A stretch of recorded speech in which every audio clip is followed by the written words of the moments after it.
July 24, 1991. London Grimmauld Square. An owl swept over a flawless black-painted door and glided toward the second floor of the grand townhouse behind it. The owl tapped its sharp beak against the windowpane.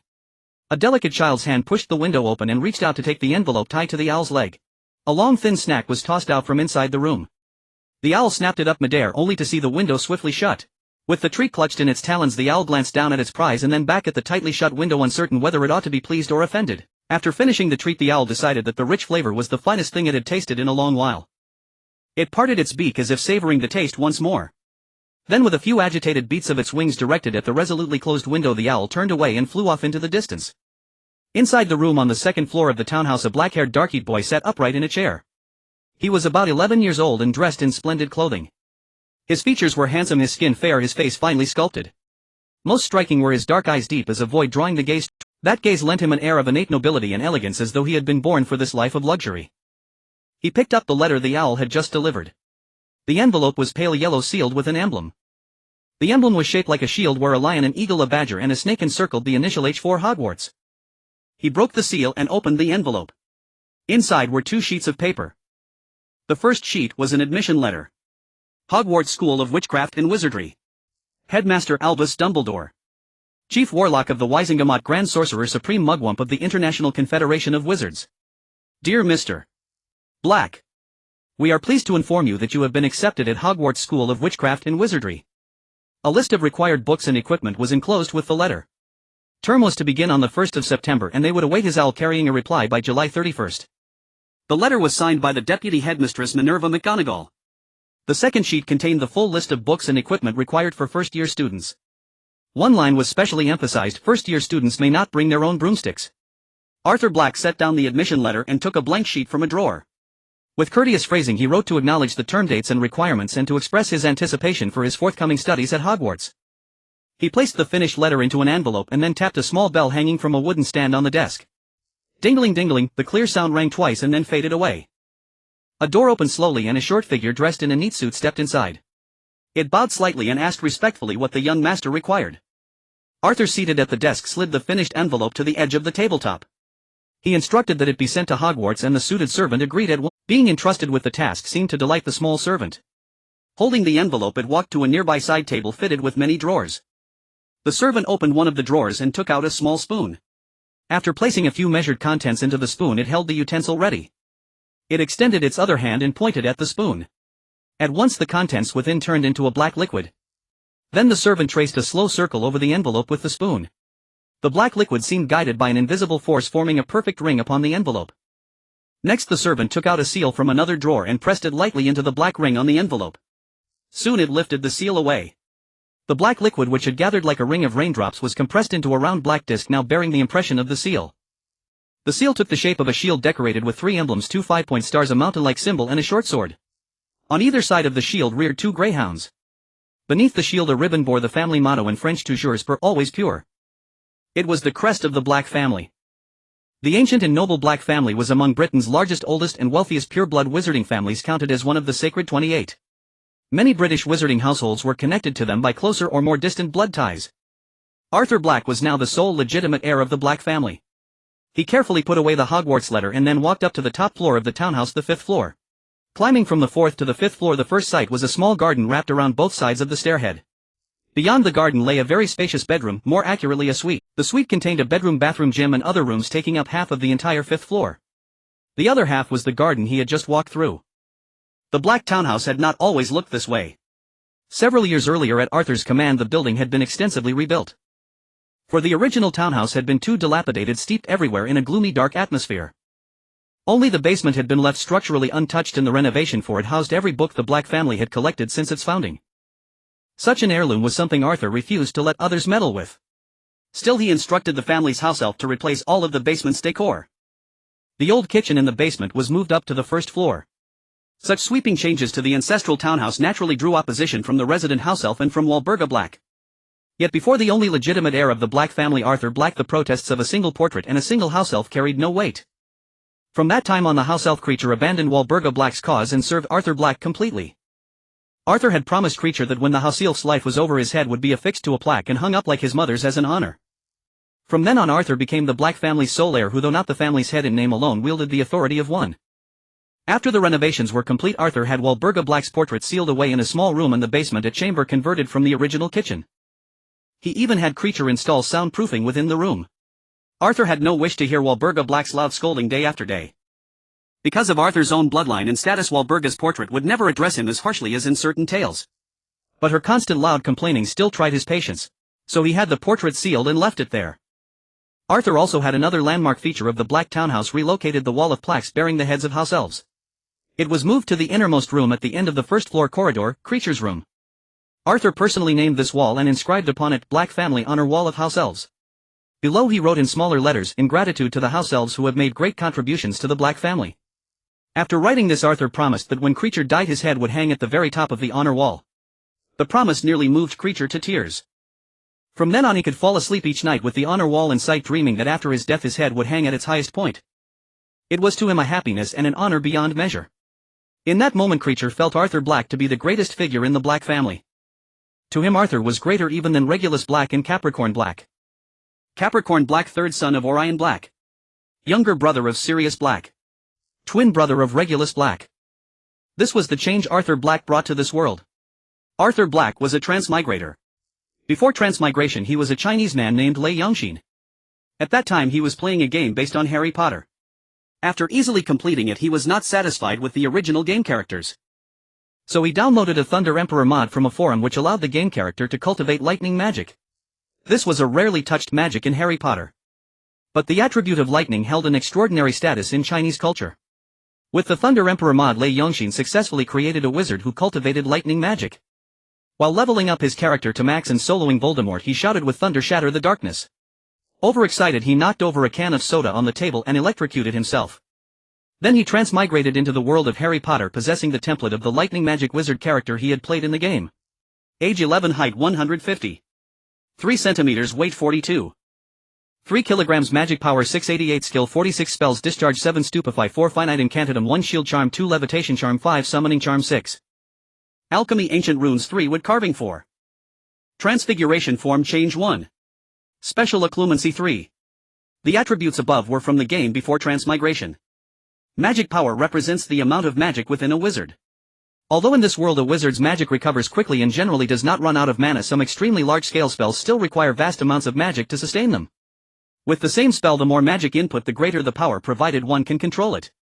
The maximum magic power in the game was 10000. This number was the peak data of Albus Dumbledore. An ordinary Auror had around 1000. Magic power does not equal combat power, spell power. Skill represents a wizard's control over magic. The maximum is 100, also set by Albus Dumbledore but the elderly Dumbledore. An ordinary Auror's data was 60. Among the major categories like spells, alchemy and transfiguration, the numbers in parentheses after specific spells represent the wizard's proficiency in that spell. The maximum is 10. An ordinary Auror would have a proficiency of 5 for spells used in combat. Special refers to magic outside the 3 major categories of spells, alchemy and transfiguration, as well as special abilities like occlumency, silent casting and wandless casting. In addition to displaying Arthur Black's various data in real time, the template also had a talent panel that had never changed since his transmigration. Spirit 180, physique 86, lightning element 100, spells 82, dark magic 36, alchemy 93, transfiguration 65, potions 63, skill 73, quidditch 18. Note 1, maximum talent 100. Note 2, lightning element, all lightning related spells and skills. Note 3, spells does not include spells that belong to dark magic. This talent panel had not changed since his transmigration, nor did it exist in the game of his previous life. Arthur felt that this panel might be determined by the spells his previous game character had mastered. The maximum talent value was 100 and his previous game character had completely mastered all lightning magic from the mod. So now his lightning element talent, somewhat unique, had a value of 100. Talents like spells and alchemy were not maxed because in his previous life he found some quests too troublesome and skipped them, so some spells were not learned. So these magical aspects reflected in his talent panel were not maxed, but because he completed many quests and earned many spells, the talent data displayed was still decent. Talents like Quidditch were very low because he rarely did those quests. The only special one was Spirit talent. It exceeded the maximum value of 100, reaching 180. As for why, perhaps because of the Transmigrator. Arthur thought that his current talents were linked to the abilities of his previous game character first, because this explanation was reasonable. Another reason was that his current life was customized according to the previous game character. After transmigrating, his parents named him Arthur Black. And his previous game character was also named Arthur Black. In that game, when creating a character, one had to choose a faction and bloodline first. Each different faction and bloodline had different ways to complete the game. There were 3 factions: Death Eater, Order of the Phoenix, and Freeman. Each faction provided different magical bonuses. The bonuses directly affected the success rate and power of spells with upper and lower limits of 100 and 100. Besides faction bonuses, some special magical items also provided bonuses. Death Eater Dark Magic 40 Alchemy 20 Special. Due to erosion of dark magic spells, have 15 chance of 20 power, 5 chance of 20 power. Order of the Phoenix Spells 20 Transfiguration 20 Special. Due to restraint in learning dark magic when casting the 3 unforgivable curses less than 3 times in 10 minutes, failure rate reduced by 60 over 3 times, failure rate increased by 80. Freeman Spells 30 Dark Magic 30. Besides factions, there were 3 bloodlines: Pureblood, Half-Blood, Muggleborn. Bloodlines had no bonuses but greatly affected the subsequent game plot. Back then, Lei Yongxin chose Freeman and Pureblood. The 30 dark magic bonus from Freeman might be the reason his current talent dark magic was 36. Because the lightning magic from the mod was extremely powerful, he didn't even learn the 3 unforgivable curses. The Freeman choice from his previous life manifested in his dark magic talent. And the Pureblood choice manifested in his current family. After choosing Pureblood in his previous life, the game assigned him to the Black family. He randomly picked the name Arthur when naming his character. After transmigrating, he didn't expect his name and family to be the same as his game characters. However, transmigrating into this family gave him a very favorable start, at least in terms of money and magical books. It was a max level start. Arthur Black's father, Capricorn Black, was a character who did not exist in the original story. He seemed to be a background figure that came into being specifically because of Arthur's transmigration into this world. Capricorn was Regulus Black's twin brother, born 2.5 minutes after him. As the youngest of the 3 Black brothers, Capricorn was always the object of everyone's affection. Later, at the age of 16, Regulus joined the Death Eaters. Initially, he did so to uphold the cause of pureblood supremacy and to pursue power. However, he gradually discovered that Voldemort had changed. He no longer championed the pureblood doctrine but instead used brutal means to dominate others. This applied to purebloods, half-bloods, and Muggleborn wizards alike. It was merely that he showed greater tolerance towards purebloods, granting them higher status under his rule. This was not the pureblood ideology that Regulus believed in, so he sought to bring about change. But the inevitable consequence of failure was Voldemort's savage retaliation, a price he could not bear to pay. Adding to this, Sirius, who was already standing against Voldemort and had been disowned by the family, was constantly fighting the Death Eaters and risking his life at any moment. Fearful that the Black family line would come to an end, Regulus sent Capricorn to Europe to form a marriage alliance with a somewhat declining pureblood family there. Europe harbored a large number of Gellert Grindelwald's remnants, and Voldemort's influence could not reach that far. Capricorn might face some hardships there, but at least his life would be safe. Regulus found an excuse during a family gathering. With Britain already under Voldemort's control, he intended to send Capricorn to Europe first to lay groundwork for a potential future offensive on the continent. At that time, Voldemort was at the zenith of his power. Even Dumbledore could only remain within the confines of Hogwarts, and the majority of Slytherins in the school were devoted admirers of the Dark Lord. After deliberation, the Black family sent Capricorn to Europe, where he married into a pureblood family. Having been pampered since childhood, Capricorn was cheerful but lacked in strength and character. After receiving a cold reprimand from Regulus, he reluctantly departed for Europe. Little did he know that it would be the last time he ever saw Regulus. In Europe, he and his arranged spouse had a child, Arthur Black. What followed mirrored the original tale. Regulus resolutely chose to betray Voldemort and was dragged to his death by Infrey beneath the lake. Voldemort too, at his peak, was defeated by an infant. When Capricorn learned of Regulus' death and Sirius' life imprisonment in Azkaban, he was utterly shattered. After returning to Britain, he fell into despair and passed away within a few short years. Not long after Capricorn's death, Arthur's frail mother also succumbed to illness. Thus Arthur unsurprisingly became an orphan. Despite his orphan state, Arthur proved far more adept at developing the Black family's enterprises than his father Capricorn ever was, even though he was not yet 10 years old 3 years prior. In Britain, relying on the Black family's accumulated wealth and the aid of the Malfoy family, he was forced to sell off some assets at a loss, but the family's 2 pillar industries remained untouched. Herbology and mining had always been the most crucial economic pillars of the Black family, both stemming from their ancient and affluent lineage. Being ancient merely signified pureblood status, not necessarily wealth. The key to the Black family's ancient and affluent standing lay in their land. In fact, the Black family was the largest landowner in all of British magical society. With their vast tracts of land, they could cultivate herbs on the surface and extract mineral resources from beneath. Once Arthur gained control over the family's enterprises, he heavily increased investment in herb cultivation and partnered with his mother's family to smuggle herbs into Europe. Both sides benefited greatly. What pleased Arthur wasn't the hefty profits from smuggling, but the continuous growth of his mother's family. After all, his youth often led other wizards to underestimate him. Even with the Malfoy family's support, the Black family's businesses were occasionally subject to harassment. But after his mother's family grew stronger, Arthur entrusted the security of some of the family's enterprises to them. A group of foreign wizards engaged in illicit trade serving as security personnel in their spare time. This proved far more intimidating than the Malfoy family or the young Arthur himself.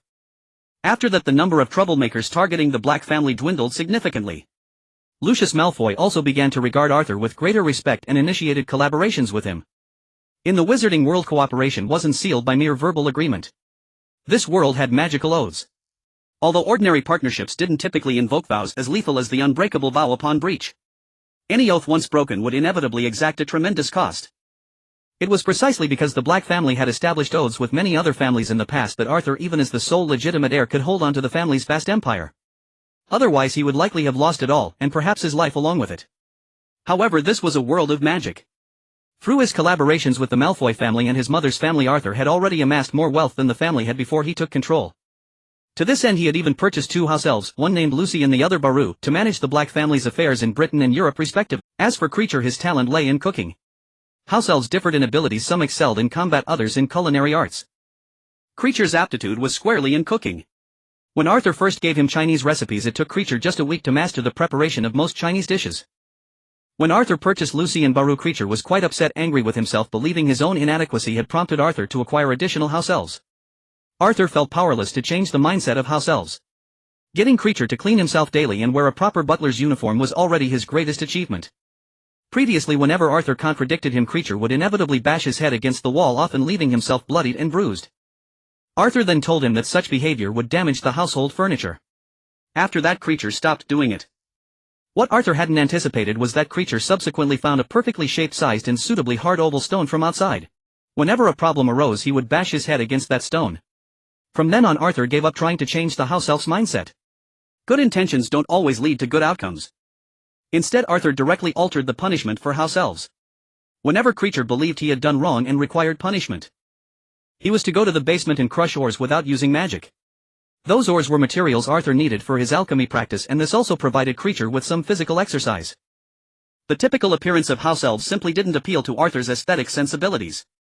They were far too frail, looking like skin stretched taut over bones. After 3 years of hard labor in the basement, Kreacher had gained considerable flesh. While he still wasn't much to look at, he was far better off than his previous skeletal state. This also provided Arthur with a vast accumulation of practice materials, even though Kreacher could have processed them all in a single day if had been allowed to use magic. The next day, Arthur received another letter. It was from Narcissa Malfoy. Narcissa Black Malfoy was Arthur's aunt. Among pureblood wizards, she was one of the few who valued family ties deeply. Her temperament was not malicious, though she carried the common haughtiness of the Black family. Yet before Arthur, the sole remaining heir of the Black family, Narcissa displayed no trace of arrogance. Instead, she showered him with care and affection. Even Draco Malfoy was jealous of the favor Narcissa showed Arthur. In her letter, Narcissa invited Arthur to accompany her to Diagon Alley on July 31st to purchase supplies. On July 31st, Arthur arrived at Diagon Alley at the agreed time. Narcissa was already there waiting for him. She harbored a deep subconscious fondness for the only descendant of her most beloved brother. Moreover, despite being an orphan after his parents' death, Arthur had managed his family's affairs admirably and conducted himself with grace. Every holiday and festival he sent her blessings and gifts.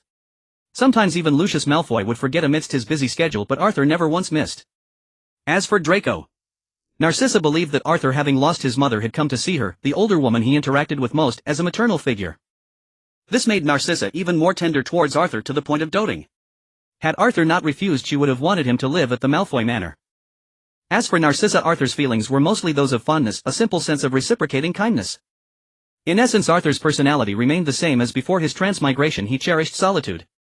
After all, he had lived 20 years in his past life, but only 11 in this world. And after his parents' death in this world, he had slipped back into a life almost identical to his previous one, living alone, rarely venturing out unless necessary, occasionally chatting and enjoying leisure with friends. He had already found enjoyment in such a life before, especially in the dead of night when playing alone was a true pleasure. In this world, though he lacked the games of his past life, the allure of magic fascinated Arthur even more profoundly. The Black family's library revealed many secrets of the wizarding world to him, and he yearned to uncover the hidden mysteries of this realm. Those branches of knowledge that had faded into obscurity alongside the decline of ancient magic. Yet the most crucial pursuit was the thunder art, which only he could cultivate. Only with power could he do as he wished. It was 1991 now. Computers already existed. In another decade, this world would be nearly indistinguishable from his previous one. Games, films, music, all forms of entertainment would flourish and spread rapidly. That was the future he eagerly anticipated. At Diagon Alley, Narcissa stood still, her gaze fixed intently on the entrance. She was tall and slender. The magnificent robes draped over her frame fit like they were made for a mannequin, looking impeccable. Her fair skin, blue eyes and golden hair made her appear almost elven. However, her face often wore a haughty expression which somewhat marred her beauty. Whenever she was around those she deemed beneath her, she looked as if she were smelling something foul. But at this moment her face was full of anticipation. Spotting Arthur followed by Creature, she hurried over, embraced him and ruffled his hair. Creature was completely ignored by her. Narcissa complained softly, "You child, you just never like to go out, always cooped up at home studying magic." She glanced at the impatient Draco and added, "Though it's better than Draco's constant mischief." Arthur smiled, "And I read those books because I love magic just like Draco loves Quidditch. We just have different interests." Narcissa looked at him dotingly, caressing his cheek. "All right, don't make excuses for Draco. He's just a little troublemaker." Every time she saw Arthur she wished he were her son. Seeing him arrive, Draco complained, "Finally you're here. I was getting so bored waiting I almost fell asleep." Arthur first greeted Lucius, then slung an arm around Draco's shoulders and whispered, "All right, my bad for being late. The Nimbus Racing Broom Company just sent me a Nimbus 2000. You can play with it all you want at my place." "Really?" Draco exclaimed excitedly. Quidditch was his greatest passion, but Narcissa and Lucius, worried for his safety, rarely allowed him to touch a broomstick. Only on special occasions like his birthday, under the watchful eyes of the Malfoy house elves and his parents, was Draco permitted a brief ride on a broom. Realizing his voice had risen, he quickly pulled Arthur aside and tried to control his tone. "You better not be lying to me." "Why would I lie to you? I don't even play Quidditch. I have no use for those brooms." Tears welled up in Draco's eyes. "Arthur, you really are my best friend. I know you like that senior girl. Once we get to Hogwarts he'll help you out. Alright, let's go shopping." Arthur rolled his eyes. The whole liking a senior thing started when Malfoy was over at his house and Arthur was watching a movie. He mentioned he liked a female character with a senpai vibe. And Malfoy remembered it, concluding that Arthur liked seniors. In reality, he was just fond of mature women, preferably in black stockings, and occasional cosplay would be even better. Of course, younger ones weren't out of the question either. The contrast of youth with black or the purity brought by white were also to Arthur's liking. It was just that he was still too young and he didn't find the girls at Hogwarts appealing anyway. He had a childhood sweetheart in Europe living near his mother's pureblood family. They had grown up together before Arthur was brought back to England. Despite the distance, they exchanged letters nearly every month. Each year when visiting his mother's family, Arthur would also go to see his childhood sweetheart. Arthur had actually come to Diagon Alley solely to purchase his school robes and wand. Other items such as books, cauldrons, telescopes and brass scales were ready-made goods that Creature could procure on his own. Only the robes and wand required the assistance of the shopkeepers. Lucius looked at Arthur and asked, "Arthur, do you need to visit Gringotts to withdraw some galleons? Narcissa can accompany you for a stroll around Diagon Alley if you'd rather not go, as Draco and I have an errand there." "That's fine, I actually need to make a trip to Gringotts as well." Gringotts was an imposing sight within Diagon Alley, its grandeur unmistakable at a glance. It was the most lavishly appointed building in the entire thoroughfare. A towering snow-white edifice that loomed over the surrounding shops, its gleaming bronze doors flanked by a goblin clad in a uniform of scarlet and gold. Goblins were a distinct species from house elves. Despite some superficial similarities, goblins resembled humans more closely and could even interbreed with them. Gringotts was of course run by the goblins. The one at the entrance stood barely taller than a house elf, with a swarthy face, a pointed beard and disproportionately long limbs. As Arthur and the others entered, the goblin bowed to them. Perhaps recognizing them as wealthy witches and wizards, the goblin's initially perfunctory smile seemed to gain a hint of genuine warmth. Passing through the first set of doors, they were confronted by a second. These were entirely silver, appearing as if they had been cast from molten silver. Engraved upon this second set of doors was a warning: "Enter, stranger, but take heed of what awaits. The sin of greed for those who take but do not earn must pay most dearly in their turn. So if you seek beneath our floors a treasure that was never yours, thief, you have been warned. Beware of finding more than treasure there." The inscription served as a stark warning to any who would dare to rob the bank. Yet Arthur knew that for Voldemort such a warning would prove utterly futile. Two goblins, upon seeing Arthur and Lucius, immediately bowed and ushered them into a vast marble hall. After verifying their vault keys, they led the group down towards the subterranean vaults. Arthur had visited Gringotts several times, but the journey to the vaults remained a deeply unpleasant experience. They clambered into a rickety cart that seemed to belong to a bygone era and sped off along a labyrinth of twisting, winding passages. The frigid air howled past them, prompting Lucius to draw his wand and conjure a shimmering barrier before the group, shielding them from the biting wind. After a few minutes, the cart came to a halt at the deepest level of the vault, stopping before a massive door. This was the Malfoy family vault. Lucius disembarked with Narcissa and Draco. Arthur will reconvene in the main hall later. Very well. The cart continued on its way, eventually stopping before another door. This one was ancient and austere, specially crafted when the Black family's vault had been constructed within Gringotts. Opening this door required not only the key but also a wizard of black family blood. Arthur, accompanied by Creature, stepped forward to the entrance. Creature, however, positioned himself behind Arthur, his gaze fixed intently upon the goblin who had escorted them. Seeing the barely concealed avarice in the goblin's eyes, Creature unceremoniously planted himself in front of the creature, using his small frame to block its view. "Greedy goblin, stay away from my master's vault." The goblin, noticing that Creature's clothes, though similar in style to his own, were of noticeably finer quality, retorted angrily, "Stupid wretched houseelf, you are not fit to wear garments like mine." Creature lifted his nose and gave a haughty shake of his head. "Humph, these were a special reward from my master. Unlike you, who can only wear clothes like these through your deceitful tricks. Oh no, how could clothes rewarded to me by my master ever be compared to those worn by a fraud like you? Creature is a bad elf, he must punish himself properly when he gets home. He shall have to pound at least 3 iron ore blocks today." The goblin's face turned ashen with rage at Creature's words. Goblins and house elves had held a deep-seated animosity for one another long before the Great Goblin Rebellion of 1612. Goblins considered house elves to be the most foolish of creatures, possessing powerful magic yet willingly choosing to be enslaved by wizards. House elves in turn regarded goblins as the world's greediest and most duplicitous swindlers, forever scheming to have others do the work while they amassed vast fortunes. Arthur paid no heed to the squabble between Creature and the goblin. Their mutual disdain was a given.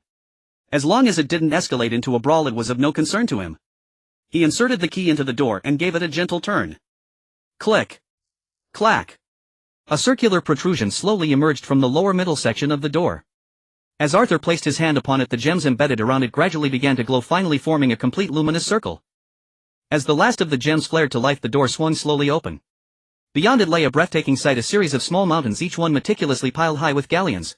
By rough estimate, there were at least 2 million galleons here. And this vast fortune was merely located in the outermost chamber of the Black Vault.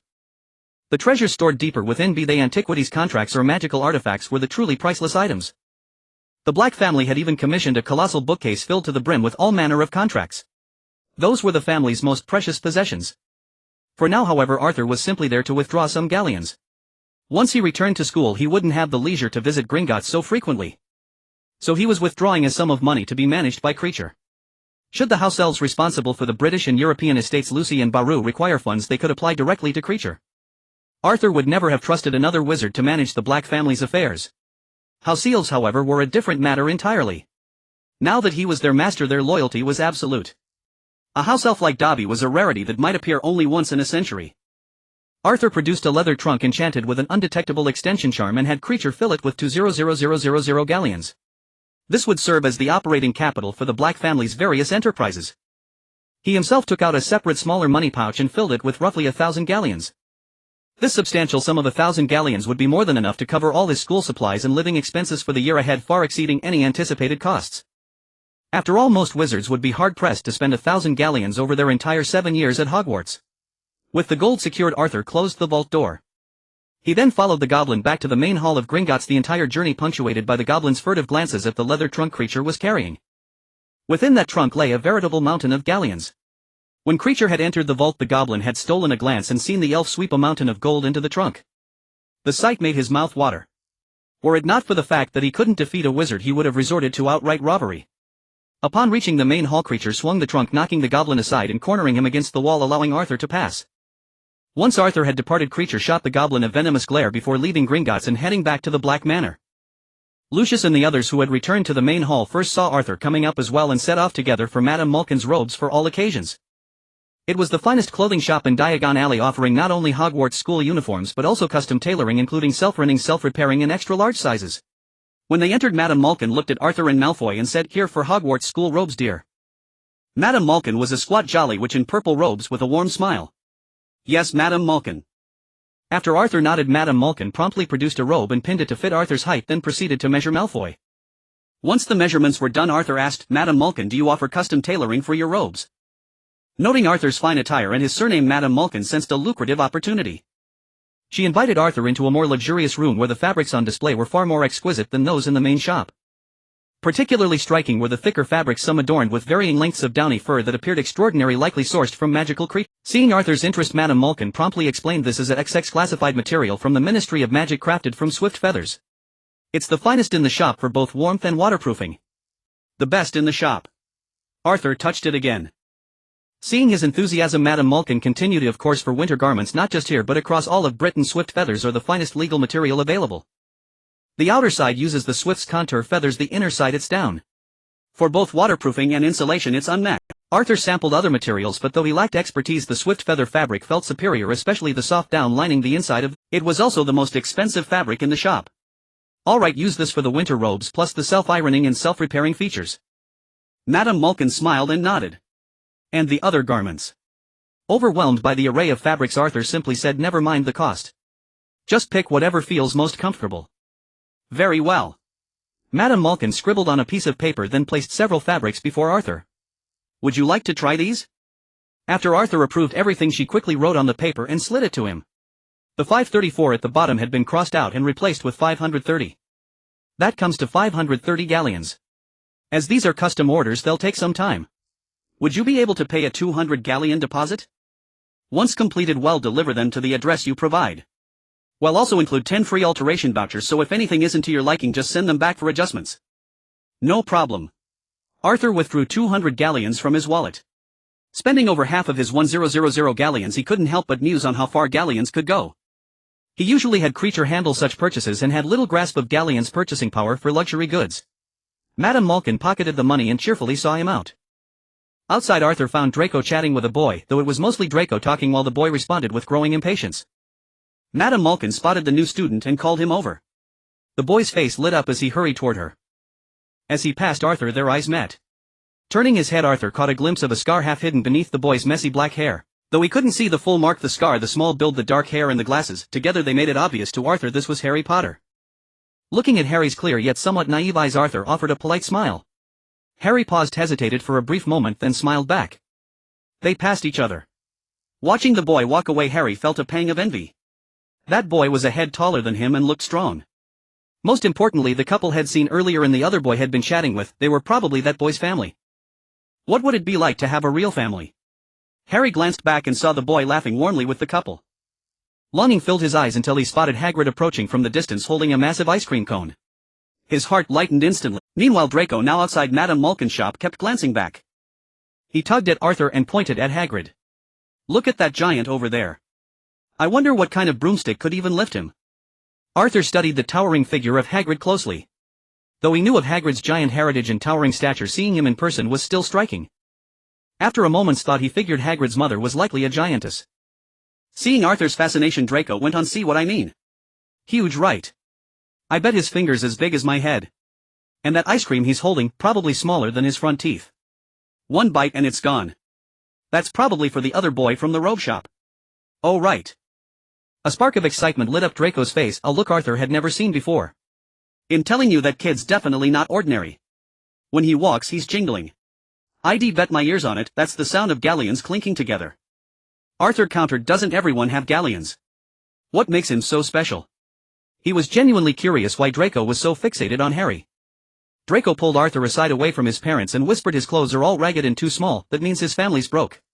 But he's loaded with galleons and he's got some security guard from Hogwarts as his escort. There's definitely a story there. He paused a bit, flushed, and added, and honestly, he looks like an easy target. You're always the one pushing me around, I want someone I can push around for a change. What about Gregory Goyle and Vincent Crabbe? Aren't they your usual targets? Draco shook his head. Those two are dimwits, no fun to mess with. And you're way too tough. A kid like him though. That's where the real fun is. A sinister, almost lecherous grin spread across his face. Arthur quickly hurried back to catch up with Lucius and Narcissa. He was starting to feel uneasy about Draco. After all, this was the famously gay-friendly Briton. He wondered if he should find a chance to persuade Lucius to have another child, otherwise the Malfoy family line might be in jeopardy. After leaving Madame Malkin's robes for all occasions, Arthur and Draco made their way to the most important shop of the day, Ollivander's Wand Shop. This was a shop dedicated solely to the craft of wand making. Above the door a faded peeling gold sign read, Ollivander's, makers of fine wands since 382 B.C. Through the dusty shop window Arthur could see a single wand resting on a faded purple cushion, looking forlorn and alone. It gave the impression of a shop on the brink of bankruptcy, yet this was in fact the finest wand shop in all of Britain. Inside the shop was quite small, furnished with only a few benches and a single table. The proprietor, Garrick Ollivander, was seated behind this table, deeply engrossed in a thick, heavy book. Surrounding the table and benches, thousands of narrow cardboard boxes containing wands were stacked in towering piles that reached all the way to the ceiling. Many of these boxes were thick with dust, a clear sign they hadn't been moved in a very long time. Others however bore fresh handprints, evidence of recent attempts by young witches and wizards. Arthur pushed open the door and he along with Draco and the others stepped inside. Ollivander looked up at the sound of the door, setting his heavy book aside. Upon recognizing Lucius and Narcissa, he first exchanged a few pleasantries with them. He inquired about the condition of their own wands. Only then did his attention turn to Arthur and Malfoy. Ollivander studied Arthur for a brief moment before recognition dawned.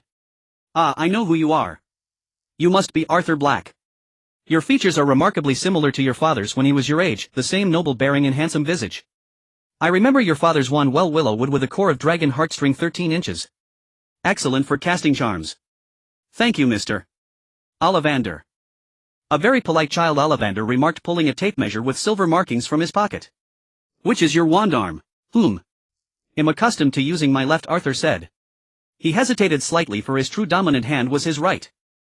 However, he possessed a unique affinity for his own thunder magic. Because his past life game character had reached the maximum level, his talent in this area was exceptionally high, making the cultivation of his thunder arts far easier. More importantly, he could perform wandless and wordless magic, but only for his thunder arts. It was for this reason that he decided to wield his wand with his left hand. Arthur didn't consider it a major issue. A wand is after all just a stick. They aren't manufactured as left-hand or right-handed. Switching hands shouldn't pose a problem. Now raise your left arm. As Ollivander took various measurements, he spoke. "In the early days of my career, I watched my father attempt to make wands with substandard cores. He failed. I too was determined to find the finest materials for wand cores. Through countless experiments and research, I concluded that only 3 substances meet the exacting standards of Ollivander's unicorn hair, dragon heartstring, and the rarest of them all, phoenix feather." Having fluently delivered his customary introduction, Ollivander jotted down the measurements. He then reached for a box on a nearby shelf, wiped away a thin layer of dust, and withdrew a wand from within. "Here you are, Mr. Black. Try this one. Willow and dragon heartstring 10 inches. Give it a wave." Arthur gave it a tentative wave. Magic flowed from his fingers into the wand, but he immediately felt a distinct resistance. Ollivander swiftly retrieved the wand, selecting another. "Ah, it seems you have more drive than your father. Cypress and phoenix feather 11 inches. A wand for a bold spirit." Arthur tried again, but the strong resistance remained. No, not that one either. Try this walnut dragon heartstring 9 inches. No, not that one either." After trying 6 wands in succession, Arthur felt the same with all of them, they simply didn't suit him. Ollivander pondered for a moment before retrieving yet another wand. Ebony and unicorn hair 12 3/4 inches. This wand was perfectly straight, dark brown in color with faint dark streaks that seemed to appear and disappear along its length. Its surface was highly polished, smooth to the touch, and seemed to glow from within. The dark streaks wove through the wood like wisps of smoke, subtle and understated. The moment Arthur's hand closed around this wand, he felt a distinct difference. It felt far more comfortable and responsive than the previous ones. To put it in perspective, if the loss of magic circulating within his own body was 1%, the loss when channeling it through the previous wands was 40 to 50%, nearly half was wasted. With this wand, however, the loss was only around 10%. It still wasn't as good as his own body, but it was vastly superior to all the others he had tried. Ollivander noticed the faint glow emanating from the wand in Arthur's hand and gave a satisfied smile. Yet a hint of curiosity crossed his face. "Mr. Black, you are the first Black I have met to use a wand with a unicorn hair core." Before Arthur could respond, Draco, who had been waiting patiently, spoke up. "What's wrong with unicorn hair? I've heard unicorns are quite rare." Ollivander glanced at Lucius and offered a slightly awkward smile. "Wands with unicorn hair cores generally produce the most consistent magic, and they are least likely to waver or become blocked. Furthermore, they are the most loyal of all wands. They typically do not easily yield to the dark arts." At that, Arthur interjected, "All right, Mr. Ollivander, I understand. I'll take this wand. After trying so many, this one feels the most right." Following this, Ollivander began the process of selecting a wand for Draco. Meanwhile, Lucius shot a glance of surprise at Arthur. In his view, Arthur's choice was virtually unheard of within the Black family. Compared to other cores, unicorn hair is not well suited for the dark arts. While this isn't an absolute rule, many have cast the unforgivable curses with unicorn hair wands. As Ollivander had just pointed out, the Black family had always had a strong affinity for the dark arts. Even Arthur's own father had been raised in such an environment. When a wizard chooses a wand, the wand also chooses the wizard. This implies that the wand one selects can to a certain extent reflect the owner's character and disposition. Arthur chose unicorn hair and the unicorn hair chose Arthur. This served as a testament that he had not as of yet delved deeply into the dark arts. While it was true that a person's environment could change them, Lucius also knew that Arthur spent nearly all his time in the Black family's basement. Of the books on spells in the Black family's collection, at least 8 out of 10 were about the dark arts. If Arthur could resist learning them in such an environment, what were the chances he would turn to them at Hogwarts? But the dark arts were undeniably a quick path to power. Lucius could occasionally see in Arthur's actions a deep hunger for strength. Unless Arthur had discovered a magic within the Black family's vast library that was far more powerful than the vast majority of dark arts. That would explain his lack of interest in them. Soon Draco's wand was chosen as well. Hawthorn wood with a unicorn hair core 10 inches long. Draco clutched his new wand with great excitement. From this moment on he finally had a wand of his very own. Lucius was not at all surprised that Draco's wand had a unicorn hair core. Although Draco was somewhat arrogant due to his parents doting, Lucius had never taught him any dark arts. At most he had taught him a few practical jokes and minor mischief spells. After Arthur and the Malfoy family had departed, Ollivander immediately reopened the thick notebook he had been reading earlier and picked up a pen from the table. Muttering to himself, he wrote Black family Arthur. Black hair, black eyes, quite striking. Ebony and unicorn hair 12 3/4 inches. Malfoy family. After finishing his notes, Ollivander flipped back through his records from the past 30 years, scanning the information contained within. Not long after, another young witch or wizard entered the shop. Ollivander closed his notebook and looked at the child's emerald green eyes, immediately exclaiming, "Ah, your eyes are exactly like your mother's." After receiving his own wand, Draco rushed out the door in high spirits. He bought 2 ice creams for himself and Arthur, and the two of them began to wander through Diagon Alley. After they finished their meal, Lucius took Arthur and Draco to the Black Manor. At Draco's strong insistence, he was to stay and play at Arthur's place for a week. Lucius and Narcissa agreed to this. After all, with the house elf to look after them, there was little danger of anything going wrong. The moment they entered the house and saw Lucius leave, Draco grabbed Arthur's robes and asked excitedly, "Arthur, where's that broomstick of yours? Bring it out, let me see it. I can't wait. Didn't you just get your wand?" Draco blared at him and said, "What's a wand compared to Quidditch? We'll be learning it at school anyway, and we'll have classes every day until we're sick of them. Flying lessons only happen once a week. If I don't play now, there'll be no chance once we're at school." "Fine, I'll go get it for you." Arthur had Creature retrieve a broomstick from the storeroom. It was the latest model from the Nimbus Company, the Nimbus 2000. Standing upright, the broom was a bit taller than Draco. Its appearance was that of a typical broom, similar to the bamboo brooms Arthur had seen in his past life, though this one was far more exquisite. Draco held the Nimbus 2000 with far more excitement than he had his wand. He promptly discarded his wand and rushed outside with the broom. Arthur immediately instructed Creature to follow him, ready to catch Draco should he fall. Although the Black Manor wasn't as grand as Malfoy Manor, after Arthur's renovations, additional space had been extended behind the residence, greatly enlarging the original small garden. Now there was a much larger garden and a swimming pool. It was sufficient space for Draco to fly around for a while. Time quickly passed to September 1st. This was the day Hogwarts started its term. Arthur was brought by Creature to platform 9 3/4, where Narcissa was already waiting for him. Seeing Arthur, Narcissa came over and gave him a long list of instructions. Her gentle demeanor irritated Draco so much that he couldn't help but ask, "Mother, who exactly is your real son?" After boarding the train, Draco still felt a bit sulky. He had been there first and he was her actual son. However, as a child, Draco was quite easy to cheer. After Arthur promised to give him the broomstick, Draco's face immediately lit up with joy. As the two entered a compartment, Draco's 2 lackeys, Gregory Goyle and Vincent Crabbe, also came in. The two, who had been somewhat cheerful, fell silent upon seeing Arthur. Years ago they had provoked Arthur and had been soundly taught a lesson by him. Since then they had been traumatized by him, not daring to even breathe heavily in his presence. Now seeing him again, they naturally sat quietly across from him. Soon the train began to move and Draco kept the atmosphere lively throughout the journey. Although Draco wasn't powerful, he was certainly adept at livening things up. From the compartment next to theirs a burst of noise could be heard. Although Draco was a bit curious seeing Arthur remain indifferent, he stayed put. However, even though Draco didn't go looking for trouble, trouble came looking for him. There was a knock on their compartment door and it was promptly slid open. 4 people stood outside. At the front was a young girl with a thick mane of bushy brown hair and a pair of large front teeth. As soon as she opened the door, she announced loudly, "Have any of you seen a toad? Nevillus lost his." Her tone was haughty and condescending. Behind her stood 3 boys. One was a skinny black-haired boy wearing glasses. Another was a taller boy with red hair and a face full of freckles. The last one stood at the back looking rather timid and small. Having read the original story, Arthur recognized the trio and the girl instantly. Hermione, Harry, Ron and Neville, who had lost his toad. But he had no desire to interact with these 4, as his first impression of Hermione was terribly poor. She was even more arrogant than Draco, who at least usually adhered to some basic manners. Draco, sitting beside Arthur, was naturally displeased as well, frowning at the 4 figures in the doorway. He was already annoyed that, having played with the broomstick at Arthur's place for so long, he couldn't play with it now that school had started.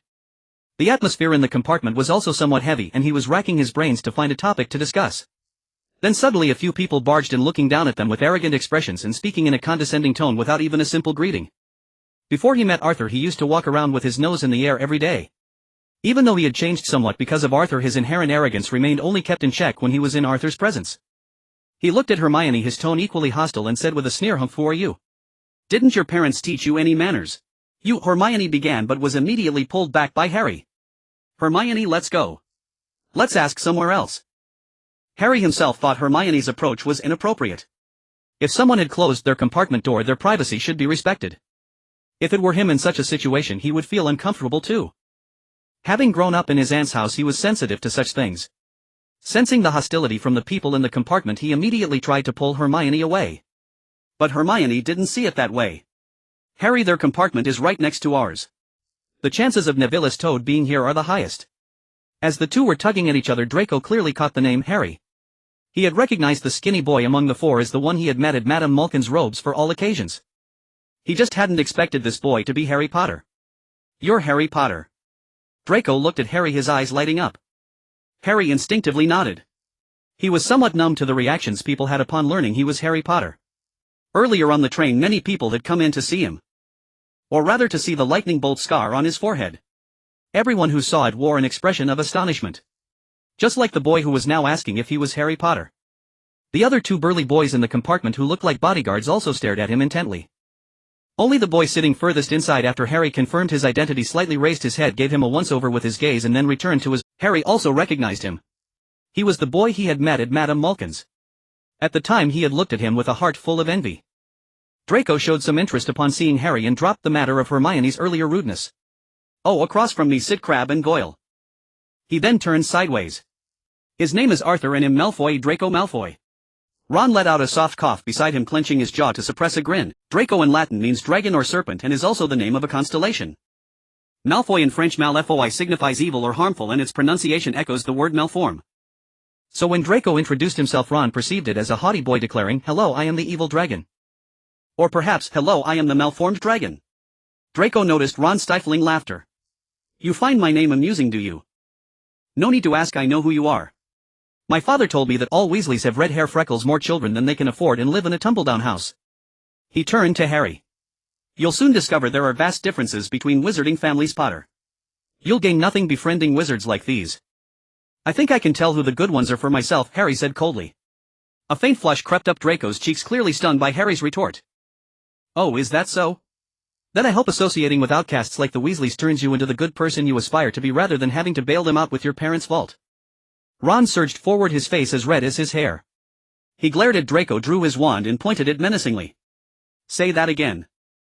Draco flinched back, but his back touched Arthur, boosting his confidence. He stood up, chin raised. "Oh, you want to fight, do you? If I ever hear you say that again, I'll kill you," Ron said, still red-faced. Draco exchanged a glance with Goyle, sat down and sneered. "You know magic. What use is your magic? To survive out there you need power and connections. You got any?" Goyle and Crabbe immediately stood up, blocking Ron like two mountains. Ron still gripped his wand. "Of course I do. I'm a Weasley and I can do magic at least better than you." "Oh. Really? Let's see what you can do." Draco spread his hands, gesturing for Ron to perform. Hermione and Harry also watched, curiously intrigued by the prospect of magic. Having grown up in Muggle households, they had never seen a peer use magic and wondered what a child from a wizarding family could do. "Alright, I'll show you," Ron said, clearing his throat. Draco tensed up, wondering if this Weasley kid could actually perform magic. Arthur behind him also looked up with interest. Daisy, Sweet Butter and Sunshine turned this stupid fat lump into a pig. Ron waved his wand frantically, but nothing happened. Goyle, the target of the spell, quickly checked himself after the incantation, sighed with relief when he found no change. Draco laughed heartily at Ron's beet red face. "Haha, so this is magic. Impressive, you red-haired Weasley. Your magic is far greater than mine. You're truly the greatest wizard in all of Britain. Dumbledore and you-know-who are nothing compared to you." Draco gave Ron a thumbs-up as Ron's face turned purple with rage, but his spell had indeed failed. On the verge of tears, he turned and fled back to his compartment. "Ron! Ron!" Hermione called after him, but he didn't answer, slamming the door shut behind him. Since the compartments were adjacent, they could hear Ron's muffled sobs. Hermione turned to Draco. "That was utterly despicable. You had no right to treat him that way." "Oh." Draco spread his hands in mock confusion. "Wasn't I just complimenting him? Such powerful magic, perhaps only he on this whole train possesses it. Isn't praise in order? You're just twisting things. You were clearly laughing at him and you never stopped. Draco struggled to suppress his grin. We're all from wizarding families. We have the utmost respect for magic. No matter how amusing a spell might be, we wouldn't laugh. Unless we simply couldn't help it. With that he lost the battle against his smile. Ha! Ha ha hem ahem. He covered his face. I wasn't laughing. I just remembered something funny. Though Draco had stopped, Arthur behind him couldn't hold it in. He hadn't realized Draco could be so sharp-tongued. Ha ha ha ha ha ha. Arthur's laughter set off Draco, Goyle and the others, and they all burst into laughter. The merriment drowned out Ron's sobs from the next compartment. Hermione slammed the door shut and stormed off furiously.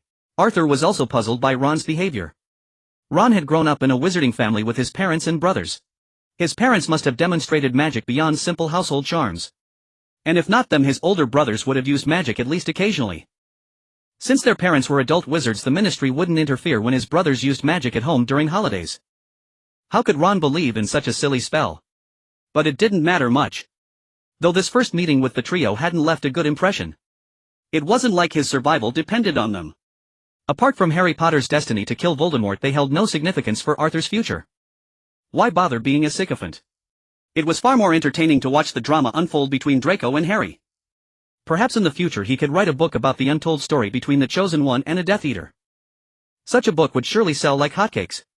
Whenever anyone mentioned Harry the Savior, they'd inevitably think of Draco.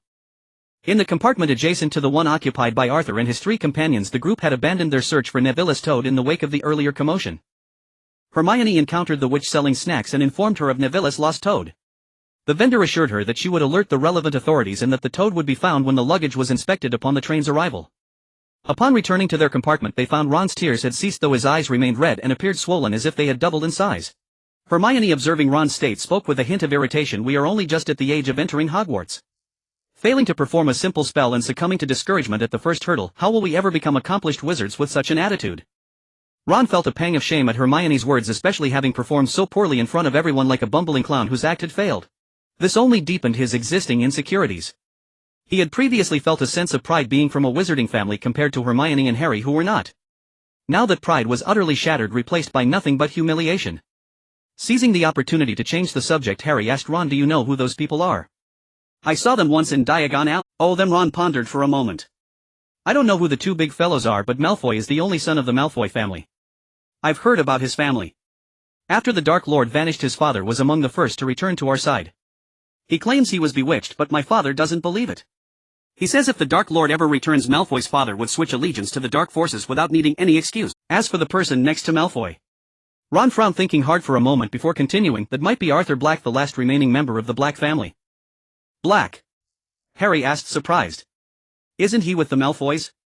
I always assumed he was part of the Malfoy family." "No, he must be Arthur Black.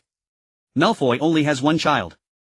I recall my parents mentioning him because he shares the same name as my father, so it stuck with..." At that moment Hermione interjected, "What do you mean by the last remaining member? Is he the only one left in the entire Black family?" Ron nodded, then quickly shook his head. "Oh, I almost forgot. There's one other person from the Black family, but he was one of the Dark Lord's followers. He resisted arrest and killed many muggles, so he's sentenced to life in Azkaban. Aside from that dark wizard, Arthur Black is the only one left. I heard that when the Dark Lord was in power, his parents fled to Europe. They only returned after the Dark Lord was defeated, but they fell ill and died shortly after. So Arthur Black has been an orphan for a long time. Does he have other relatives to look after him?" Harry asked from the side. "I suppose so," Ron said uncertainly. "But the Black family is one of the wealthiest in all of Britain. He has more money than he could ever spend." Thinking of his own visit to the Potter vault with Hagrid, Harry muttered under his breath, "So he's a bit like me then." Ron leaned in. "What did you just say?" "Oh, nothing, nothing." Harry waved it off, then lowered his voice. "Do you think Black is being threatened by Malfoy? He's all alone. Hanging around with Malfoy will only lead him astray." Hermione nodded in agreement. "Black didn't say or do anything to us earlier. He just smiled at the end, which was much better than Malfoy." But Ron, still nursing a grudge against Draco and his group from the earlier encounter in the corridor, retorted, "Oh, come off it. The Blacks are all dark wizards just like the Malfoys. My parents told me the Black family has practiced the dark arts from a young age. They were quite helpful to the Dark Lord when he first appeared." "Oh, I see." Harry nodded, feeling a bit lost. Despite knowing Ron for only a short time, he had noticed a recurring theme in his words. Wizards seemed to place great importance on bloodlines. It appeared that a family's reputation defined every witch or wizard within it. Although Harry sensed this line of thinking might be flawed, being new to the magical world himself, he hesitated to voice his opinion on the matter. Hermione, however, looked puzzled. But didn't you just say Black's parents went to Europe? They only came back after Voldemort was gone. That doesn't necessarily make them dark wizards. Maybe they didn't agree with Voldemort and left to protect their other family members. Ah. You said the Dark Lord's name. How could you? Ron recoiled, shrinking back. Neville was trembling as well. The talk of dark wizards had been frightening enough, but hearing the name Voldemort outright terrified him. He remembered his grandmother's stern warning, never get involved in anything related to the dark arts. Hermione, bewildered by their reaction, asked, "What's the matter with Voldemort? Isn't that his name? It's written in the book, so why can't I say it?" The Dark Lord's name must not be spoken. Something terrible will happen if you do. My mother has always told me that. Ron stammered, unable to provide a clear reason. The Dark Lord had already been defeated by Harry Potter after all. Hermione, intrigued, pressed on, "Is it a curse? I've read some accounts of curses in my books, but they were only mentioned in passing." So did Vol. The Dark Lord used some kind of curse magic. I don't know. Just stop asking me questions about the Dark Lord. Ron snapped. All right, Hermione said, a little disappointed. She was deeply curious about this. How had an infant Harry Potter defeated Voldemort? And why was his name still forbidden even after his death? What trouble would saying it bring?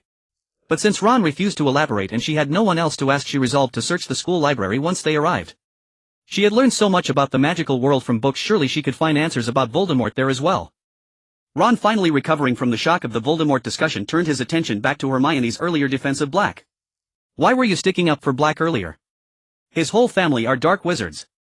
Just because one member of a family is a dark wizard, does that mean the entire family is? There are countless criminals in the world, does that make all their families criminals too? I have a distant relative who is a criminal, does that make me one? Hermione retorted, frowning, clearly questioning Ron's logic. It's different. Ron said, his face reddening. Dark wizards are different. If one is a dark wizard, the whole family is. Has your family never had a single dark wizard? Not ever. Hermione challenged. At this, Ron puffed up with pride. No, not a single one. My parents both fought alongside Professor Dumbledore. Hermione was skeptical but decided to trust her own reasoning. How could anyone be so certain of such things? Anything could have exceptions. Why couldn't a family with dark wizards produce an ordinary wizard? Seeing her disbelief, Ron snorted. Fine, keep believing in that black kid who's always hanging around Malfoy. Hermione's eyes widened. What does he have to do with this? I was talking about dark wizards and their families in general. You're still making excuses for him. I told you I wasn't talking about him specifically. Neither was willing to back down, and in the end they fell into a stubborn silence, refusing to speak to one another. Night had fallen and the forest was pitch black, with only a few stars twinkling in the sky above. The Hogwarts Express chugged slowly along the tracks, the rhythmic clatter of wheels against steel echoing through the silent night. Inside the train, dim lights illuminated the compartments, casting a weary glow upon the young witches and wizards within. Arthur was no exception, having been seated since morning, his body ached with fatigue. Arthur's backside was now growing sore from the long journey. His companions were in a similar state. Even the usually talkative Draco was silent, leaning against the headrest with his head tilted, a line of drool escaping his lips. Suddenly a voice echoed through the train. We will be arriving at Hogwarts in 5 minutes. Please leave your luggage on the train and it will be delivered to the school for you. The announcement reverberated 3 times. Draco jolted awake, straightening up abruptly and looking at Arthur with a start. What's going on? Has something happened? He peered out the window. The sky had almost completely darkened, with only a faint sliver of sunset clinging to the distant horizon. In the compartment, Goyle and Crabbe, seated opposite them, were tightly embracing each other, completely oblivious to the commotion around them. Goyle's drool, however, continued to drip steadily onto Crabbe's robes. Arthur picked up a bottle of fizzy soda from the table and handed it to Draco. Nothing's happened. We're just about to arrive at Hogwarts. It's time to get ready. Ah. Draco lowered the can, letting out a long sigh of relief. That's better. Soda's great, though it'd be even better if it were ice cold. Arthur stood up, rousing Goyle and Crabbe from their slumber while pulling on his robes. You could always learn a bit of magic, you know. Then a flick of your wand could turn that soda ice cold. Ill past, Draco replied. We have refrigerators now, why bother with magic? The Hogwarts Express gradually slowed, finally grinding to a halt. They had arrived at a small unlit platform. Draco eyed it with disdain. Isn't Hogwarts supposed to be the best wizarding school? How can they not afford a proper platform? It's falling apart and there isn't even a single lamp. As they stepped outside, the cold night wind crept through the cuffs of Draco's sleeves, sending a shiver down his spine. Ugh, this damnable weather is just awful. Arthur chuckled beside him. Your family is on the school's board of governors. You could just pay to have a new one built yourself. Isn't yours too? How about we go in on it together? Don't count me in. I'm not of age yet, so I can't be a governor. I already sold my family's seat. What? Draco's jaw dropped in surprise, then a look of disappointment crossed his face. I was hoping that if you were a governor too, once we grew up we could get rid of any teacher who treated us badly. Just fire them on the spot. Arthur patted Draco on the shoulder. What are you thinking? Even if we were both governors, we'd only have the power to fire the headmaster. The teachers are under his authority. Draco shook his head vigorously. Forget that then. Dumbledore is the most powerful wizard in the world. I wouldn't dare to cross him. Just then a booming voice shouted, "First years over here. Hey Harry, come this way, mind your step." Hagrid, towering over 3 meters tall, stood beside the new students, his massive frame holding a lantern and casting an imposing silhouette. Every young witch and wizard passing by stared at him in awe. Come on, first years, follow me. Watch your feet, Hagrid said, clapping Harry on the shoulder before leading the way. The group of first years followed Hagrid along a winding path, eventually arriving at the edge of a vast dark lake. The black lake was like a giant obsidian mirror. Moonlight spilled across its surface, a delicate silvery veil that shimmered and reflected a scattering of starlight. On the high cliffs across the lake a magnificent castle rose, its many towers and spires reaching for the sky. Countless windows twinkled in the moonlight. It seemed to be greeting the first years arriving at Hogwarts for the first time. Arthur, Draco, Goyle and Crabbe found themselves sharing a boat. They followed the flotilla across the lake, disembarking onto a flat damp patch of grass in the shadow of the castle. After climbing a set of stone steps they finally stood before a massive oak door. Hagrid raised a fist larger than any of the students' heads and knocked 3 times on the castle door. It swung open immediately. A stern-looking witch in emerald green robes stood in the doorway.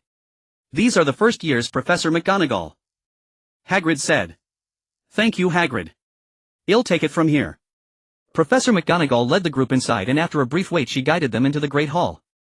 The Great Hall was of course a truly magnificent sight. Students from the 4 houses were gathered at their respective long tables, while a 5th table stood at the top of the hall for the teachers. All the tables were set with gleaming golden plates, and the floating candles above them cast a dazzling light upon the golden dinnerware. Professor McGonagall placed a 4-legged stool in the center of the hall on the red-carpeted dais and then carefully set a pointed wizard's hat upon it. The hat was patched and worn, looking tattered and frayed as if it had been salvaged from a junkyard. Once McGonagall stepped back, the hat opened its eyes and mouth and began to dance and sway on the stool like a living being singing a strange song. The first years watched with rapt curiosity. They had never seen a talking hat before.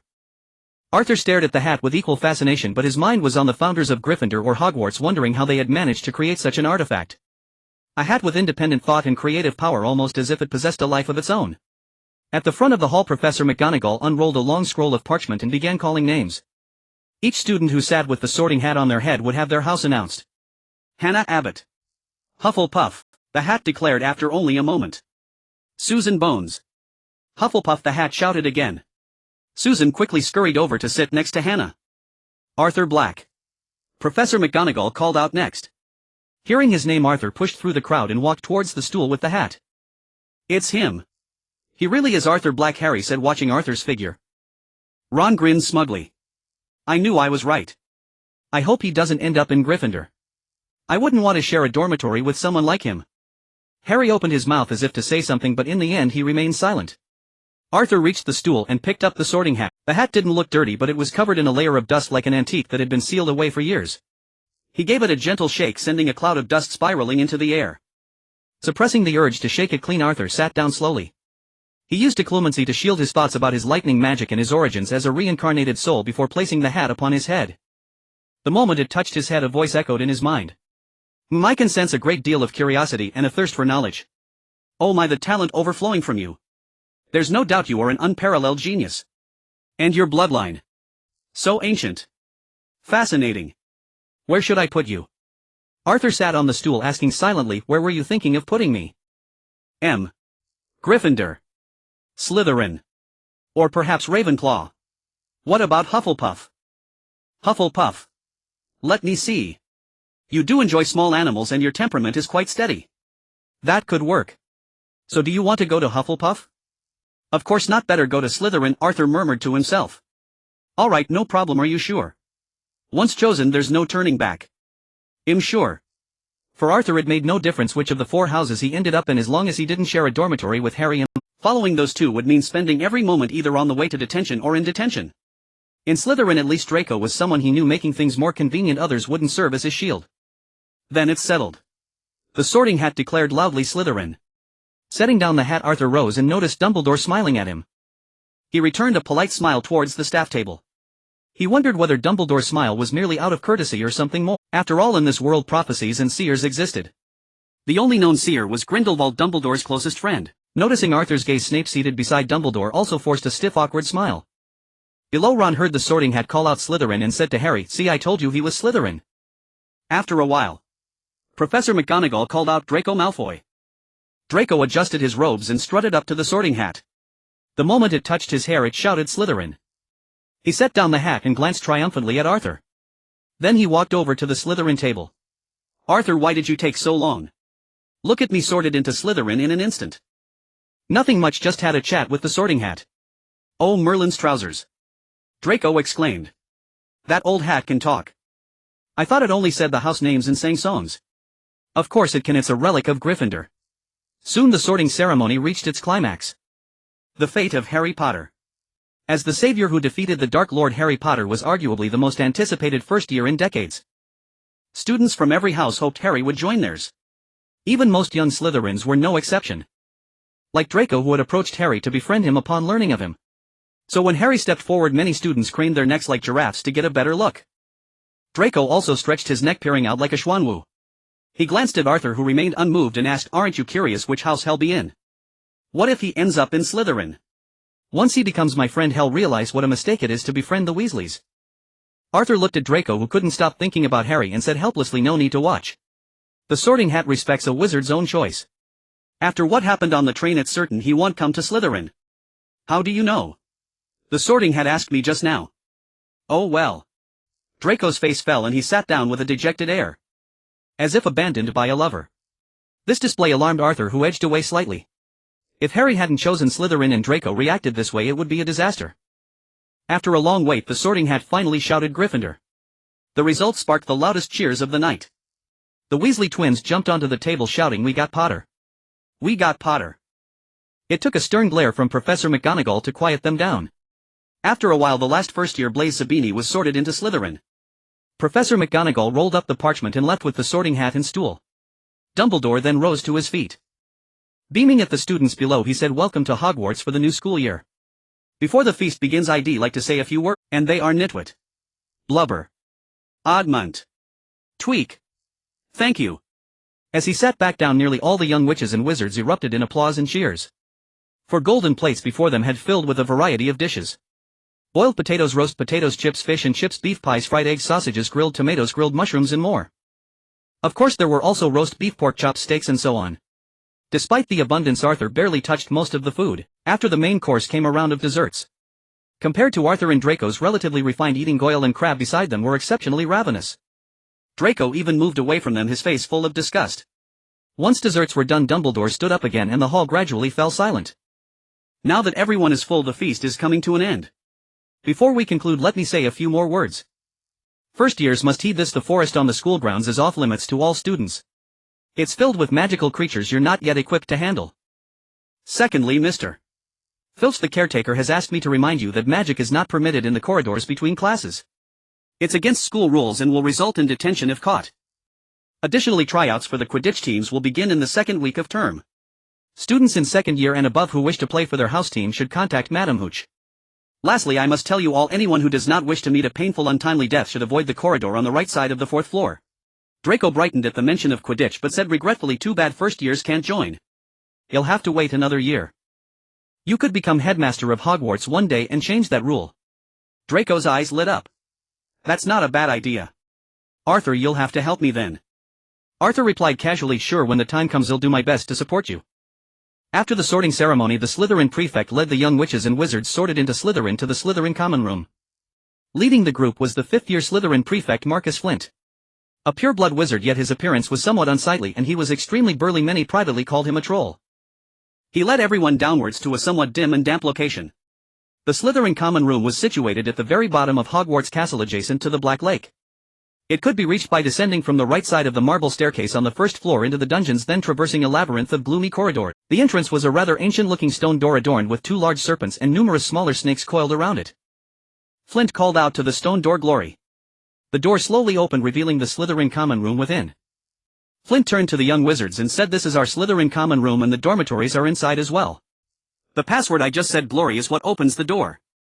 The password changes every 2 weeks and will be posted on the notice board. Also, the dormitories have been assigned. Your names will be on the doors. Just find yours when you go in." With that, Flint entered first. Arthur and Draco followed him in. The Slytherin common room was elongated and narrow, bordered by enormous windows that offered views into the Black Lake. However, because of the lake water, the windows had a faint green tint, and combined with the green lights hanging from the ceiling, the entire room had the feel of an evil wizard's dungeon. Hogwarts had 4 houses, each representing one of the 4 elements. Gryffindor was fire, Hufflepuff was earth, Ravenclaw was air, and Slytherin represented water. Because of this, the Slytherin common room was the only one of the 4 situated near water. Consequently, most of the decorations within the room were also green, representing water. This somewhat gloomy environment made Arthur regret choosing Slytherin a little.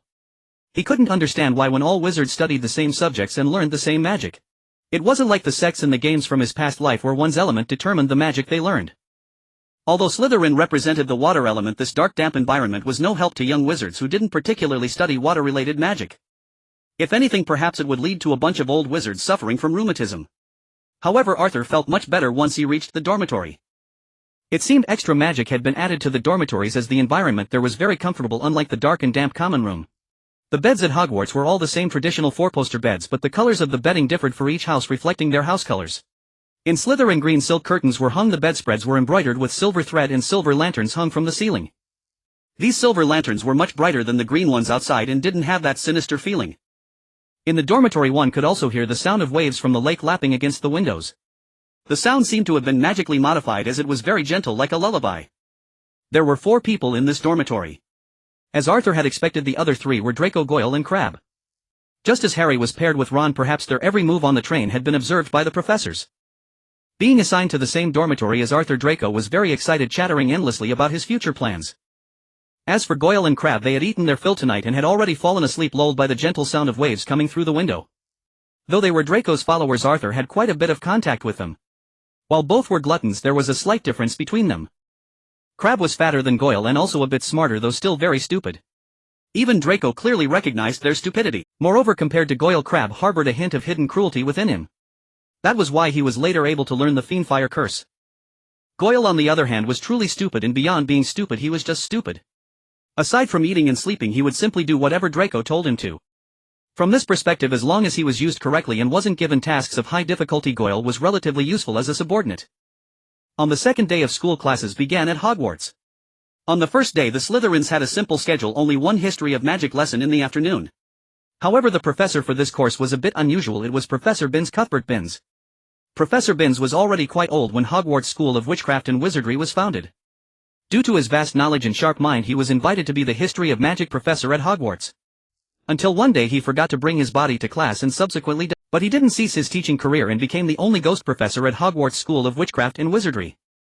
However, perhaps because Professor Binns had become a ghost, his former sharp mind had turned into rote recitation, merely droning on from the textbook. This caused most of the young wizards to start nodding off in Professor Binns' class, with some even slumping directly onto their desks.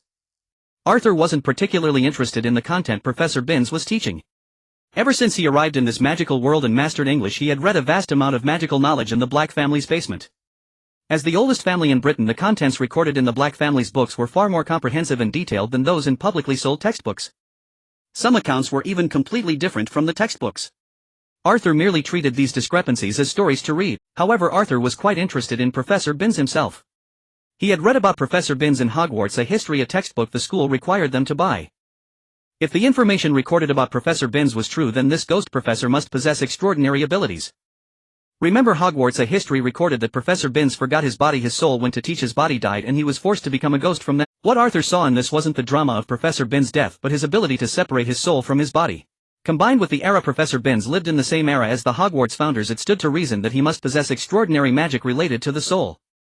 Any magic connected to the soul was definitely not simple. For example, the magic used to create Horcruxes or the Cruciatus and Imperius curses, which directly affected the soul. Therefore, during the subsequent history of magic class, Arthur didn't listen to Professor Binns' lecture, nor did he sleep like the other students. Instead he constantly compared the differences between Professor Binns and the other ghosts. A ghost was a transformation of the soul after a wizard died. If their soul refused to depart they would turn into a ghost. If Professor Binns truly had great proficiency in soul magic, then the ghost he transformed into should also be different from other ghosts. Slytherin's first day of classes was simple, consisting of a single history of magic lesson. After class Arthur returned to the dormitory alone while Draco wandered the castle with his two cronies. Back in his dormitory Arthur closed the door preparing to practice his thunder arts. He would have preferred a more secluded spot like the Room of Requirement. However, the Room of Requirement was located too close to Dumbledore's office. He feared that if that old bee discovered his activities it would lead to unwanted arrangements. So he simply practiced in his dormitory. After all, his current thunder arts were not powerful enough to damage the room. Arthur extended his hands and two crackling orbs of lightning materialized instantly. One was white, the other black. He had only mastered the most basic lightning spell from the thunder arts discharge. In the game he played in his past life, the mod he had installed was created by Chinese developers, so its magic wasn't strictly modeled after the spells in Harry Potter. This Thunder Sovereign mod combined lightning abilities inspired by Chinese films and television. It featured three distinct types of lightning. The most basic were Yang Thunder and Yin Thunder. Yang Thunder was white, boasting immense power, speed, and explosive force. Yin Thunder was black, characterized by its duration, malleability, and a certain degree of control. One was for pure offense, the other for control and defense. Furthermore, once one's cultivation reached a certain level, Yang and Yin Thunder could merge into Heavenly Thunder. This form possessed the strengths of both and could also damage the soul. This was the primary reason Arthur hadn't bothered learning the 3 unforgivable curses in the game. If he could master Heavenly Thunder in this world, every one of his spells would carry soul-damaging properties, a perfect nemesis for the soul-scarred Voldemort. Thus Arthur held no reverence for the main antagonist of the Harry Potter series. Yet the path to mastering thunder arts was arduous. Back in his past life he simply completed quests and gained experience to level up his skills. Now, having truly transmigrated into this magical world despite acquiring a template, the process of cultivating thunder arts mirrored other magic. It relied on personal comprehension and dedicated practice. So despite practicing diligently since his arrival, his physical limitations meant he had only grasped the most basic spell discharge. However, as he grew older his cultivation speed increased. Last year his proficiency in discharge was only 4. A single year later it had reached 7. The maximum proficiency for a spell is 10. Based on his past life game data, and average Auror's combat spell proficiency was around 5. This meant Arthur could potentially take down an Auror with a single sneak attack should his spell connect. But Aurors were hardly the pinnacle of power. Having watched the duels between Dumbledore and Grindelwald in the Fantastic Beasts films, Arthur had no doubt that either wizard at their peak could take on 100 Aurors. Dumbledore, especially in Fantastic Beasts The Secrets of Dumbledore, displayed truly terrifying power. The ability to apparate without restriction was formidable enough, but he also possessed a cheat-like spell that forcibly dragged enemies into a dual dimension. Arthur felt that even if he fully mastered all the abilities of the Thunder Sovereign from his past life game, he might not be able to defeat Dumbledore in his prime. But Dumbledore was old now. While his skill and experience had grown, his stamina and reaction speed had declined, significantly reducing his overall combat effectiveness. In a prolonged battle he might have fought for a full day in his prime, but now a mere half hour of fighting would likely leave him exhausted. Standing by the window, Arthur released different lightning from each hand, Yang Thunder and Yin Thunder. After a moment of thought he dismissed the Yin Thunder, as the two basic forms discharge was common to both. However, subsequent spells branched off separately, forcing him to focus on one path. After deliberation he chose Yang Thunder. One reason was its white color. Yin Thunder's black hue might easily be mistaken for dark magic. Lacking significant power, Arthur had no desire to draw the old bee's attention. If Dumbledore discovered Yin Thunder he might not ostracize him given the Voldemort lesson, but he would certainly impose numerous trials. Arthur had no time for Dumbledore's character tests. The second reason was that Yang Thunder boasted superior attack power and speed. Arthur released Yang Thunder from both hands. The two white orbs slowly merged into a larger crackling sphere. Yang Thunder was composed of countless fine white arcs appearing clear, agile, and divinely bright, a pure and righteous energy. Despite being inspired by a game mod, this thunder magic merely resembled the lightning arts from a past life film in appearance. In reality it wasn't based on the 5 elements but a fusion of magical power and spiritual strength. In the game it consumed HP and MP. A 7:3 ratio of HP to MP yielded Yang Thunder. A 3:7 ratio produced Yin Thunder. A 5:5 ratio resulted in Heavenly Thunder. But in this reality without a game interface, Arthur discovered that thunder arts only consumed magical power. With a mere thought his magic could manifest as Yang or Yin Thunder just like any other spell. This fundamental change caused him considerable difficulty in his studies. Through years of experimentation Arthur finally found an approach treating thunder arts as equivalent to the magic of this world. While differences existed, the core principles were similar. Or perhaps based on knowledge gleaned from the ancient magic books he found in the Black family library, this thunder arts was more akin to ancient magic. It required no standardized incantations, no specific gestures, and no wand. Instead it relied on the wizard's spiritual power or soul to act upon the magic within, shaping it into a spell and controlling it through sheer will. Arthur recalled the young thunder, then extended his right-hand fingers slightly curved. He visualized his 5 fingers as a wand, channeling magic to his palm and transforming it into young thunder.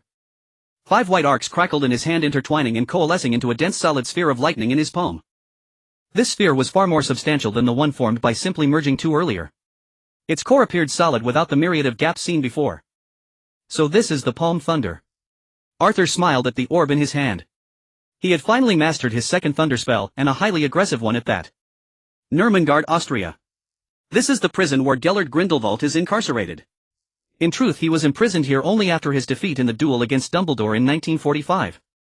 At the time he was at the very zenith of his power, both in personal might and in the vast influence of his followers.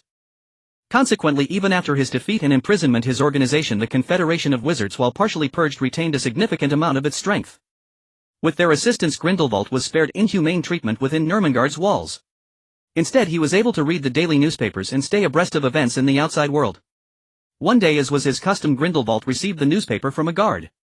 The first paper he read was the Daily Prophet, Britain's highest circulation newspaper. On occasion, the Ministry of Magic would also use the Daily Prophet to disseminate certain information.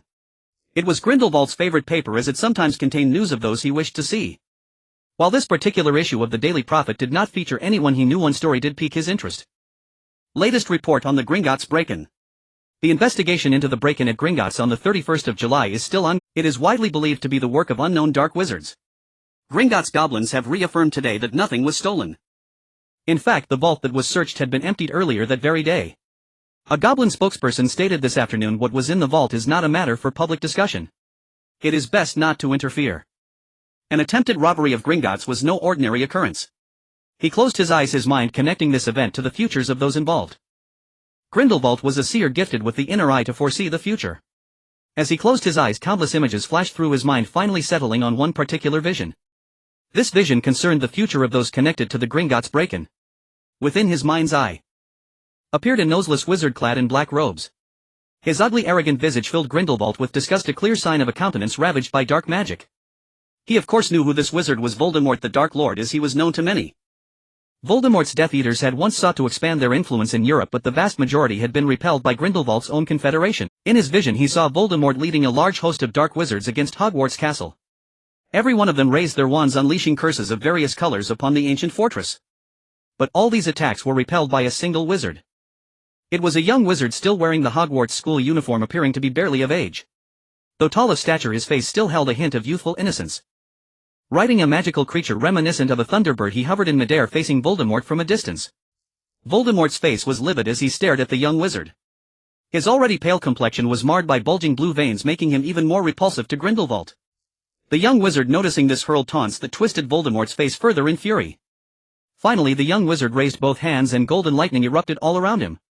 Voldemort countered by raising his wand. A green flash met the golden lightning in midair, exploding in a blinding glare. The vision in Grindelwald's mind came to an abrupt halt. After seeing this glimpse of the future, his expression darkened. He recognized the wand in Voldemort's hand at the end.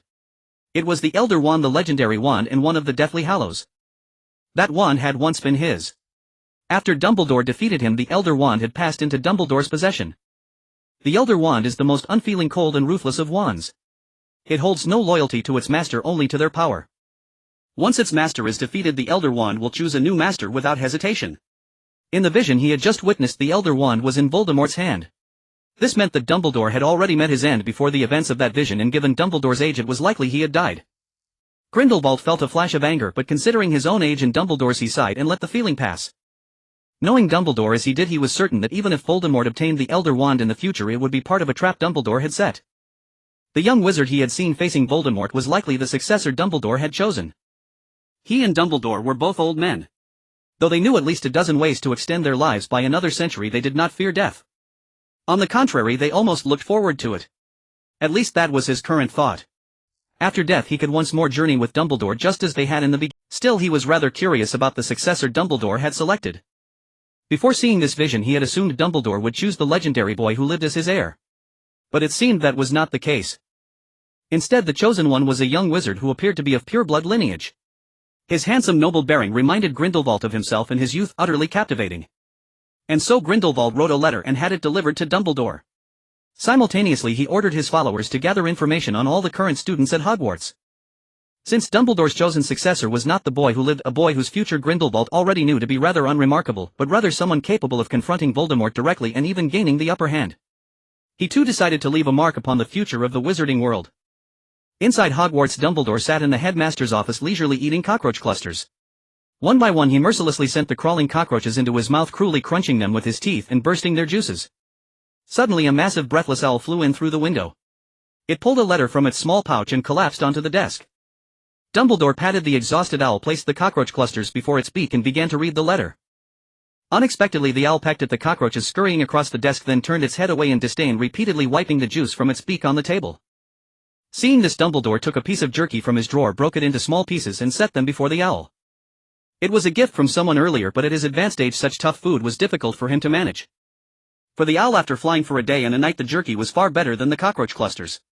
It swallowed the pieces in a few quick bites. Seeing the owl satisfied, Dumbledore picked up the letter once more. The sender's name made his pupil's contract, Gellert Grindelwald. The two had not been in contact for a long time. He adjusted his slightly askew spectacles. The letter was lengthy, but most of it was trivial chatter. Dumbledore merely skimmed over the words on the parchment. Only 2 points in the letter held any significance: a warning to beware of Voldemort and a caution against nurturing another Voldemort. Dumbledore did not take Grindelwald's warnings to heart. He knew Grindelwald was a seer with the ability to foresee the future. However, this gift was not always a blessing. Grindelwald's visions were often fragmentary, rarely revealing the complete picture of a major event. For instance, he might foresee Wizard A killing Wizard B. But Wizard A could have simply killed Wizard B, or the two might have staged a deception for others, or Wizard C could have disguised themselves as Wizard A to commit the murder. There were many possibilities. One could not take a vision at face value. It required careful assessment of the environment, the story's context, and the backgrounds of those involved. But he was not Grindelwald. He did not know the exact content of the vision nor the time and place it depicted. It was best to simply disregard it. As for Voldemort, he had already made his arrangements. He had no intention of replying to Grindelwald's letter. In his view, this cryptic, contextless letter seemed more like a jest at his expense. In a classroom within the castle, Arthur was attending a lesson, their first transfiguration class. His talent in transfiguration was only 65 out of 100. This was slightly better than an average Auror, but not by much, on par with those of modest renown. The talent panel was a feature absent from the game in his previous life, added after he had crossed into this world. Based on his deductions, an ordinary Auror would have a score around 50, while those with some fame capable of handling most situations independently would be around 60. Professor McGonagall, his current transfiguration professor, was likely around 80. Dumbledore, on the other hand, must have been close to 100, if not exactly 100. Thus in transfiguration Arthur was not an unremarkable student, but he was only barely excellent. Yet that was already sufficient. With a talent of just 65, his performance in transfiguration placed him among the top of his year. Comparing the Wizards and the Fantastic Beasts series and the Harry Potter series, Arthur felt that each generation was weaker than the last. Apart from Dumbledore, Grindelwald and Tom, 3 wizards who seemed to have cheats. Earlier generations boasted figures like Grimson, one of Grindelwald's followers, able to withstand the attack of an enraged Obscurus, Aurelius Dumbledore, who could control an Obscurus and was the longest-lived Obscurial, Minerva McGonagall, Filius Flitwick, Yusuf Kama, whose wide area spell instantly defeated nearly 10 Grindelwald supporters, and Newt with his magical creatures capable of overwhelming opponents, through sheer numbers. In the following generation, Severus Snape was the only one Arthur considered a true powerhouse. With ample preparation and full use of potions, few wizards could match him. Aside from Snape, that generation's only notable fighters were his uncle Sirius Black and his aunt Bellatrix Lestrange. But even they in his eyes fell short of true greatness. They had merely mastered the spells most Aurors knew with slightly higher proficiency. As for Arthur's own generation, Harry's generation in the original story, they seemed even weaker compared to the previous ones. It was the generation after that which produced Delphi Riddle, the daughter of Voldemort, and Bellatrix. She could instantly defeat Harry, who was then the head of the Auror office, and it took the combined efforts of Ginny, Hermione, Draco and Ron to finally bring her down. Therefore Arthur, with his 65 in transfiguration, a talent that could fully qualify him as an Auror director, made him appear a minor prodigy among his peers. Although much of what Professor McGonagall taught went over his head, only Hermione Granger among all the Gryffindors and Slytherins could keep pace with him. In their first class, after explaining the principles of the basic transformation charm and demonstrating it a few times, Professor McGonagall had the young witches and wizards practice by transforming a matchstick into a silver needle. By the end of the lesson, Arthur had barely managed to make his matchstick resemble a silver needle. The tip was sharp, but the eye was rough and not smoothly finished. Hermione had barely turned her matchstick silver and sharpened its thinner end. As for Draco sitting next to Arthur, he could only manage to produce a few silver stripes on his matchstick. Watching Professor McGonagall take Arthur's nearly perfect silver needle for display, Draco couldn't help but tilt his head up 45 degrees and take a deep breath to keep envious tears from falling. He yearned for Professor McGonagall's praise to be directed at him. "Draco, why are you staring at the ceiling?" Arthur nudged him, noticing his frozen posture. The sudden jolt sent Draco's tears spilling onto his robes. He quickly widened his eyes. "Nothing, Arthur. I was just contemplating life." "Oh, I see. But your robes are soaked," Arthur pointed out. Draco tugged at his robes, rubbing the wet spot with his thumb and forefinger. When the stain wouldn't come off, he forced a smile that said, "I wasn't crying, actually, this is just drool from nodding off during class. I didn't have breakfast, so I wasn't fully focused. Otherwise I could have at least produced a needle tip." Within just a few days of learning, Arthur's reputation as a genius had already spread among the students of his year. The students of Slytherin were particularly excited. For years the House Cup had been theirs. However, this year a savior had appeared among the new students joining Gryffindor, a house they were not on good terms with. This caused them some concern. Nonetheless, after a few days of observation, they discovered that the legendary savior was not all that impressive, even appearing quite mediocre in many aspects. In contrast, Arthur was regarded as the top among this year's young wizards. However, because Arthur disliked answering questions proactively in the face of Hermione, who constantly raised her hand in class, Gryffindor still held a significant advantage in terms of scores from the perspective of the first-year young wizards. Yet this advantage vanished when faced with Professor Severus Snape's potions class. As the head of Slytherin, Snape's treatment of students varied greatly compared to the other house heads. Previously there had only been slight differences in treatment, but now when confronted with Harry Potter, Snape treated him as if he were an enemy. As the first potions class of the semester, Slytherin was attending with Gryffindor. Once all the young wizards had gathered, Snape entered, his long cloak swaying behind him like a giant bat. Upon reaching the classroom, he picked up the attendance sheet and read the names on it without a hint of emotion. Until he reached Harry Potter. Snape's already cold voice turned even icier, causing the young wizards in the front row to shiver involuntarily. Harry, sitting below, raised his hand. "Oh, look at that!" A faint expression finally crossed Snape's face, but it was different from the delight shown by other professors when they saw Harry. Snape's expression held a tinge of nostalgia, a hint of mockery, a dash of disdain, and a layer of cold indifference. Harry Potter, what a renowned figure. Since his birth, the entire magical world has been aware of this individual. This somewhat sarcastic tone made Harry uneasy, but in the face of Snape, a professor at the school, he could only endure bowing his head, too afraid to meet Snape's gaze. After taking attendance, Snape scanned the students in the classroom. Due to his cold demeanor and previous mockery towards Harry, none of the Gryffindor young wizards dared to meet his gaze, and even the Slytherin young wizards who knew he was the head felt a chill of fear. "You are here to learn the precise science and strict craft of potion making. Since there is no silly waving of wands here, many of you may not believe this is magic. I do not expect you to truly comprehend the beauty of a cauldron simmering over a gentle flame, emitting white smoke and wafting delightful aromas, nor will you understand the magical power of potions that flow into your mouth, evoking feelings of euphoria and bewilderment. I can teach you how to enhance your reputation, create glory, and even stave off death, but you must not be the kind of foolish idiots I often encounter." With that, Snape glanced at Harry. Suddenly he shouted, "Potter! If I add daffodil root powder to the wormwood infusion, what will I—" Harry stood up, looking bewildered. The two terms in Snape's question were ones he had never heard before. I don't know, sir," Snape sneered. "Humph, it seems fame does not equate to ability. Wouldn't you agree, Mr. Potter?" Then, ignoring Hermione, who was raising her hand beside Harry, he continued, "I'll give you another chance, Potter. If you were to look for a Dunstone, where would you find one?" "I don't know." "Tisk, what is the difference between aconite and wolfsbane?" "I don't know either."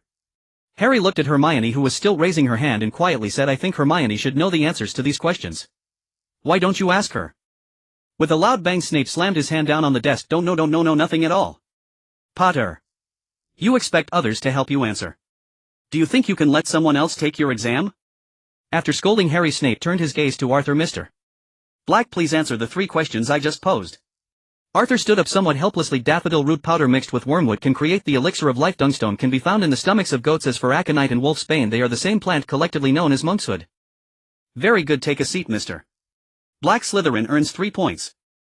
Snape then looked at Harry. "Potter, due to your disrespect towards the teacher, Gryffindor loses 2 points. You couldn't answer a single one of the 3 questions. It seems your fame far exceeds your abilities." Afterwards, Snape paired all the young wizards into groups of 2 to mix a simple potion for treating boils. During this time he was particularly attentive to the Slytherin students, especially Arthur and Draco's group. Facing Snape, Draco was perhaps either paying close attention or perhaps had some innate talent in this area. In potions class, Arthur, who had above-average talent, performed similarly to how he did in potion studies. As for the Gryffindor students, although Hermione and Harry also performed well, Snape did not offer a single compliment. He even blamed Harry for not helping a Gryffindor student who faced issues while making potions, deducting another 2 points from Gryffindor.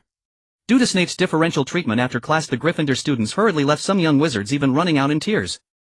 They did not dare to stay any longer, fearing what harsh words might spill from Snape's merciless lips. After class, Snape kept Arthur behind. He discussed with him the increased supply of herbs from the Black family to Hogwarts in the upcoming period.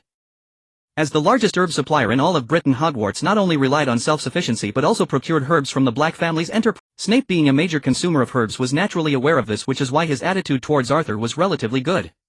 When presented with Snape's request for additional purchases, Arthur readily agreed. Moreover, since Arthur had established smuggling routes in Europe, he could provide Snape with a large quantity of raw materials for potions. As one of the top potion masters in the world, Snape often conducted research on potions. Many of the top potions required the use of restricted ingredients. Upon learning that Arthur had access to such channels, Snape revealed a stiff smile. He promised Arthur that if he encountered any issues in potions or school life, he could come to him. As Arthur exited the classroom, he encountered Draco and Harry's group facing off outside. Since Snape had kept Arthur after class, Draco had rushed out the moment it ended, eager to catch up to Harry and gloat. Harry, walking ahead, was unaware of being followed, still complaining to Ron about Snape's behavior in class. Snape is utterly unreasonable. I didn't even do anything. Is it just because I'm famous? Why aren't other professors like that? It must be because he's a Slytherin. Dark wizards are all from Slytherin. He's definitely upset that you defeated you-know-who. Remember, in the past you-know-who was their master. Ron asserted, drawing on his understanding of Slytherin. Draco, who had just caught up, overheard this. He and his two cronies blocked Harry and Ron's path. Oof, I wondered who it was. It's Weasley. No wonder you dare to slander Slytherin. Is what I said not the truth, Malfoy? A sneer appeared on Draco's face. The truth. Do you think Gryffindor has no dark wizards? I know of quite a few, some are even locked in Azkaban right now. His lips curled upwards, infuriating Ron so much he wanted to punch Draco. But seeing Draco's certainty about dark wizards in Gryffindor, Ron hesitated. His tone softened involuntarily. So what? Slytherin has produced the most dark wizards, I'm absolutely sure of that. Ha! Draco smoothed back his slick blonde hair, a smirk still on his face. Weasley, I'm curious how you can say such things. What do dark wizards have to do with Slytherin? Don't you know Professor Snape was cleared by the Ministry and vouched for by Professor Dumbledore? Compared to your other brothers, you're remarkably dim. Are you sure you weren't adopted by the Weasleys just for your red hair? The old Draco would have charged forward by now. But after years around Arthur, Draco had learned that if you can use words, you don't use fists. And if you must fight, you should first fray your opponent's nerves with words. As expected, Ron was visibly losing control after hearing Draco's taunts. Draco's final remark struck a nerve. Ron had harbored the same doubt in the quiet of the night. Why was every one of his brothers so accomplished? Even the twins, who usually seemed mischievous, were exceptionally talented in their studies. But he felt like he didn't quite fit the Weasley mold. Except for the red hair. Furious, Ron charged at Draco, hands outstretched ready for a brawl. However, Goyle and Crabbe immediately stepped in front of Draco. Facing their massive size advantage, Ron was easily shoved against the wall, unable to gain any ground. Harry swiftly drew his wand, pointing it at Draco, his voice trembling slightly. Malfoy, tell them to let Ron go. No problem. But I assume pointing your wand at me means you're ready for a duel. How about tonight? What's the matter? Don't you know anything about wizard duels? Harry looked at Draco, bewildered. Of course he knows. Ron, having pried Goyle's hand off him, interjected, "It'll be his second." Who's yours? A wizard duel isn't won by brute force. Draco glanced at Crabbe and Goyle, hesitating as he weighed his options. In terms of strength, both outmatched Ron. But when it came to wands, they were practically at the bottom of the entire first-year class, though Crabbe was slightly better than Goyle. Just as Draco was wavering, Arthur emerged from the classroom, looking puzzled at the standoff. Draco's face lit up with surprise. Arthur. My second is Arthur. Well, meet you at midnight in the trophy room, it's never locked. Harry looked confused, but Ron's face turned grim. Although their charms class wasn't with Slytherin, he had heard about Arthur's performance. Within the past week, all the first years had attended 2 charms lessons. It was said that whatever Professor Flitwick taught, Arthur would master perfectly within that very lesson. According to Ravenclaw students, their head of house, Professor Flitwick, had never praised a student as highly as he praised Arthur. In Flitwick's words, Arthur was a true genius, and surpassing him in the field of charms in the future was not out of the question. Facing Arthur, Ron had little hope of winning. But the words were already out, backing down now was impossible. After Ron nodded, a bewildered Arthur was dragged away by Draco. As they left, Arthur asked, "What was that all about?" "You chose me as your second for a duel." "Exactly," Draco said excitedly. "With you on my side, well, give Harry a proper lesson." Arthur pondered this. He recalled that in the original story Draco had tricked Harry and never showed up, instead tipping off Filch the caretaker. But now Draco was actually planning to go. Arthur couldn't help but ask, "Are you really going?" rather than just informing Filch. "Of course I'm going. Arthur, didn't you say that we purebloods pursue honor and must always keep our promises?" Draco looked at Arthur with surprise, as if puzzled how he could suggest something so dishonorable. "I said that." "Of course you did, when you were scolding me after I lied to you before." "All right," Arthur sighed. It seemed he was the one with a guilty conscience now. But somehow he felt like he was turning into the villain. First Snape, now Draco, both seemed to be pushing him into opposition with Harry. If he defeated Harry tonight, Ron's account would surely paint him as a future dark wizard. But wait, he was the transmigrator, the true protagonist. So was Harry the villain now? Arthur didn't intend to go easy on Harry. If they truly faced off tonight, he'd take him down with a single spell. In his view, Harry was just a tool to defeat Voldemort. As long as he stayed alive, that was enough. Draco, who stood against Harry, was his current friend. Not to mention that Draco's mother had always been a supportive aunt to him. If he had to pick a side, it would be Draco's. As for drawing the attention of the old bee, Arthur thought it was unlikely. His background meant Dumbledore would naturally keep a closer eye on him, but nowhere near the level of needing to test his character. Although Arthur's displayed talent was considerable, he was actually holding back a lot. Looking at his current level of talent, there had been similar wizards in previous years. Take Ron's brother Percy Weasley or Hufflepuff's Cedric Diggory. Both were talents far more comprehensive than what Arthur was currently showing. He only stood out more in charms. As long as he didn't show any inclination towards the dark arts, which would raise Dumbledore's suspicions, the headmaster wouldn't pay him much mind. In the original story, Dumbledore never acted against Draco despite his many misdeeds. Not to mention Arthur still held a trump card against Dumbledore. Voldemort's Horcrux. His house elf creature had one. Wizard dueling is a very ancient practice born from the need to resolve conflicts between wizards. In its earliest form, each dueling wizard would select a champion to act on their behalf. Should a dueling wizard perish, their champion could continue the fight. However, over the past century, duels have rarely ended in death. Sometimes wizards even organize their own dueling tournaments. Professor Flitwick, the head of Ravenclaw House, for instance, won a championship in his youth. Typically, duels between young wizards at school conclude when one party yields. While not commonplace, such duels do occur, especially between the houses of Slytherin and Gryffindor. At midnight, Harry and Ron arrived early at the trophy room. Hermione had come along with them as well. She had caught wind of the plan from somewhere and had tried to stop them as they were leaving. But unable to dissuade them, she decided to join them instead. It must be said Hermione's sorting into Gryffindor was beyond question. Had she been like other similarly rule-obsessed students who constantly quoted the school regulations, she would likely have reported the matter to her head of house, instead of trying to handle it herself. Unlike in the original story, Draco hadn't tipped off the caretaker Filch, so the trio reached the fourth-floor trophy room without any trouble. The corridor lights were all extinguished, but moonlight streamed through the high windows, making the glass cases filled with countless trophies, medals, and other awards gleam brilliantly. Upon arriving, the trio's attention was immediately captivated by the display. Harry's eyes were instantly drawn to a golden medal, the school's special award for services to the school, engraved with the name of its recipient, Tom Riddle. After waiting for a while, Ron grew impatient and said worriedly, "You don't think Malfoy got scared and won't show, do you?" Hermione analyzed calmly, "It's also quite possible he tricked us. A professor might be coming to catch us any moment now." "He wouldn't, would he?" "He chose black as his second," Harry whispered. Ron waved his wand, its core peeking out from the base, the white unicorn hair swaying like a mischievous spirit in the breeze. "What about black?" "He never agreed to it. It was all Malfoy's talk. And black isn't a good person anyway." Hermione glanced at Ron. "Isn't black decent? Just because he's in Slytherin. It's been a week of classes, what harm has he actually done?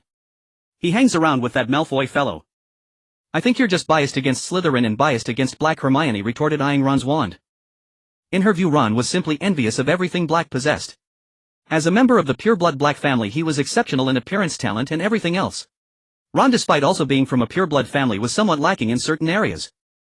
Ron, noticing Hermione's gaze, stuffed his wand into his pocket and said irritably, "Who's biased against him? I just don't like Draco, and by extension I don't like him either." All right. If they do show up, they're our enemies. Let's just beat them first and talk later," Harry interjected, trying to mediate. He didn't want Ron and Hermione to argue. Suddenly a somewhat arrogant voice echoed from the other end of the corridor. "Haha, what's this? Having a quarrel? Why don't you three fight it out first, and the two winners can face me?" Draco approached with a delighted look, finding the sight of the trio bickering quite amusing. Arthur followed behind him. As Draco's second, his role was to step in only if Draco were defeated. If Draco could handle the two of them on his own, Arthur wouldn't need to act, merely observing and ensuring nothing or no one interfered with the fairness of the duel. Seeing the trio, Arthur offered a polite smile but didn't approach to greet them. In truth, Ron was a distant relative of both him and Draco, though the connection spanned several generations, making the bond far weaker than the one he shared with Draco. But Ron had always harbored hostility towards them. Arthur saw no point in trying to mend fences. Ron wasn't a figure of importance like Dumbledore. With or without him, Harry would still defeat Voldemort as long as the prophecy remained unchanged. And judging by Dumbledore's focus on Harry, which mirrored the original story, the prophecy likely held true. Once Draco and Arthur arrived, Ron spoke first. "I thought you weren't coming. Scared, were you?" Draco retorted without missing a beat. "You're the weakest of the Weasleys. What would I be afraid of? I just heard you bickering and decided to give you a moment to settle it." Seeing them about to trade more barbs, Harry stepped forward to face Draco. "All right, Malfoy, enough talk. Filch could be here any minute. Let's just get this duel over with. Fine, I'll defeat you both in no time," Draco boasted, but when the actual duel began, the spectacle was rather pathetic. Having received some prior coaching from Ron, Harry exchanged bows with Draco before they engaged in a clumsy exchange of spells. After all, they had only been learning for a week. The spells they cast were like colorful flashlights. Even when they hit their target, they mostly just dazzled the opponent's eyes. Occasionally a spell would cause a slight knockback. However, compared to Harry, who was new to magic, Draco, having grown up in a pure-blood family, was far more adept at casting spells. He frequently landed playful jinxes on Harry, though his lack of mastery meant they often had little more than a nuisance effect. Still, this gave Draco a slight edge in the duel. Had Harry not possessed a natural talent for unknown combat, his exceptional reflexes and decisiveness allowing him to dodge many of Draco's spells, he would have been defeated long ago. Ron and Hermione watched from the sidelines, their hearts pounding, fearing Harry would lose at any second. Though Hermione had opposed the duel, it was now inevitable. She could only hope Harry and Ron would emerge victorious. After all, she was a true Gryffindor at heart. Having earned the nickname Know-It-All within a week, she seemed to Arthur like a Hogwarts version of Wang Yuyan. Rich in theoretical knowledge but lacking in practical skill. Seeing Harry at a disadvantage, she observed for a moment before calling out Harry. The farther the distance, the weaker his spells. Before she could finish, a red spell whizzed past mere inches from her head. It struck the wall behind her, leaving a crack. Arthur stood in the distance, wand raised, watching her with a cold stare. The moment she saw the crimson beam of light, Hermione felt as though her entire body had frozen in place like a high-speed car hurtling straight toward her. She could only stand there dumbfounded. "What are you doing, you treacherous Black?" Ron drew his wand and a streak of blue light flashed from its tip, speeding toward Arthur. Facing Ron's spell, Arthur didn't hesitate for a second, countering with a curse of his own. Expelliarmus. The red light shattered Ron's spell with overwhelming force, and in the next instant it repelled Ron, his wand flying toward Arthur as well. Watching Ron's wand soar toward him, Arthur extended his right hand and caught it. Ron, knocked back by Arthur's curse, staggered several steps until he hit the wall behind him, slumping down like a limp rag. Harry, who had been dueling Draco, rushed over to check on Ron. Hermione, shaken from her stupor, followed close behind him. Seeing that Ron was merely unconscious and still breathing, they both sighed in relief. Then they glared at Arthur with fury, and Harry, unable to contain his anger, demanded, "Black, why did you attack Ron?" Arthur let out a mocking laugh and tossed Ron's wand back. Whether due to the distance or sheer indifference, the wand rolled several times across the floor before coming to a stop at their feet. "Why did I attack him? Shouldn't you ask why he attacked me?" Harry picked up Ron's wand and looked at Hermione. He had been fully engaged in his duel with Draco, unaware of what had transpired here, only catching a glimpse of Arthur waving his wand twice from the corner of his eye. He had even been curious to see Arthur wielding the wand in his left hand. His momentary distraction had cost him, as Draco's spell struck him, though it didn't cause any real harm. Hearing Arthur's question, Hermione trembled with rage, pointing at him and shouting, "You attacked me first." "That wasn't an attack, it was a reminder. You broke the rules first, and by the code I could have killed both you and Weasley without consequence." Arthur's tone was icy cold. In his view, once both parties had agreed to a duel, they were bound by the established rules, and Hermione and Ron had clearly violated those rules just moments ago.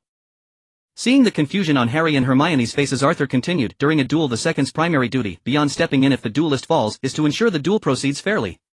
"And you," Arthur turned to Hermione, his pitch-black eyes sending a chill down her spine, "you alerted Potter, which is a violation. So my reprimand was entirely justified. In fact, the fact that the curse didn't land on you is a testament to my mercy. As for Weasley lying there, he should have known the rules of wizarding duels perfectly well, yet he attacked me directly. My counterattack was equally justified. Moreover, as Potter's second attacking me, Draco's second, is a serious breach of conduct. This duel, Potter, you have lost. That's impossible." Harry stammered in shock. He couldn't find any words to refute, as everything he knew about dueling rules came from, and Black's cold demeanor coupled with Draco's sneer had already convinced him of the truth of Black's words. These were rules well known to most wizards and meticulously documented. Black had no reason to lie. Hermione was equally taken aback, having only learned of the duel between Harry and Draco that very evening. She had no time to research dueling protocols. Now realizing she had been the first to break the rules, she too found no words to counter Arthur. Draco strutted over to Harry, a smug grin on his face. "What a joke, Potter. You didn't lose because you were defeated, you lost because of your second. I actually thought you might put up a fight. Turns out Weasley handed me the win. But that's fine. From now on when you see us you'd better keep your distance, got it? Harry Potter."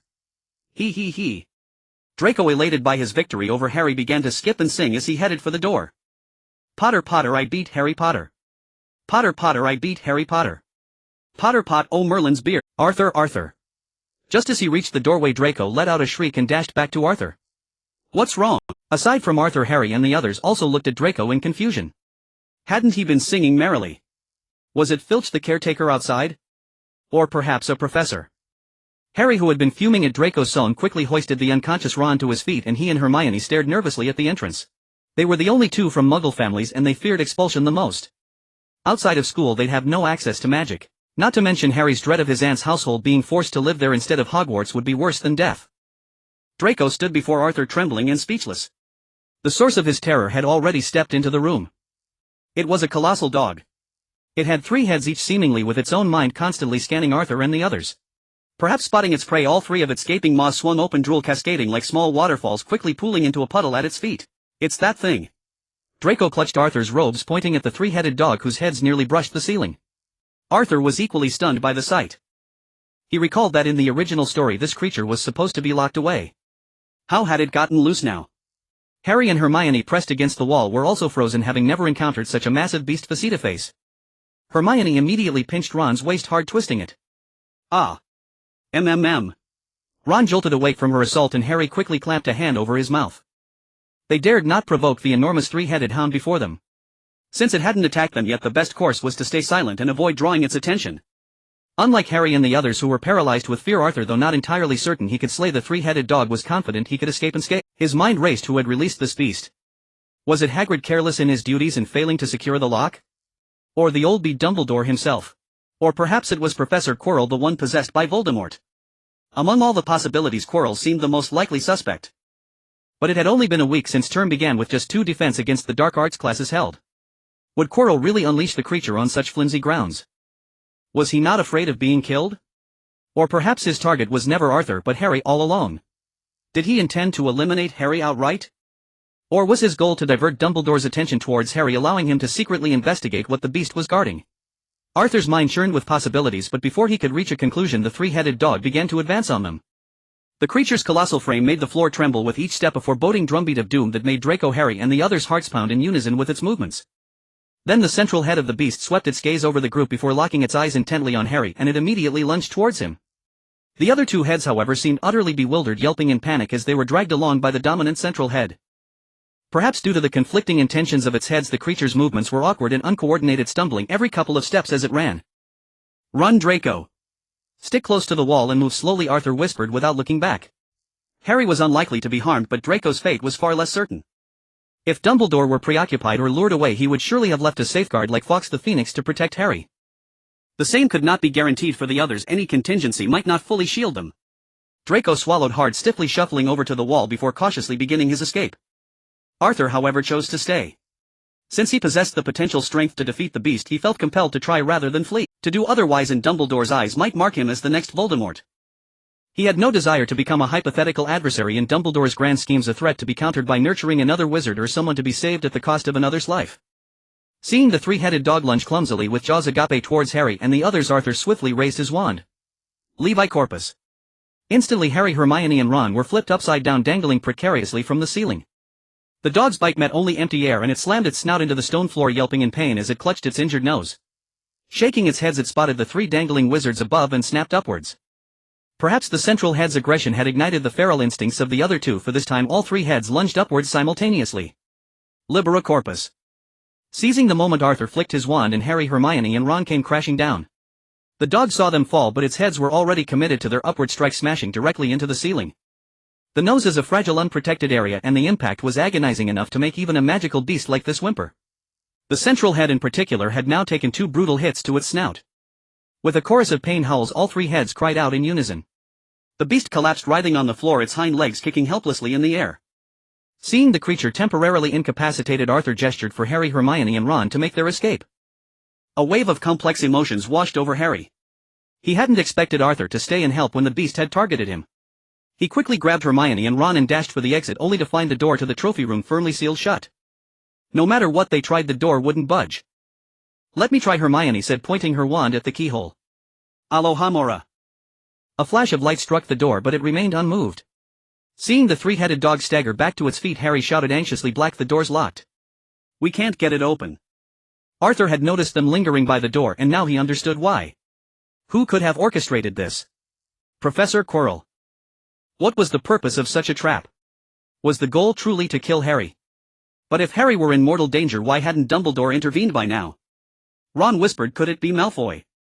He was the only one who left. Maybe he locked it from the outside. I'm standing right here, you brainless Weasley." Arthur stared at Ron as if he were an idiot. "Air." Ron started to retort, but the icy look in Arthur's eyes silenced him. Perhaps Malfoy would have wanted you dead too, Ron thought, but he wisely kept that to himself. After all, Arthur was their strongest hope for survival. Ron often spoke without thinking, but he possessed basic common sense.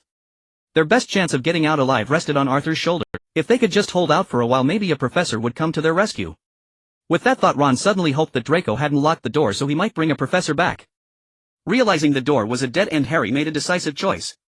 He moved to Arthur's side and asked, "Black, what do we do now?" Arthur gave Harry an approving look. "We wait. Draco has gone to find a professor. We just need to hold on until they get here." But then he dashed their hopes. However, it won't be quick.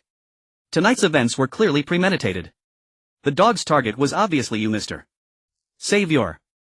If I were the one who wanted you dead, I'd find a way to keep the professors occupied. Harry felt a pang of guilt. "I'm sorry for dragging you all into this. If the professors don't make it, maybe once I'm gone the dog will leave you alone. It's not that simple. A beast is a beast. Even if it was once tame, once it tastes blood, it won't easily give up. In fact, it will only fuel its wild instincts." Arthur glanced at the gleaming trophies in the nearby cabinets and began collecting them. Arthur's current plan was simple: use these medals and similar items enchanted with transfiguration spells to restrain the three-headed dog. As for his lightning magic, he would avoid using it unless absolutely necessary, but if the situation demanded it, he wouldn't hold back. He was never one to admit defeat easily, and his current reticence was solely due to Voldemort. He wanted to conceal his true abilities until he had amassed enough power to at least have a voice in the matters at hand. In this day and age, being too much of a prodigy was not necessarily a good thing. But in the current predicament facing this three-headed dog with its immense magical resistance, it was highly likely he would have to resort to his lightning arts unless the professors or Dumbledore could arrive with swift reinforcements. If the professor's support was delayed and Dumbledore failed to appear, he couldn't gamble his life on the assumption that Dumbledore was watching from the shadows. Arthur took out the medals, laid them side by side and cast a transfiguration spell on each, turning them into large discs. He then tapped them haphazardly with his wand. He knew the three-headed dog's weakness was music, but he wasn't certain this method would work. There was a vast difference between different types of music. In the original tale, a harp and a flute were used. The reason might be that the three-headed dog naturally falls asleep to harp music, mirroring the legends of Cerberus the Hellhound. It could also be a result of the dog's training from a young age. However, the sounds produced by the large discs Arthur could conjure were uncertain. The clanging they produced was entirely different from the melodies of a flute or harp. If this three-headed dog could fall asleep to any kind of music, it would have already dozed off from the drum-like pounding of its own footsteps as it paced. Furthermore, Arthur's greatest worry was that this particular three-headed dog was different. The middle head was clearly fixated on Harry, a sure sign that it was under some kind of enchantment. Under these circumstances, music might not be effective, but it was worth a try. Arthur raised his wand and continued to strike the iron discs. Each medal was made of a different material, producing a unique sound. Arthur tested them one by one. Harry watched Arthur's actions with curiosity and asked, "Black, what are you doing? Will that be of any use?" The three-headed dog comes from the Greek myth of Cerberus, the offspring of Echidna and Typhon, the hellhound of Greek mythology. Orpheus, son of the sun god Apollo, was skilled at playing the lyre. His music could move plants, beasts and even stones. To rescue his wife Eurydice from the underworld, Orpheus played his lyre to lull Cerberus into a deep sleep. These are but legend stories passed down by ancients to record history. They have certainly been altered many times over the ages, but it is still worth a try. As Arthur continued to strike the iron discs, they emitted a variety of sounds, not exactly melodious, but it could be considered music. Upon hearing the sound, two of the three-headed dog's heads visibly drooped, its eyes struggling to stay open. However, the middle head remained in a state of heightened excitement. It thrashed about, dragging its two useless heads as it struggled to its feet. The three-headed dog had a peculiar anatomy, sporting 3 heads in total. A single neck couldn't support 3 massive heads, so the creature had 3 necks. With 2 heads now limp and powerless, the necks they controlled naturally slumped downwards. This severely hampered the three-headed dog's movements. Its front limbs were also difficult to maneuver, blocked by the 2 large drooping heads in front. Seeing this, Arthur called Hermione over to continue striking the iron discs. It seems the legends weren't wrong after all. Granger, you take over the tapping. The method was effective, though its impact was limited. The middle head had clearly been influenced by another wizard and was no longer susceptible to the music. Arthur stood up, wand in hand, and produced more metals, transfiguring their raised surfaces into sharp spikes. He laid them on the ground in front of the three-headed dog to impede its charge. Arthur knew he couldn't withstand the sheer force of such a behemoth's charge with his current abilities.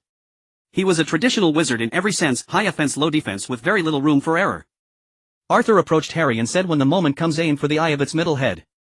Blinding it would be ideal, but at the very least you need to impair its vision." "No problem," Harry nodded. After Arthur's previous attempt had neutralized 2 of the 3 heads, Harry had complete faith in him. As Arthur and the others prepared, the three-headed dog finally managed to regain control of its body. It fixed its gaze on Harry and charged without hesitation, but the metals Arthur had laid on the ground mercilessly dug into the creature's flesh. Each step brought searing pain, and the intense agony brought the three-headed dog to a halt. Seeing it stop, Harry began launching a relentless barrage of attacks aimed at its eyes. Being huge had its drawbacks. The three-headed dog's massive body was equipped with equally enormous eyes, each one larger than Harry's entire head. Under Harry's continuous assault, the three-headed dog could only use its paws to shield its eyes. Meanwhile, Arthur had begun channeling his lightning magic the moment the beast hit. He wasn't using the palm thunder but the most basic discharge. His magical power transformed into white positive yon lightning, gathering in his hand until it coalesced into a massive sphere. The energy emanating from the sphere was so potent it made the surrounding air tremble, sending chills down one's spine. Behind him, Hermione and Ron watched in sheer terror. They had witnessed it. Arthur hadn't even used his wand. He simply extended his right hand, and suddenly a thunderous orb of blinding white light appeared in his palm, crackling with arcs of electricity and sizzling with a sharp sputtering sound. Sensing the orb was about to slip from his control and seeing Harry successfully restrain the three-headed dog, Arthur immediately hurled the ball of light. The sphere was propelled forward, tearing through the air with a blinding trail of white light, and slammed into the three-headed dog with tremendous force. Arthur's previous metals weren't just used to restrict the three-headed dog's movements but also because his magical attack power was currently insufficient. The three-headed dog's height possessed an extremely strong resistance to curses. Otherwise it wouldn't have caused so many wizards such a headache. In the current wizarding world there were 2 main types of offensive methods. One was the most common type of attack, curse. The other was transfiguration. The types of damage caused by these 2 attack methods were different. Curses used magical power, making it a direct means of attack. This method was convenient and direct, but it also had a fatal weakness. When facing targets with high magical resistance such as the three-headed dog before Arthur now, or dragons, most curses proved largely ineffective. However, transfiguration was different. Attacks using transfiguration incorporated pre-existing objects with magic, serving more to alter and strengthen them. Although categorizing these 2 attack methods simply as magical and physical attacks wasn't entirely accurate, general attack curses and transfiguration spells were mostly like that.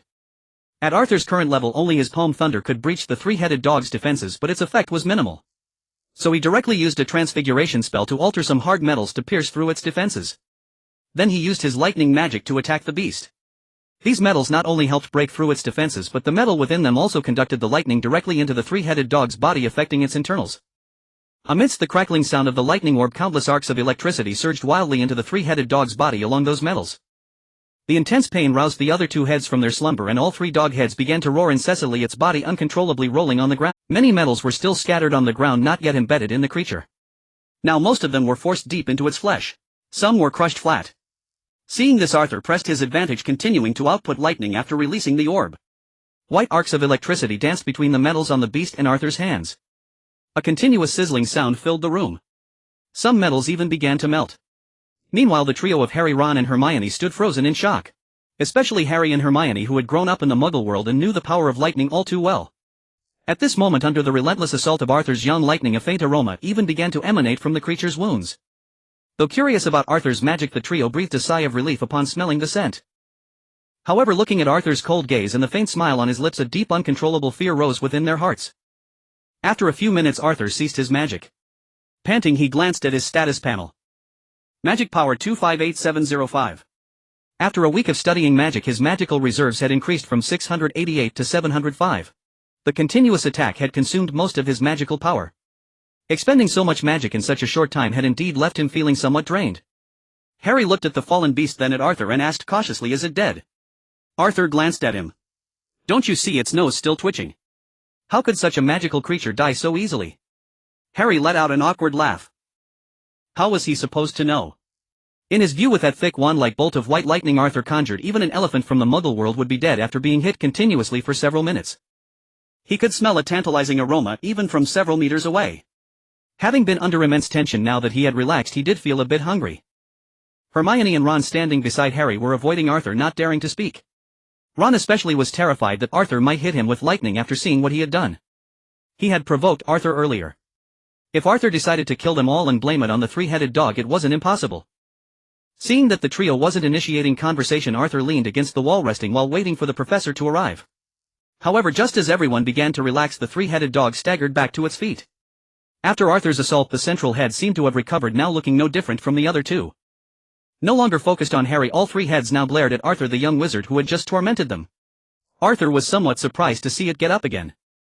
He had thought the beast was cooked and couldn't stand anymore. It seemed this was a lesson learned in battle. He had been careless. Next time he faced an enemy, he would make sure to finish them off even if they seemed done for. Although the three-headed dog was standing, it was clearly affected by Arthur's earlier attack.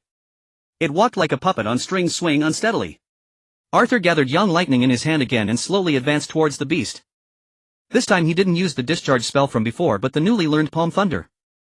Compared to discharge, Palm Thunder had significantly greater power, but it consumed far more magical energy and had a limited attack range. Magic power 400705. Arthur glanced at his panel. His magic had recovered to 400, and quickly at that, because the wizards of this world were somewhat peculiar. Most wizards didn't possess vast reserves of magic, but nearly all of them recovered their magical power swiftly. This recovery rate varied from person to person, but it inevitably slowed down with old age. Arthur's magical recovery speed was exceptionally fast. Long ago he had observed Draco's recovery rate, and his own was at least 3 times faster. As long as he didn't cast spells that consumed too much magic, he could sustain his magic for an entire day. The Palm Thunder slowly took shape in Arthur's hand, resembling a blinding orb of light surrounded by crackling white arcs. Harry couldn't even look directly at the orb, yet he could still feel the immense destructive power it possessed. Under his gaze, Arthur slowly raised his hand, aiming it at the creature's heads. A few seconds later, in the instant the central head opened its mouth, the orb in Arthur's hand vanished in the blink of an eye. Simultaneously, the advancing three-headed dog's body stiffened abruptly, then collapsed. After falling, blood began to pour from all 3 of its mouths. The scent of blood filled the room. Seeing that the beast was truly dead, Arthur crouched down and began poking the massive dog's body with his wand. Occasionally he would cast a few spells at it, but none had any effect. Its hide's defensive capabilities were formidable, almost comparable to dragon hide. Although it had a bit of an odor and would need some treatment before being made into clothing like robes. But Arthur knew alchemy, and this was perfect for practice. Harry, Ron, and Hermione pursed their lips, not daring to speak. They watched Arthur's almost necromantic prodding of the dead beast, gripping each other's hands tightly. When Arthur finished testing the hide's defenses and turned around, he was met with the sight of 3 lipless Britons. After resting for a while, Arthur attempted to break the door lock with his Palm Thunder technique. The lock was indeed damaged, yet the door remained firmly shut. The entire crack of the door seemed to be glued shut, requiring him to use the Palm Thunder to destroy every seam of the door. Now that the room was free of danger and a significant amount of time had passed, the professors were likely on their way. Arthur decided against continuing to damage the door.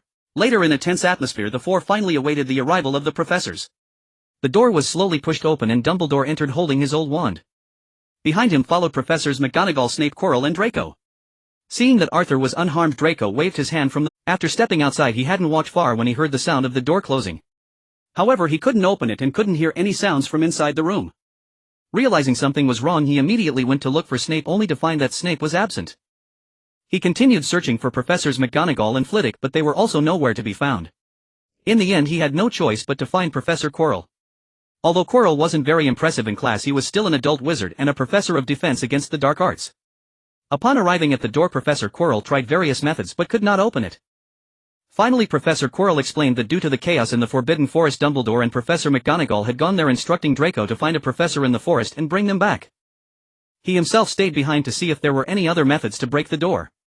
Then Arthur and Harry witnessed the scene of Dumbledore returning with several professors. Upon seeing the 3-headed dog corpse in the room, all the professors were filled with shock. The 3-headed dog was even more formidable than a giant. Inside this room were only 4 first-year young wizards. It was unexpected they could defeat such a magical creature.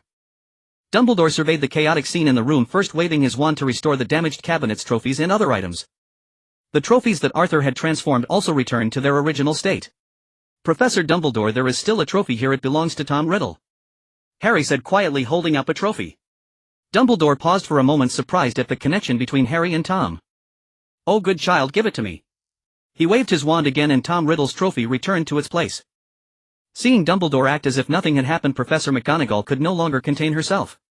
She approached Arthur and the others, her face stern, and asked, Harry, what happened here? I think I need an explanation. Although Professor McGonagall's tone was calm, Harry could sense the anger hidden within. Harry stammered as he recounted what had happened. Halfway through, the anger on Professor McGonagall's face was already visible. Once Harry finished, she shouted angrily, Mr. Potter, do you know what you did tonight? Collective night wandering. Private dueling. Is the school rule of Hogwarts just a decoration for you? Although Professor McGonagall was furious, she also sensed that this situation was not simple from what Harry had said. Just looking at the state of the door revealed that someone was scheming behind the scenes. Thus Professor McGonagall turned to Dumbledore, knowing he had some plans for Harry. However, regarding the violation of school rules by the group, she still issued a punishment. Harry Potter, Hermione Granger, Ron Weasley, Arthur Black and Draco Malfoy all lose 20 points and will serve a week of detention. Dumbledore looked at McGonagall and nodded. Then he smiled at the group. I think that while they violated school rules, some aspects are still commendable. Mr. Draco Malfoy, who risked danger to help his friends by searching for a professor in the Forbidden Forest, for his honesty in never betraying his friends and his courage to take risks for them, I will award you 20 points. Miss Hermione Granger, who bravely stood up when her friends were in danger, I will award you 20 points for your courage. Then, touching the corpse of the three-headed dog, Dumbledore continued, Mr. Arthur Black, while it's admirable to help each other among friends, it is often more touching to still willingly help your opponent after a wizard duel, even at risk to oneself. Therefore, I will award you 40 points. Wow, woohoo! Everyone was still processing the information when Draco shouted first. Although he also lost points, he gained some as well. Everyone lost 20 points, but he gained 20 points and Arthur gained 40 points, which meant Slytherin effectively gained 20 points. Gryffindor lost a total of 60 points and only gained 20 points, which translates to a net loss of 40 points. Over the course of one night, Slytherin had pulled ahead of Gryffindor by 60 points. Not to mention that he had won the duel tonight. However, Draco's laughter quickly faded as Snape shot him a cold glare, uttering even colder words. Dueling is not about strength but about exploiting your opponent's rules. Will you encounter such a favorable opponent in future duels? What's so funny? Go back and serve another week of detention. Although Snape was punishing Draco, McGonagall and the others felt uneasy listening to his words, especially Harry, who didn't even know what a wizard duel was, as Ron had directly agreed to it. In the end, it was Ron who knew the rules who caused them to lose the match. This led the group to experience an unforgettable battle. If it weren't for Arthur, he might have died. After the professors arrived, they were even penalized. At this moment, Harry felt some resentment towards Ron. If Ron hadn't accepted Draco's duel, perhaps none of this would have happened. However, in the end, the professors did not expel him, which made Harry feel a bit better. While waiting for the professors to arrive, he had been thinking about how miserable his future would be if the professors expelled him. Hermione beside Harry broke down in tears. She hadn't even earned 20 points yet, she had lost 20 outright. Had Professor Dumbledore not just awarded her 20, she wouldn't have known how to face anyone tomorrow. Ron looked utterly despondent. He felt it was all his fault, like a clown in a circus whose red rubber nose had fallen off during a failed public performance. He clenched his teeth, struggling to hold back his tears. Dumbledore, observing the distressed trio, found himself at a loss. He had racked his brains earlier just to conjure a plausible reason to award Hermione points. Though he wished to aid them, he couldn't blatantly flout the rules before everyone. Let this incident serve as a lesson for them. Arthur, however, was not disheartened. He had gained 20 points and his only punishment was a week's detention. With Snape in charge, since Draco was also sentenced to a week's detention, he could simply subtract a week from his own. Yet Dumbledore's inspection of the three-headed dog must have revealed the nature of his magic. But Arthur, though cautious due to his current strength, was not one to be easily intimidated. Facing Dumbledore, that old bee who adhered to certain rules and refrained from killing, he felt a flicker of fear, but not much. Seeing the matter resolved, Dumbledore waved his wand and the corpse of the three-headed dog vanished instantly. Arthur stretched out a hand, for that was his trophy. Snape was also displeased, as the beast's body contained numerous ingredients for advanced potions. Dumbledore smiled at Arthur and explained, this was Hagrid's pet, which I borrowed to guard something. It seems someone controlled it. I'd like to take it back for investigation. As compensation, I have a friend in Greece who breeds these creatures. I could procure another carcass for you, though it might take a few days to arrive. No need for such trouble. I only require its hide and teeth. Teeth? Dumbledore asked, puzzled. What do you intend to do with those? To practice my alchemy. Arthur's words surprised them all. Alchemy had long since fallen into decline. Centuries ago Hogwarts offered alchemy to senior students, but the course was eventually discontinued. The reason was simple as scarcity of raw materials. 1,000 years ago alchemy stood on par with and even slightly overshadowed spellcraft in the magical world. In terms of status, alchemists were ranked above spellmasters, who were in turn above potion masters. However, the rise of alchemy led to the overconsumption of its materials, driving many magical creatures to extinction and depleting precious ores. This steadily escalated the cost of learning alchemy. What once might have cost 10,000 galleons to train an alchemist now demanded over 500,000, and due to current environmental conditions most modern alchemists were inferior to their predecessors. Even Dumbledore only achieved proficiency in alchemy after meeting Nicholas Flamel. Thus hardly anyone pursued the craft anymore. But considering Arthur's status as the heir to the Black family, they refrained from further comment.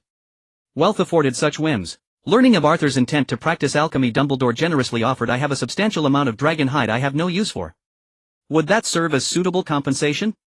Arthur was not one to refuse a bargain, especially at the old bee's expense, so he readily agreed. Seeing no share of the three-headed dog for himself, Snape turned and stalked off. He spotted Quirrell standing by the door with a guilty, cowardly expression. With a disdainful sneer he swept his robes and shoved Quirrell aside. "Humph, I've always said not just anyone can teach defense against the dark arts, especially those with no real power and a stench like a troll." The shove nearly knocked Quirrell's turban off. He quickly steadied it, offering no rebuttal to Snape's words. Even Professor McGonagall frowned, slightly displeased by Quirrell's demeanor. She recalled that when she had taught him he was quite different. Indeed, he had been a rather accomplished student during his time at Hogwarts. Dumbledore merely smiled, saying nothing but cast a brief glance at Harry. On their way back, Draco was brimming with excitement. This was his moment in the spotlight, and he had stolen it right over the head of Harry Potter, the boy who lived. "Arthur, I'm so glad I made you my assistant. With Goyle or Crabbe, I'd never have one tonight. From now on I'm going to ride roughshod over Potter." Draco rambled on until Arthur suddenly asked Draco what exactly happened in the Forbidden Forest tonight. "Oh, the forest," Draco mused, still seeming to bask in his recent triumph. "Some sort of magical creature riot, I think. It was quite big. When I got there the professors were already casting spells. Flitwick and a few others stayed behind. Oh, and there were rumors of vampires and werewolves in the forest. I was only there for 2 minutes, but people were talking and there were aurors all over. Magical creature riot, vampires, werewolves." Arthur found it impossible to connect these elements. He recalled that in the original story there were no vampires and werewolves, only featured later with the arrival of a werewolf professor. Though ignorant of the true cause, Arthur was certain it was Quirrell's doing, or rather the doing of Voldemort lurking behind Quirrell's head. It was only after mentioning the forest that Draco snapped out of his excitement. He looked at Arthur apologetically. "Arthur, that three-headed dog. Are you hurt?" "Don't worry, I'm fine. I only stayed because I could protect myself." After returning to the headmaster's office, Dumbledore reclined in his chair, eyes closed, endlessly replaying the day's events. First and foremost was the sudden outbreak of chaos in the Forbidden Forest. The magical creature uprising was instigated by vampires and werewolves. The aurors had only ventured into the forest while tracking the vampires. In the past, werewolves had served as Voldemort's followers. While he couldn't command their absolute loyalty, now he could still nudge them into action. Dumbledore suspected the forest incident was a diversion orchestrated by Voldemort to seize his attention. And today Voldemort's objective had been achieved. Had it not been for Arthur, Harry might have faced dire peril today. Upon leaving, he had only tasked Fawkes and a few Hogwarts house elves with watching over Harry. They were formidable against ordinary wizards, but their attacks proved pathetically weak against the magic-resistant three-headed dog. House elves with their simple minds couldn't devise strategies like Arthur's. They would only hurl their own magic directly at the beast. In that scenario, their only option would be to physically drag Harry away. This outcome was not what Dumbledore desired. He yearned for a savior with independent agency, not one perpetually sheltered under his wing. Though he knew Harry had contributed little against the beast, Arthur was Harry's peer. He hoped this would ignite a spark of competitive spirit within the boy. Dumbledore massaged his nose wearily. Even in his old age he could still defeat Voldemort in a duel, but he couldn't kill him permanently. He sought to eradicate Voldemort at the root, not engage in an endless cycle of hunting and destroying him. But errors were an ever-present constant, and the future was inherently unpredictable. What if a minuscule mistake occurred during his next confrontation with Voldemort, allowing the Dark Lord to resurrect once more? Who would be left to oppose him then? Thus he had to place his faith in the prophecy. He had to believe that Harry Potter, the savior chosen by Voldemort himself, would ultimately vanquish the Dark Lord and end the threat forever. Unable to sleep, he opened a drawer seeking a snack. As he pulled out a bag of lemon sherbets, his gaze fell upon a letter crushed beneath the sweets, a missive from Grindelwald sent long ago. It was a warning against nurturing another Dark Lord. Dumbledore retrieved it and read it again.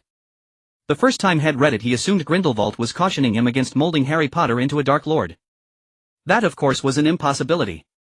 Harry was inherently good-hearted. Mrs. Fig, whom had stationed to watch over Harry, wasn't just there for physical protection.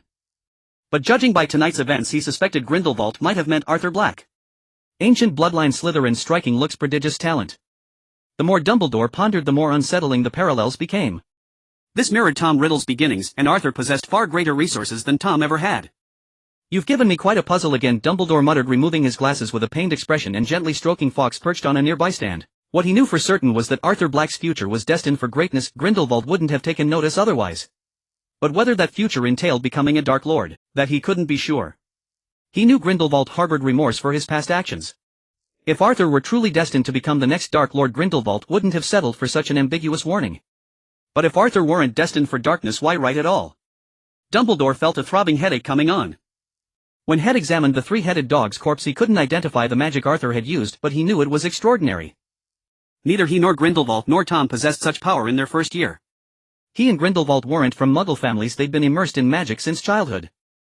Yet at 11 years old, none of them, combined, could match Arthur's current prowess. In fact, among everyone Dumbledore had ever known, even at 12 in their second year, no one possessed the ability to slay a three-headed dog single-handedly and emerge unscathed. Hey! Albus in trouble again. Another problem child from Gryffindor. The speaker was a portrait on the wall, Phineas Nigellus Black. A former headmaster from Slytherin, widely considered the most unpopular in Hogwarts history, his portrait now hung in the headmaster's office. He held another distinction: he was Arthur Black's great-great-great-grandfather. Dumbledore offered Phineas a smile. Among all the portraits, Phineas Black was one of the most frequent conversationalists. Though they'd never worked together, Phineas more than compensated with his loquaciousness. Phineas, you've guessed wrong this time. I was thinking about a Slytherin student.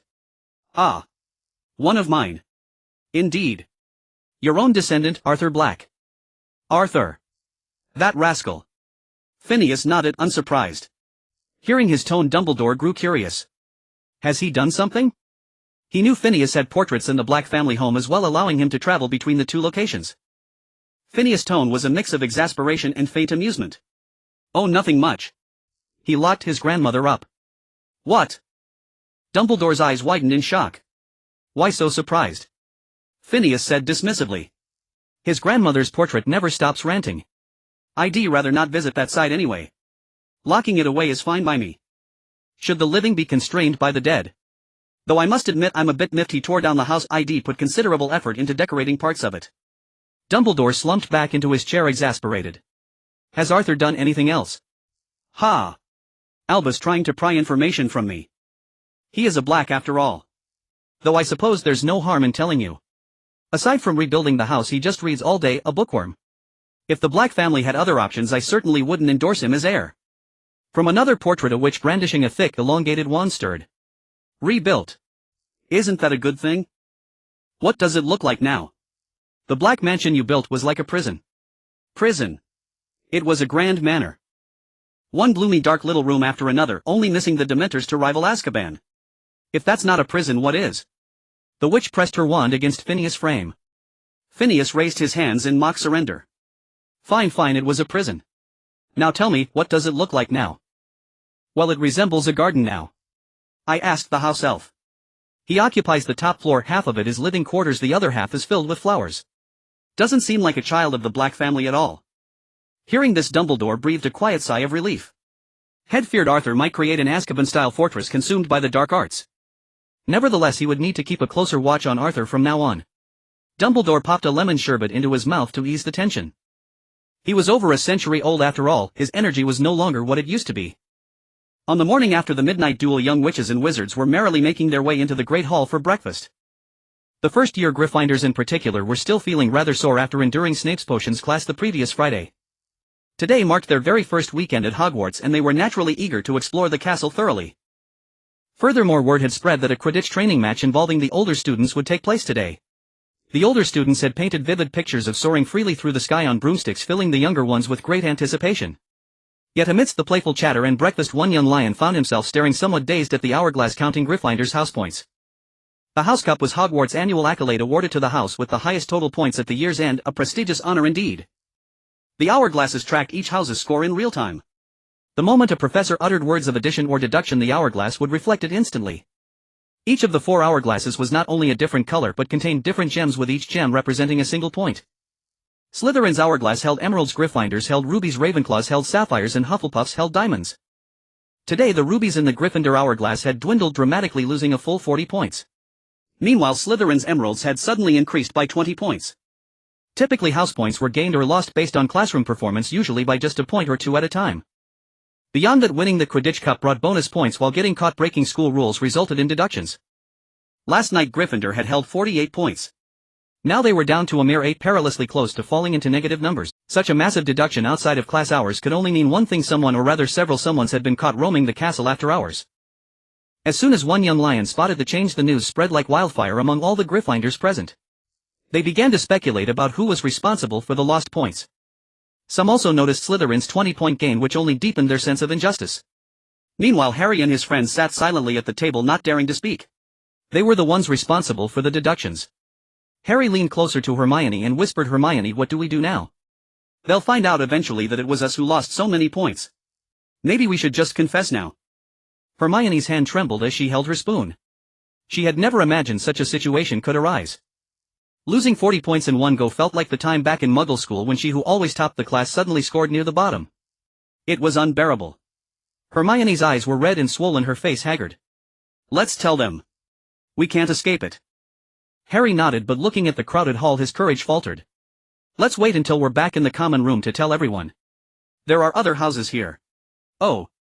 Malfoy's here. Let's finish up and leave quickly." "No, Malfoy will surely spread the word."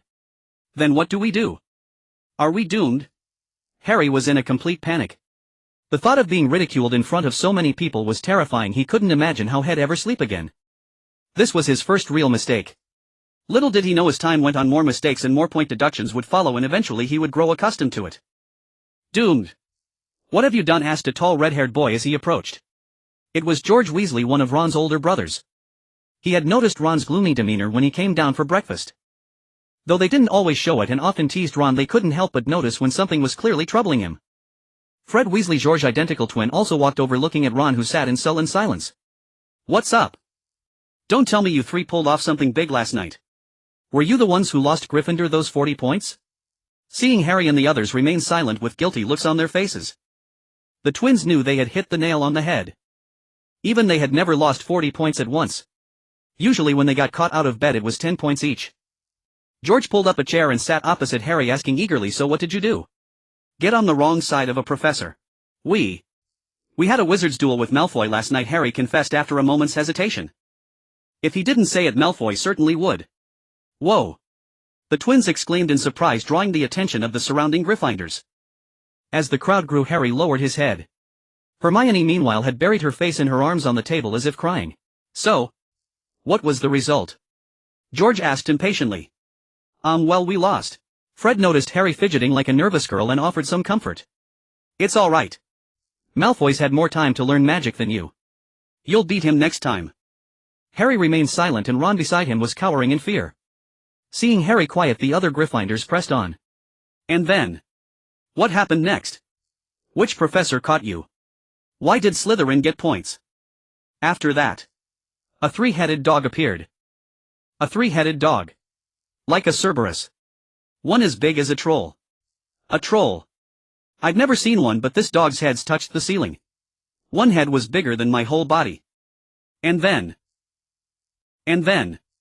As Harry recounted the tale, the events of the previous night seemed to unfold right before their eyes. "Oh, Merlin's beard!" Exclamations of awe rippled through the gathered students, even drawing in some Hufflepuffs. On the other side of the hall, Malfoy strutted through the main doors with an air of absolute arrogance. His appearance was immaculate, his blonde hair swept back neatly, flanked by his two bodyguards Crabbe and Goyle. He truly looked the part of a young lord.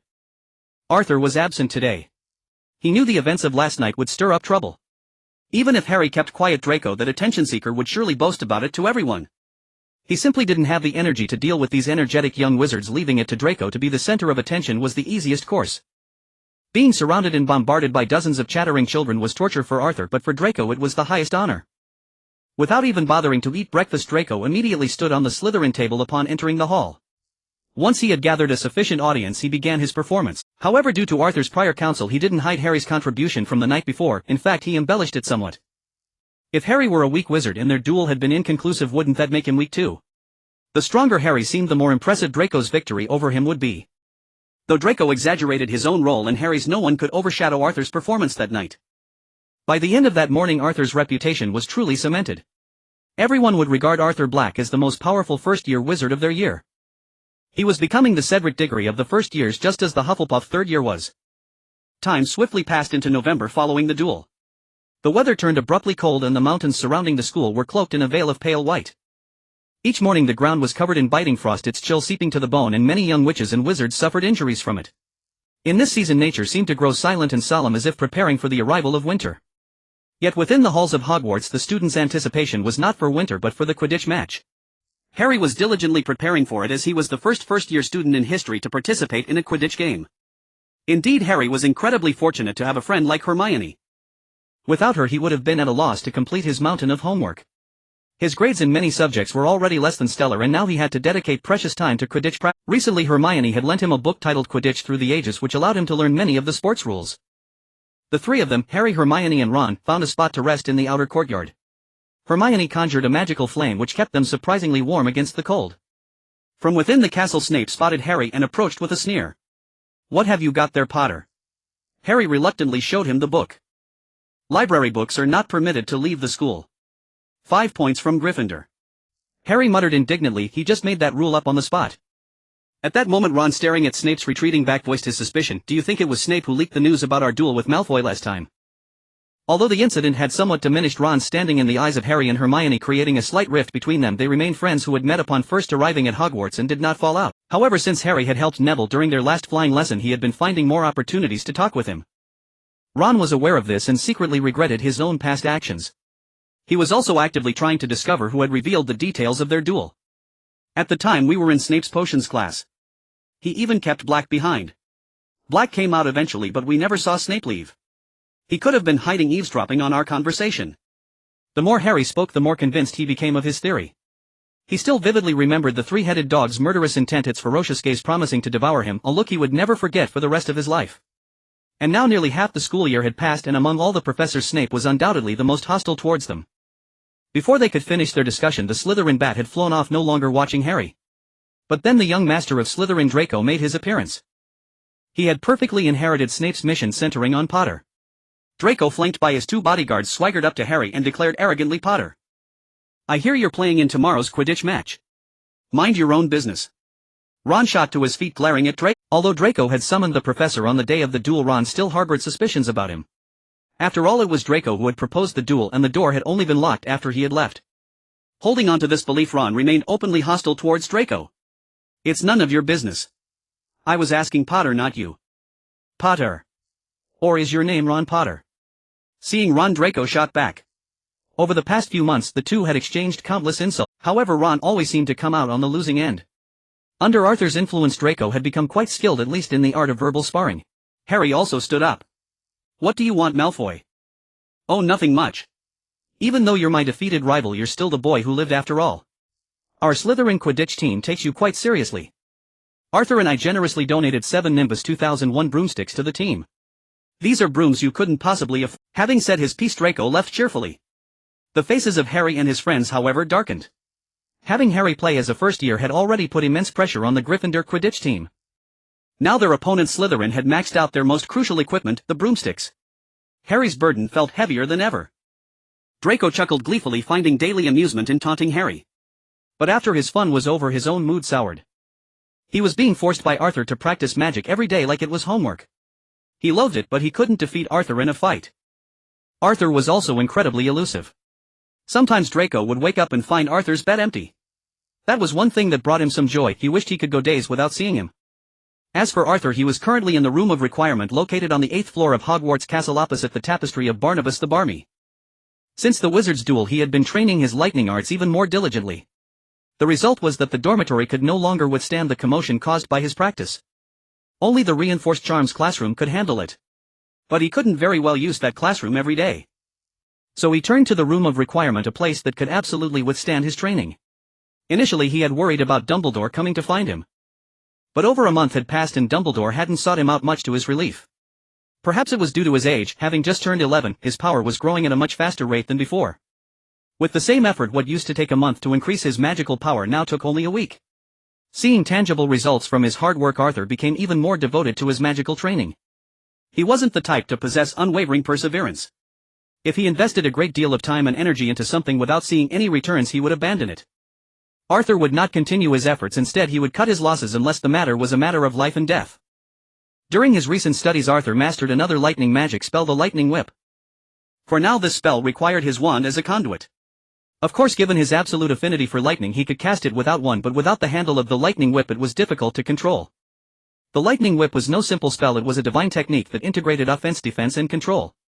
Even in the entire magical world, such spells were rare. More importantly, the lightning whip-like discharge was a foundational skill among the lightning spells he had mastered. With further development, he could evolve the lightning whip into more lethal spells such as the five-fold lightning whip. The room of requirement was now Arthur's private domain. Dumbledore had never once come there to use the toilet. As a transmigrator into Hogwarts, how could he not make full use of this place? He had partitioned the room into 3 sections, one for rest, one for practicing alchemy, and one for practicing spells. The spell practice area was the largest, occupying 4/5 of the entire room, as vast as a football field. After 2.5 hours of practice, Arthur returned to the lounge and lay down on a double bed. He had a peculiar quirk: he preferred double beds. Even though he was alone, single beds never felt comfortable. All the beds in Hogwarts dormitories were singles, and even Slytherin, the wealthiest house, was no exception. After rolling around on the large bed, Arthur opened his Thunder Sovereign panel. After nearly 2 months, his stats had improved significantly. Thunder Sovereign, age 11, height 151. 7 centimeters, weight 42. 9 kilograms, magic power 1024, skill 48, spells discharge 8, Palm Thunder 2, Lightning Whip 1, Stupefy 4, Finite Incantatem 4, Protego 3, Levitation Charm 5, Summoning Charm 6. Alchemy, Ancient Runes 3, Wood Carving 4, Dragonhide Engraving 1. Transfiguration, Form Change 2, Special Occlumency 3. Among these, the most significant improvement was in Finite Incantatem. During this period, practicing lightning magic often led to problems, as his control over large-scale lightning spells was insufficient, causing the lightning to scatter wildly. He would use his left hand, wand in hand, to cast Finite Incantatem, preventing the stray lightning from affecting the lounge and alchemy room and the room of requirement. Unexpectedly, this practice revealed methods to control lightning. Through continuous experimentation, he incorporated elements of Finite Incantatem into his lightning magic, gradually controlling the edges of the lightning, and this was how he created the lightning whip. Lying in bed, Arthur realized he hadn't returned to his dormitory in a long time, so he decided to visit Draco. Relationships required effort to cultivate, and Draco was a suitable pawn.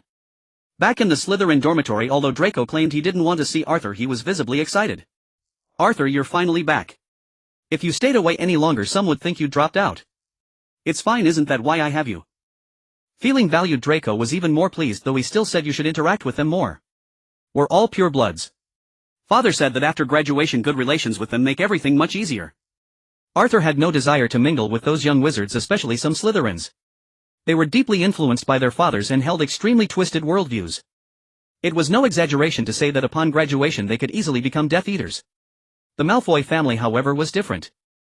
The Malfoy family was full of loyalty, the vanguard against Voldemort. Lucius handed over a Horcrux when Dumbledore was uncertain, gave Harry a free Dobby, and destroyed the last backup prophecy orb. Draco disarmed Dumbledore and secretly transferred the Elder Wand to Harry, leaving Voldemort, who wielded it, completely unaware. Narcissa lied about Harry's death in front of Voldemort and all the Death Eaters, and in the final battle the three did nothing, undermining Death Eater morale and contributing greatly to Voldemort's defeat. The Malfoy family was indeed one of the rare pureblood families that possessed love, which was even rarer among those leaning toward Voldemort. Such a pureblood family was the kind Arthur wanted to connect with, especially since they were close relatives and Narcissa had always been kind to him. So in response to Draco's advice, Arthur said without hesitation, "Draco, in my heart you are the most important. All the other Slytherin wizards combined don't matter as much to me as you do. Given our bond, if I ever needed help, wouldn't you assist me? Wouldn't your help be more valuable than any other wizard's?" "Really, Arthur? I had no idea I was that important." "Don't worry, Arthur, from now on you'll be King Arthur and he'll be Merlin. He'll help you, and together we'll unite the magical world." Arthur looked at Draco in surprise, learning for the first time that Draco harbored such ambition, to unite the magical world. He asked, "Are you serious?" "Well." Draco laughed awkwardly, "I was just kidding. How about we take over Slytherin instead?" Arthur pondered for a moment and decided that letting Draco unify Slytherin wasn't a bad idea. After Voldemort was defeated by Harry, the savior Slytherin house was no longer entirely under the Dark Lord's faction. After all, the Dark Lord was dead, whom would they pledge allegiance to?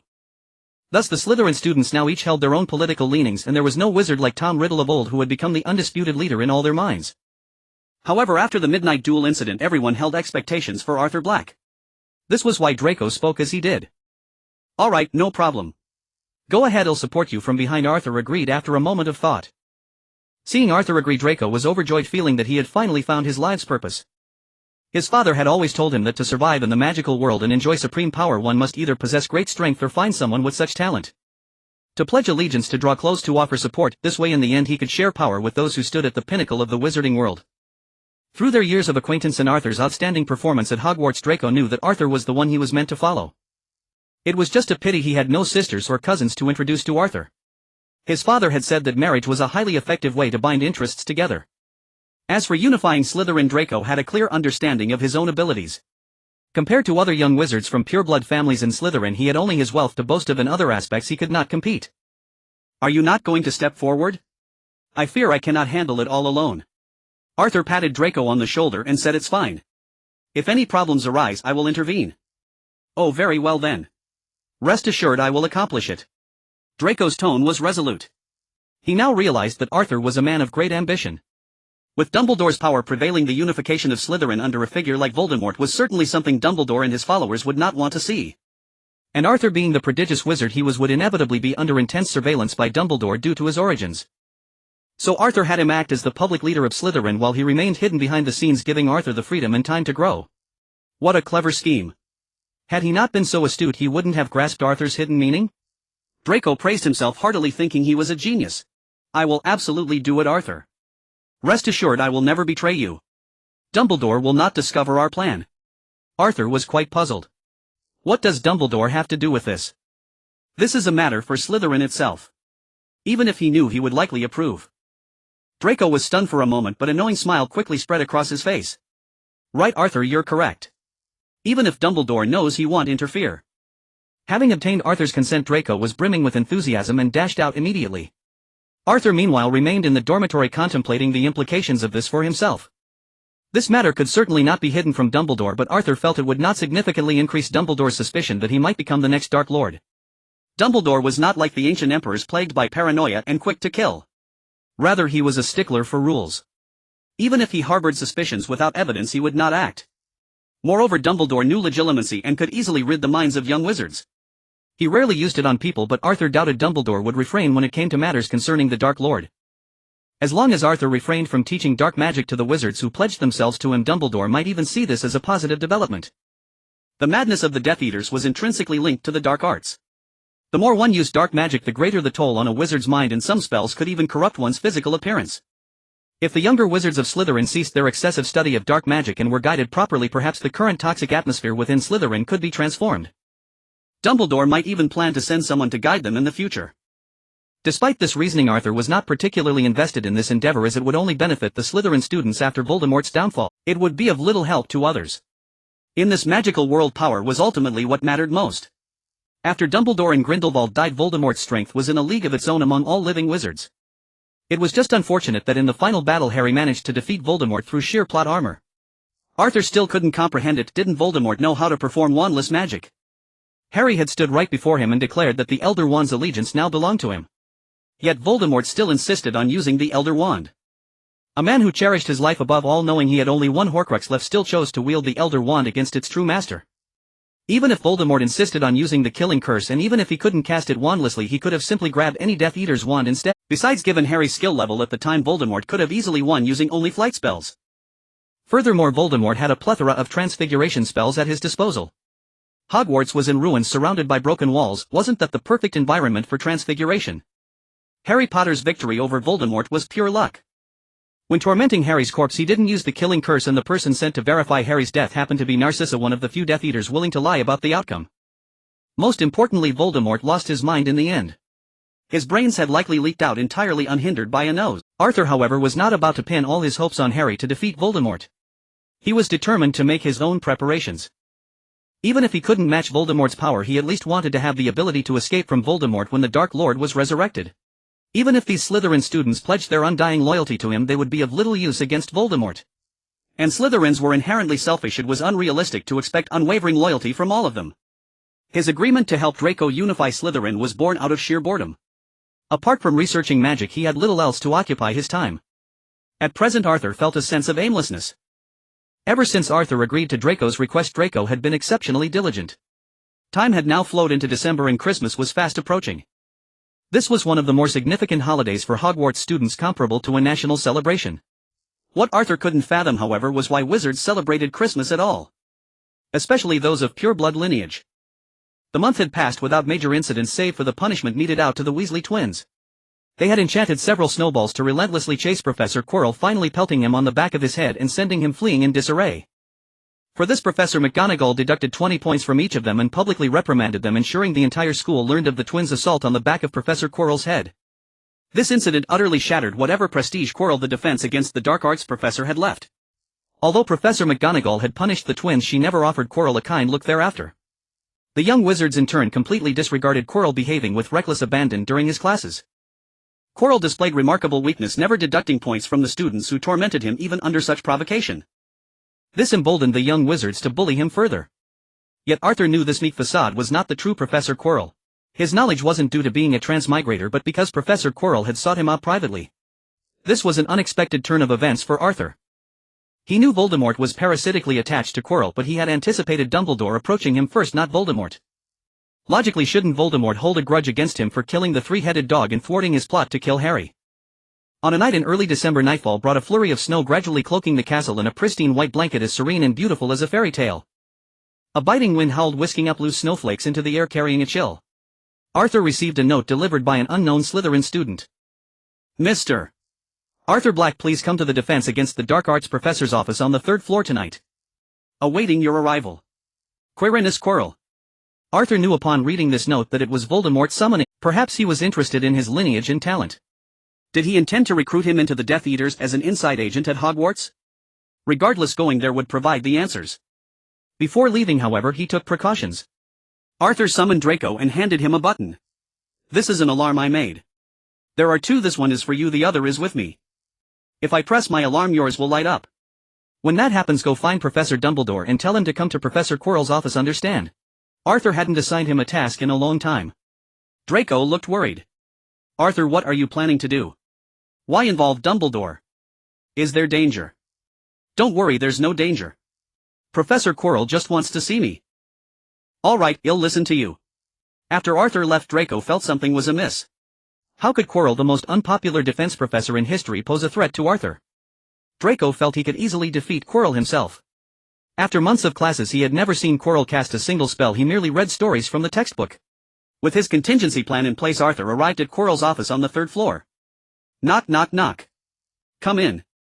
Arthur pushed the door open and entered. Quirrell was seated at his desk writing in a book. Seeing Arthur, Quirrell smiled warmly and said kindly, Mr. Black, if you're not in a hurry, could you wait a moment? Just 2 minutes. Of course. Arthur nodded and took a seat on a chair by the wall. Soon Quirrell finished his work. He stood and addressed Arthur. Mr. Black, I have something to give you. You may not know this, but when I was a student at Hogwarts, your father Capricorn Black was my senior. He helped me greatly and taught me many spells. I now wish to pass those spells on to you. This book also contains my research on various incantations. While your family's library may hold similar spells, these insights are invaluable. With that, Quirrell handed over the book he had just been writing. Arthur accepted it under Quirrell's expectant gaze. Very well, Professor Quirrell. Thank you for your help. Quirrell beamed with joy and nodded. You're welcome. If you have nothing else, you may leave. Be sure to study this book well, it contains knowledge not found in other texts. Yes, Professor. I'll take my leave. After Arthur departed, a cold, raspy voice suddenly emanated from the back of Quirrell's head. Quirrell, follow him. Make sure he doesn't go to Dumbledore. Yes, my lord. Quirrell quietly opened the office door and trailed behind Arthur. The departing Arthur examined the book Quirrell had given him. It was a black leather-bound notebook. Opening it, Arthur found the spells recorded within were all dark arts. There were the 3 unforgivable curses: Fiend, Fire, Blasting Curse, and so on. All were of the highest tier of dark curses, not a single minor jinx was included. Skimming through, Arthur noticed numerous annotations detailing practical tips, learning methods, and precautions. He found no interest in these. Given his talents, mastering these would increase his power by less than 1% of what learning lightning magic could. What worthless junk. Didn't they know he had no aptitude for the dark arts? Even with Stupefy, the lowest level dark jinx, he had spent considerable time and only reached a proficiency of 4. Yet Accio, a simple charm, reached proficiency 6 with minimal effort. Under such circumstances, only a fool would choose to study the dark arts. Regardless of whether his father had helped Quirrell, this gift wasn't for his benefit, it was all Voldemort's machination. Arthur passed a grand window, drew his wand with his left hand and pointed it at the notebook. Instantly flames erupted from its pages. He tossed the burning notebook out the window without a backward glance. A few dark spells were hardly valuable, they could even tarnish his appearance and corrupt his pure heart. Quirrell, watching from a distance, was stunned. He stammered, "Master, what? What do we do now?" Voldemort had a follow-up plan, but Arthur refused to learn from the notebook. What could he do? Go back. Voldemort's voice was low and seething. Back in the office, Voldemort's rage erupted. That damned Black. Who does he think he is? I intended to groom him as my right hand, but now all I want is to kill him. How dare he reject my goodwill? Quirrell, add Black to the plan against Potter. But Master Black is formidable. He defeated the three-headed dog single-handedly. Quirrell, are you defying me? No, my lord. Unbeknownst to them, Dumbledore was watching the entire scene from his office. He was taken aback when Arthur discarded the notebook. He knew Quirrell was under Voldemort's control, even subservient to, thus Quirrell's gift was Voldemort's. Dumbledore didn't need to guess that it was a notebook filled with dark magic. But Arthur had discarded it without a moment's hesitation, even muttering junk, if Dumbledore had read his lips correctly. He had been observing Arthur for days. He knew Arthur frequented the Room of Requirement and was aware of his activities there. He had sensed the room's unique nature upon his first visit. He knew that if someone like Tom had discovered it, it would have had disastrous consequences. So he had placed a spell within the room to record the thoughts of any witch or wizard who entered. Arthur had diligently studied occlumency, but without active mental defenses, and while vividly recalling details in the Room of Requirement, his thoughts were easily laid bare. Before the Master Legilimens, the old Arthur's intentions were readily exposed. Dumbledore later investigated the room and found no issues, no trace of dark arts usage. Instead, it was the sheer destruction of the training ground that piqued his curiosity. So when Arthur discarded Voldemort's notebook, Dumbledore immediately guessed his reason. It was the same magic Arthur had used to slay the three-headed dog.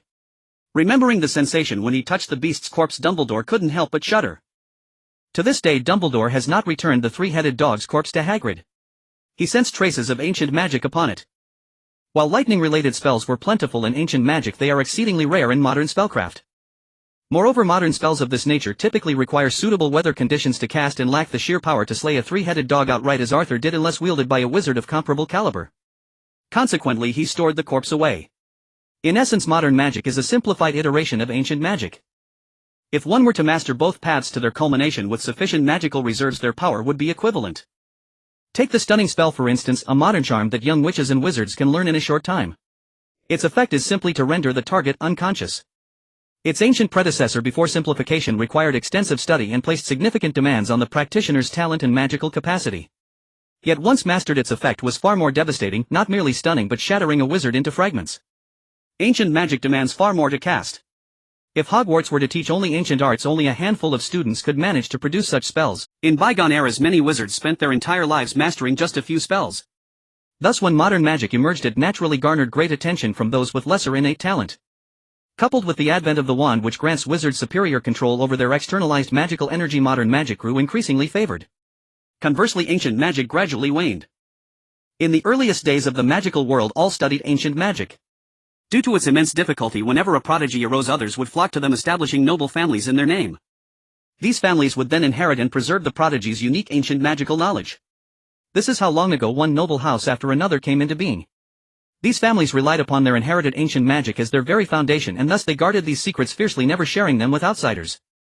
Over time, as successive generations failed to produce prodigies of similar genius, these ancient magical arts gradually faded into obscurity. The ascent of modern magic further accelerated their decline.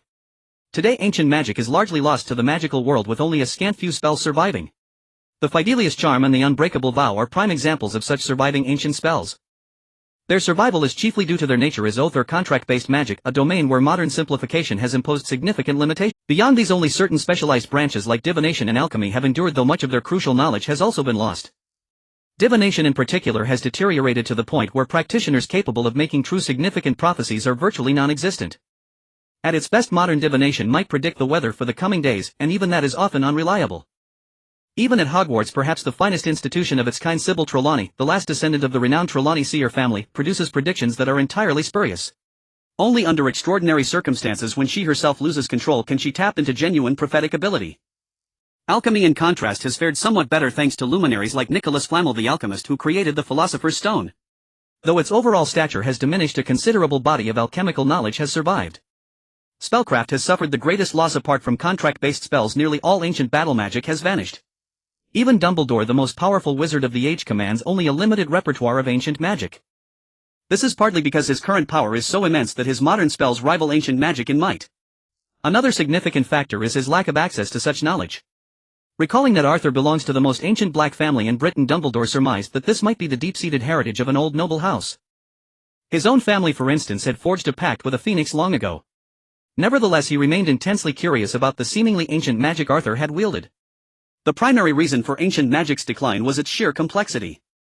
Some spells required the prearrangement of intricate magical arrays and involved lengthy incantations, a stark contrast to modern magic which can be cast in a second or two with just a spoken word and a flick of the wand. The root cause of this divergence lies in the fundamental distinction between ancient and modern magic: the use of the ancient runes. The origin of these runes is lost to history. Yet their practice endures, for they serve as a conduit to the ambient magic of the natural world. While magic originates within a wizard, the world itself is saturated with far greater reserves of it. Ancient runes allowed a wizard to expend a mere fraction of their own energy to draw upon this vast external wellspring of power. This is also the fundamental reason for the high learning curve of ancient magic. Modern magic, by contrast, directly channels the wizard's internal reserve, simplifying the process. The wand acts as a catalyst, drastically reducing casting time. The initial disparity in power also stems from this. A young wizard's internal magical reserves, no matter how abundant, can never rival the sheer volume of external energy ancient runes could harness. It is only when a wizard attains the level of Dumbledore, Voldemort, or Grindelwald that their internal power surpasses what the ancient runes could draw from the outside world. At that echelon, the power gap between ancient and modern magic narrows considerably, and modern magic even gains an advantage due to its superior casting speed. Dumbledore was of course well versed in these esoteric facts. What piqued his curiosity, however, was Arthur. He had observed the young man's magical core, impressive for his age yet hardly extraordinary. There had been no magical arrays or external aids on the scene to amplify his power. So how had he managed to cast a spell so reminiscent of ancient magic? After leaving Quirrell's office, Arthur safely returned to the Slytherin common room. Though Draco was relieved to see Arthur back unharmed, he found himself growing curious about Quirrell. A week later, many young wizards of Slytherin began to torment Quirrell with increasing audacity. These were all orchestrated by Draco, who reasoned that a professor deemed dangerous by Arthur could not truly be the timid soul Quirrell appeared to be. He intended to force Quirrell's true nature into the open. Once the Slytherin students launched their assault, the Gryffindors were quick to follow suit. Whatever Slytherin could do, Gryffindor would do as well, and not just do it, but do it faster, better, and with greater fervor. From that point onward, Quirrell entered the darkest period of his life, darker even than when Voldemort had first taken residence upon him. For Voldemort demanded he keep a low profile, leaving him utterly defenseless. Every night he endured his tears and Voldemort's relentless verbal abuse. Voldemort too was experiencing such indignity for the first time. In his former days he had commanded dozens, even hundreds of wizards who awaited his every command. A mere furrow of his brow would send them prostrating themselves, confessing their darkest secrets, desperate to avoid being the one who incurred his wrath. But now, ever since that infant Harry Potter had deflected his curse, he had lived a life worse than death. He had once survived by clinging to the body of a rat. Now he had upgraded to parasitizing the wizard Quirrell, yet the young wizard's torment of his host had only intensified. Voldemort, residing at the back of Quirrell's head, was driven to fury by these petty pranks. Just the other day, 2 Gryffindor brats had pelted his face with snowballs. This time some young wizard had the audacity to hurl a dung bomb directly at the back of Quirrell's head, right onto his face. The stench was suffocating, more revolting than anything he had endured while inhabiting a rat. Had he possessed more than just a mouth without a throat, he would have vomited on the spot. After enduring such prolonged torment, Voldemort's hatred for Harry Potter grew ever more intense. Had it not been for him, he would have already unified the British wizarding world, slain Dumbledore, and conquered all of magical society. In that scenario, he would be the sovereign of this world, not a mere parasite clinging to a cowardly wizard. Hey! Quirrell! Take a bath, you stink! Suddenly, as Quirrell was heading back after class, a youthful voice called out from above. Quirrell instinctively looked up, and a basin of ice-cold water came pouring down. It was the dead of winter, and the bone-chilling water drenched him, sending uncontrollable shivers through his body. The water soaked his ridiculous hat, causing the face at the back of his head to become faintly visible. At that very moment, a young wizard happened to walk past behind Quirrell. Catching sight of the face-like bulge beneath the hat, he let out a startled scream. "Ah!" Hearing the scream behind him, Quirrell turned around to see the young wizard staring intently at his head. Suddenly a realization struck Quirrell with devastating clarity: his greatest secret had been exposed. He immediately clutched his head and scurried away in panic, retreating to his office. The young wizard who had seen him shouted in astonishment, "Oh look, Professor Quirrell has 2 heads. Really? What kind of head?" "A human head." What else would a human grow but a human head? A dog's head. Are you sure it's 2 heads? Of course. I saw it with my own eyes. Don't you believe me? But I only see 1 head on Professor Quirrell. He's just wearing a hat. Did he grow another head on top of his head? Well. Fine. It's a face. He has another face on the back of his head. The young wizard looked a bit embarrassed but remained resolute. The moment Quirrell returned to his office, Voldemort seized control. Fool. You blasted fool. Do you realize, Quirrell, you nearly ruined everything? Under Voldemort's possession, Quirrell began spewing self-deprecating insults from his own mouth. He snatched his wet hat from his head and hurled it to the floor. Damn it, Quirrell, I need you to kill that wizard who saw you immediately. Otherwise everyone will find out, including Dumbledore. No, killing him won't work. Dumbledore will investigate to the very end and you lack the power to evade his pursuit.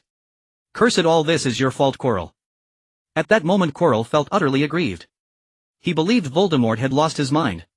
He deeply regretted ever heeding Voldemort's seductive promises and allowing the Dark Lord to inhabit his body. Yet the moment this thought surfaced, Voldemort perceived it instantly. Voldemort was the most powerful practitioner of legilimency in the entire wizarding world. Though his current power was greatly diminished, reading Quirrell's mind while parasitizing him was child's play. A cold laugh escaped Quirrell's body. Heck, Quirrell having second thoughts now. But don't forget, you've already done the deed. Dumbledore will never forgive you. At best you'll spend the rest of your days rotting in Azkaban. Now do you still regret it? Oh no. Master, I don't regret it, I will never regret it. I was just having foolish thoughts.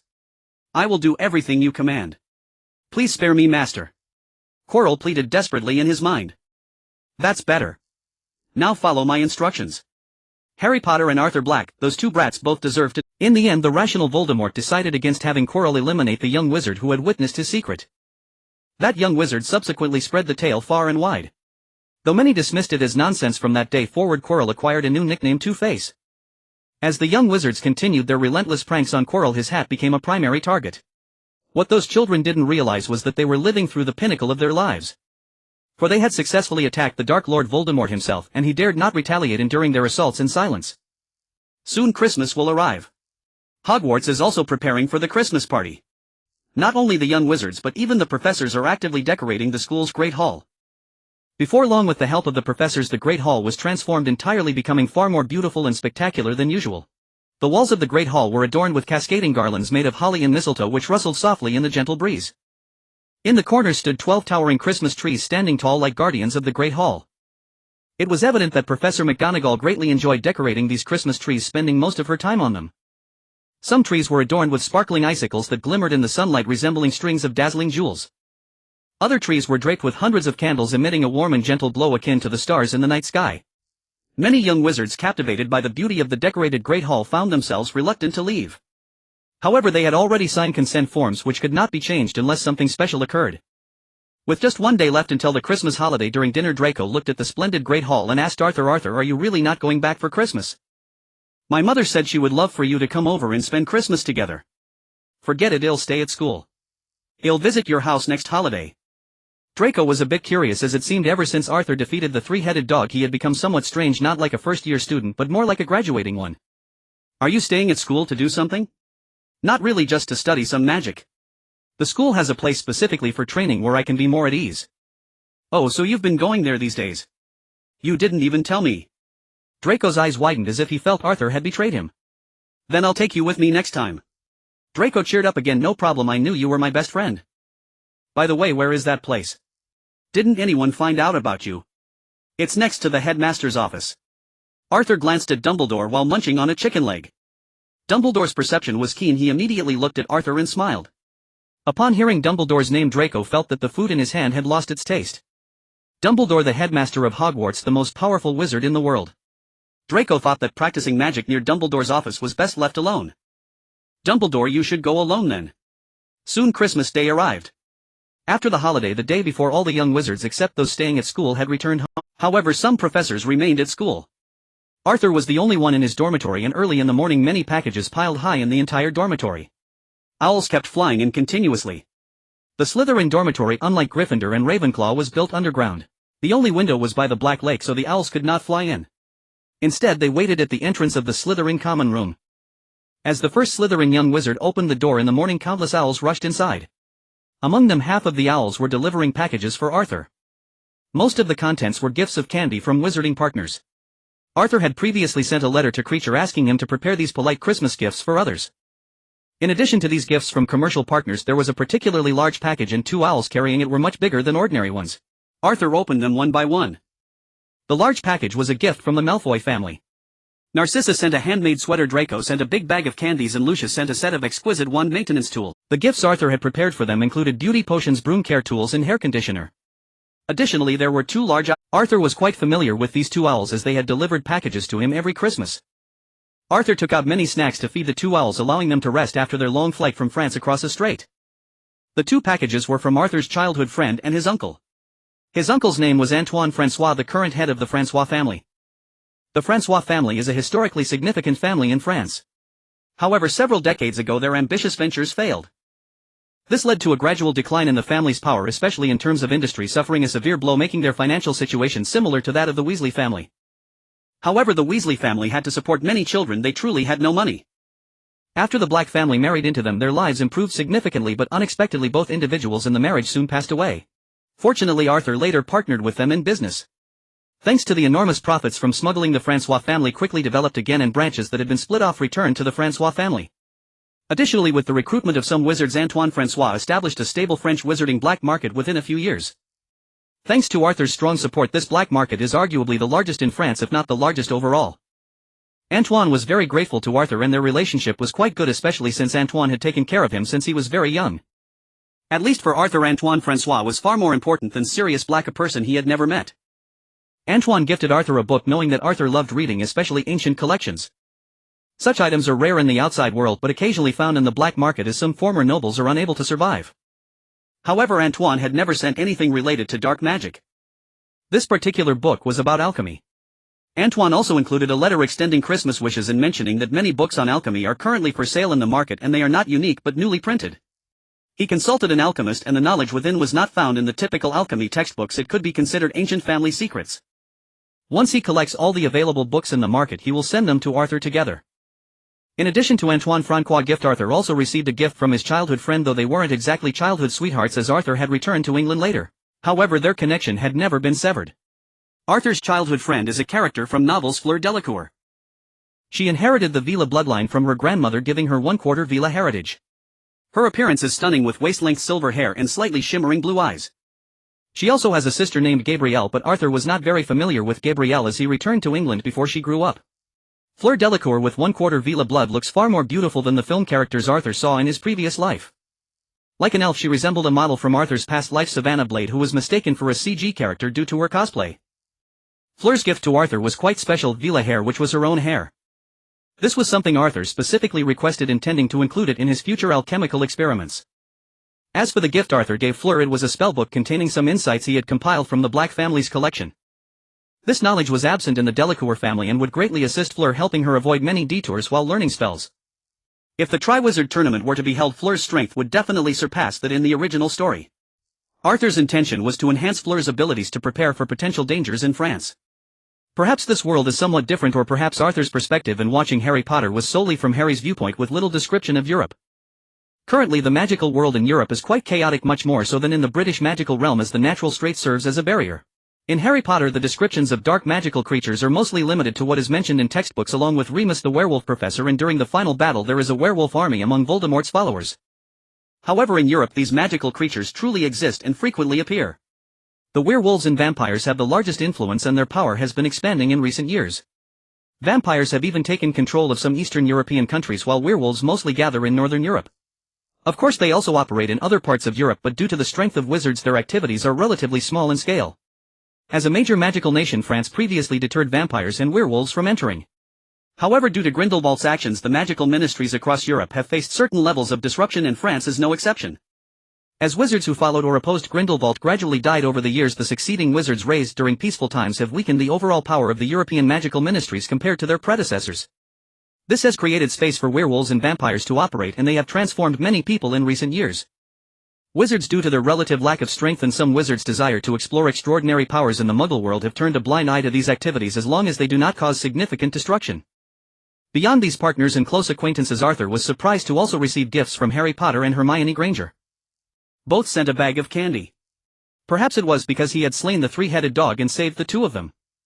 As a return gesture, Arthur initially thought of giving Harry Potter's candy to Hermione Granger and Hermione's to Harry, but that seemed somewhat impolite. So Arthur took some from the large bag of candy Draco had given him, placed them into two separate wrappers, and had the two rested owls deliver them on their way back. After organizing the gifts he had received, Arthur returned to the room of requirement. The joyous scenes within the school had nothing to do with him. Perhaps due to the influence of his past life, or perhaps because his life in this one was simply meant to be this way, he still preferred being alone. The warm yet feigned faces people showed him outside, prompted by his background, filled him with a sense of disgust. This was also a key reason he pushed Draco forward, letting Draco bear the brunt of it for him. After all, Draco relished that kind of attention. During the Christmas feast, Harry and Ron sat in the Gryffindor section enjoying their first Christmas at Hogwarts. There were far fewer students at this feast as most had gone home for the holiday.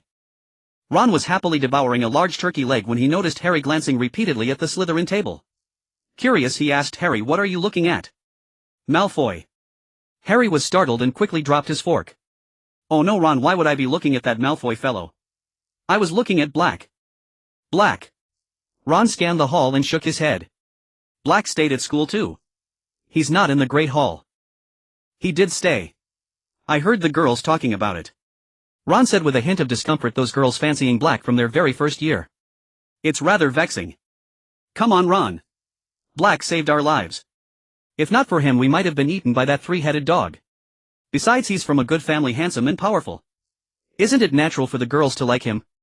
Harry wasn't surprised in the least that Arthur Black had many admirers. In the Muggle world there were all sorts of celebrities in vast related industries far more advanced than the magical world. It's just that he's always trailing after Malfoy. I don't like that. Ron tossed aside his chicken bone and picked up his fork, poking listlessly at a steak, looking rather sullen.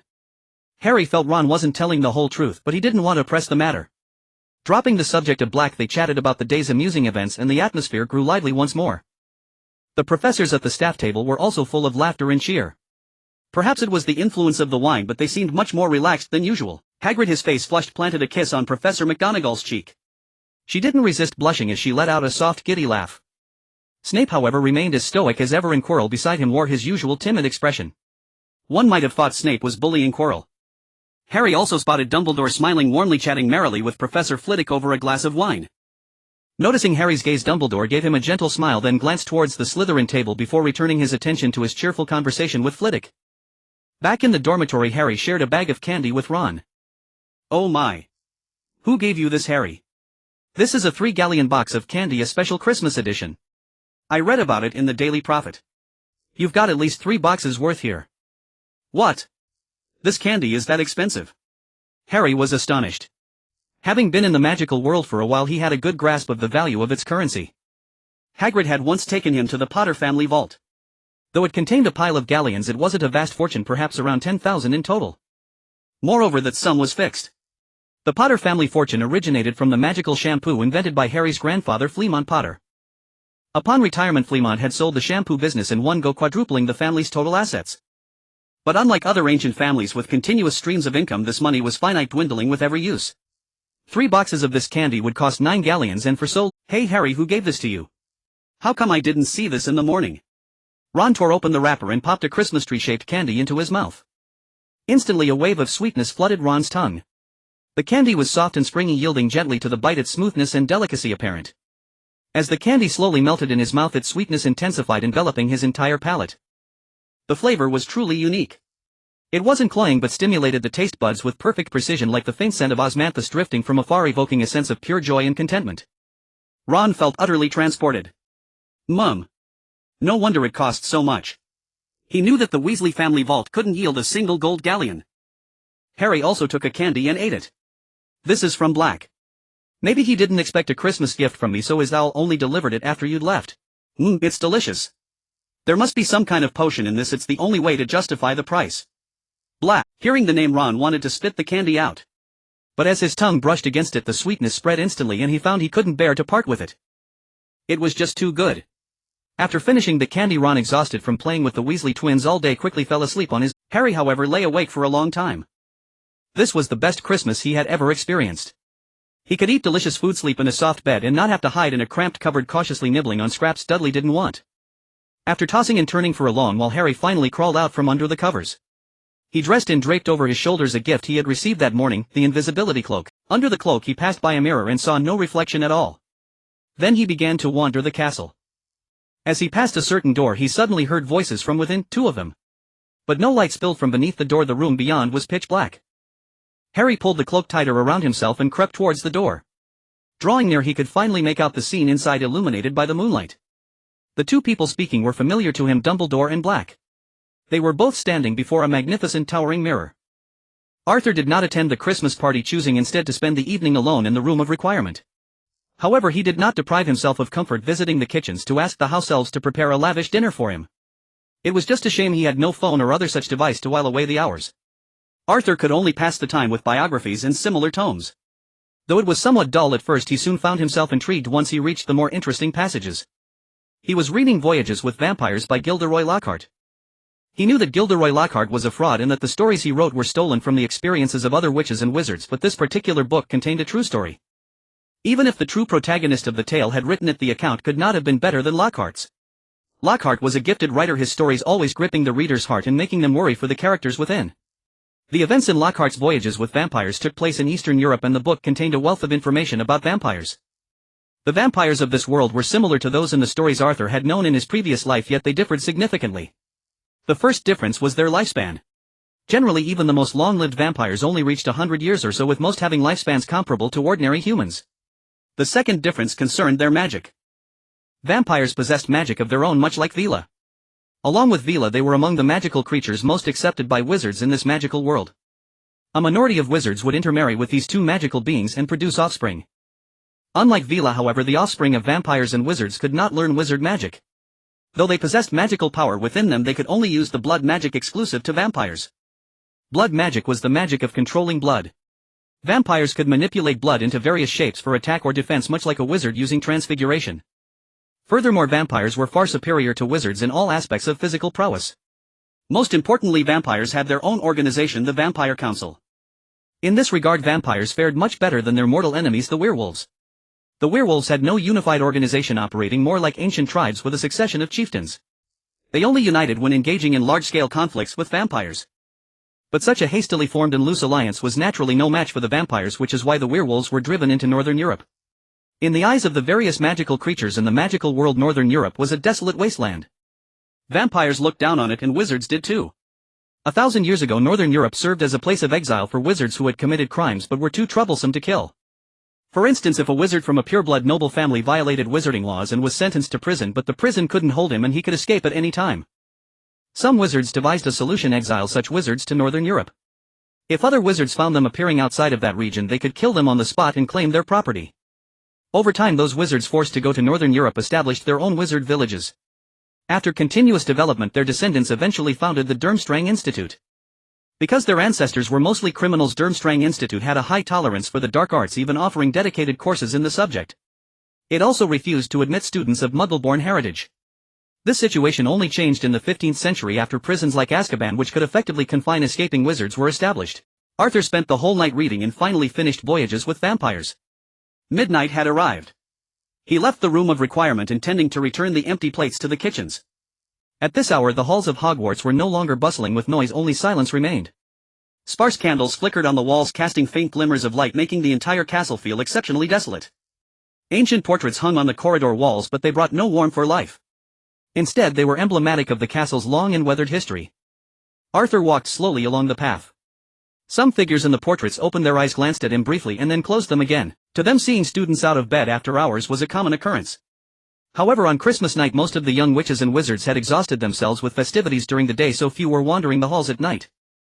Knocking on the kitchen door, Arthur returned the dishes. He merely offered a word of blessing, and the house elves began knocking their heads and showering him with endless thanks. A sickly race, the result of millennia of conditioning by certain pureblood families. Arthur had no intention of changing them. Altering even a small part of creatures' mindset had cost him considerable effort. Leaving the kitchen, Arthur walked through the quiet corridors. Thanks to his robe made of swift feather fabric, he didn't feel the cold at all. In fact, he rather enjoyed the current atmosphere. The whole world seemed to have fallen silent, with only the faint rhythmic sound of his own footsteps echoing through the hallway. As he turned a corner, Arthur noticed a large open door, as if it had been left ajar just for him. When his gaze swept across it, moonlight reflected from a mirror directly into his eyes. Caught by the moonlight, he could see inside the room. An old man with long flowing white hair wearing a rather flamboyant purple dressing gown stood before a mirror taller than himself. Though Arthur could only see the man's back, there was only one person in all of Hogwarts with such a distinctive silhouette: Dumbledore. It seemed Dumbledore was waiting for him or was he waiting for Harry Potter? Or perhaps both. As a transmigrator and one with a golden finger, that Arthur harbored a certain special arrogance in his heart. This was also the reason he was somewhat aloof in this life, a fact he was fully aware of but made no effort to change. Deep down he believed he would surely gain the power to defeat Voldemort on his own without needing anyone else's help. Arthur stood still for a long time watching Dumbledore's figure. Then he pushed open the half-closed door and stepped inside. Dumbledore, hearing the sound, turned around as if he hadn't known anyone was there. He offered a kind smile. Even with only the faint moonlight, his eyes behind his spectacles glimmered with a bright light. Mr. Black, wandering the halls at night is against school rules. Arthur walked up to the mirror and Dumbledore gracefully stepped aside, standing at the edge of the frame so Arthur could position himself directly in front of it. Arthur quipped lightly, "Professor Dumbledore, are you going to deduct points from me on Christmas night as well?" "Oh, of course not, my boy. As long as I don't say anything, no other professor will deduct points from you for being out of bed." "Then thank you, Professor Dumbledore," Arthur said, turning his attention to the mirror before him. The frame was ornately decorated and the mirror itself was enormous, its height nearly reaching the ceiling, wide enough to easily fit 2 or 3 people. At the top of the mirror an inscription was carved: Eris stra aeroidube afro oidon wosi. Read from left to right, it was a baffling string of words with no apparent meaning. But read from right to left it revealed: "I show not your face but your heart's desire." Seeing this mirror, Arthur understood why Dumbledore was here. An old man over 100 years old, still awake at this late hour and waiting here specifically, must have intended to use this mirror, which reveals one's innermost desires, to have a heart-to-heart talk with him. Arthur gazed into the center of the mirror. Soon an image appeared within it, even though he was actively employing his occlumency, which he had mastered to a proficiency of level 3. Dumbledore spoke softly at that moment. "This mirror was crafted by an ancient alchemist so long ago that no records of its creation remain. I call it the Mirror of Eris. It shows those who look into it their heart's deepest desire. Even occlumency cannot provide a complete defense against it."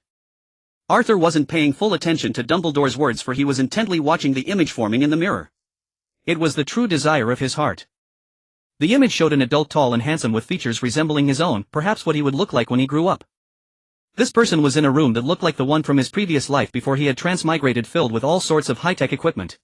He sat in a chair, one hand tapping away on a keyboard, the other holding a mouse. On the desk besides the keyboard were a monitor and a glass filled with ice-cold fizzy drink. Curiously, although the glass continuously emitted visible cold air, not a single drop of condensation formed on its outer surface. Soon the image shifted.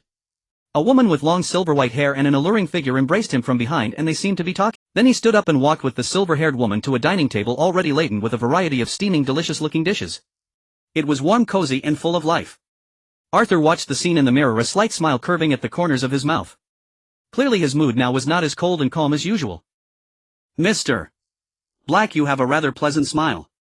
You should do it more often."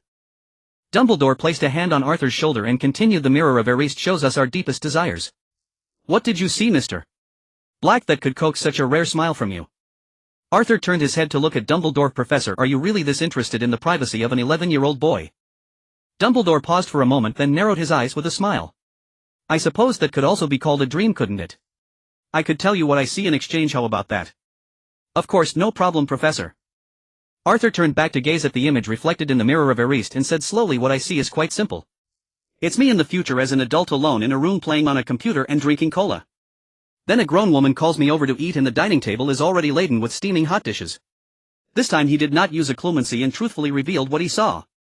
After Arthur finished speaking, Dumbledore did not respond, immediately standing silently for a long while. Then Arthur continued, "Professor, do you know what a computer is? It's an electronic product made in the Muggle world. Although it doesn't have much use for entertainment right now, I believe that in 10 years it will bring tremendous joy to people." "Oh." Dumbledore snapped back to attention and nodded. "I know about computers. I often keep an eye on things from the Muggle world. I shared my dream. What about yours, Professor?" Arthur looked up at Dumbledore. He was already among the tallest of his peers, but standing before Dumbledore, who was over 180 centimeters tall, even at over 100 years old, he still had to look up to speak. "Mine." Dumbledore took a deep breath. "My dream is similar to yours, except instead of being called over to steaming food, I am given a thick, warm pair of woolen socks." As he spoke, a troubled expression crossed Dumbledore's face. "I've never had woolen socks to wear. Though I've celebrated Christmas many times, I've never received a single pair. Perhaps people think of me as a learned man and insist on giving me books every Christmas. Arthur of course knew that what Dumbledore lacked was not woolen socks but rather that his dream could only be fulfilled after death, which might be precisely why he did not fear it. After sharing their dreams, Arthur chatted with Dumbledore for a few more moments before taking his leave. However, as he stepped out the door he felt as if something was present before him though he could not see it. He reached out and grabbed at the air but caught nothing. At that moment he suddenly thought it might be Harry under the invisibility cloak, so he did not investigate further, turned to the nearby staircase and returned to the room of requirement. On his way back Arthur was somewhat curious. The invisibility cloak Harry wore was no ordinary one, it was the cloak of invisibility, one of the 3 Deathly Hallows. In the original story only Dumbledore and Alastor Moody aka Mad Eye with his magical eye and alchemical artifact could see through it. But how had he sensed it? Dumbledore relied on his power and Mad Eye relied on his artifact. He had no such tool, so could his abilities really be approaching Dumbledore's? That was of course impossible. Arthur speculated that it was likely due to his spirit attribute, which far exceeded the limits of his template data. The cap for spirit was only 100 and perhaps even Dumbledore and Grindelwald hadn't reached that yet. His spirit had soared to 180. This statistic must have a unique effect on him, but as his strength was still insufficient he couldn't discern its impact for now. Arthur had been observing Professor Binns for a long time, suspecting he might be directly related to the spirit attribute. Yet from the start of the term until now he had carefully watched every class comparing Binns to other ghosts and found no discernible differences. He was on the verge of giving up on gleaning anything from the peculiar Professor Binns. Perhaps the legend was false and not everything written in Hogwarts a history was true. After all, wizards were fond of playing pranks. Perhaps instead of futilely observing these ghosts it would be more effective to wait until his 3rd year and capture a couple of Dementors for study. What Arthur didn't know was that Dumbledore was even more astonished by his performance. In truth, even he couldn't see through Harry under the invisibility cloak, he could only perceive Harry's vague outline through his keen senses. Moreover, since the cloak was originally a gift from him to Harry, he knew it was Harry beneath it. But even that keen perception was only achieved through years of magical study and layering numerous sensory spells. He was growing increasingly intrigued by Arthur. Earlier, when Arthur described the image in the mirror of Ariste, he had uncharacteristically used legilimency. He could clearly sense that Arthur was not lying and had not employed occlumency. This indicated that Arthur would never become a Death Eater, at worst he would remain neutral. Having discerned Arthur's stance, Dumbledore waved his hand and a phoenix wreathed in flames descended from above, grasped his hand and vanished from the spot. After Arthur and Dumbledore left, Harry, hiding under the invisibility cloak, dared not even breathe. He held his breath until he felt he might pass out before slowly inhaling the cold corridor air once more. This was his first time out under the cloak and he had nearly been caught. The moment Arthur's hand shot out he was so startled he nearly fell over. Fortunately, before his mind could even react, his body instinctively stepped back a few paces, dodging Arthur's grasp. He had heard Ron's tales about invisibility cloaks and thought only animals with a keen sense of smell might detect him. He never imagined an 11-year-old wizard his own age could sense something. Even if Arthur was a prodigy, Harry figured he might match a 4th or 5th year student at best. Thinking this way, the cloak didn't seem like such a great treasure after all. If it couldn't fool Arthur, it would be useless in front of the professors. Nevertheless, Harry, with his curiosity overriding his caution, peered through the open door of the room Arthur had just exited. He hadn't caught what Arthur and Dumbledore had said earlier. Now that Arthur was gone, he wanted to see what the two had been up to. Harry poked his head through the doorway only to find that Dumbledore had vanished as well. The vast classroom now contained nothing but a single enormous mirror. He felt an uncontrollable pull toward the mirror. As the image in it flickered, he saw 2 figures appear behind him, their hands resting on his shoulders. A man and a woman, both adults. The man was tall and thin with a messy mop of black hair just like his own. The woman was beautiful. Harry thought she was the most beautiful woman he had ever seen. She had deep red hair and eyes that were the same brilliant emerald green as his own. Harry turned to look behind him, finding only himself, but the mirror showed more than one person. In fact, the figures were multiplying. Besides the man and woman who appeared first, several elderly individuals with white hair gradually materialized. Harry seemed to realize something and whispered, "Mom. Dad." The figures in the mirror didn't answer, only waved at him. Soon the delightful holiday came to an end. The young witches and wizards returning home boarded the train back to Hogwarts. It was only upon arriving at school that they felt as though the day they had left for the break was merely yesterday. This did not feel like a long Christmas holiday at all, but rather an unremarkable weekend. In fact, having purchased so many things during the break had left their coin purses severely depleted, some already stretched beyond their means. Yet upon reflection they could not fathom why they had spent so much. It felt as though they had not truly enjoyed themselves before the holiday was over and their allowance was gone. Upon arriving at school, Draco was overjoyed to see Arthur again after so long. He had brought his broomstick maintenance kit even though he did not yet own a broomstick of his own. However, he treated his broomstick maintenance kit with far more care and reverence than he did his textbooks. After putting his belongings away, he said, "Arthur, my mother told me she really likes the cosmetics you gave her. She asked me to thank you and also to inquire where you purchased them." "Oh, no need for thanks. The cosmetics were bought in France. They are a new product from the largest beauty potion shop there and haven't reached Britain yet. You'll have someone bring back a few bottles later. Oh. Draco, upon hearing that the items were from France, did not press further on how they were acquired. He had some understanding of what Arthur's family did. The Ministry of Magic was very strict with its inspections, especially concerning the movement of people and goods between different magical governments. Speaking of France, he suddenly remembered something his father had told him. Arthur had been born and raised in France, only returning to Britain in recent years. He even had a young girlfriend back there. Had he not returned, she might very well have become his fiancée by now. At this thought, Draco felt a pang of discomfort. Perhaps if that girl ever came over, he and Arthur would no longer be best friends. The next day Arthur was in the Hogwarts library searching for books on alchemy. He felt that the Hogwarts library was the most precious resource for young wizards not from pureblood families.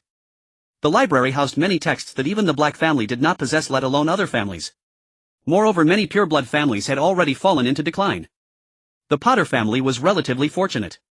Though only one member remained and the family vault held only a modest sum of gold and their ancestral home was gone, they still had a legacy to pass on. Some pureblood families, however, had vanished entirely. The books in the Hogwarts library were of the greatest help to the vast majority of wizards. They could not only learn from the knowledge within these pages but also record it upon returning home, creating a vital foundation for their descendants. It was just that perhaps the current young wizards were born in times of peace, especially Arthur and Harry's year. Most of them were not particularly studious, spending their days mostly in play. During the Christmas holiday, Arthur had managed to read a considerable portion of the alchemy books in the non-restricted section. This was only achievable during the holidays. On regular school days the library was quite crowded, though most students were only there to find books for their assignments. After registering with the librarian, Arthur prepared to head back to the dormitory with his books. On his way he ran into the trio of Harry, Ron and Hermione. Seeing Arthur, Harry greeted him first. "Thank you, Black. The sweets you gave me were delicious." "Yours too. The sweets you gave me were also very tasty." Arthur said this even though he hadn't actually eaten them. Hermione, standing nearby, also expressed her gratitude. The sweets Arthur had given her for Christmas were indeed the best she had ever tasted. Seeing the books in Arthur's hands, Hermione hesitated. Among the students in their year, she and Arthur were widely recognized as the two most avid readers. Many said they were even more voracious in their appetite for knowledge than the Ravenclaws. Hermione thought about the question she had been pondering at home. She was quite frustrated upon returning to school after the break, as Harry and Ron had spent the entire time playing instead of searching for the answers they sought. Unlike the original story, Arthur had killed the three-headed dog. But perhaps due to Dumbledore's guidance, the trio still discovered the trapdoor in the room on the fourth floor right-hand corridor that Dumbledore had warned them against at the start of term. However, with the three-headed dog dead, it was now guarded by a mountain troll that Quirrell had captured. Thanks to Hagrid's loose lips, they learned, just as in the original story, that something was hidden there connected to Nicholas Flamel. Their hearts filled with a sense of duty, they took it upon themselves to investigate. Hagrid had mentioned that the three-headed dog was originally meant to guard the place but had somehow been set loose. Harry clearly remembered that the three-headed dog had tried to kill him, so he was certain this was the work of one of Voldemort's former followers. They had two suspects, Snape and Quirrell. Suspecting Snape was only natural. As for Quirrell, Hermione found his behavior too unusual. According to Hagrid, Quirrell had captured the troll single-handedly, but based on his usual demeanor he hardly seemed capable of such a feat. Furthermore, there were rumors among the students that someone had seen another face on the back of Quirrell's head. He always wore a turban-like cloth to conceal this face. Quirrell had not responded to these rumors, only repeatedly explaining that he wore the turban because he was cursed and needed to wear cloth soaked in garlic water to prevent the curse from taking effect. Although Quirrell's behavior was strange, they believed Snape was the more likely culprit, as he was constantly bullying Quirrell. This was why Hermione hesitated. If Arthur were from any house other than Slytherin, she would have asked him directly. Arthur had saved her life and the bad first impression she had of him had long since faded. After a moment of hesitation, she finally asked, "Black, do you know who Nicholas Flamel is?" Ron immediately tugged at Hermione's robes from behind. Harry too was hesitant like Hermione. Even if Arthur wasn't in league with Snape, if he told Snape about this, Snape would know what they were up to. Arthur looked at the anxious Hermione. His feelings towards her were neither good nor bad, but her somewhat rude and rash behavior during their first meeting still left a slight bitter taste in his mouth. A girl who was assertive, meticulous, caring for the weak, arrogant, yet also somewhat insecure. By nature he did not particularly care for Hermione's type. However, if she were to seriously dedicate herself to a cause such as changing the way house elves are treated, he would not mock her. After all, everyone has their own choices. Observing the palpable anxiety of the trio before him, Arthur finally divulged what he knew. He hoped that by alerting Harry, Ron and Hermione to Quirrell's true nature, they might swiftly deal with the dark presence clinging to the back of the professor's head. Lately he had felt Quirrell's gaze upon him as if the man were weaving some sinister plot. Nicholas Flamel is an alchemist who alongside Professor Dumbledore achieved remarkable success in the field of alchemy. Furthermore, his most significant accomplishment is the Philosopher's Stone. He is the only wizard known to have ever created it. The Philosopher's Stone. Hermione gasped, immediately clamping a hand over her mouth. After scanning the area to ensure no other young witches or wizards were nearby, she breathed a sigh of relief. Though not from a magical family, she had encountered the Philosopher's Stone in her books and understood its immense importance and power. The Philosopher's Stone was the ultimate goal of alchemy, possessing incredible abilities that could transcend the fundamental law of equivalent exchange.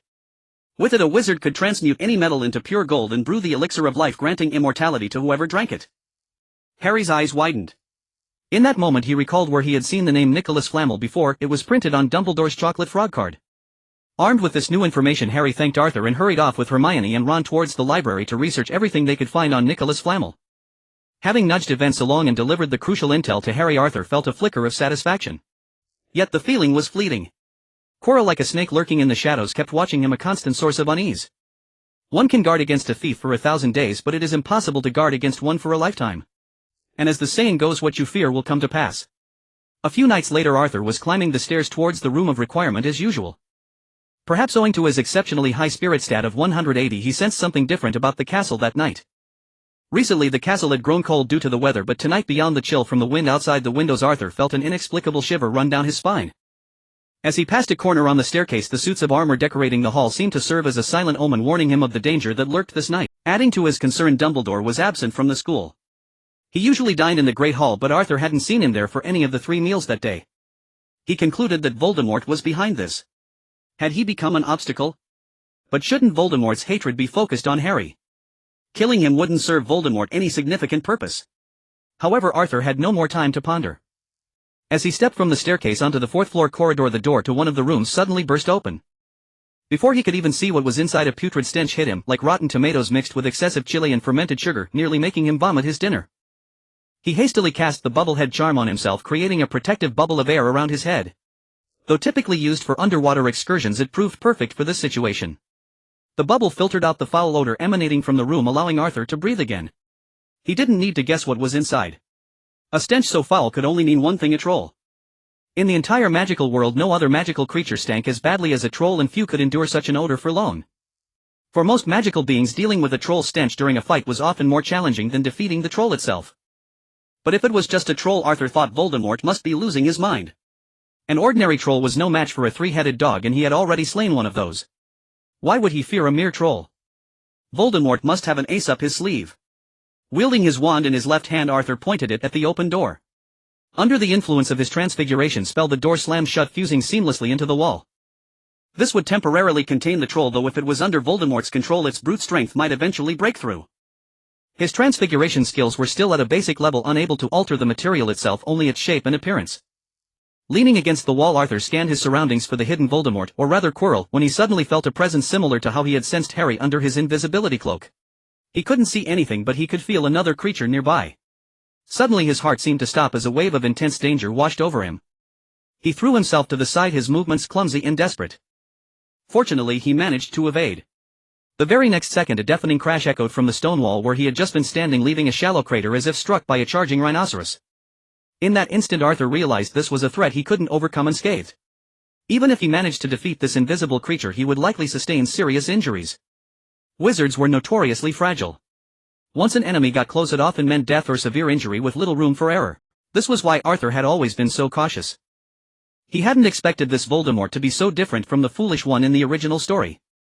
If Voldemort had employed such tactics against Harry, the boy would have been dead long ago. Prioritizing his safety, he turned and fled down the stairs, intending to summon a professor for help.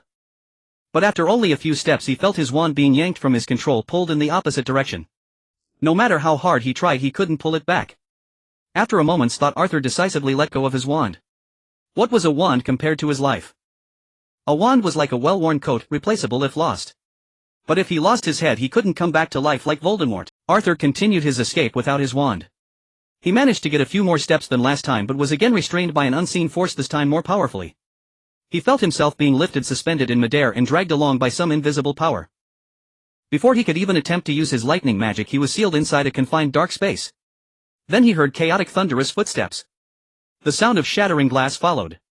Arthur quickly cast the Palm Thunder spell to break open the iron box that held him, but it was too late. He couldn't go back now. He was already flying through the sky far from Hogwarts Castle. The unseen creature carrying him was incredibly fast and the castle rapidly shrank in his view. His iron prison was now at least 300 to 400 meters above the ground. At this height a fall would be fatal. Even with a floating charm he would at best leave behind a mangled corpse. As Arthur was being led away from Hogwarts Castle, the castle itself stirred into chaos.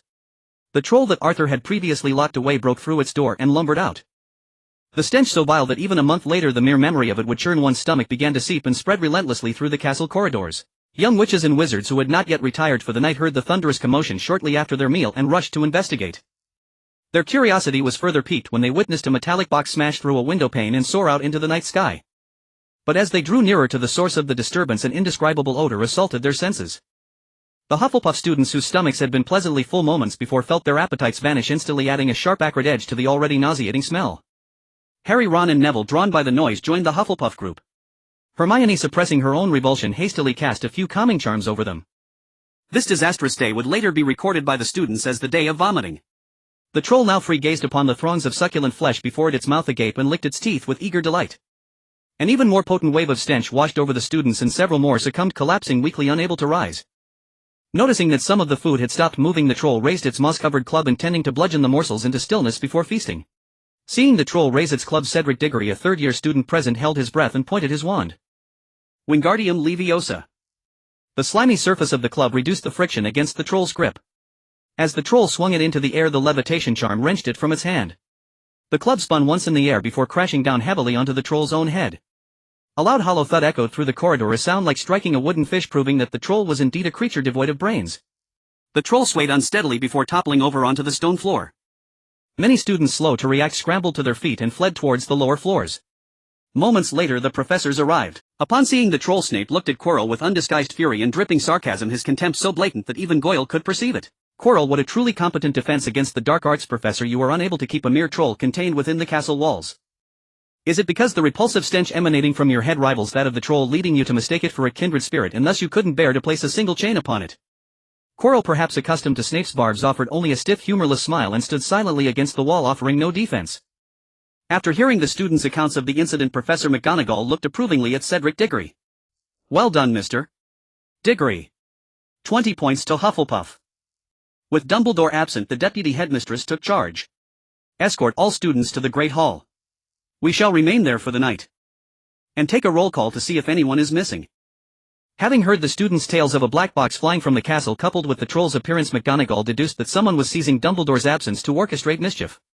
Soon all students and professors had gathered in the Great Hall. McGonagall approached the cluster of prefects and asked, "Is any student unaccounted for?" A Slytherin prefect replied, "Arthur Black is missing."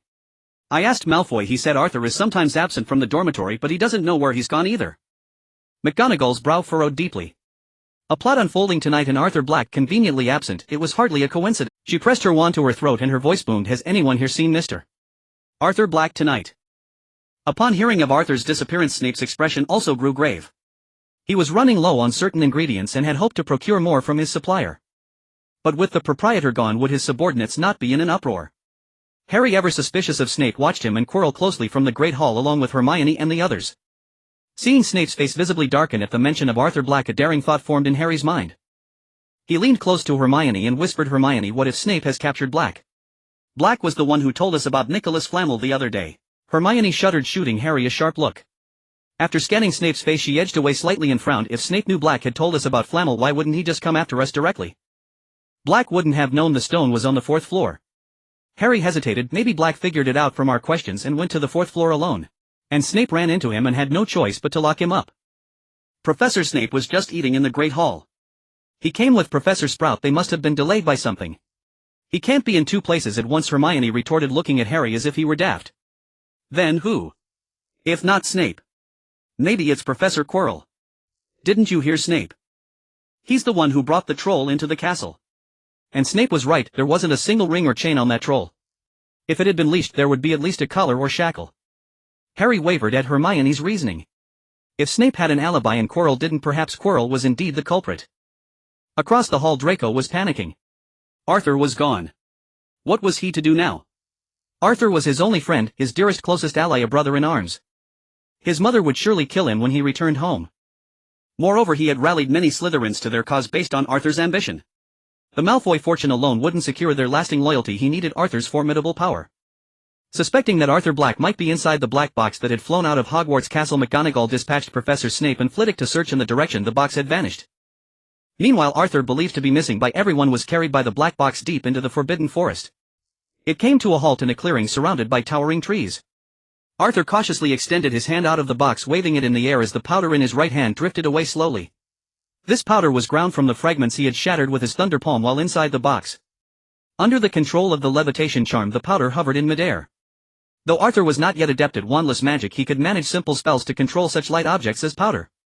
After pondering inside the box for a while, he had figured out what had attacked him earlier: Thestrals. Skeletal dragon-head black-winged horses with enormous bat-like wings visible only to those who have witnessed death. Thestrals are incredibly fast, matching the speed of a wizard riding a top-tier broomstick. Truth be told, as a transmigrator, Arthur had never actually seen anyone die. Even his parents in this life had passed away from incurable illnesses at S.A. Mungo's Hospital for Magical Maladies and Injuries. Sure enough, as the powder drifted forward, two winged horses materialized in front of the iron box. One of the horses stopped, lowered its head and spat out a wand from its mouth, Arthur's wand, which the Thestral had snatched away. When the wand fell to the ground, it was clearly visible that it had snapped in the middle with the unicorn tail hair core exposed. The moment he spotted the Thestrals through the powder, Arthur struck without hesitation. Whatever Voldemort's intentions were in bringing him here, killing these two Thestrals, his accomplices, was the best course of action now. He raised both hands and crackling arcs of electricity began to converge in his palms, quickly forming two massive orbs of lightning. Under the circumstances, the lightning whip would have been preferable, but Arthur was not proficient enough with it to cast it effectively without his wand. Yet the thunder palm was more than sufficient. As his focus shifted to the thunder palm, the levitation charm he had cast earlier dissipated and a cascade of black powder fell from the... Arthur fixed his gaze on the shoulder blades of the two Thestrals and hurled the thunder palm projectiles at the space between their wings. A flash of white lightning streaked by and both orbs struck the Thestrals' backs. One Thestral's wing was blasted clean off. As the wing hit the ground, the black powder covering it kicked up a cloud of dark dust. Simultaneously, both Thestrals let out agonizing shrieks. The harrowing cries echoed through the Forbidden Forest, and slowly pairs of red eyes began to appear from behind the trees surrounding Arthur's clearing. Arthur had no time to worry about the forest creatures closing in around him. After striking the Thestrals, he saw through the black powder on them that the one whose wing remained intact had spun around and was charging straight at him at full speed. Arthur quickly ducked behind the black iron box. The Thestral couldn't stop in time and slammed violently into the box. Even Arthur, standing behind it, could feel the tremendous force of the impact. Every action has an equal and opposite reaction, so the Thestral must have been rattled as well. Arthur peered out from behind the box, of thunderpalm already charging in one hand. Due to the violent collision and its breakneck speed, nearly all the black powder covering this Thestral had been shaken off. However, Arthur could still tell from the remnants of powder on the pockmarked skin of its dragon-like head that the Thestral was dazed, its head swaying from side to side. Seizing the moment, Arthur hurled the orb of lightning. This thunder palm had been charged far longer than the previous ones, and the white sphere was massive, as large as a basketball. Given the close range, the sphere slammed into the Thestral's head in the very next instant. The Thestral barely let out a shriek before going silent, its head scorched black, its skull cracked and split down the middle. Only those who have truly witnessed death can see Thestrals, but once a Thestral dies, its form becomes visible to all. The one lying before Arthur now was proof of that. Its body was jet black, with a dragon's head and a horse's frame and a pair of broad wings on its back. It sounded majestic, but in reality it was utterly devoid of flesh, its black hide stretched taut over its skeleton, every bone starkly visible. No matter the creature, it needs either plump flesh or thick fur to look appealing. Creatures like Thestrals, gaunt and skeletal, struck Arthur as hideous, much like his impression of house elves. In fact, the Thestral's emaciation was even more severe than that of a house elf. Perhaps catching the scent of blood from the dead Thestral before Arthur, the one with the severed wing let out a piercing shriek without even turning its head. This time not only did the trees around the clearing shudder, but the distant ones began to shake violently as well, and they were steadily drawing closer to Arthur's clearing, clearly indicating that some massive creatures were converging on his location. Without hesitation, Arthur unleashed another thunderpalm at the shrieking Thestral's back. This time the impact snapped its spine clean through. Within seconds, Arthur beheld the Thestral's corpse once more. The creature had died instantly, blood gushing from its broken body.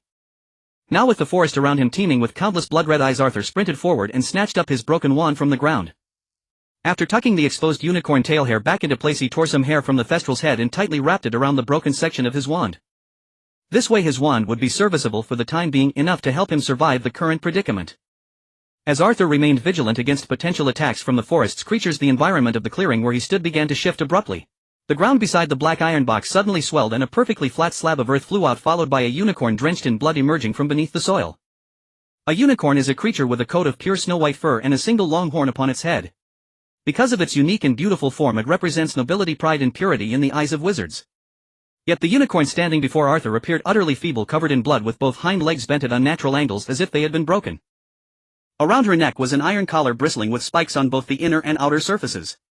Arthur could clearly see that some of those spikes had pierced into the unicorn's neck, dripping with blood. After emerging from beneath the earth, the unicorn stared at Arthur with eyes full of wariness. Her injuries were the result of an attack by a wizard. That wizard had also specifically imprisoned her. It was only moments ago that the magical restraints binding her had been released, yet the iron collar around her neck remained untouched. Following the unicorn's appearance, the ring of towering trees encircling the clearing burst into raging flames. The fire devoured those trees in an instant, and the animals that had been lurking behind them fell silent after a single piercing cry. Within mere seconds the flames formed a ring, trapping both Arthur and the unicorn within, and the blaze continued to close in toward the center. At that moment a compartment slid out from the very bottom of the iron box. It opened on its own and a piece of parchment flew forward. The parchment, suspended midair, split open from the middle, resembling a mouth. Then Quirrell's voice emanated from within. Mr. Arthur Black, your family, your bloodline and your talent are all rarities in the entire history of wizardry. Originally I intended to cultivate you as my successor, but regrettably you refused me quite decisively last time. For that I am deeply disappointed in you. As the sole heir of the Black family you should have been my loyal devotee. However, filled with kindness and mercy as I am, I have decided to grant you one final chance. Now I am watching you from within Hogwarts. You must make a choice. You are surrounded by flames. These are no ordinary flames, they are fiend fire capable of burning everything to ashes. Last time I offered you the methods to wield and control fiend fire, but alas, you rejected them. So now you are faced with a decision. Your only way out is to kill the unicorn. The collar around its neck is a magical artifact. Upon its death a key will drop from within that collar, the sole key to the gate I used to imprison the unicorn. That gate is enchanted with my magic and can only be opened with that key. If you wish to take the key and escape with your life, you must kill the unicorn. You must decide quickly. I am at Hogwarts now and cannot control the fiend fire around you.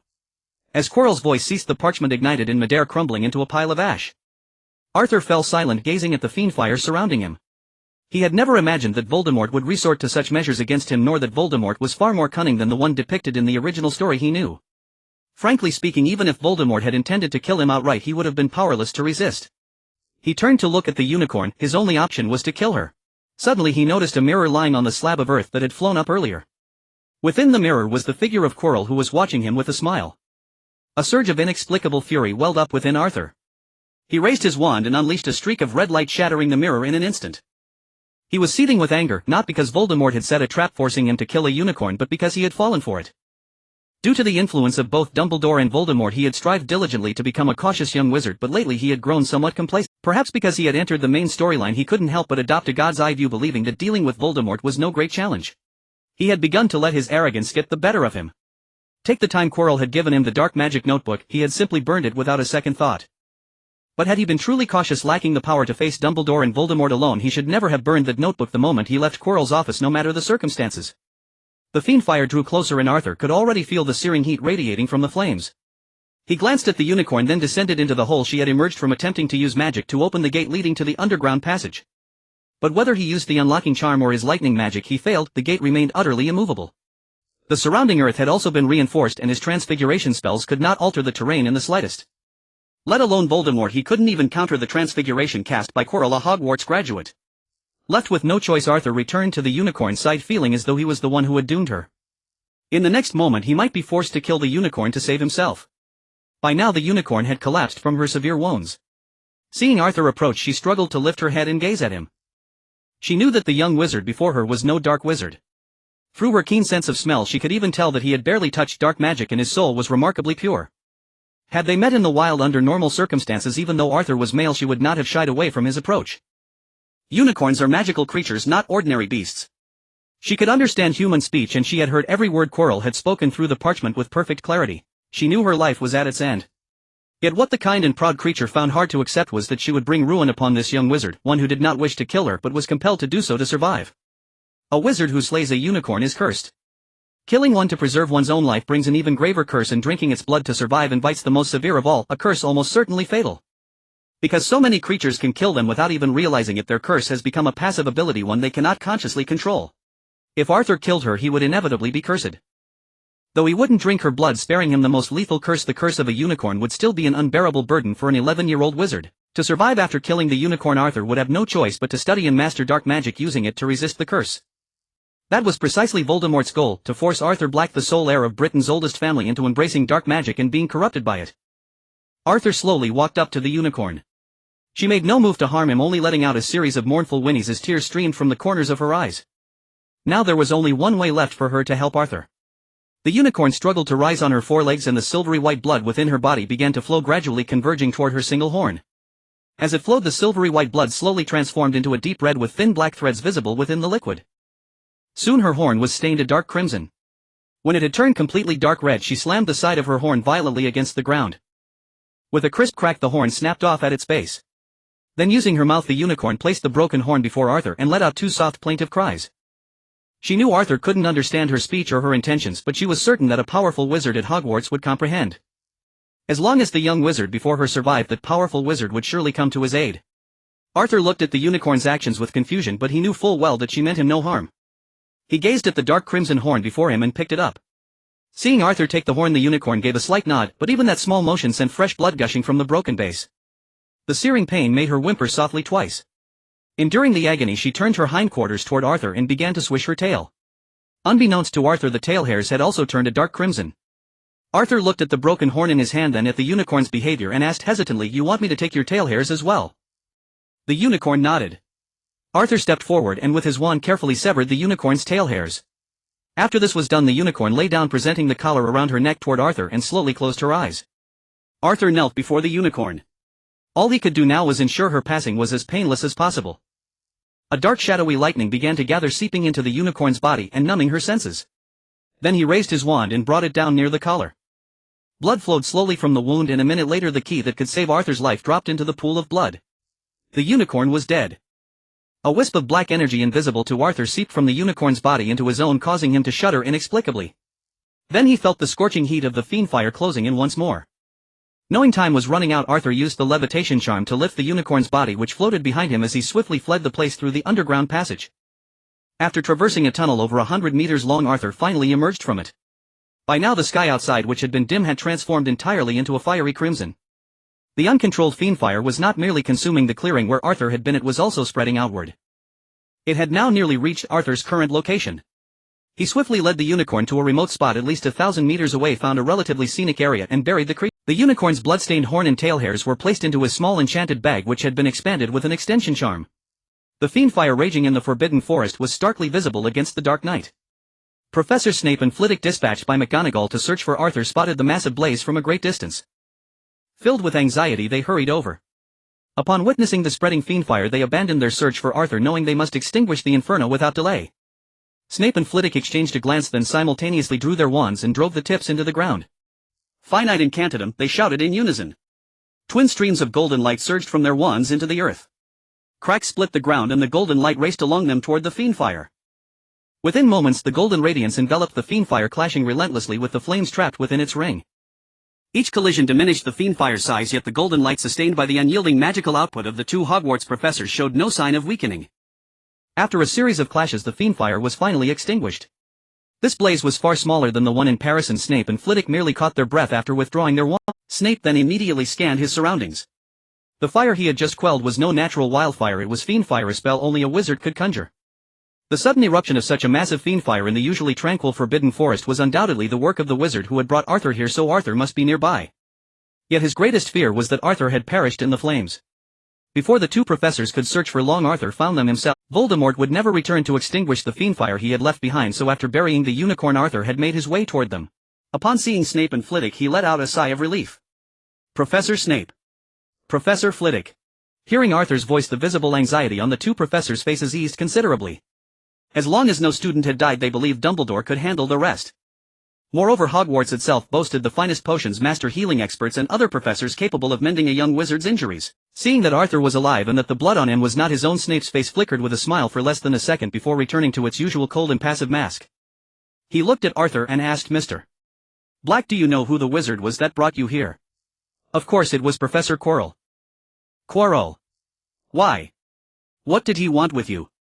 Before Snape could interject, Flitwick, the head of Ravenclaw, demanded excitedly. Flitwick had been head of Ravenclaw for decades. He had already held the position when Quirrell attended Hogwarts. At the time of Quirrell's graduation his grades were respectable and he was quite clever. Flitwick had held high hopes for him. When Quirrell later succeeded in securing the position of defense against the dark arts professor at Hogwarts, Flitwick was overjoyed. It was only later that Quirrell's performance disappointed him.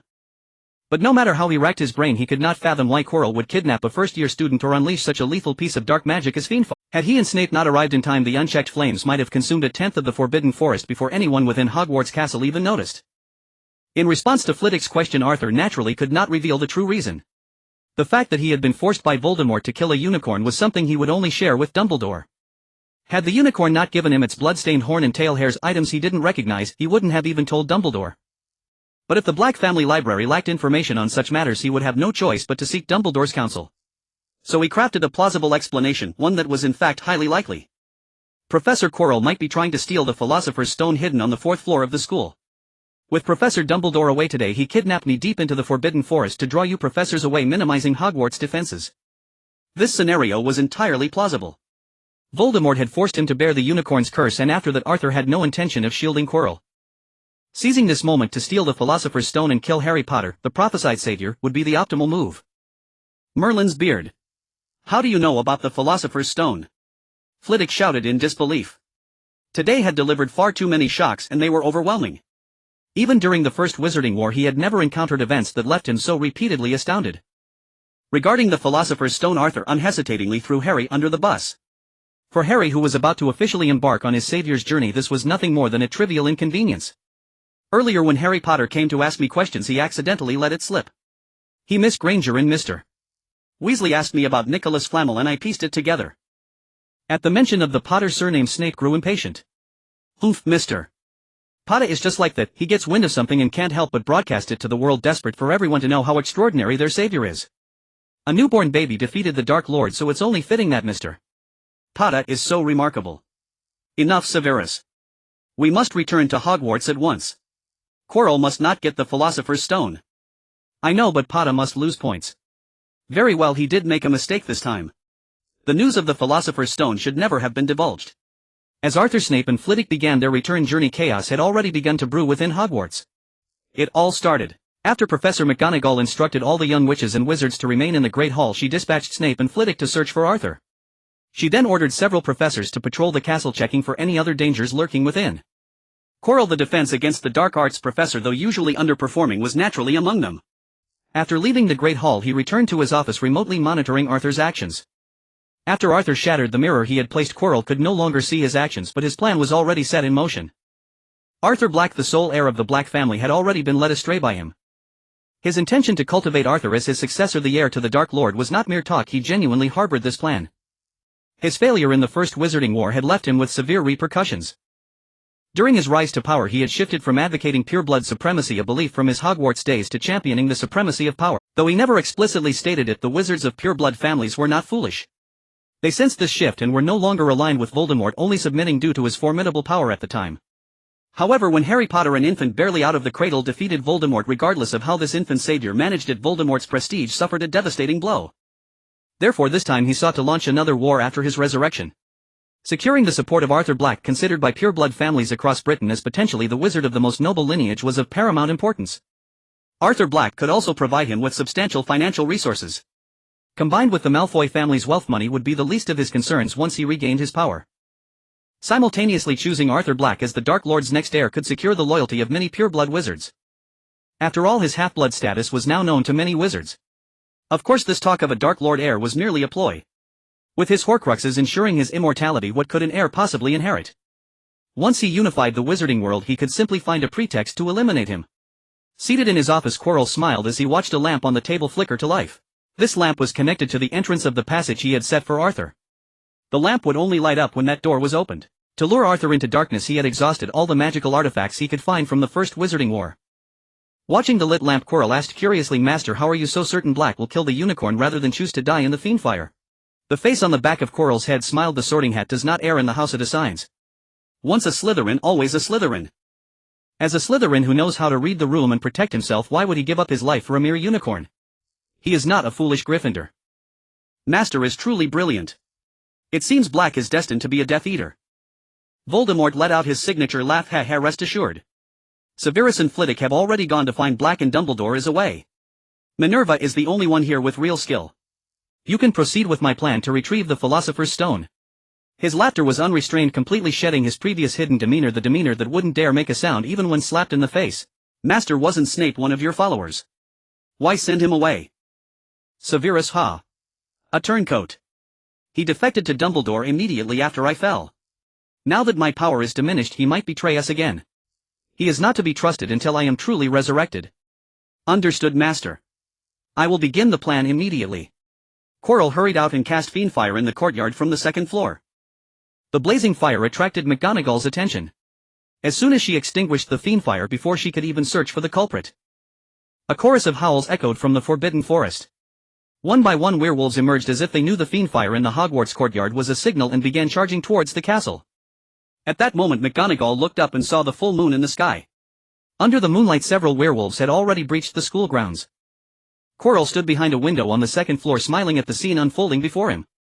Everything was going according to plan, the plan of his great master Voldemort. Then he turned and headed towards the fourth floor to the room where the Philosopher's Stone was hidden. Inside the Great Hall a werewolf had already broken through. Pomona Sprout, the head of Hufflepuff who was stationed there, drew her wand and began striking down the werewolves. Ordinarily she would only wound them, but now for the safety of the young students she had to do her utmost to eliminate these werewolves immediately. All lower year students to the back. Upper year students to the front. Attack these werewolves with me. No one is to leave the Great Hall until Professor McGonagall or Professor Dumbledore returns. With the head of house leading them, the older students began casting spells at the werewolves from a distance. Though their accuracy was low against the swift creatures, their sheer numbers made up for it. Harry and other lower year students were protected at the very back. In this situation not only Hermione but Harry also felt that something was deeply wrong. All these events happening in a single night were far too unusual. It was as if someone had orchestrated everything. Coupled with their earlier speculation when Arthur went missing, Harry and Hermione locked eyes and said in unison, "Someone's trying to steal the Philosopher's Stone." Hermione immediately added, "What do we do now? Should we tell a professor?" Harry looked around and shook his head. "No, only Professor Sprout is here now. Protecting the students in the hall is more important. We're on our own." Hermione also surveyed the room and agreed with Harry's assessment. Professor Snape has already gone to find Black. It seems all this is Quirrell's doing. He's the only one with the time. Despite his dislike for Snape, Harry, perhaps out of a sense of fairness, said, "Maybe Snape left while looking for Black and came back to do all this." Before Hermione could retort, Harry grabbed Ron, who was beside him, and quickly shared their analysis and suspicions. Quirrell was going to steal the Philosopher's Stone and only they could stop him now. "Alright, let's go right now." Ron looked incredibly excited. He had been silent when they faced the three-headed dog and he had regretted it ever since. Any other man in the Weasley family wouldn't have acted like he did. Even his younger sister Ginny would have fought back. Now he was going to wash away that shame. As they passed Neville, Harry, recalling his recent interactions with him and discovering Neville's bravery, hesitated but decided to confide in him. However, the answer he received was not agreement but opposition. "Harry, no. We don't have the strength for this. We have to wait for the professors. If Professor Flitwick and the others can't come back, we must at least wait for Professor McGonagall. But there's no time. He's not that strong, we can beat him. And if Quirrell succeeds, Voldemort will return and Hogwarts will be doomed." At the mention of Voldemort's name, Neville's body trembled involuntarily. It was his childhood nightmare. His grandmother would tell him stories of Voldemort to scare him into sleep. Nevertheless, he said firmly, "No, Harry, these are just your guesses. We must wait for the professors. Quirrell is still a professor. Professor Sprout said we can't leave. If you insist on going, I'll have to fight you." With that, Neville raised his fists and stood in their way. "I'm sorry, Neville. You might not believe this, but I'll apologize later. Petrificus totalis." Hermione, having drawn her wand, cast the full body bind curse on Neville. Their argument had already drawn the attention of some younger students. They had to deal with Neville quickly. Then Harry and Ron, with feigned affection, carried the immobilized Neville to the wall. After settling Neville, Harry, Ron and Hermione donned the invisibility cloak and slipped out of the Great Hall. When Arthur along with Professor Snape and Flitwick returned to Hogwarts, the werewolf army still had not been vanquished. The night was dark, and after transforming, the werewolves possessed immense speed and high magical resistance. Apart from the professors, most of the young wizards could only rely on their numerical advantage, occasionally managing to strike a werewolf that was too slow to dodge the barrage of spells. Upon his return, the first person Arthur encountered was Professor McGonagall in the courtyard. As a master of transfiguration and deputy headmistress of Hogwarts, McGonagall was far more powerful than the Aurors. She wielded transfiguration with consummate skill, her wand dancing through the air like a conductor's baton, tracing elegant arcs. Even the assault of dozens of werewolves could not bring them a single step closer to McGonagall. Yet this was the limit of her abilities. Unlike a wizard of Dumbledore's caliber, McGonagall could only hold her ground against dozens of werewolves. Defeating them quickly was a task beyond her reach. However, the attacking werewolves were equally powerless against the Great Hall. Having lost most of their reason, they could not set a single foot inside even when Arthur and the others returned. These dozens of werewolves were only terrifying in appearance. For a witch of McGonagall's skill, as long as she erected defensive measures in front of herself and used long-range spells to deal with them, the werewolves were utterly helpless. It was precisely because a wizard of barely aura-level competence could handle a single werewolf when properly prepared that the numerous werewolves had been driven by wizards to the harsh remote regions of northern Europe. After seeing Arthur and learning about the night's events, McGonagall instructed Snape to stay and help her fend off the werewolves, while Flitwick was to escort Arthur to the 4th floor where the Philosopher's Stone was hidden to identify and stop Quirrell. Unbeknownst to McGonagall, Harry and his two companions had already traversed the very obstacles set by the professors. The challenges arranged by Dumbledore almost specifically for Harry's trio were overcome with relative ease. Ron had fallen to the giant wizard's chess set, knocked unconscious. The potion riddle guarding the final chamber was Snape's design. Hermione, after deciphering the riddle, drank the potion to return and seek help, while Harry drank the potion meant for one to proceed, entering the final challenge. After drinking the potion to advance, Harry stepped through the flames separating the chambers and entered the last room. Someone was already waiting inside. It was not Snape as Harry had hoped, but Professor Quirrell, the one he and Hermione had suspected all along. Besides Quirrell, the room contained a mirror, the mirror of Ariste. Seeing Harry enter, Quirrell's face lit up with surprise and delight. "Oh, Potter. I thought a professor might come to stop me, but here you are, a first-year 11-year-old wizard." "It is you, Quirrell. Your chance is gone. I've sent Hermione back to fetch the other professors, and Dumbledore will receive an owl." Harry clutched his wand tightly, his expression tense. The arduous trials he had just overcome had made him realize that Quirrell, the defense against the dark arts professor, was far more powerful than he had ever appeared to be. Hearing Harry's words, Quirrell burst into laughter. "Professors. They are still outside fighting werewolves. Even if they knew I was here for the stone, they would prioritize protecting those cowardly, useless little wizards. As for Dumbledore, he is a thorn in my side, but the owl has only just been sent. By the time he returns to Hogwarts, I will have the stone and be long gone." Harry was momentarily at a loss, unsure of what to do, but he said firmly, "I will stop you. Before you can defeat me, the professors will have dealt with those werewolves." With that, Harry moved behind a pillar, gripping his wand ready to disrupt Quirrell's plans. "You dare to defy me even now, Harry Potter? I don't know whether to call you brave or foolish. It seems Gryffindor was the right place for you." As he spoke, Quirrell began to unwrap the purple turban from his head. Slowly his voice began to change. By the end of the sentence, Harry felt as though a sinister serpent was speaking to him. Quirrell's head was fully revealed, and Harry was astonished to see that it was remarkably small, at least disproportionately so for his body size. Moreover, he was completely bald. Then a look of agony contorted Quirrell's face.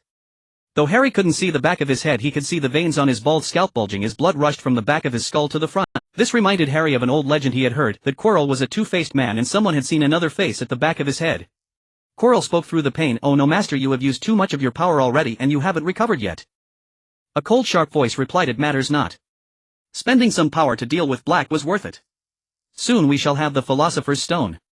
With it I can regain a body of my own and leave yours. Is that not what you desire?" "Of course, Master.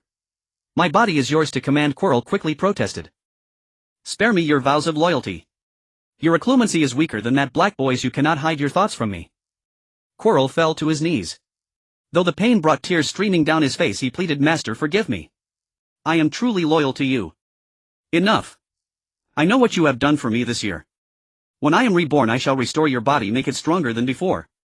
You may even learn my magic." Then, to Harry's horror, a lumpy, misshapen mass of flesh slowly moved from the back of Quirrell's head to the front, covering his face. Quirrell let out the most piercing, agonizing scream Harry had ever heard. A few seconds later, Quirrell stood up.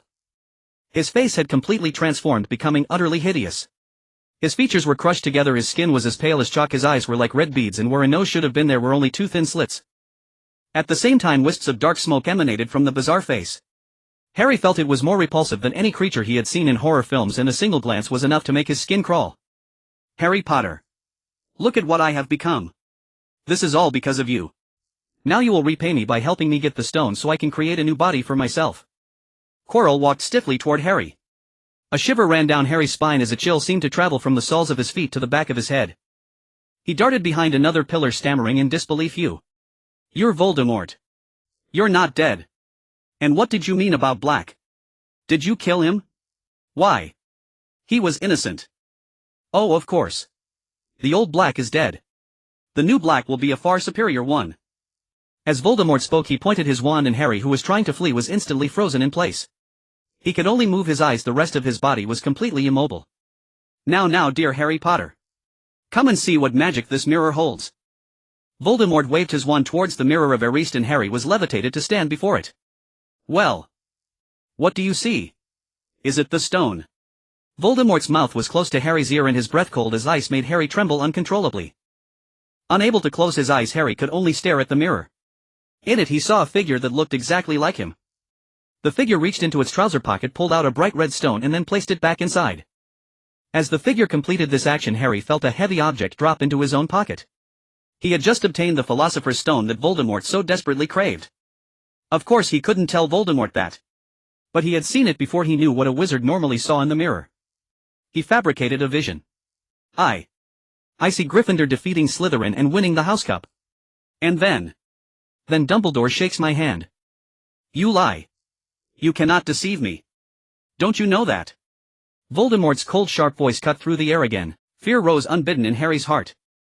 This was precisely the reaction Voldemort wanted. In legilimency, the more turbulent the target's mind, the easier it is for the caster to read their thoughts. Ah, Potter. You tried to lie to me, didn't you? The stone is in your pocket, isn't it? As Voldemort's words faded, Harry felt his body become his own again. Abandoning his wand, he lunged forward and punched Voldemort directly in his hideous face. Arg! Damn you! With a cry of pain, Voldemort clutched his face. Though he no longer had a prominent nose, the direct blow to the center of his face still brought tears to his eyes. Meanwhile, as Hermione headed back, she ran into Arthur and Professor Flitwick, who had rushed over. Seeing them like a saving grace, she excitedly recounted the events within the chamber to Flitwick. Flitwick, even more agitated than Hermione, said, I must go in at once. Since it's clear someone is trying to steal the Philosopher's Stone, you go inform Professor McGonagall about this immediately. With that, Flitwick dashed into the chamber. Despite being a half-goblin wizard, he moved with incredible speed. His reputation as a dueling champion in his youth was well earned. After Flitwick left, Arthur left a brief instruction and followed suit. Miss Granger, go notify Professor McGonagall. There was no way he would go for help. The fury from nearly dying for the first time since his transmigration demanded an outlet, and only Voldemort could bear the brunt of it. Hermione, left standing there, stomped her foot in frustration, then had no choice but to hurry back outside. Flitwick, noticing Arthur following him, wanted to say something but realized there was no time. Considering Arthur's abilities far exceeded what a first year should possess, he silently allowed him to tag along. With a wave of his wand, Flitwick extinguished the flames that would normally require a potion to pass through, dispelling them with his sheer magical power. Passing through the two doorways where the flames had vanished, they entered the final chamber. Immediately they saw Harry beating Quirrell, or more precisely, Harry was pummeling the distinctly odd face on the back of Quirrell's head. After landing the first punch on Voldemort's face, Harry realized that in this situation his fists were far more effective than his wand. So he swung his small but determined fists, pressing the attack, landing blow after blow on Voldemort's face. With each punch he noticed that when his fists connected, Voldemort's skin reacted as if touched by a red-hot iron, his unnaturally pale face turning a deep scorched red. Voldemort let out continuous screams of agony, the searing pain rendering him unable to even lift his wand to cast spells. However, Harry's own lightning-shaped scar throbbed with excruciating pain as if pierced by needles. Knowing he couldn't match Voldemort in magical combat, Harry realized his only chance was to keep the pain mutual, preventing either of them from casting spells. This way he could buy time until the professors arrived and ensure Voldemort couldn't get his hands on the Philosopher's Stone tucked in his pocket. And so when Arthur and Flitwick entered the room, they were greeted by the sight of Harry beating Quirrell. Harry wore a fierce expression, his legs locked around Quirrell's waist, one hand pressed against his face while the other formed a fist, relentlessly striking him. Hearing the noise, he turned his head, and seeing Professor Flitwick, the charms instructor, a flicker of relief crossed his face, though combined with his savage expression it made him look disturbingly like a murderer caught in the act. Professor Flitwick. Quick, this isn't Quirrell, it's Voldemort. He's possessing Quirrell's body. Despite his shock, Flitwick swiftly immobilized Quirrell. He summoned Quirrell's wand from his right hand, cast a full body bind curse, and conjured several thick ropes to bind Quirrell securely. But Harry's hand remained pressed against Voldemort's face, and Voldemort's open mouth could only emit agonized wails, his entire body unable to move a muscle. Standing aside, Arthur might have thought Hogwarts had fallen under Voldemort's control if he hadn't known the situation, a first-year wizard under a professor's guidance tormenting a wizard shunned for his grotesque appearance. Seeing that Flitwick had Voldemort under control, Harry could no longer endure the searing pain in his scar and released Quirrell. He hastily retreated to Flitwick's side, gripping a pillar and gasping for air. Meanwhile, he observed Arthur Black beside Flitwick, remembering Voldemort's earlier words, the old Black was dead and this new Black was a distinguished one. In Voldemort's eyes, what made a wizard distinguished? Only one who embraced darkness and studied the dark arts. Yet Voldemort's one-sided claim made it hard for Harry to attack the man who had once saved his life, though he remained vigilant, wary of Arthur's every move. Voldemort possessing Quirrell was furious that Harry Potter had thwarted his plan, but he knew he was but a fragment of a soul powerless to obtain the stone without Quirrell's body. Quirrell's body let out a series of agonizing screams and Voldemort's face writhed like slime upon Quirrell's head, pulsing erratically. With each pulsation Quirrell's body withered as if drained by a vampire, turning into a desiccated husk and then crumbling to ash. Realizing the stone was beyond his reach, Voldemort drained every last bit of life force and magical energy from Quirrell's body. He then detached from Quirrell, forming a black orb that sped away.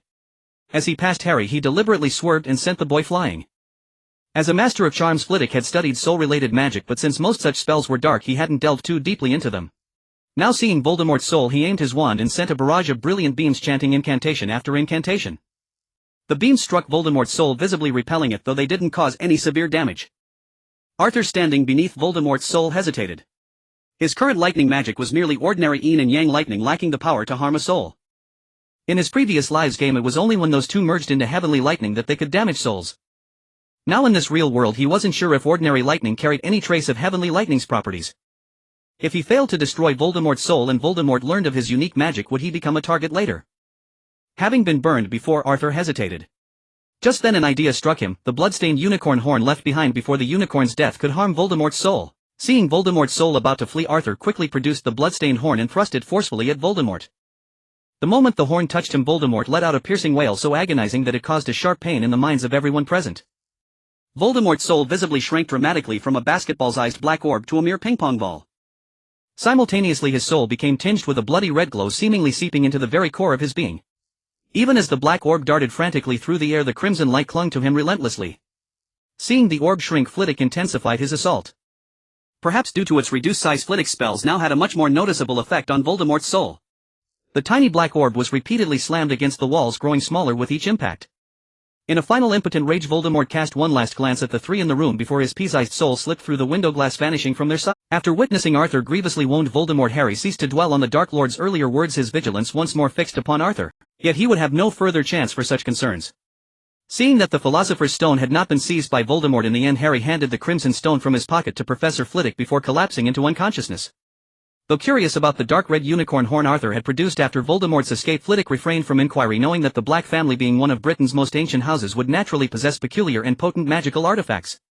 Mr. Black returned to the Great Hall and informed Professor McGonagall of the situation here. Be cautious of the werewolves. However, Professor Snape has already joined the fray, so the werewolf matter may well be resolved by now. I shall escort Mr.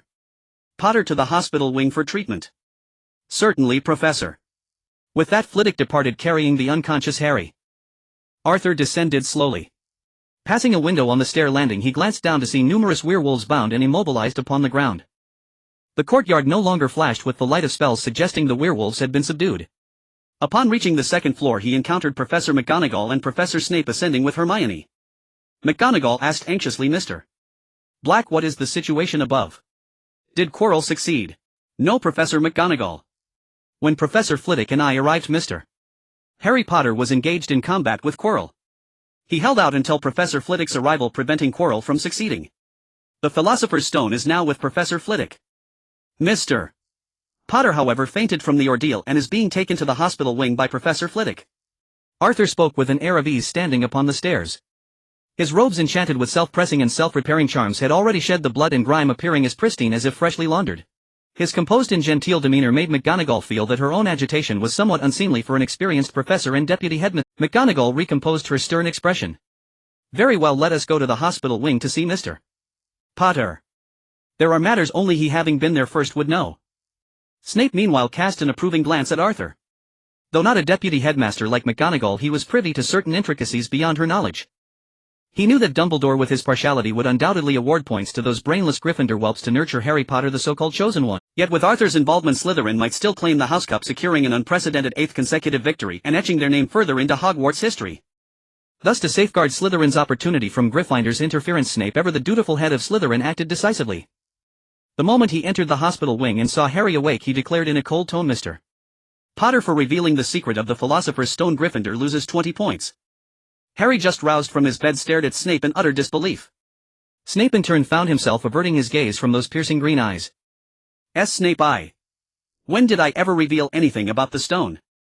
Having just survived a brush with death only to be docked points upon waking, Harry was so incensed he nearly leapt from the bed to tear out Snape's greasy hair, leaving him with a querulous pate.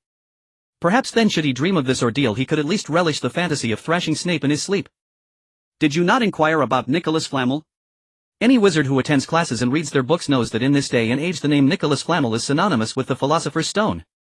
Uttering that name is no different from declaring the stone itself. I didn't know before I asked. Ha! That is precisely why I call you a reckless, brainless wizard. Harry hesitated, offering no further rebuttal. He knew Snape was merely seeking an excuse to dock points, and as a student he was powerless to resist.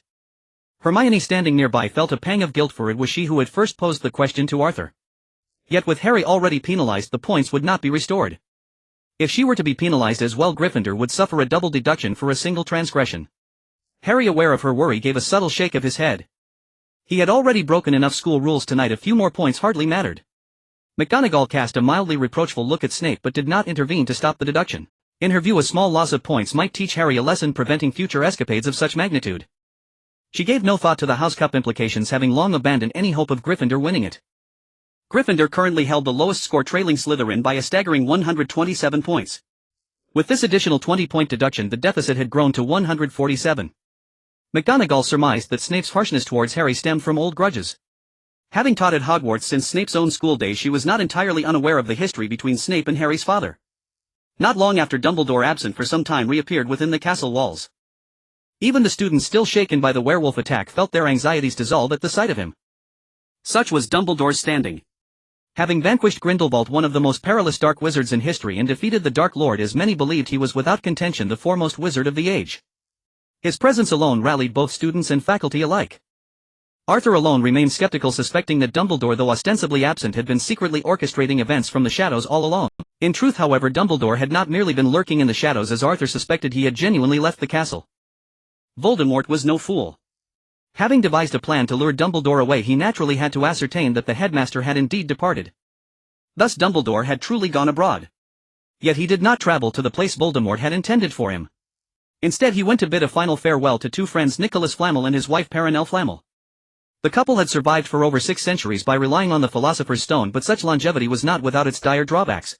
Although the potion brewed with the stone was called the elixir of life, it did not truly confer eternal youth. Its only real effect was the prevention of death. Nicholas Flamel and his wife's bodies were now so fragile that the slightest touch could cause their bones to break.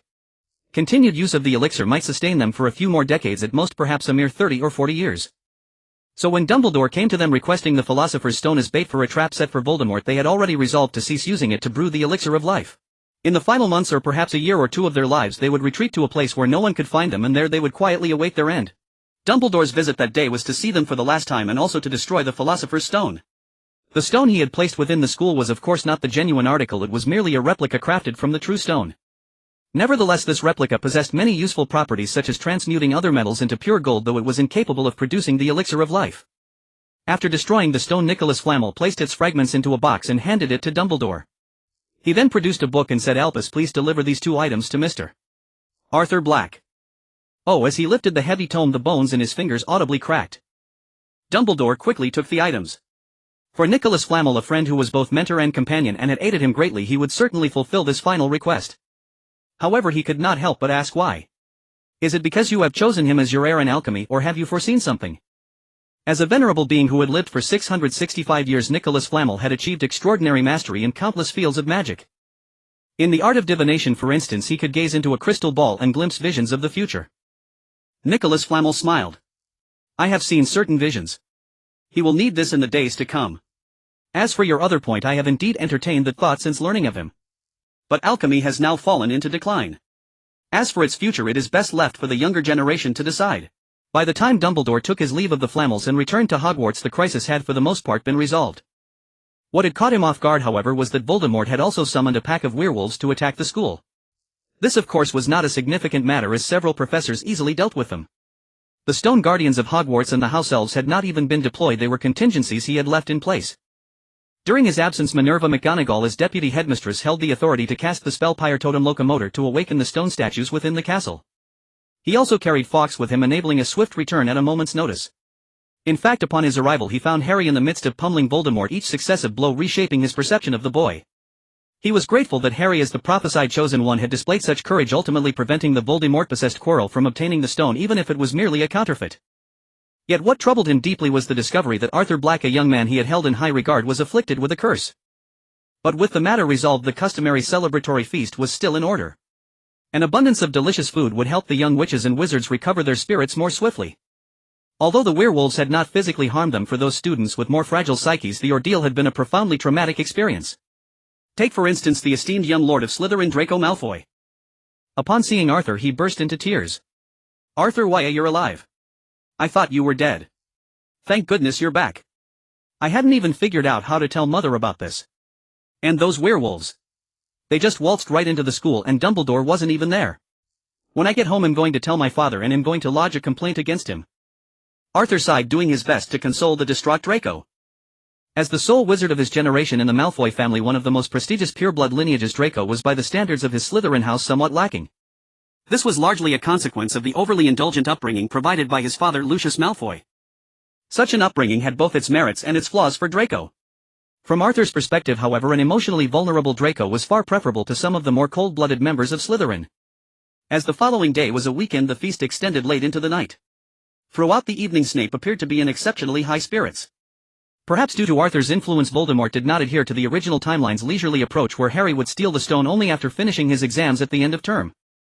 This time Voldemort set his plan into motion shortly after the Christmas holidays had concluded. It was still only January, a full 5 months before the exam period. With the death of Quirrell, the defense against the dark arts professor, a replacement was urgently needed. Dumbledore had no particularly compelling candidates at hand, and so after Snape volunteered himself he agreed to the arrangement. Snape, who had long harbored the dream of teaching defense against the dark arts, was overjoyed. Even though it meant late nights and early mornings rushing from potions to his new class, he was utterly thrilled. The jubilant Gryffindors, upon learning of this news the next day, found their weekend cheer evaporating instantly. What a calamity! It meant that for the coming months they would have to endure at least 4 days a week in the same classroom as that great bat Snape, who seemed to take a perverse pleasure in finding fault with Gryffindor. The only silver lining was that due to scheduling conflicts, potions and defense against the dark arts would now be taught to all 4 houses together. Perhaps amidst such a large crowd Snape's particular attention to Gryffindor might be somewhat diluted. After the feast, Arthur immediately wrote a letter to Kreacher, the house elf of the Black family. He instructed Kreacher to search the Black family library for any texts concerning unicorns and their blood. Arthur was certainly not taking the horn that had grievously wounded Voldemort's soul lightly. Setting aside Voldemort, the very existence of the unicorn had made him realize that this world differed greatly from the Harry Potter books or films he had previously known. He was no longer in a children's tale where the hero was destined to vanquish the villain. He was in a real world where death could strike at any moment, and that included. Unfortunately, 2 days later Kreacher brought word that the Black family archives held no records concerning unicorns and blood. During those 2 days, while scouring the Hogwarts library for books on unicorns, Arthur also discovered the profound influence the creature had exerted upon him. The unicorn's curse seemed to have seeped into his very soul and body. Its greatest impact felt upon the magic he relied on most in this world, his lightning magic. His Yam Thunder remained unchanged, but the Aeon Thunder was a different matter. Previously, to conceal his true nature, he had not devoted much time to cultivating it. Yet over these past 2 days discomfort plagued him whenever he practiced the Yam Thunder, prompting him to experiment with the Aeon Thunder. To his astonishment, within his Aeon Thunder, which should have appeared as black water, were woven threads of crimson. Those red threads immediately brought the unicorn to mind. When the unicorn had died before his eyes, its blood had gathered upon its horn, spreading along the spiral grooves, and that flow of blood was identical to the red threads now interlaced within his Aeon Thunder. At this, Arthur was thoroughly alarmed. It was as if he knew he was afflicted with a disease but could find no cure. Upon learning of the unicorn's curse, Arthur had deliberately delved into Hogwarts' library, consulting vast amounts of material including the books within the restricted section. Though he found no answers to his specific questions, he did uncover the consequences of being cursed by a unicorn. The curse manifested in 3 distinct forms. The first was the accidental slaying of a unicorn, the lightest of curses, almost negligible. It merely inflicted upon the wizard a peculiar scent detectable only by unicorns. Henceforth unicorns would avoid that wizard, and in times of danger they would not come to his aid. The second form was Arthur's current affliction, killing a unicorn willfully to preserve one's own life. This curse likewise caused a scent to emanate from the wizard, yet unicorns upon catching it would not flee but instead actively attack. Moreover, the wizard's soul would be tainted, affecting his temperament and mental state, prone to losing control in anger, suffering restless nights and experiencing disruptions in magical study. The third and most severe form was the willful killing of a unicorn followed by drinking its blood. This curse gravely damaged the body, akin to consuming a deadly poison. Yet now Arthur realized that the curse upon him differed entirely from what the books described. It was far more severe. This curse had even directly affected a portion of his thunder arts, and he dreaded that its influence would only intensify with time. Left with no recourse, Arthur sought out Dumbledore. After all, this was a matter unrecorded even in the Black family's vast library. Perhaps only 4 individuals in the entire magical world knew of this particular unicorn curse: Dumbledore, Grindelwald, Tom, and Nicholas Flamel. However, with the Philosopher's Stone affair concluded, Nicholas Flamel had likely already passed away. He could not approach Tom or Grindelwald, leaving Dumbledore as his only option for consultation. Furthermore, as Hogwarts headmaster, Dumbledore might be the only one who knew the whereabouts of certain ancient books not stored within the restricted section. On a dark, windy night, Arthur arrived at the headmaster's office. Dumbledore seemed to expect his visit. The stone guardian at the door opened of its own accord upon seeing Arthur. As Arthur entered, Dumbledore was engrossed in reading letters, his brow furrowed. Whether from the contents of the correspondence or the mountain of letters piled upon his desk, it was hard to say. Seeing Arthur enter, Dumbledore looked up with a smile. With a flick of his finger, a chair and a small table glided across the room to rest opposite his desk. He gestured and said, "Please have a seat, Mr. Black. It's rather late. Would you care for some dessert? Or perhaps something to drink?" "Thank you, Professor.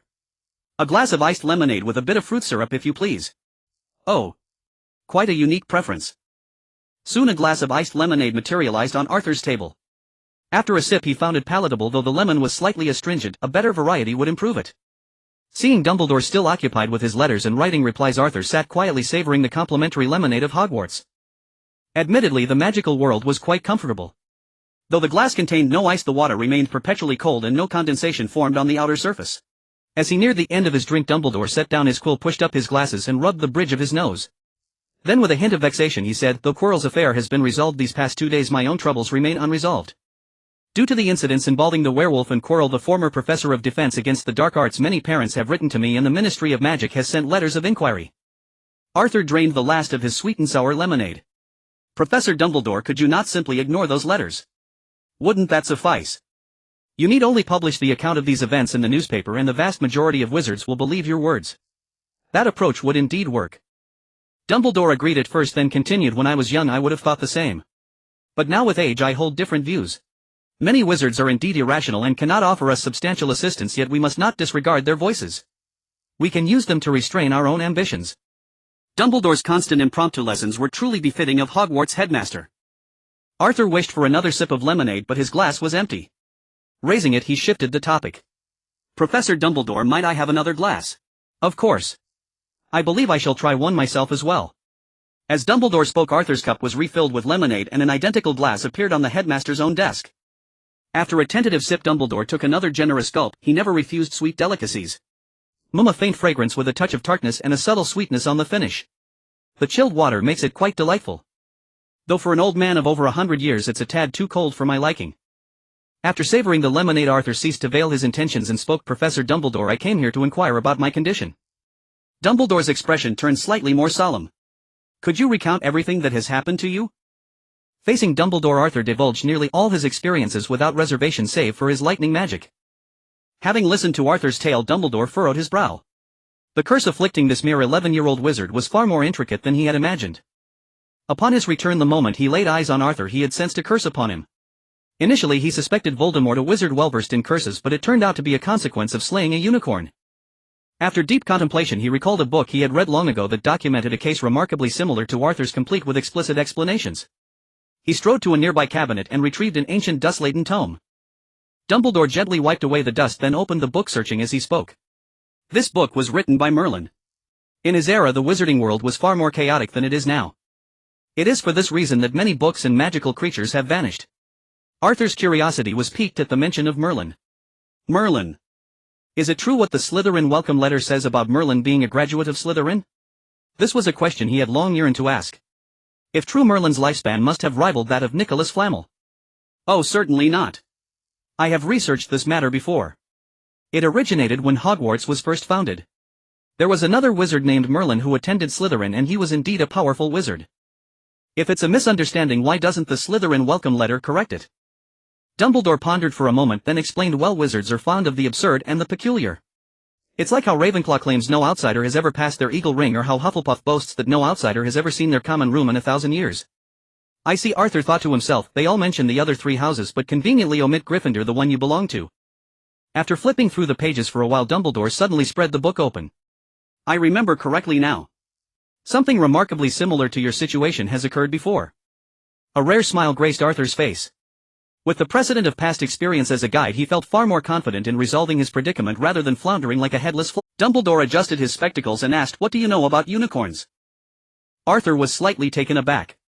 Unicorns were magical creatures familiar to virtually every wizard, appearing not only in legends and tales but also frequently in the textbooks they purchased. Yet the fact that Dumbledore posed such a question suggested that unicorns were not as depicted in those books and legends. Arthur pondered and then recited the unicorn from his memory. Unicorns are considered gentle, pure, and immaculate creatures. Though they are kind and friendly, they are also extremely wary and rarely allow humans to approach. It is said that only a pure maiden can attract a unicorn and make it approach willingly. Furthermore, unicorns possess a special perception for evil forces and will drive evil out of their territory. They also have immense strength and speed, enabling them to protect themselves from harm in battle. Legend also says that a unicorn's horn can purify water, cure diseases, and neutralize poisons. Dumbledore nodded after listening, and the book in his hand slowly floated over to Arthur's table.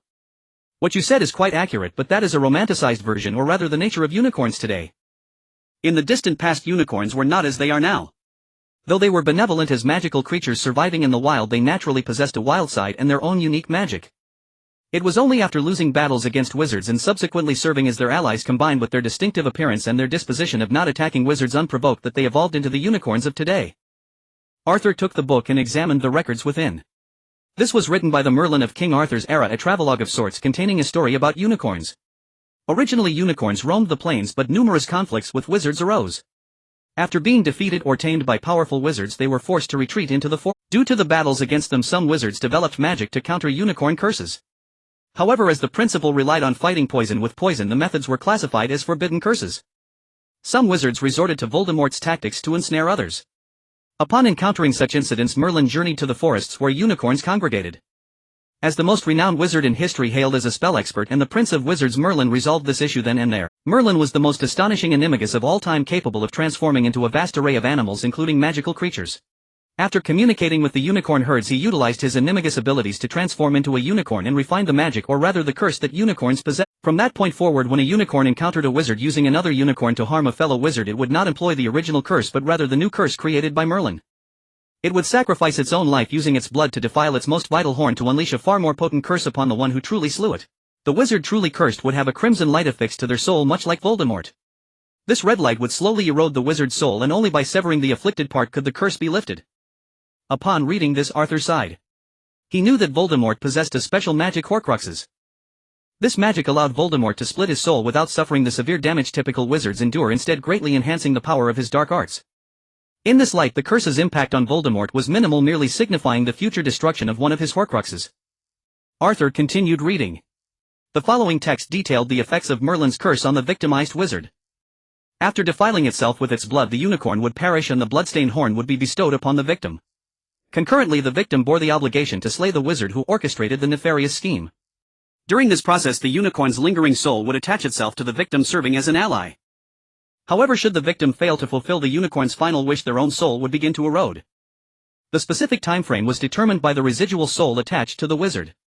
In essence, the unicorn spirit did not truly die, it transformed into a specter-like existence. After finishing the contents of the book, Arthur looked at Dumbledore and asked, "Professor Dumbledore, is this book a unique copy?"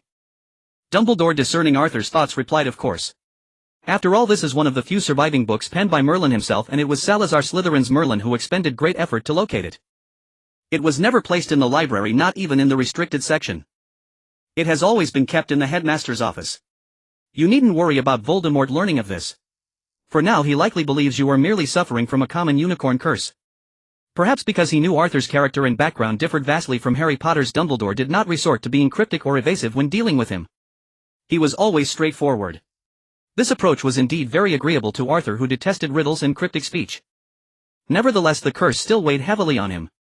Did this mean he was now inevitably pitted against the noseless fiend Voldemort, unless he learned to split his soul with magic like Horcruxes?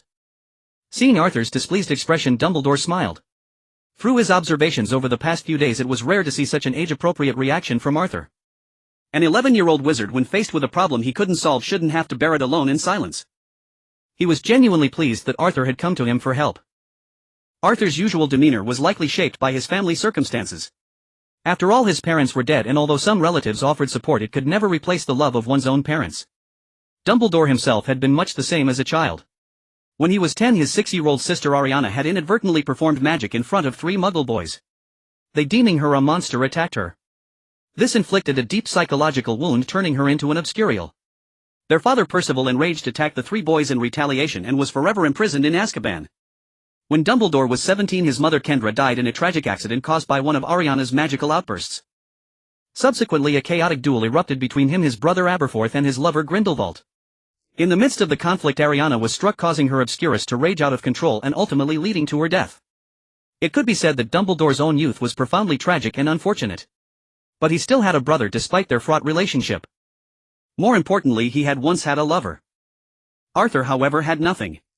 Dumbledore thus hoped to serve as a guiding elder on Arthur's path to help him avoid the kind of irrevocable mistakes that would haunt him for the rest of his life, as they had haunted Dumbledore himself. He retrieved a book from his desk drawer. Its cover read The Patronus Charm. Seeing Arthur's stunned expression, Dumbledore handed the book to him. Then he said, "This is one of the most powerful and ancient defensive spells in the wizarding world, and also the most renowned. I believe it can aid you, granting you more choices." Arthur took the book, puzzled, and asked, "The Patronus Charm? Isn't it only used to repel Dementors?" "Certainly not." Dumbledore answered with absolute certainty. "The earliest records of Dementors trace back to Azkaban, and Azkaban's history begins in the 15th century. Merlin, the last inheritor of ancient magic and the founder of modern simplified magic, was active around the 5th century. The Patronus Charm, as a spell passed down from antiquity, was indeed refined by powerful wizards over time, but its origins predate even Merlin. How could its purpose be solely to fend off Dementors?" Hearing this for the first time, Arthur was taken aback. Then why is it that modern wizards haven't discovered any other uses for it? But they have. Haven't I discovered that the Patronus conjured by the charm can be used to deliver messages? As Dumbledore said this, Arthur could even see a hint of pride in his expression. Realizing the Patronus charm was more complex than he had thought, Arthur leafed through the book Dumbledore had given him, but found no differences from what he already knew about the spell. The only addition was Dumbledore's own notes at the back of the book on how to use the Patronus for communication. Curious, Arthur asked, "Is there some hidden information in here? I haven't found any other functions for the Patronus charm." Ahem. Dumbledore coughed twice, somewhat embarrassed, and said, "To be honest, aside from using it for messaging, I haven't discovered other applications either. But I know a story about Andrus the Invincible. He was a great wizard from ancient Greece, and his Patronus was said to be as large as an ancient giant, earning him the title the Invincible. His Patronus charm was unique. Besides its defensive properties, it possessed immense offensive power. This is why he remained undefeated in countless duels. I suspect his Patronus was somehow fused with the soul of an ancient giant. Perhaps that is also why, although the Patronus charm survived, the ancient giants themselves became extinct soon after. It's possible that with the giants' extinction, the Patronus charm gradually evolved, becoming the version we know today. So this is just a speculative attempt. Indeed it is. My reasoning is based on the fact that the Dumbledore family has a pact with phoenixes, and my own Patronus is a phoenix. I am certain this is no coincidence. I have a strong intuition that the Patronus charm can help you. This way your future won't be dictated by the unicorn's curse, and you can freely choose the life you desire." Arthur was silent for a moment. "I thought you would have urged me to simply go and help Mr. Potter defeat Voldemort." Dumbledore nodded. "I do hope you will, but it should be your own active choice, not a passive obligation. I was not at the school when you were taken from the castle by Voldemort. That was my failure. I did not anticipate he would act so recklessly. So this book is both my apology and my duty. I will also continue to search for other solutions. However, I promise that I will help you resolve this matter before you graduate. I believe the remnant of the unicorn's soul within you would also agree with this course of action." With a solution to the curse in hand, Arthur was ready to take his leave. Today Dumbledore had truly shown him what it meant to be the greatest wizard of the age and the most brilliant headmaster Hogwarts had ever known. Arthur knew he could never have accomplished such a feat himself. However, as he turned to go, Dumbledore stopped him, retrieving a book and a small box from a cabinet. Dumbledore placed both items on the desk, sliding them forward. "Mr. Black, there are 2 things here for you. They were entrusted to me by my friend Nicholas Flamel to pass on to you." Arthur stepped forward, his curiosity piqued. "Nicholas Flamel? The one who created the Philosopher's Stone?" "Yes, the very same. He asked me to give these to you before he departed this world." "But why?" Arthur was deeply puzzled. Initially he had been keen to master alchemy, given his exceptional talent of 93 in that field. Among all his magical aptitudes, only his affinity for lightning surpassed his skill in alchemy. Yet as he delved deeper, he realized alchemy was not the swiftest path to increasing his power, which conflicted with his current goals. So he relegated its study to his spare time after practicing spells. Even so, his prodigious talent yielded significant rewards. In alchemy he was now arguably more proficient than many who had become apprentices at alchemy shops after graduating. But he had never had any connection with Nicholas Flamel. Dumbledore looked at the book on the table and explained Nicholas was a great wizard. Besides his mastery of alchemy, he was also exceptionally skilled in divination, in some aspects even surpassing natural-born seers. When he entrusted these to me, he said he had glimpsed events in the future and that you would need them. As he spoke, Dumbledore picked up the small box resting atop the book and opened it, turning it towards Arthur. Gazing at the red gemstone fragments inside, Arthur felt his heart beat a little faster. He had seen the Philosopher's Stone just days ago. Now in this box lay the very same red stone, though it had been shattered into numerous small pieces. Arthur's voice trembled with excitement. "This is for me. The Philosopher's Stone." "Of course." Dumbledore gestured for Arthur to take it. "It is indeed the Philosopher's Stone, but it has been destroyed. It retains only its simpler functions like transmuting metals. The elixir of life cannot be brewed from these fragments. Nicholas asked me to give this to you. He believed you would need it someday." Though the broken stone was useless for immortality, Arthur felt no disappointment. He was only 11. With ample magical energy in his future, living past 100 like Dumbledore was well within reach, and even a lifespan of 70 or 80 years was a certainty. He harbored no desire for the kind of longevity Nicholas Flamel had achieved through the stone. In the films, Flamel's body had withered into a husk. Such an existence held no meaning for him. However, Arthur placed great faith in Nicholas Flamel's prophecy. In the movie, Flamel had used a crystal ball to glimpse future events, a feat no contemporary seer could replicate. Even Grindelwald, a natural seer, required specific mediums to foresee the future. So it seemed Arthur was destined to face a crisis of some sort, though its nature remained unknown. Indeed, he loathed riddles. Speaking in half-truths was far worse than a written prophecy like the one concerning Harry Potter. Beyond the stone, the book brought Arthur great joy. It was a comprehensive treatise on alchemy penned by Nicholas Flamel himself. A book authored by Flamel was naturally far superior to any of the alchemical tomes found in the Black family's library. Having secured both items, Arthur bade Dumbledore good night and departed. It was already late. Soon Filch, Hogwarts caretaker, would be prowling the halls with his cat to catch students out of bed. Leaving Dumbledore's office, Arthur first made his way back to the room of requirement. The alchemy book would be safer there. Leaving it in the dormitory risked damage from Draco Goyle and others who had little regard for books. The Philosopher's Stone, however, he would keep on his person. Strictly speaking, Nicholas Flamel had given him not only the shattered remnants of the true stone but also a counterfeit replica, the one used to deceive Voldemort. Functionally they were identical, but the replica was a single intact piece, far more pleasing to the eye. Gazing upon it, an idea began to form in Arthur's mind. His previous wand had been snapped in battle and crudely mended with thestral hair. After the Philosopher's Stone incident, he had attempted a more proper repair. After investing time and materials, he managed to remove the thestral hair from the break and fuse the pieces back together with a special adhesive. However, a visible crack of a different hue remained. Moreover, the wand no longer felt as responsive as before. It was as if magical energy leaked out through the fracture. This sparked an idea to craft a new wand using the broken unicorn horn as the shaft and the bloodstained unicorn hair as the core. After his conversation with Dumbledore this evening, he was more eager than ever to attempt it. His previous concern had been the unicorn itself. Wands possess a certain sentience, but this nature is predetermined by their materials, almost like a pre-programmed directive. For instance, phoenix feathers are more autonomous. Unicorn hair is averse to dark magic. Hawthorn wood suits witches and wizards of conflicted temperament, excelling in healing magic while also being adept at curses. So if the unicorn had harbored resentment in its final moments, Arthur feared a wand made from its tainted horn and tail hair might backfire. But after tonight that worry had dissipated, the unicorn was on his side. And now he had also acquired the Philosopher's Stone. This reminded Arthur of the wand crafted by a legendary wizard of old, Salazar Slytherin's own creation. Slytherin's wand had a shaft of snakewood and a core of basilisk horn. It could enter a dormant state upon receiving specific commands uttered in Parseltongue.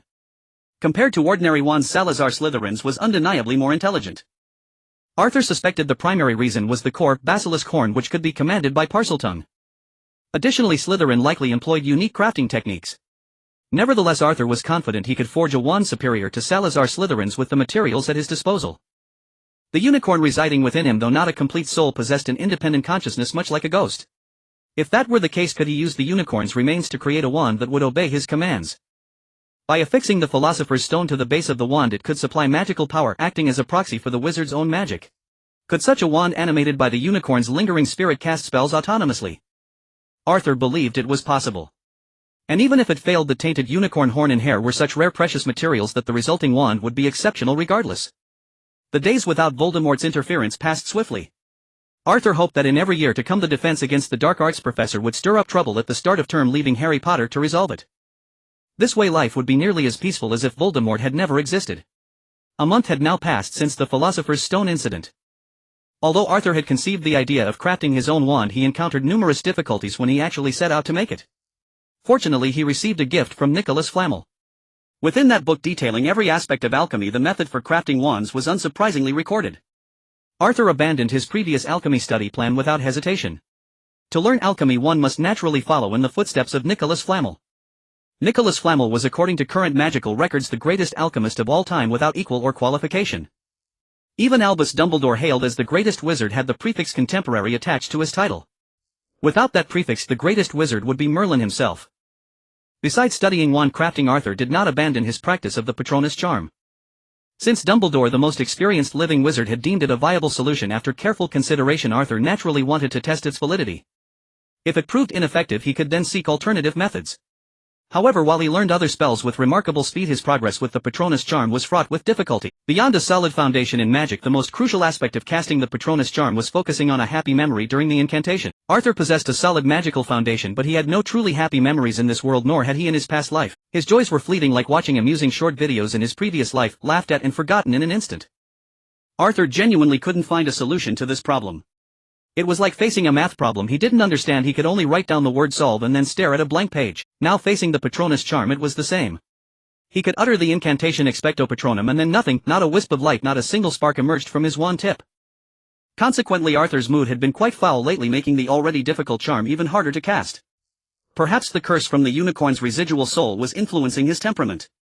Or perhaps after the recent events, Arthur had truly begun to see himself as a part of this world, no longer viewing it through the detached lens of a gameplay. His personality had become somewhat more cheerful than before. He no longer wore a perpetually cold expression. However, his control over his emotions had also weakened considerably. After another day of fruitless practice, Arthur returned to the Slytherin dormitory. No sooner had he arrived than Draco rushed over with excitement. "Arthur, you're finally back."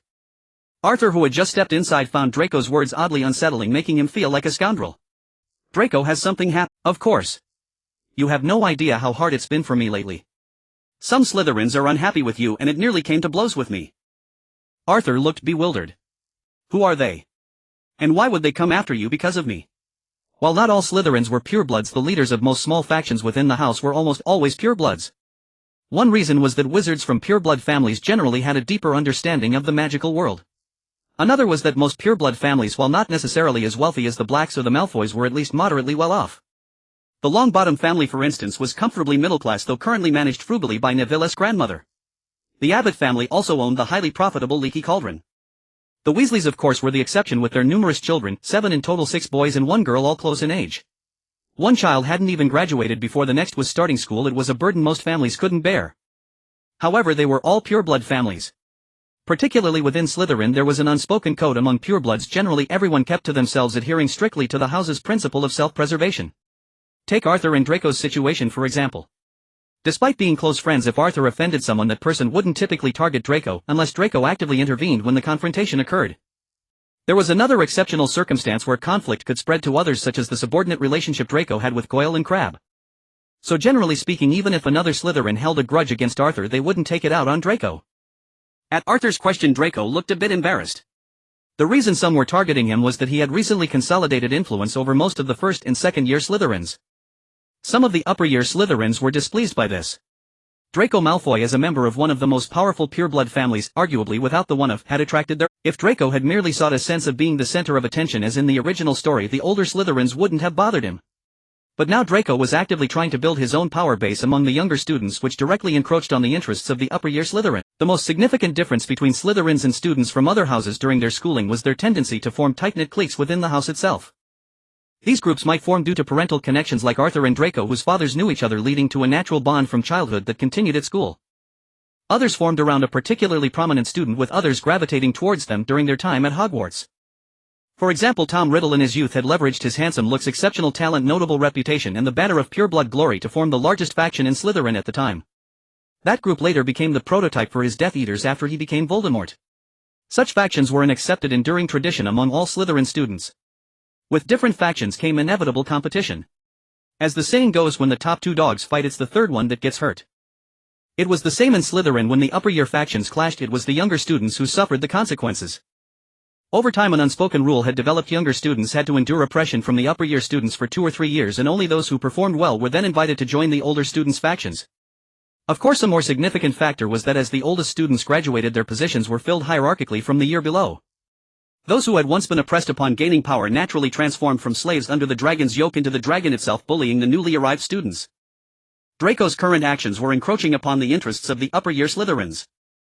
Had he simply strutted about with a few lackeys throwing his weight around, the upper-year Slytherins would not only have left him alone but would have praised him, lauding this heir of a pureblood family as a brainless fool.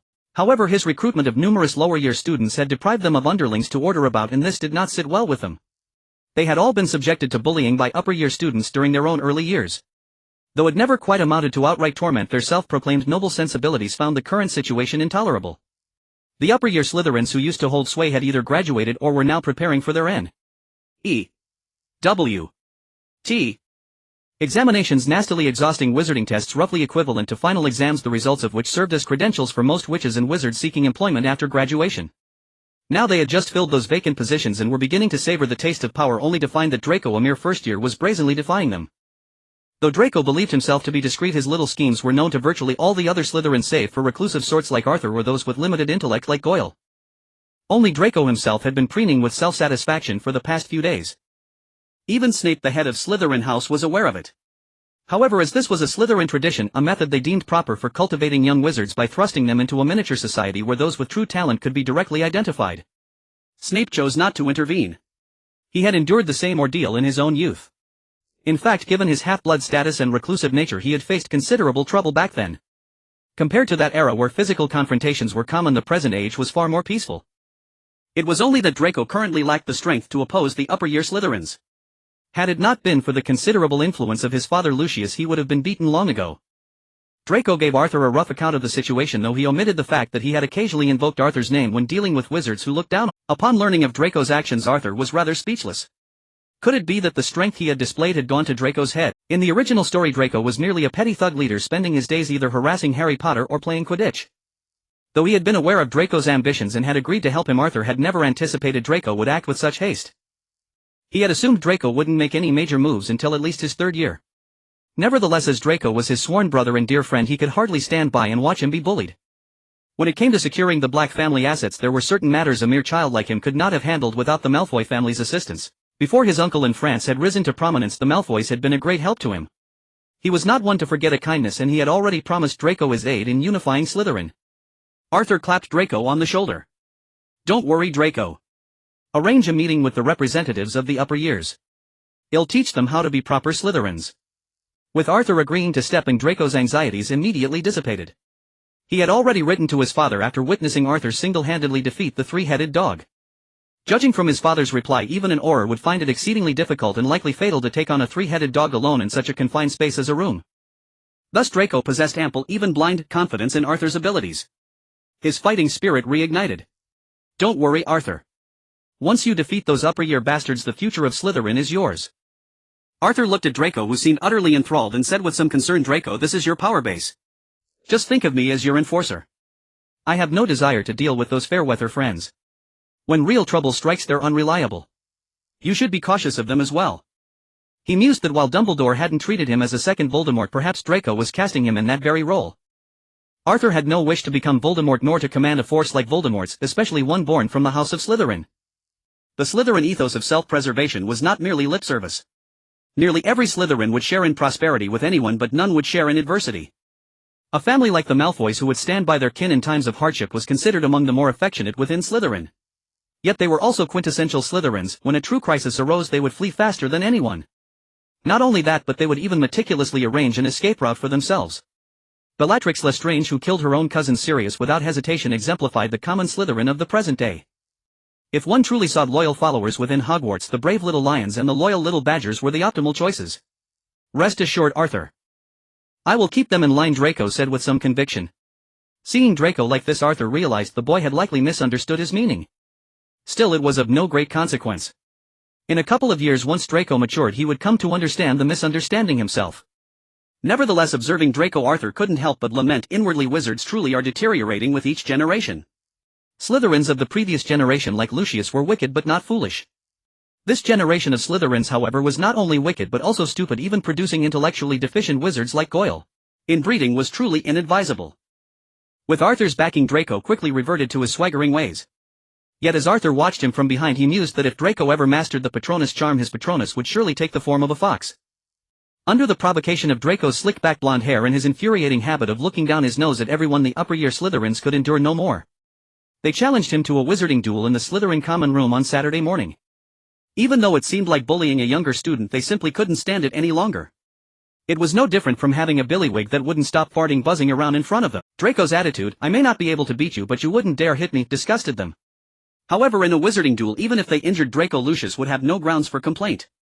Though the pureblood families had declined somewhat in modern times, they still couldn't afford to tear apart the facade of propriety. In a duel a loss was a loss. As long as the victor hadn't resorted to underhanded tactics, the outcome was final. Saturday morning arrived swiftly.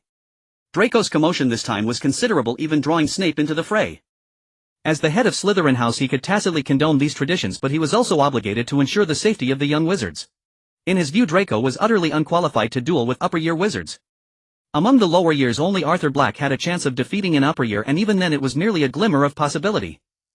He knew Arthur had defeated the three-headed dog, but he hadn't witnessed it himself. Moreover, a formal duel was fundamentally different from a life-or-death struggle. Thus he considered Arthur's odds of victory to be quite slim.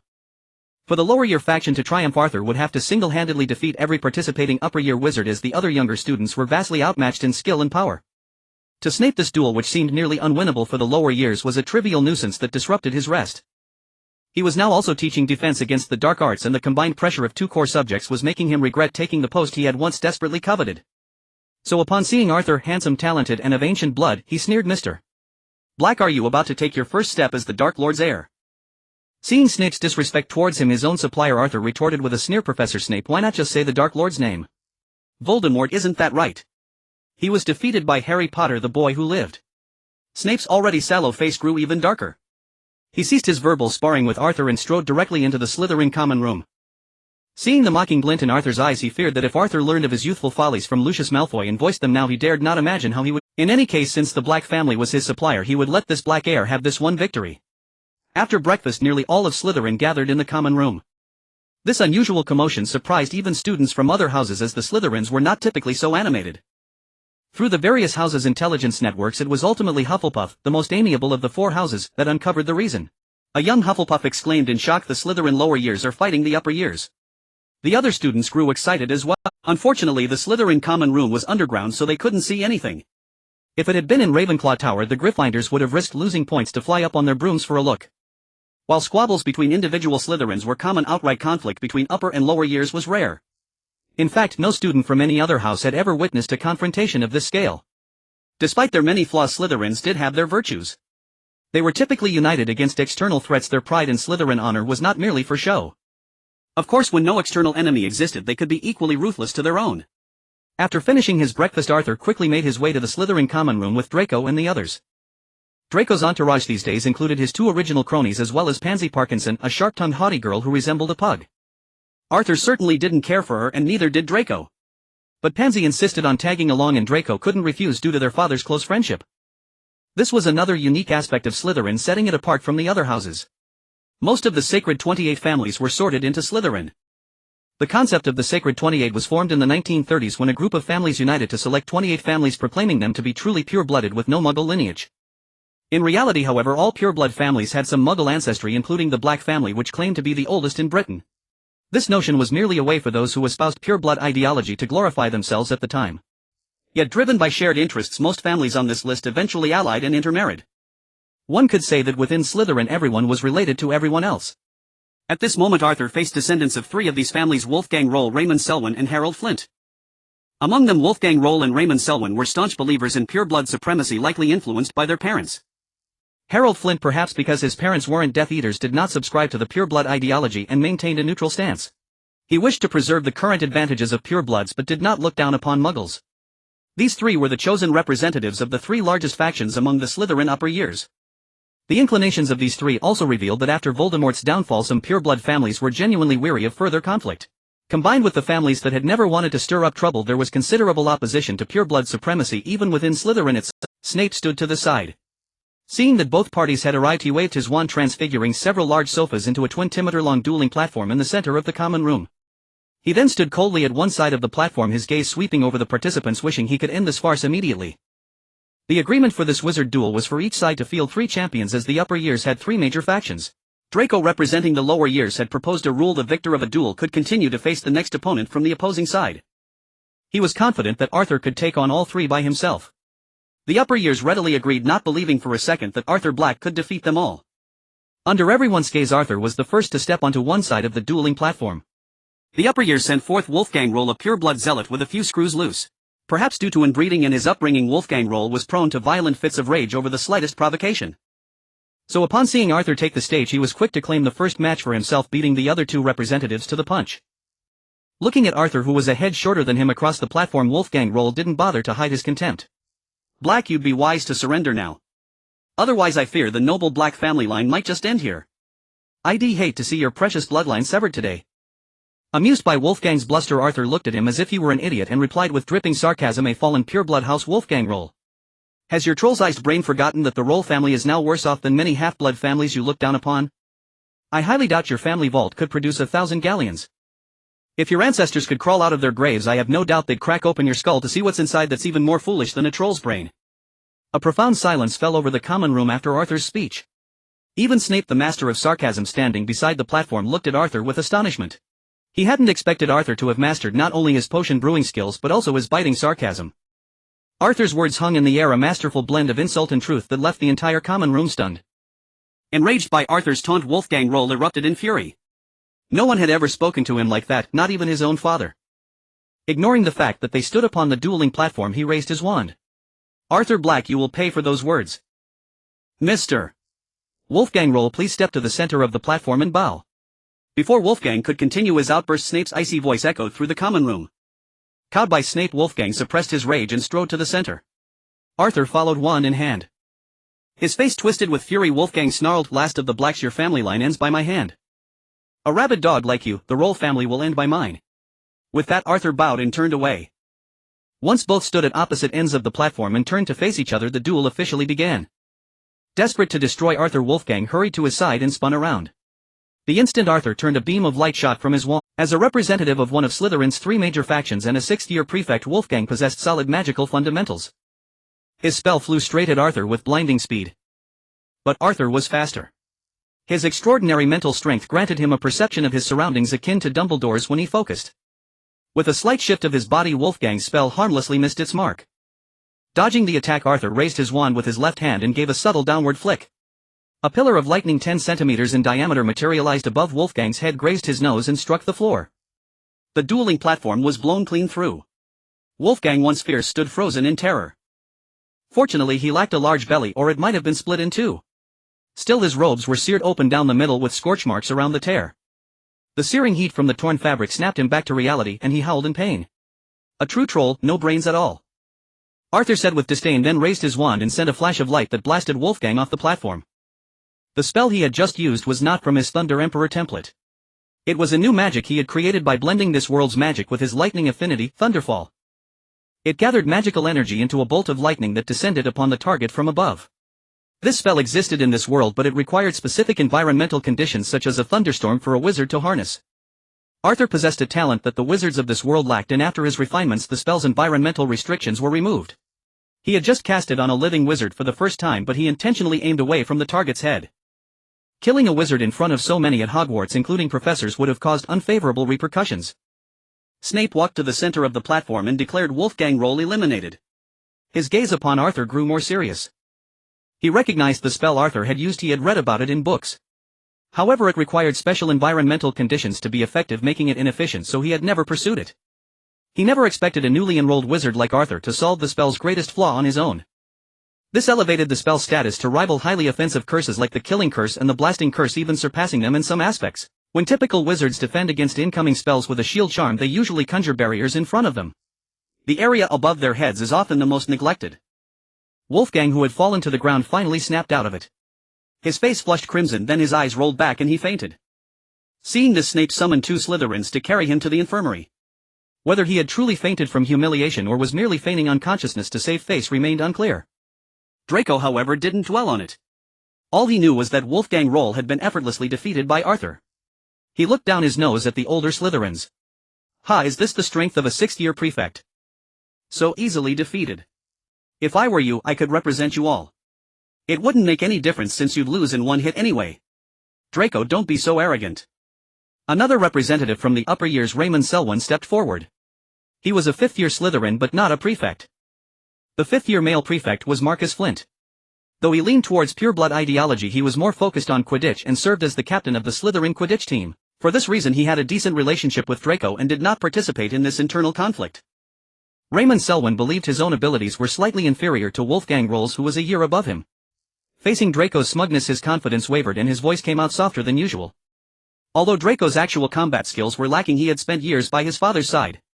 While he hadn't received a rigorous education due to his father's indulgence, he had picked up a bit of basic social acumen. Seeing the other's fear, he smoothed his slick-back blonde hair and tilted his head proudly. So what if I'm arrogant? Have I broken a school rule? Or is there a ministry law against arrogance? I'm arrogant, so what? Hit me, idiot. You. Raymond Selwyn pointed at Draco, trembling all over, but couldn't find a single word to retort. Finally Snape intervened. Enough, Mr. Malfoy, stop interfering with the duel.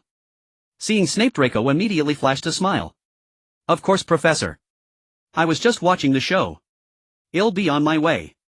After Draco left, Snape looked at the two remaining representatives, Raymond Selwyn and Harold Foley, and calmly asked, who's next?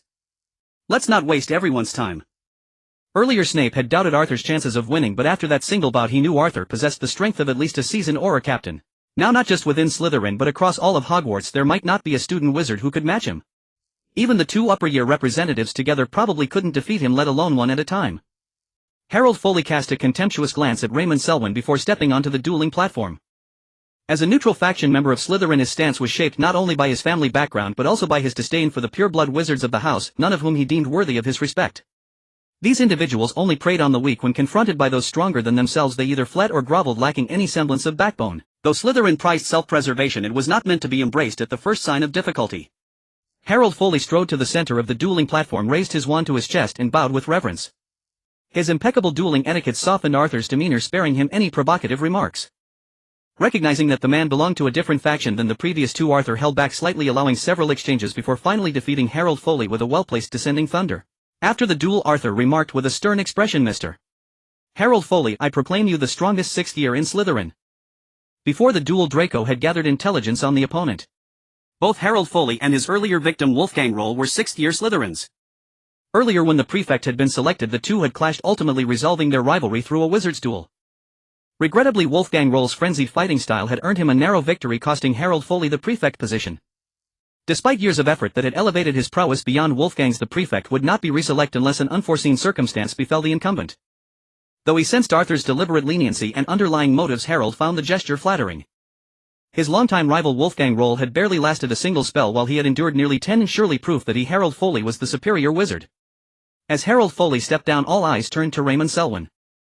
The elder Slytherins followed suit.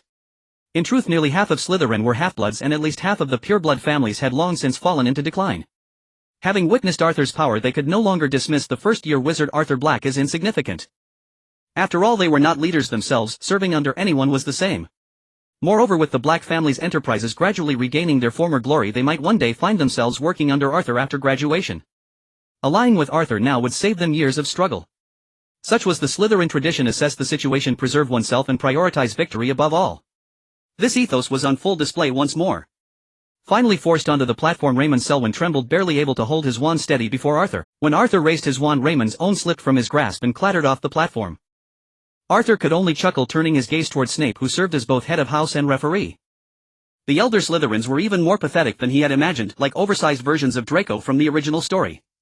Even with his current strength and lack of combat experience, they crumbled effortlessly as if playing a child's game. Snape took a rare deep breath. Few things could drive him to such exasperation besides Harry Potter. He flicked his wand, dismissing Raymond Selwyn with a wave of disgust. Raymond Selwyn, effective immediately. You are confined for 1 month. And inform Wolfgang Roll when he wakes, he too will serve a month's detention. Poof. A pack of useless fools. The opponent never even struck, and yet your wand tumbled to the ground. Cowardly. Foolish. Is this the glory of Slytherin? Each generation grows weaker than the last. With that, Snape turned and stormed off, his robes billowing behind him like his fury on the verge of bursting. Arthur's prowess was now clear to him, but the current Slytherins bore no resemblance to those of his own era. Before a prodigy like Arthur emerged they could maintain a facade, now their true colors were laid bare. Amid the sea of contemptuous stares Raymond Selwyn's eyes rolled back and he collapsed in a faint. His lackeys hastily carried him away. Harold Foley however approached Arthur to express his gratitude. Mr. Black, thank you for your restraint earlier. Should you ever require assistance, do not hesitate to call upon me. Additionally, my mother is a French witch with some influence there. If you need help with any business matters, I can put in a good word. Hearing of his connections in France, Arthur's interest was piqued. After all, for his smuggling operations, the more pure-blood families involved the better, especially one with local ties like this. The European continent boasted a far richer array of materials than the small island of Britain. Moreover, the British Ministry of Magic seemed somewhat isolationist, strict in many aspects beyond the mere movement of people. Were it not for Dumbledore, the ministry's most prominent figurehead, such policies would have long since crippled Britain's magical strength. The current decline of British wizards was also partly attributable to this. Of course, the primary cause was Voldemort's slaughter. He and his Death Eaters had killed more in Britain than Grindelwald and his followers had across all of Europe. The British magical community had nearly faced a generational rupture, so its diminished strength and heritage were only natural. As most of the elder Slytherins departed, the younger ones began to stir with excitement. They had won, the glory of Slytherin belonged to them. Though they had contributed nothing, aligning with the winning side was the most Slytherin thing of all. Among them Draco was the most ecstatic, cheering loudly for their victory. He even snapped his fingers to have the Hogwarts house elves prepare a feast in advance. At his signal, the tables in the common room were laden with an array of delicacies, drawing cheers from the other Slytherins. Draco climbed onto the dueling platform, standing beside Arthur, basking in the adoration of the crowd. Yet he failed to notice that the most fervent gaze came from Pansy, whose eyes were practically melting into heart shapes. After sharing a few bites with Draco, Arthur excused himself. He had come to a stark realization: Slytherin was truly intolerable to him.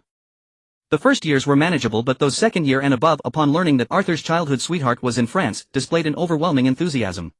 They crowded around him, gushing about their admiration, even shoving Draco aside. Draco, however, knowing Arthur's preference for the older girl, made no move to stop them, winking and urging the other girls to press on. Finding a gap in the crowd, Arthur slipped away. These young girls paled in comparison to his Fleur. Though years had passed since they last met, wizarding photographs moved, keeping her image vivid in his mind.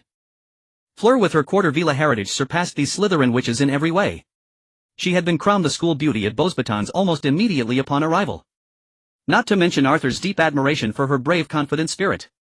Back in the room of requirement, Arthur practiced the Patronus charm while lost in thoughts of Fleur, managing to coax a faint glimmer of light from the tip of his wand. Yet it was far from sufficient.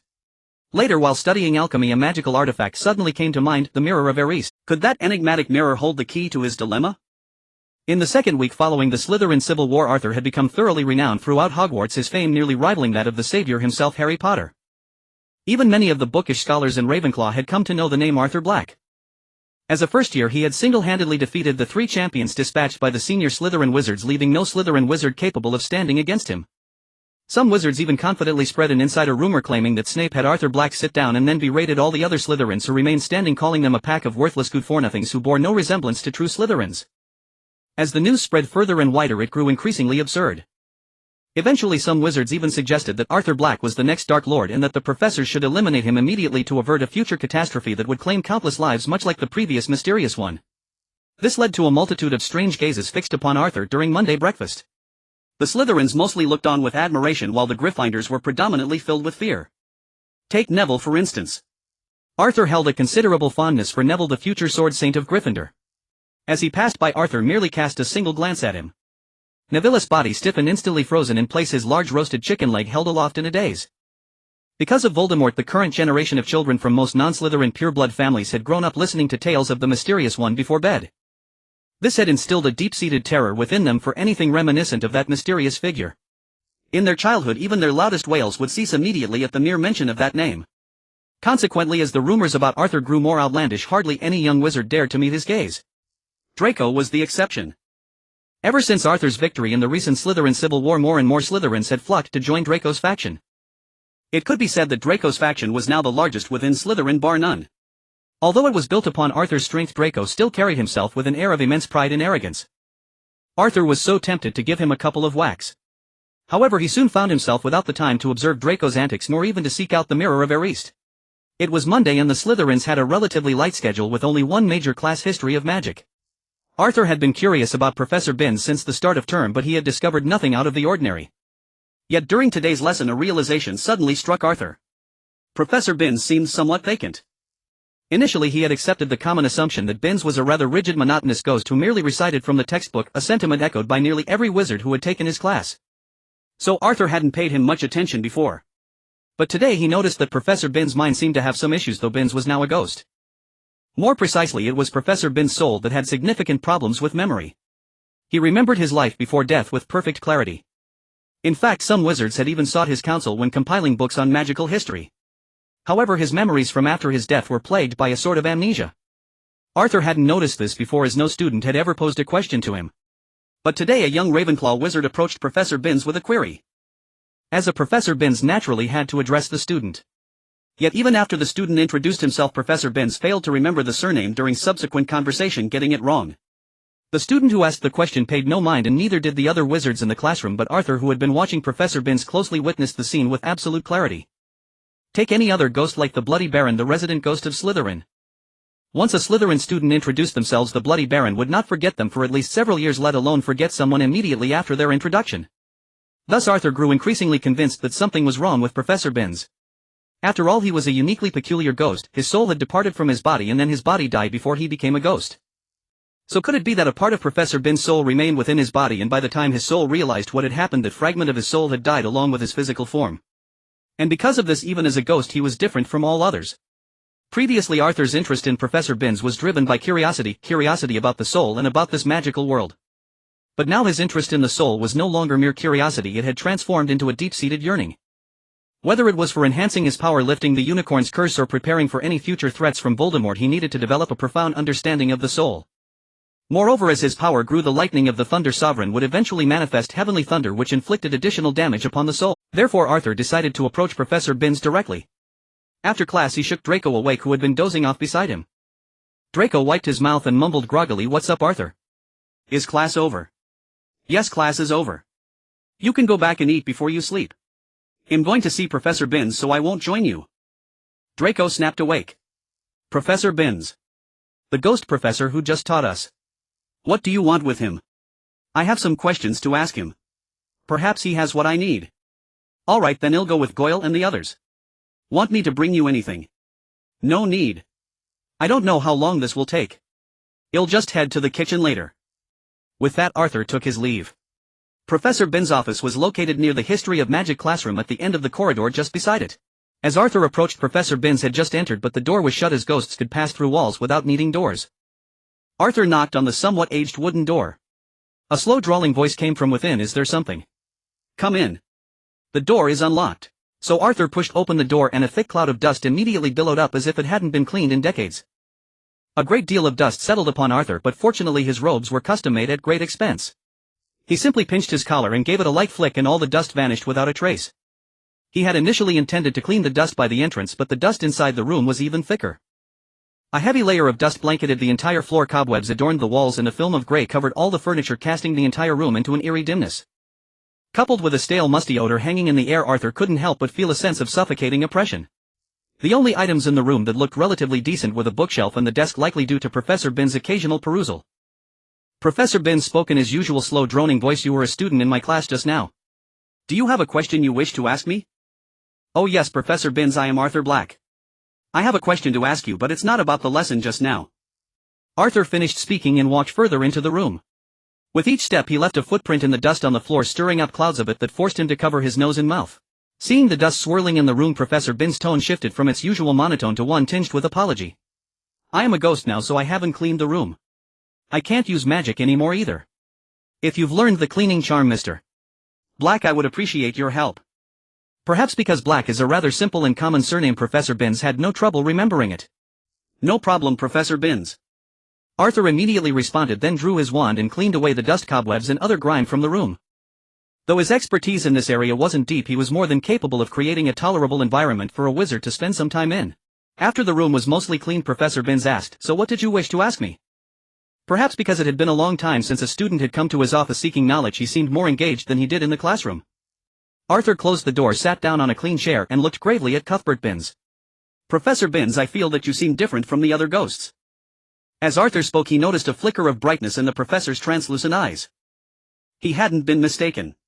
Upon hearing the question, Professor Binns floated towards him, hovering in front of him, and asked with great curiosity, "Is that so?" And what differences have you noticed? Have you ever pondered the reason behind them? After Arthur shared his suspicions, he was surprised to see Professor Binns laugh, a rare sight indeed. Your perceptiveness is truly remarkable. In fact, the cause of my death is true, and it was I who told the wizard who wrote Hogwarts a history. Arthur, showing his tact, asked, then why did you stay? Professor Binns returned to the chair behind his desk and sat down. Naturally, to find someone who could see I am extraordinary. I needed someone capable of learning the magic I created. In the past I sought out many wizards, but none could master it. Eventually I stopped actively searching for students. Instead I waited for students to come to me. At this point Arthur understood. A witch or wizard becomes a ghost because they cannot accept their death when it occurs. This could be due to unfinished business before death, a desire for revenge against those who wronged them in life, or simply a profound fear of death and a wish to linger on. What Professor Binns had just said indicated that his reason for becoming a ghost was his desire to pass on the magic he had created. Arthur asked, somewhat puzzled, why not write down your magic in a book and let it circulate, or keep it in the Hogwarts library? Surely you'd eventually find someone who could learn it. Professor Binns immediately shook his head. My magic cannot be recorded in books. I don't have the ability to do so, and even if I wrote it down no one would be able to understand it. Then what kind of magic is it? Is it about souls? You truly are gifted. Professor Binns smiled, then continued, indeed my magic concerns the soul. However, it demands exceptionally strong requirements from the wizard's soul who wishes to learn it. I can teach you my magic provided you can learn it and promise to pass it on. Ideally you would participate in events like dueling tournaments, ensuring my name is forever recorded in the annals of magical history. Why me? Is it because I came to ask you? Professor Binns affirmed, of course. My magic demands a very high level of soul power. Only those with powerful souls can learn it, and generally it is the perceptive wizards who possess such strength. Thinking about the requirement for soul power in the dusty state of the room, Arthur asked curiously, have I been the first in all these years? Naturally. The last person to notice my uniqueness was several decades ago. I've lost track of time, but I remember his name. He is the only wizard I've remembered in all these years. His name is Albus Dumbledore, and he is still at the school.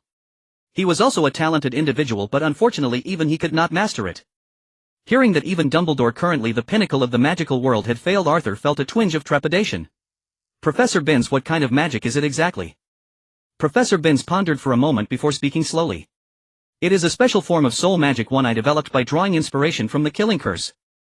At the time I was also researching it with Salazar Slytherin, but unfortunately he left Hogwarts later on. The magic's purpose is simple, much like your earlier guess. It allows one's soul to leave the body but requires leaving a shell behind within it. A shell. A shell for the soul. Arthur felt he was touching upon magical knowledge no longer found in modern books, and his curiosity was piqued. Professor Binns nodded. Yes, precisely. The shell of the soul.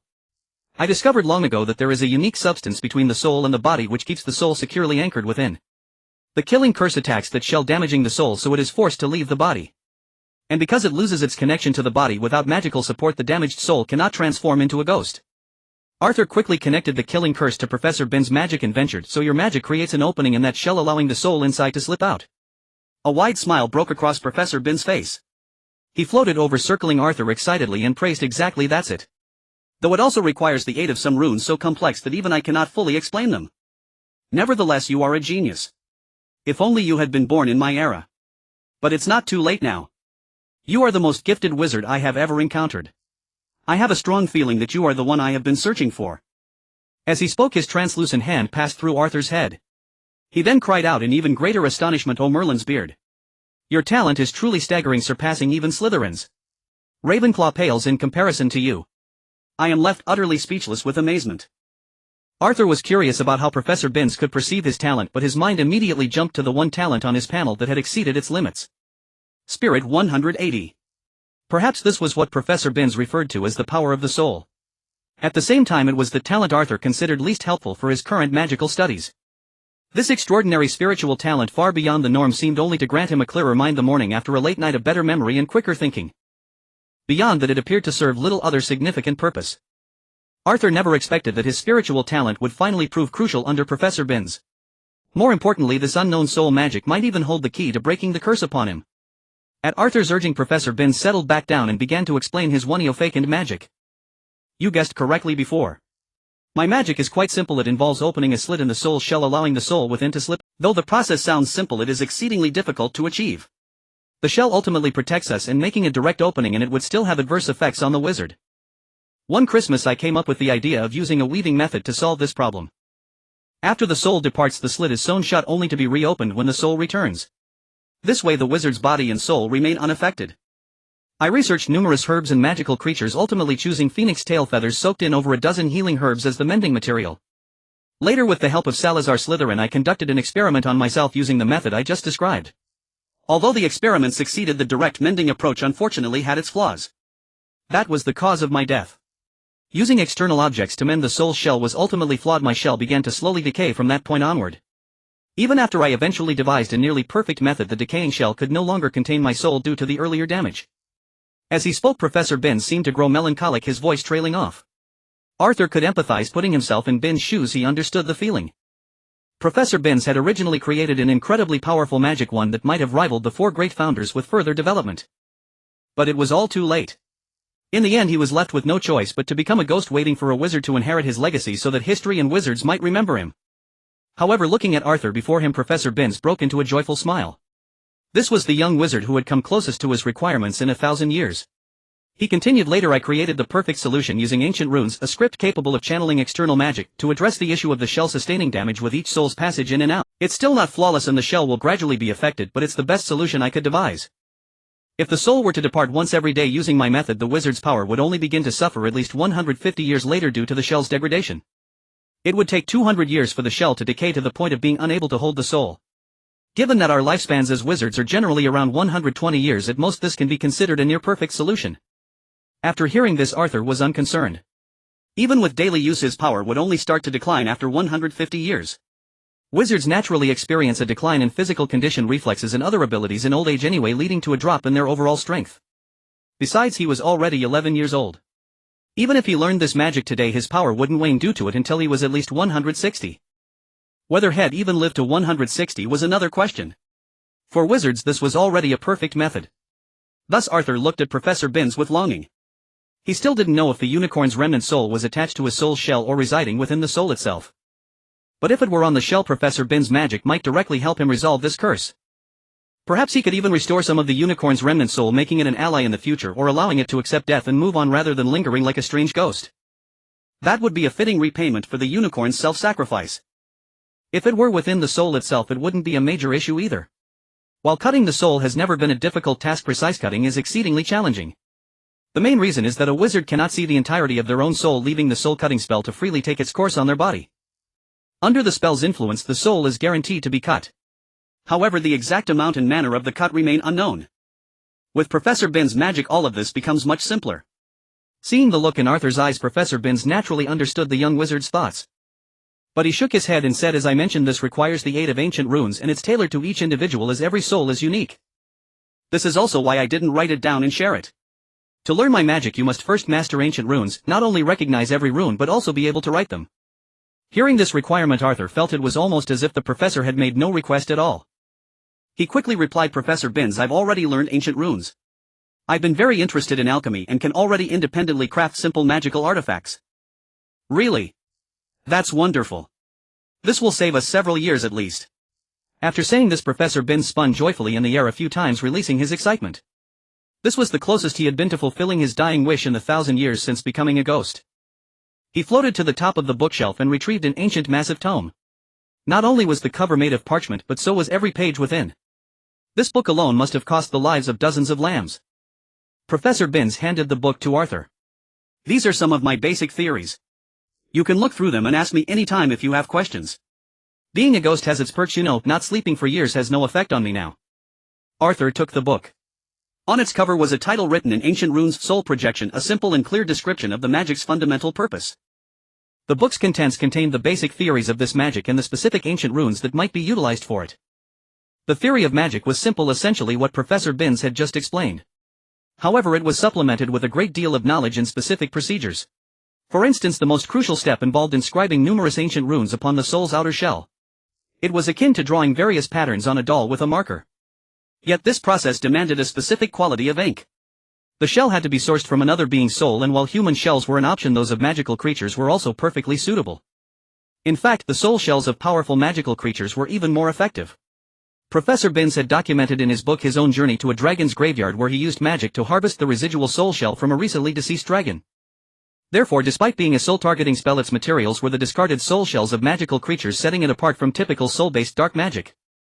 Furthermore, the book contained conjectures on preparatory spells required before using this magic, as well as ideas for its subsequent development. These included preparatory spells such as the one for collecting soul shells from corpses and the one for excising a portion of one's own soul shell. There were also conjectures about what one could do after achieving soul projection, such as directly attacking an opponent's soul with one's own or using the soul to levitate the physical body.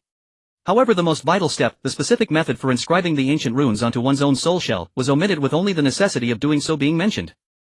Seeing Arthur turn the last page, Professor Binns finally spoke. Every soul is unique, and the shell that envelopes it is equally unique.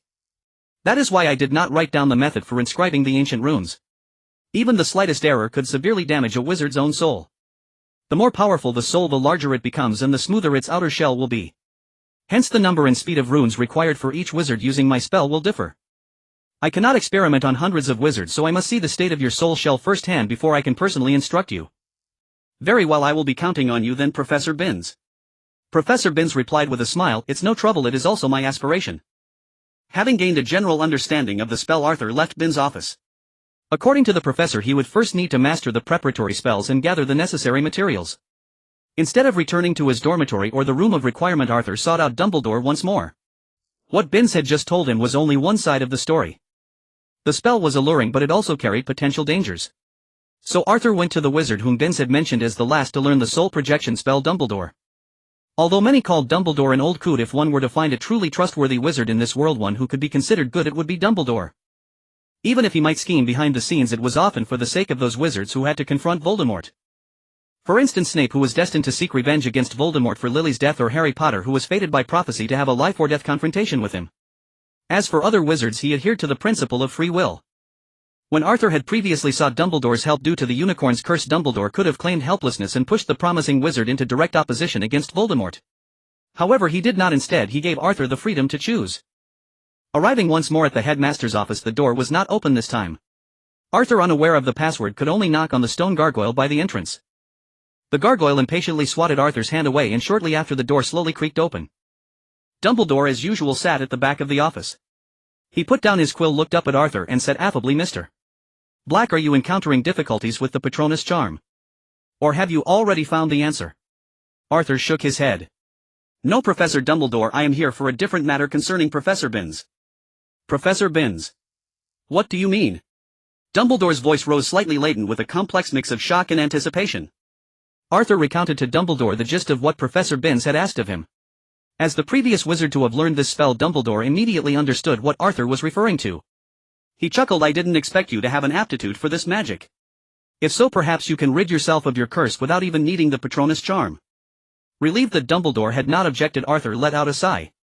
He had feared Binns might be a fraud, as some ghosts do behave oddly by mortal standards, influenced by their past lives.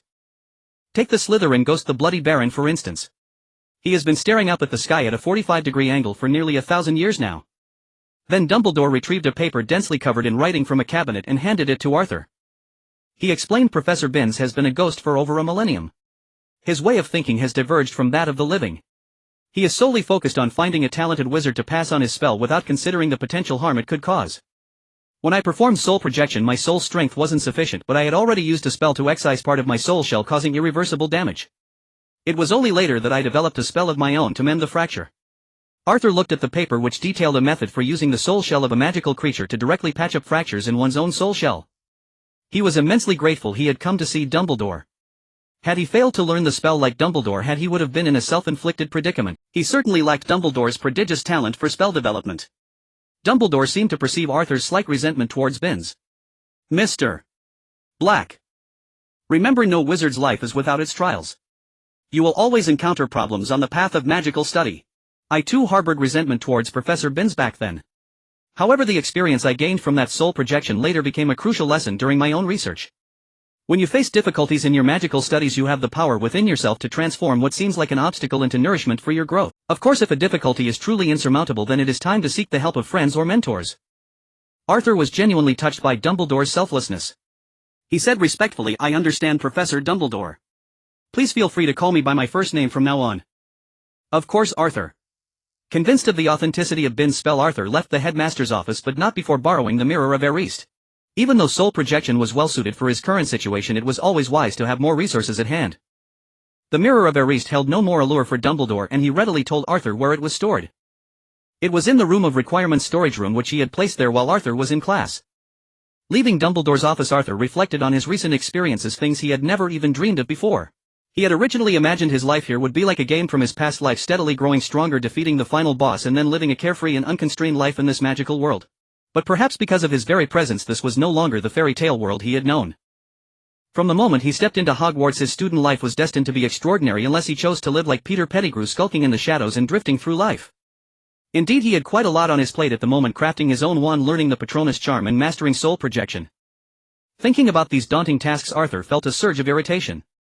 It was an emotion he rarely experienced since arriving in this world, akin to a first-year student facing a mountain of homework on a weekend. But recalling Dumbledore's words, Arthur suppressed his restlessness and smiled. This was what made him a wizard of this world. If he was unhappy, he could write more letters to Fleur, or perhaps go and knock Draco down a peg or two. It was just the right time, as Draco was getting a bit too big for his britches. It was natural to get a little arrogant after achieving something others couldn't, but it was also necessary for someone else to bring him back down to earth. And Arthur was more than willing to be the one to do that. The next day after classes, Arthur found Draco and brought him to the Room of Requirement. "Oh, Merlin's saggy trousers. This is the training place you mentioned. It's absolutely brilliant. This room is so large I doubt even the professor's offices match its size. No wonder you don't want to go back to the dormitory." As soon as he stepped inside, Draco exclaimed. He would also want to stay in a place like this if he were in Arthur's shoes. The Room of Requirement looked just as it had before, but this was Draco's first time seeing it. Near the entrance was a spacious living room with a resting area off to the side. Further in, a large workbench stood where Arthur practiced his alchemy. The farthest and largest section was dedicated to Arthur's spell practice. The room boasted every amenity, including a grand window that let in sunlight. However, the sunlight was merely an illusion crafted by the Room of Requirement under Arthur's command. He could control whether it was day or night outside at will. Draco ran around the room, marveling at the prominent features, the pockmarked training ground with fallen dummies and the workbench cluttered with various materials. After exploring, Draco was even more impressed with Arthur. Though he knew little of alchemical materials, he understood that alchemy was a rare art in this day and age, one his own father didn't possess. Having circled the room, Draco turned to Arthur and asked, "Arthur, why did you call me here?" He certainly didn't think Arthur intended for them to live together. Arthur hadn't told him that the room could change according to the wizard's will, so Draco only saw a single bed. Though it was a large one, he knew Arthur disliked sharing a bed with anyone. Except perhaps for a certain senior he fancied. Arthur watched the lively Draco. While he thought a lively 11-year-old was normal, this was still a world of magic, a magical world that could be on the brink of war in just a few years. To change the future, Draco had to become stronger, at least capable of holding his own against an average Death Eater. Arthur couldn't be by his side every moment. That way, even if the Malfoy family were exposed, they could escape as long as Voldemort didn't act personally, and Draco wouldn't be a burden. If things followed the original timeline, in a few years the Malfoys would be forced back under Voldemort's command due to his resurgence, living in constant fear. Voldemort would take up residence in the Malfoy Manor. He might even, in an attempt to understand the love he lacked, father a child with Bellatrix there. Arthur found this hard to fathom. His perception of the original characters was heavily influenced by the actors from the movies of his past life. But in this world many people looked entirely different. For instance, Fleur was described in the books as having long silvery hair like a waterfall, but in the movies she was blonde. Here it was the same as the books. Some, like Draco, resembled their movie counterparts. The Draco of this world simply had a paler complexion. But Voldemort, whom Arthur had seen once, was even more hideous than the face on the back of Quirrell's head in the movies. He was truly revolting. Arthur couldn't fathom how his Aunt Bellatrix could stomach it. He himself just wanted to find a charger and plug it into Voldemort's non-existent nose. However, strengthening Draco's abilities couldn't be forced. Arthur had supervised Draco for a while, but then he got busy with other matters and had to ease off. Naturally, Draco slacked off. So Arthur devised a plan. He said to Draco, "Draco, no one in Slytherin dares to mess with you now, but what about the other house? Are you as a Slytherin wizard only able to throw your weight around in your own territory?" Draco scratched his head. "Ha! Is there anyone who dares to mess with me now?" "Of course. Do you think Harry Potter is afraid of you? He's the boy who lived." "Hoof. The boy who lived. He's nothing special. I don't believe he defeated the Dark Lord as a baby. Maybe his parents held the Dark Lord off and Dumbledore arrived to finish the job. Honestly, if I'd had the time, I'd have gone after him myself long ago." Draco's sentiment was shared by many wizards. Even in a magical world full of wonders, a baby defeating one of the most powerful wizards alive was a bit too incredible to believe. Arthur deliberately provoked him. "But you can't beat him either, can you?" Seeing Draco about to retort, Arthur continued, remember that wizard's duel in the trophy room. You didn't win that either. And remember, he was completely new to the magical world then. You had a huge advantage in that duel. Had anyone else said this, Draco would have been furious. But Arthur was his only friend, and more importantly, he couldn't beat Arthur in a fight. Besides, it was the truth. Arthur pressed on, clapping Draco on the shoulder. Draco, let me tell you a secret. I need a lot of time now to learn magic to break a curse I'm under. I don't have time to bring glory to Slytherin. Draco was shocked. Arthur. Are you alright? What curse? My father knows a lot of people he might be able to help. Seeing Draco's genuine concern warmed Arthur. He shook his head. Don't worry, Professor Dumbledore has already helped me deal with it. I just need to learn some special magic. That's a relief. Dumbledore finally did something right. Draco sighed in relief, then frowned. But what do we do now? I'm not talented in charms. Without you, Slytherin is doomed. Gryffindor has Potter, even if he's a fraud, and that insufferable Miss Know-It-All. Arthur looked Draco straight in the eye, his tone serious. Isn't this where you come in? Are you saying you're worse than Harry Potter? Are you giving up? I doubt you want to be the one to let Slytherin's glory slip away. The mention of Harry Potter ignited a fire in Draco. How could I ever lose to that brat? It'll make him regret not being my friend and choosing that pauper Weasley instead. That's the spirit, Draco. From now on you'll train your magic here. I'll set aside a special area for you. Oh. Will it be very hard? Draco's enthusiasm waned. Of course not. Draco, don't you want to stand in the center of the Great Hall one day receiving praise from all houses? Do you want Harry Potter to be the one everyone praises? Imagine this: once you're truly powerful, the beautiful girl you'll be dancing with will be a lovely junior, not Pansy. The thought of his future dance partner being Pansy made Draco shudder. If Pansy had a good personality, it might be bearable. But she was sharp-tongued and mean. Having grown up with his mother's gentle nature, Draco disliked everything about Pansy, at least for now. Resigned, Draco said, "Fine, Arthur. Glad you agreed." With that, Arthur pulled over a dozen thick tomes from a cabinet, stacking them taller than Draco himself. Here you go, Draco. Take your time reading them one by one. Draco stared at the pile of books, his face full of despair. This isn't this a bit much? I feel like this is too hard for me. Oh, it won't be hard at all. Draco, you must believe that you are a genius. After Draco resigned himself to his fate, Arthur led him out of the room of requirement and then conjured a new chamber in his mind. The room was much like the previous one, except a soundproofed area had been added at the edge of the training ground, designated as Draco's private practice space. Additionally, a lounge had been added on the other side of the entrance. After pacing back and forth 3 times, Arthur led Draco back inside. Upon entering, Draco gasped in disbelief. Merlin's beard. Arthur, how did you manage this? Merely passing through a door, Draco felt as though everything he had encountered before wasn't truly the magical world. Those spells seemed like a magician's tricks. The magic Arthur wielded was the real thing. He rushed to the new additions, touching them repeatedly to confirm they were real before letting go. This is absolutely incredible. I've never seen anything so wondrous. Arthur smiled and explained, this room is under my control. In the future, just walk past the spot where I entered 3 times thinking Arthur's room and you'll be able to come back here. But be careful not to think of anything else, or you might end up in a place where even Dumbledore couldn't find you. He of course hadn't told the whole truth, otherwise the young Draco might have conjured his own Quidditch pitch. Draco nodded quickly. I understand, Arthur. Don't worry, I won't tell anyone about this place.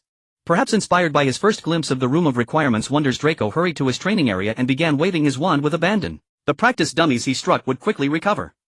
This was part of the training regimen Arthur had devised for him.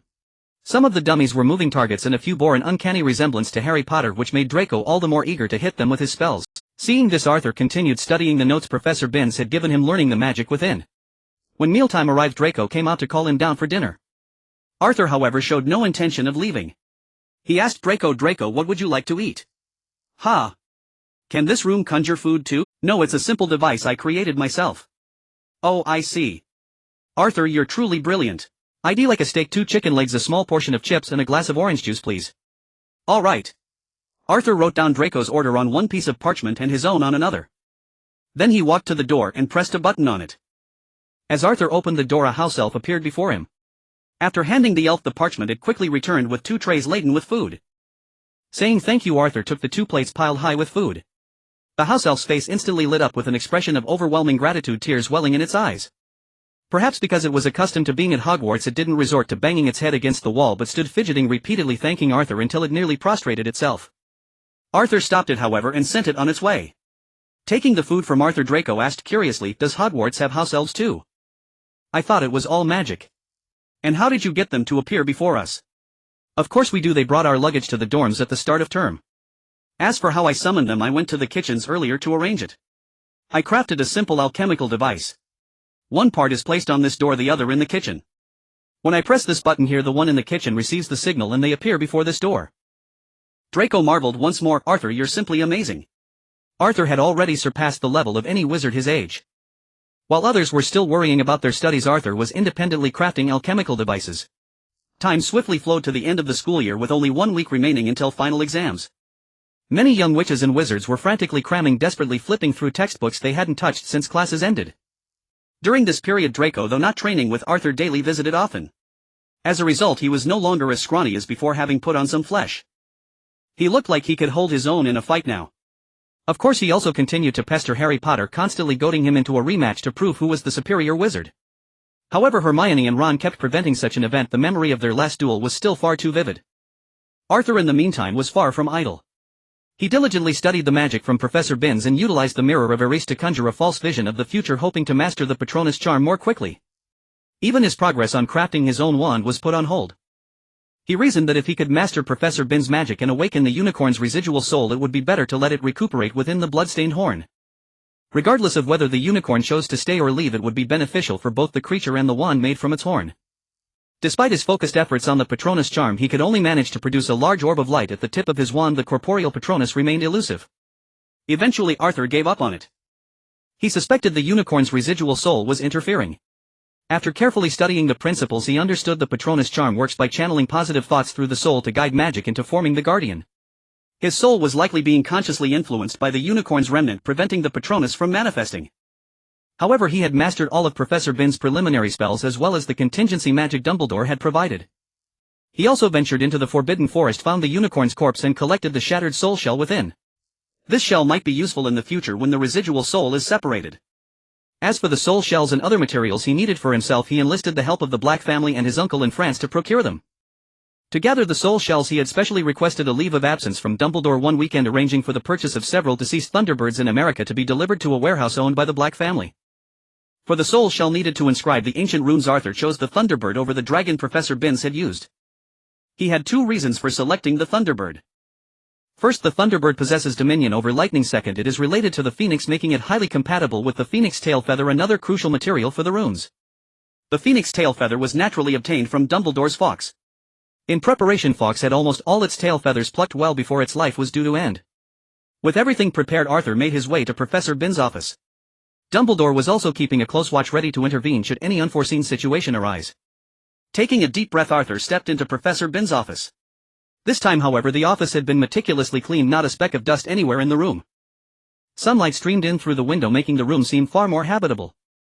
Upon seeing Arthur enter, Professor Binns broke into a delighted smile. "Mr. Black, I never imagined you would master all the magic I taught you in such a short time." Arthur offered a faint smile, then said with a hint of gravity, "I am ready, Professor Binns."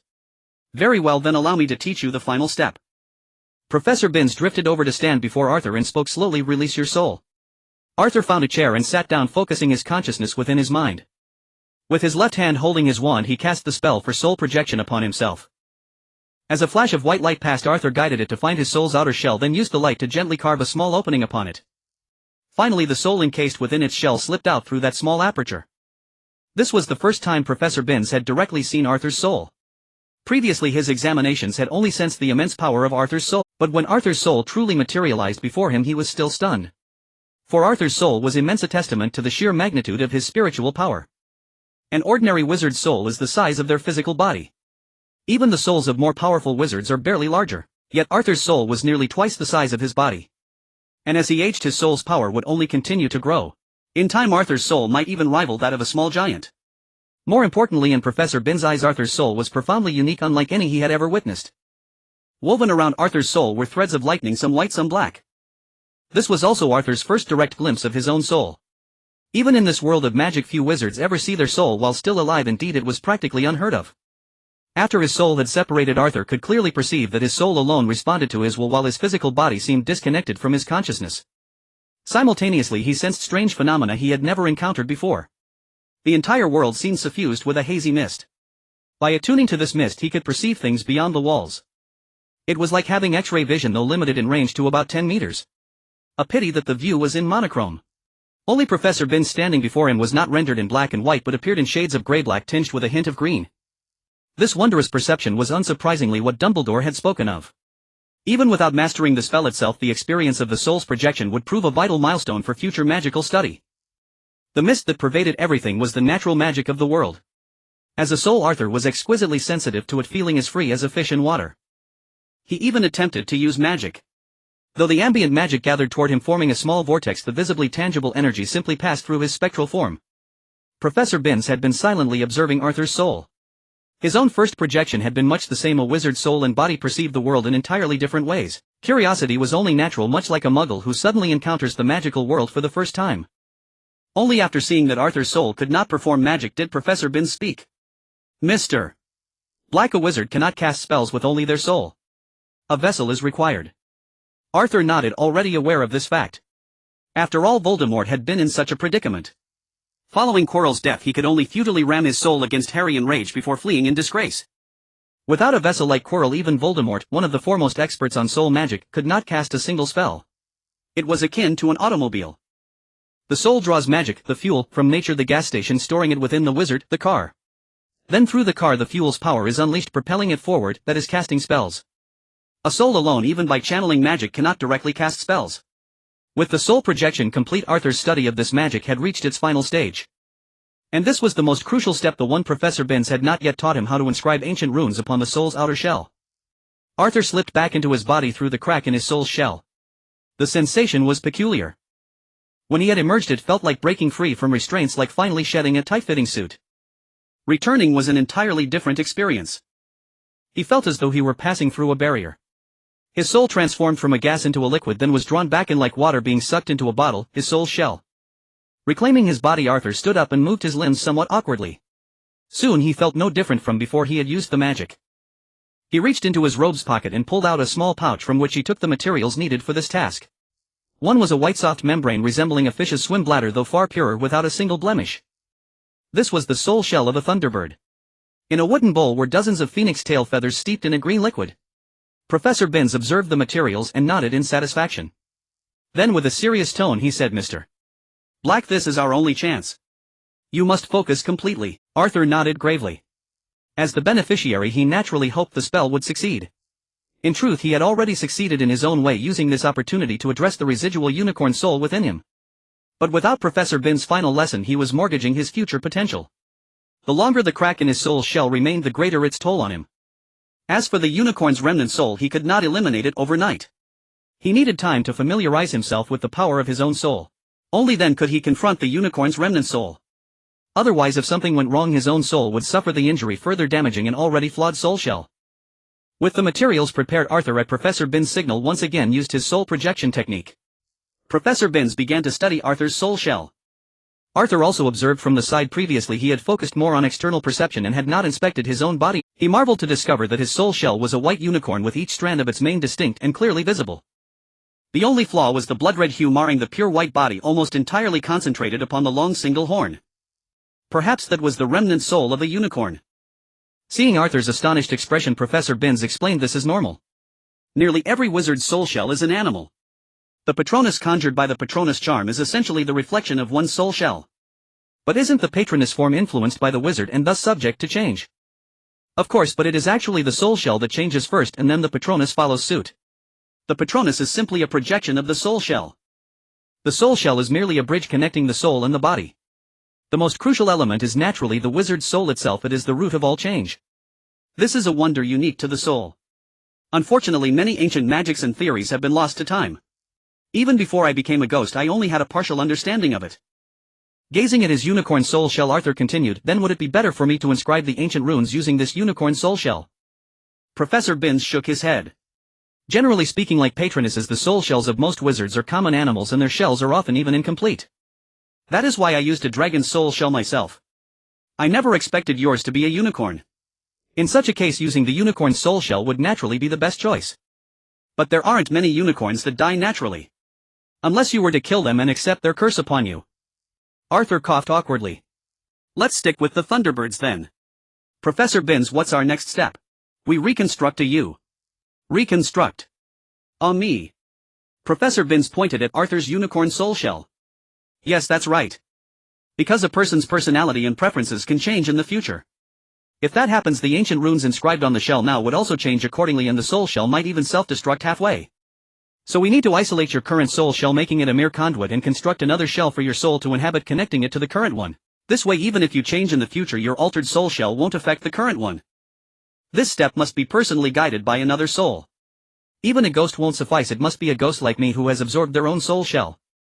This is also why, even though I've written the method down in books, no wizard has ever been able to learn it. Upon hearing Professor Binns' explanation, even Arthur in his soul form was utterly astonished. He had initially assumed that Professor Binns' magic was similar to Voldemort's dark soul magic, just without harming living magical creatures' lives and souls. But he hadn't expected Professor Binns to go a step further, directly involving the reconstruction of the soul shell. It was no exaggeration to call it magic on the same level as dark magic like Horcruxes. The only difference was that it didn't directly target one's own soul or harm other beings. Had he not experienced the unique power of the soul, Arthur would never have agreed to this. Unlike wizards typically afflicted with curses, Arthur had a fallback plan. He possessed the power of thunder magic. Once he mastered heavenly thunder, he could naturally become Voldemort's nemesis, and then together with Dumbledore or Harry, the prophesied savior, he could eliminate Voldemort. Should his life be truly threatened, he might even resort to targeting the unicorn's remnant soul. But having witnessed the immense power of the soul, Arthur yearned to take a chance. He desired the ability to control the soul. This would not only greatly aid his future magical studies but also significantly enhance his thunder magic. What he lacked now was magical power.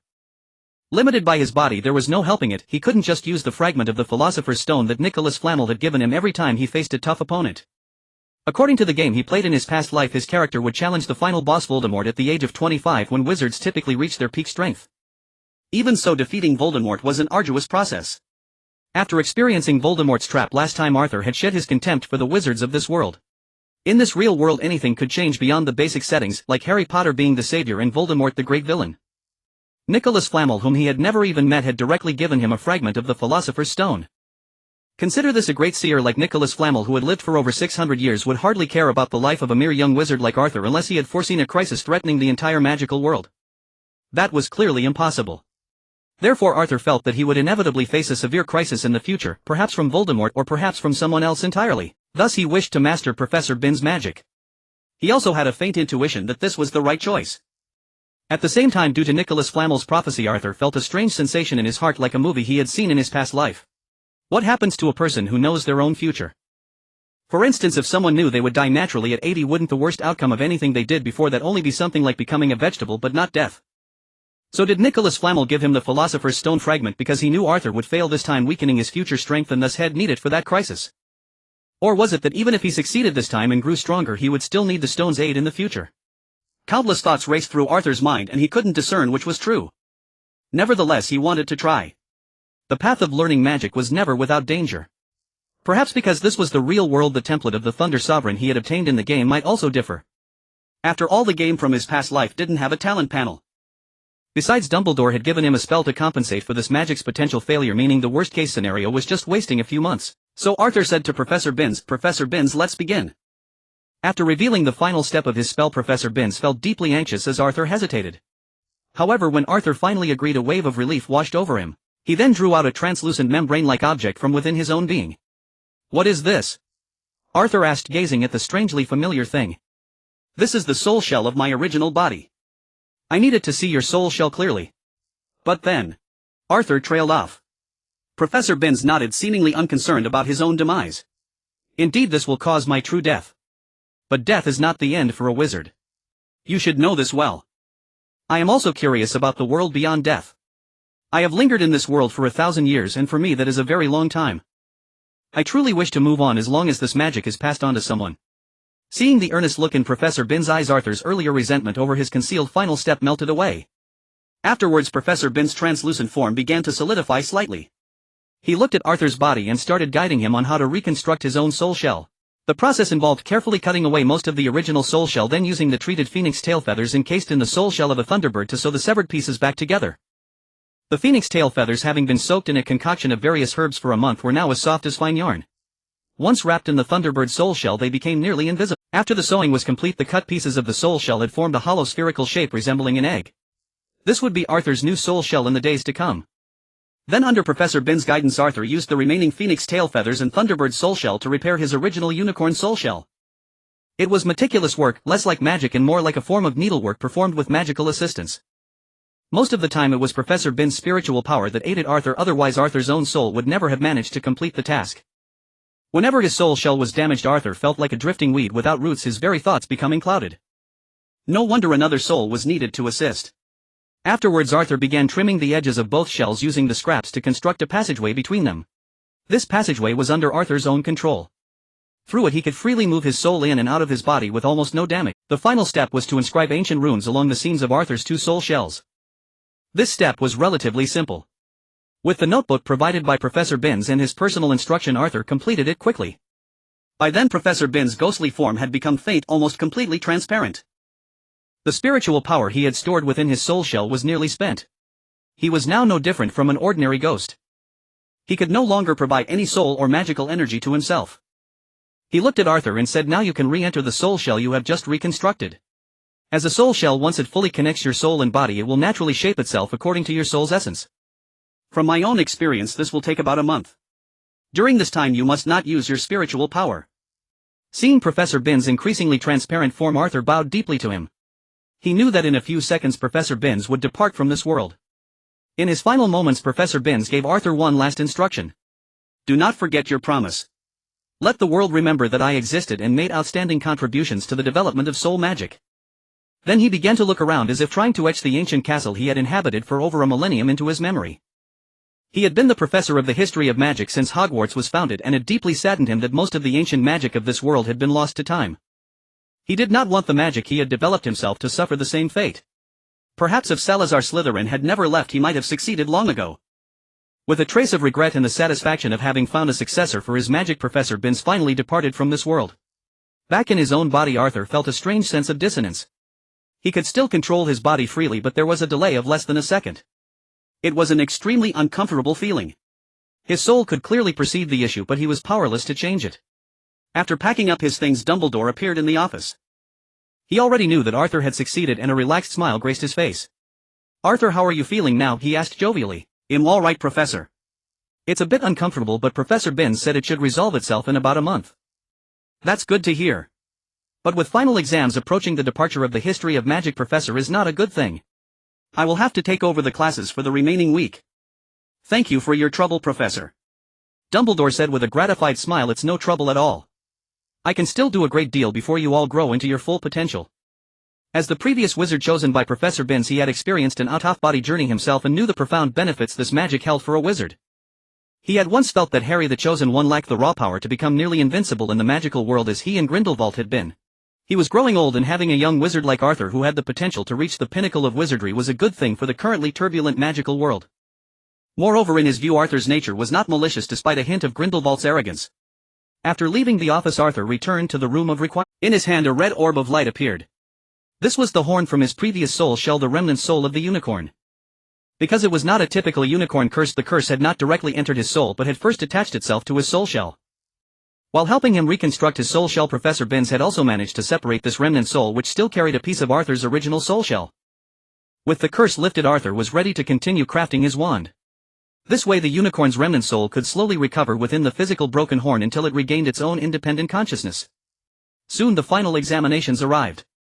Among all the first-year wizards, perhaps only Arthur truly paid no heed to them. The other young witches and wizards were all racking their brains to memorize the knowledge in their textbooks, and Draco was no exception. He had previously sought out Harry to cause trouble after Arthur mentioned him, but in the past few days he had ceased bothering Harry or anyone else. Instead, like the other students, he frequented the library. During this period the library experienced its busiest time of the year. The exams took place in June, and the weather at Hogwarts had grown rather sultry. The large examination hall was particularly stifling. Upon entering the examination room, Arthur yearned for air conditioning. Though wizards possessed a myriad of magical abilities, they still lacked such simple comforts. Moreover, due to the small population, the market was tiny, which meant that even if magical artifacts were developed, their cost prevented them from reaching every wizarding home. The final exams were exceedingly simple for Arthur, though his delayed development still affected his performance in practical examinations. For instance, the Charms exam and the Transfiguration exam. These spellcasting examinations made Arthur's performance somewhat unstable, but as his abilities far surpassed those of his peers, he still achieved near-perfect scores. The final examination was the history of magic. The original Professor Binns had passed away, so Dumbledore proctored the exam himself. When Dumbledore collected the parchments, the students erupted in cheers. Many rushed forward to greet him. A week of rest followed. After that, the final results were announced. Unsurprisingly, Arthur was the top student of the first year, achieving near-perfect scores in nearly every subject. This brought great honor to Snape and the other first-year Slytherins, and the Slytherin house was still leading the House Cup standings. Slytherin 490, Ravenclaw 426, Hufflepuff 352, Gryffindor 300. This score almost secured Slytherin's victory for the House Cup this year. However, at the Endofire Feast, this ranking was about to undergo a dramatic shift. All students were seated at their respective house tables and the professors were seated at the staff table. The Great Hall was decorated in Slytherin's green and silver colors to celebrate their previous year's House Cup victory. Behind the staff table hung a large banner emblazoned with the Slytherin serpent. Dumbledore stood at the central podium beaming. Another year has passed, and what a splendid one it has been. As is our tradition, we must first present the House Cup. The current standings are as follows: in 4th place Gryffindor with 300 points, in 3rd place Hufflepuff with 352 points, Ravenclaw with 426 points, and Slytherin with 490 points. After speaking, he looked at the students of the 4 houses. The other 3 houses remained silent, while Slytherin, as if transformed into Gryffindor, erupted in thunderous cheers and a chaotic stamping of feet. Draco in his excitement grabbed Arthur's robes and pounded the table vigorously. "All right, Draco, a House Cup isn't worth this much excitement." Arthur pulled his sleeve free from Draco's grasp, fearing he might overturn the table in his fervor. "Oh, Arthur, this is the glory of Slytherin." After saying this, Draco took a deep breath, his face beaming with excitement. Arthur, however, felt indifferent towards this most prestigious collective honor at Hogwarts. In his view, this honor had long become a contest between Slytherin and Gryffindor. The one who first distorted the rules was Snape himself. Slytherin's consecutive House Cup victories were partly due to the students' efforts, but more so because Snape, as the head of Slytherin, manipulated the point system. However, starting this year, Dumbledore the Old Coot had begun to openly favor Harry Potter's Gryffindor, awarding points to Harry at the end of each term for his deeds. Thus the House Cup had become a tool for nurturing the chosen one, helping to rally Gryffinder's support and boost his confidence. Sure enough, Dumbledore began his manipulations. He smiled at Arthur, who was looking at him, and said, "Indeed, these are the current scores. However, certain events have recently been resolved through my discussions with the Ministry of Magic, and it is time to incorporate them into the house scores." He then gave a rough account of Quirrell's attempt to steal the Philosopher's Stone, omitting certain details but mentioning Voldemort's involvement. This was a compromise between him and the Ministry, and the Daily Prophet would later report on it. Yet most wizards still refused to believe Voldemort's return, dismissing Dumbledore as senile.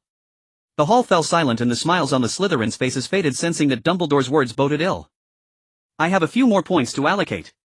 First, Mr. Ron Weasley, for winning the most brilliant game of chess Hogwarts has seen in years. I award Gryffindor 50 points.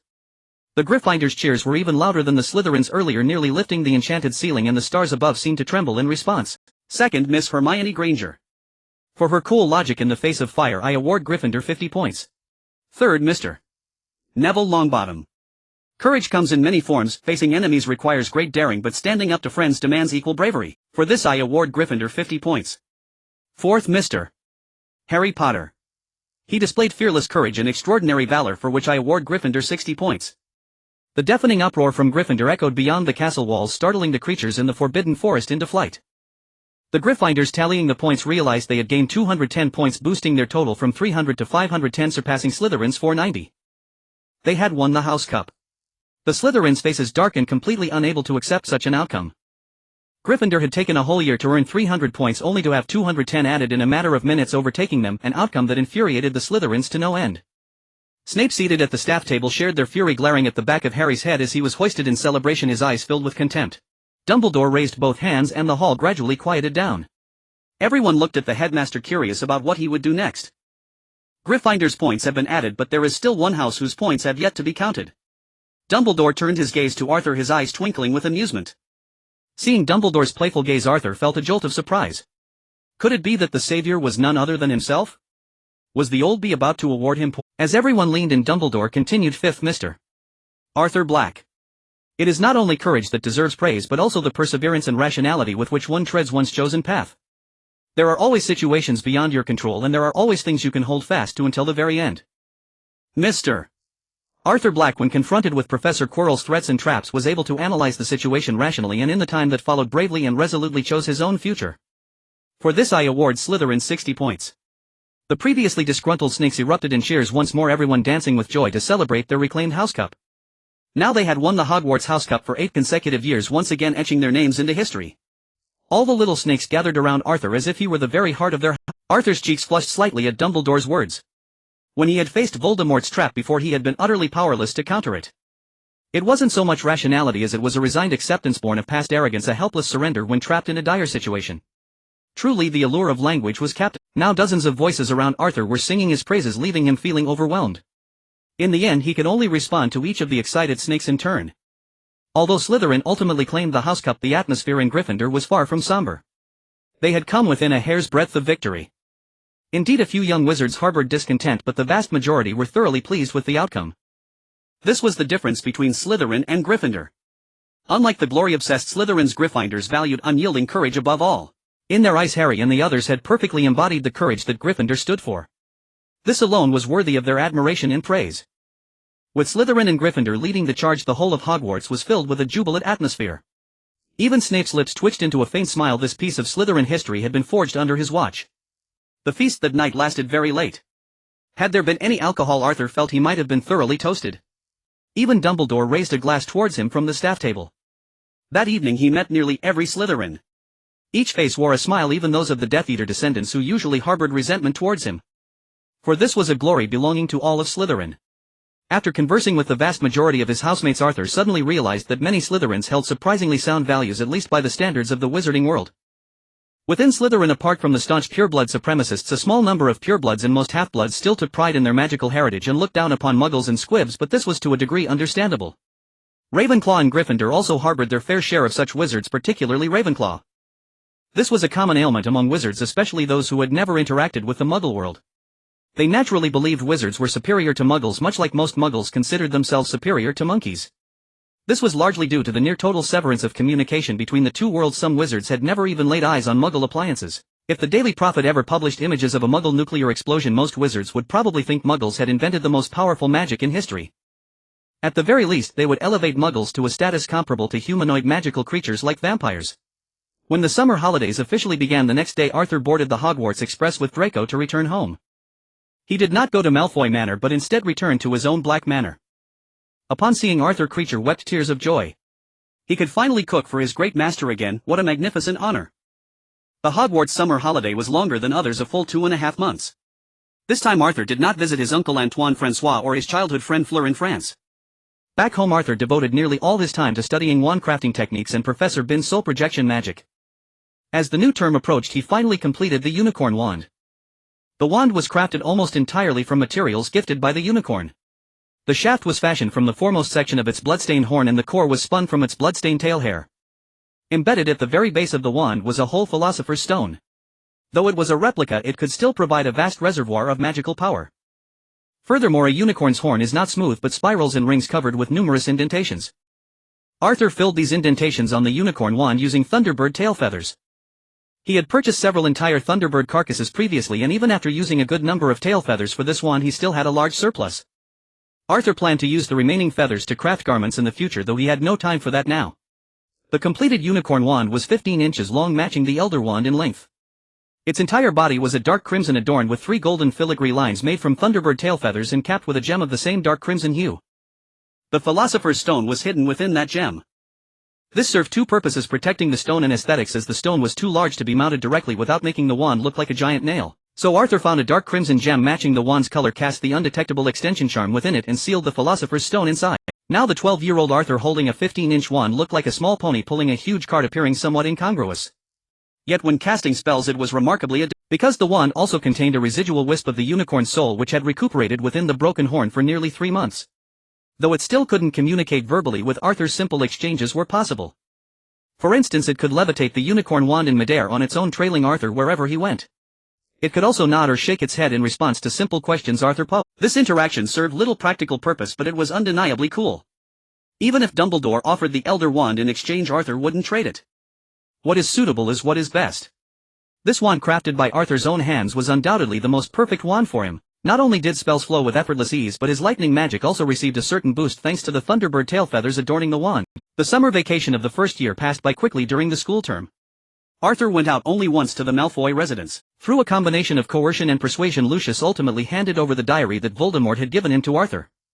The Ministry of Magic had recently raided his home several times searching for dark magic artifacts. Lucius was forced to discard some of his illegal possessions. He sold a portion of them to Borgin and Burke's in Nocturne Alley, but the diary from Voldemort remained a source of great anxiety. As the head of the Malfoy family, Lucius was privy to matters known only to high-ranking ministry officials.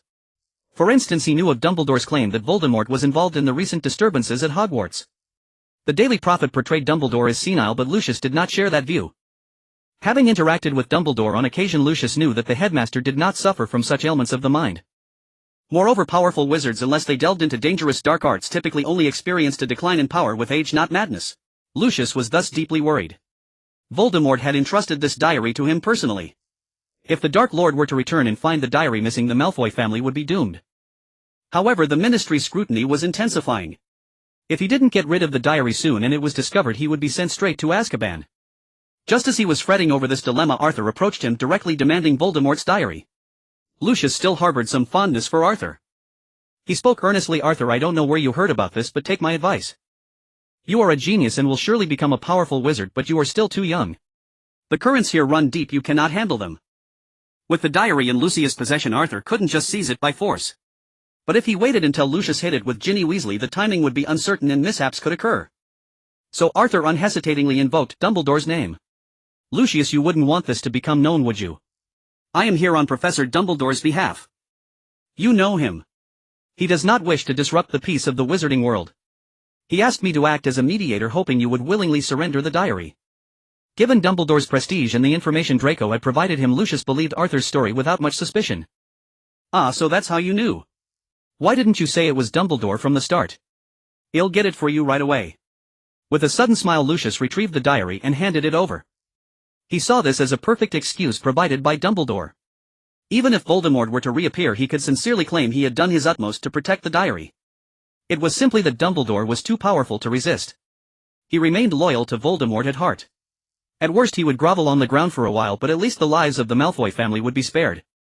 Arthur sought Voldemort's diary because it contained a fragment of Voldemort's soul. As one of the most powerful wizards of the age, Voldemort's soul was immensely strong. Even a fragment separated from it would be extraordinarily powerful. The soul shard within the diary, while not created with the most power, was unique compared to his other Horcruxes. This shard possessed its own independent consciousness, a feat of immense power in itself. Arthur needed this soul. His studies into Professor Binns' magic had revealed intriguing possibilities regarding the use of souls. Soul magic was indeed the most perilous branch of magic. The 3 unforgivable curses were all linked to the soul, inflicting varying degrees of damage upon it. Damage to the soul was the most difficult to heal. Neville's parents, for instance, had been tortured with the Cruciatus curse by Bellatrix Lestrange, causing irreparable harm that confined them to S.A. Mungo's hospital for magical maladies and injuries. After 2.5 months of research, Arthur had developed some soul-attacking spells. Moreover, the cracks in his own soul's outer shell had been mostly repaired, though a few faint lines remained. But as Professor Binns had concluded, this minor flaw would only cause Arthur harm after at least 150 years had passed. Using the soul-repairing magic Dumbledore had given him might not fully restore it, but it could potentially delay the issue for another century or more. Arthur was unconcerned about this minor issue. It was like owing $1 billion and being given $10 billion with the condition that you only had to repay it after 150 years, and if you died before then the debt was void. Who would refuse such a beneficial deal? Thanks to the repair of his soul shell, he successfully conjured his Patronus 3 weeks before the new term began. To Arthur's astonishment, his soul shell took the form of a man with a physique as imposing as the Hulk. Consequently, his Patronus also appeared as a small giant standing about 3 meters tall. This was reminiscent of the ancient wizard Andros the Invincible, whose Patronus was also a giant. However, Andros' Patronus was an extinct ancient giant far larger than Arthur's 3-meter one. Besides the Patronus projected from his primary soul shell, Arthur, unlike most wizards, possessed a second Patronus, a unicorn. This Patronus was projected from the unicorn soul shell he had acquired earlier. However, Arthur's unicorn Patronus was distinct, bearing a pair of wings. The wings were formed from the soul shell of a thunderbird. Arthur's initial idea was simply to use the spare thunderbird soul shell as material, attaching it to the unicorn shell for aesthetic purposes. He hadn't anticipated that both of his soul shells could project a Patronus. After successfully summoning his Patronus, Arthur had a sudden inspiration. He cast his soul out of his body and infused spiritual energy into the Patronus. To his surprise, the Patronus form began to solidify, no longer appearing as a mere translucent line-drawn figure like typical patron uses. Instead, it took on a semi-transparent ghost-like appearance. To test whether this combination harmed the soul, Arthur purchased some artificially bred magical creatures for experimentation. Empowered by the infused soul energy, this new Patronus charm unsurprisingly gained the ability to directly attack souls. Upon discovering this, Arthur became utterly absorbed, working tirelessly to refine the cumbersome process of this magic. The original method required casting the Patronus charm, then projecting the soul, and finally infusing it with soul power. Throughout this, one had to be wary of leaving their physical body vulnerable. After a period of refinement, Arthur fundamentally altered the principles of the Patronus charm, creating a new spell based on it, the Soul Guardian. As the name suggests, it conjures a guardian of the soul. Unlike a Patronus, the Soul Guardian is not a projection of the soul shell. Instead, it directly summons the soul shell itself to materialize the guardian, granting it the innate ability to attack souls. Of course, being a direct summon rather than a projection, the Soul Guardian is susceptible to attacks from other wizards. Spells like the Killing Curse can harm it. Arthur dared not summon the giant soul shell that housed his own soul. He used the unicorn soul shell instead. The unicorn shell now served primarily as a conduit. Unless it was completely destroyed, Arthur could repair it using soul power channeled from the giant shell and other materials. In essence, it functioned as a magical artifact, albeit one composed of soul matter. After developing this spell, Arthur's status panel, which had remained static for a while, recorded this new magic that was not present in the original lore. Thunder Mage. Age 12. Height 156. 5 cm. Weight 43. 2 kilograms. Magic power 1472. Skill 51. Spells: discharge 9 Palm Thunder, 4 Lightning Whip, 3 Soul Guardian, 2 Patronus Charm, 4 Soul Projection, 6 Stupefy, 4 Finite Incantatum, 5 Protego, 4 Levitation Charm, 5 Accio, 6 Alchemy, Ancient Runes, 4 Wood Carving, 4 Dragon Hide Etching, 1 Wand Making, 5 Transfiguration Form Transformation, 2 Special Occlumency, 4. Upon discovering that the Guardian summoned by his newly developed Soul Guardian spell possessed the power of soul attacks, Arthur retrieved the Slytherin locket hidden in his home. This was a relic of Salazar Slytherin, one of the founders of Hogwarts and also one of Voldemort's Horcruxes. Arthur had obtained this locket long ago while rebuilding the Black family mansion. However, at that time he lacked the power to destroy such a Horcrux, and it was also not the right moment to hand it directly to Dumbledore. Although the locket was a relic left by Slytherin, it did not possess any formidable functions. Among the items Slytherin left behind, his wand was the truly significant one.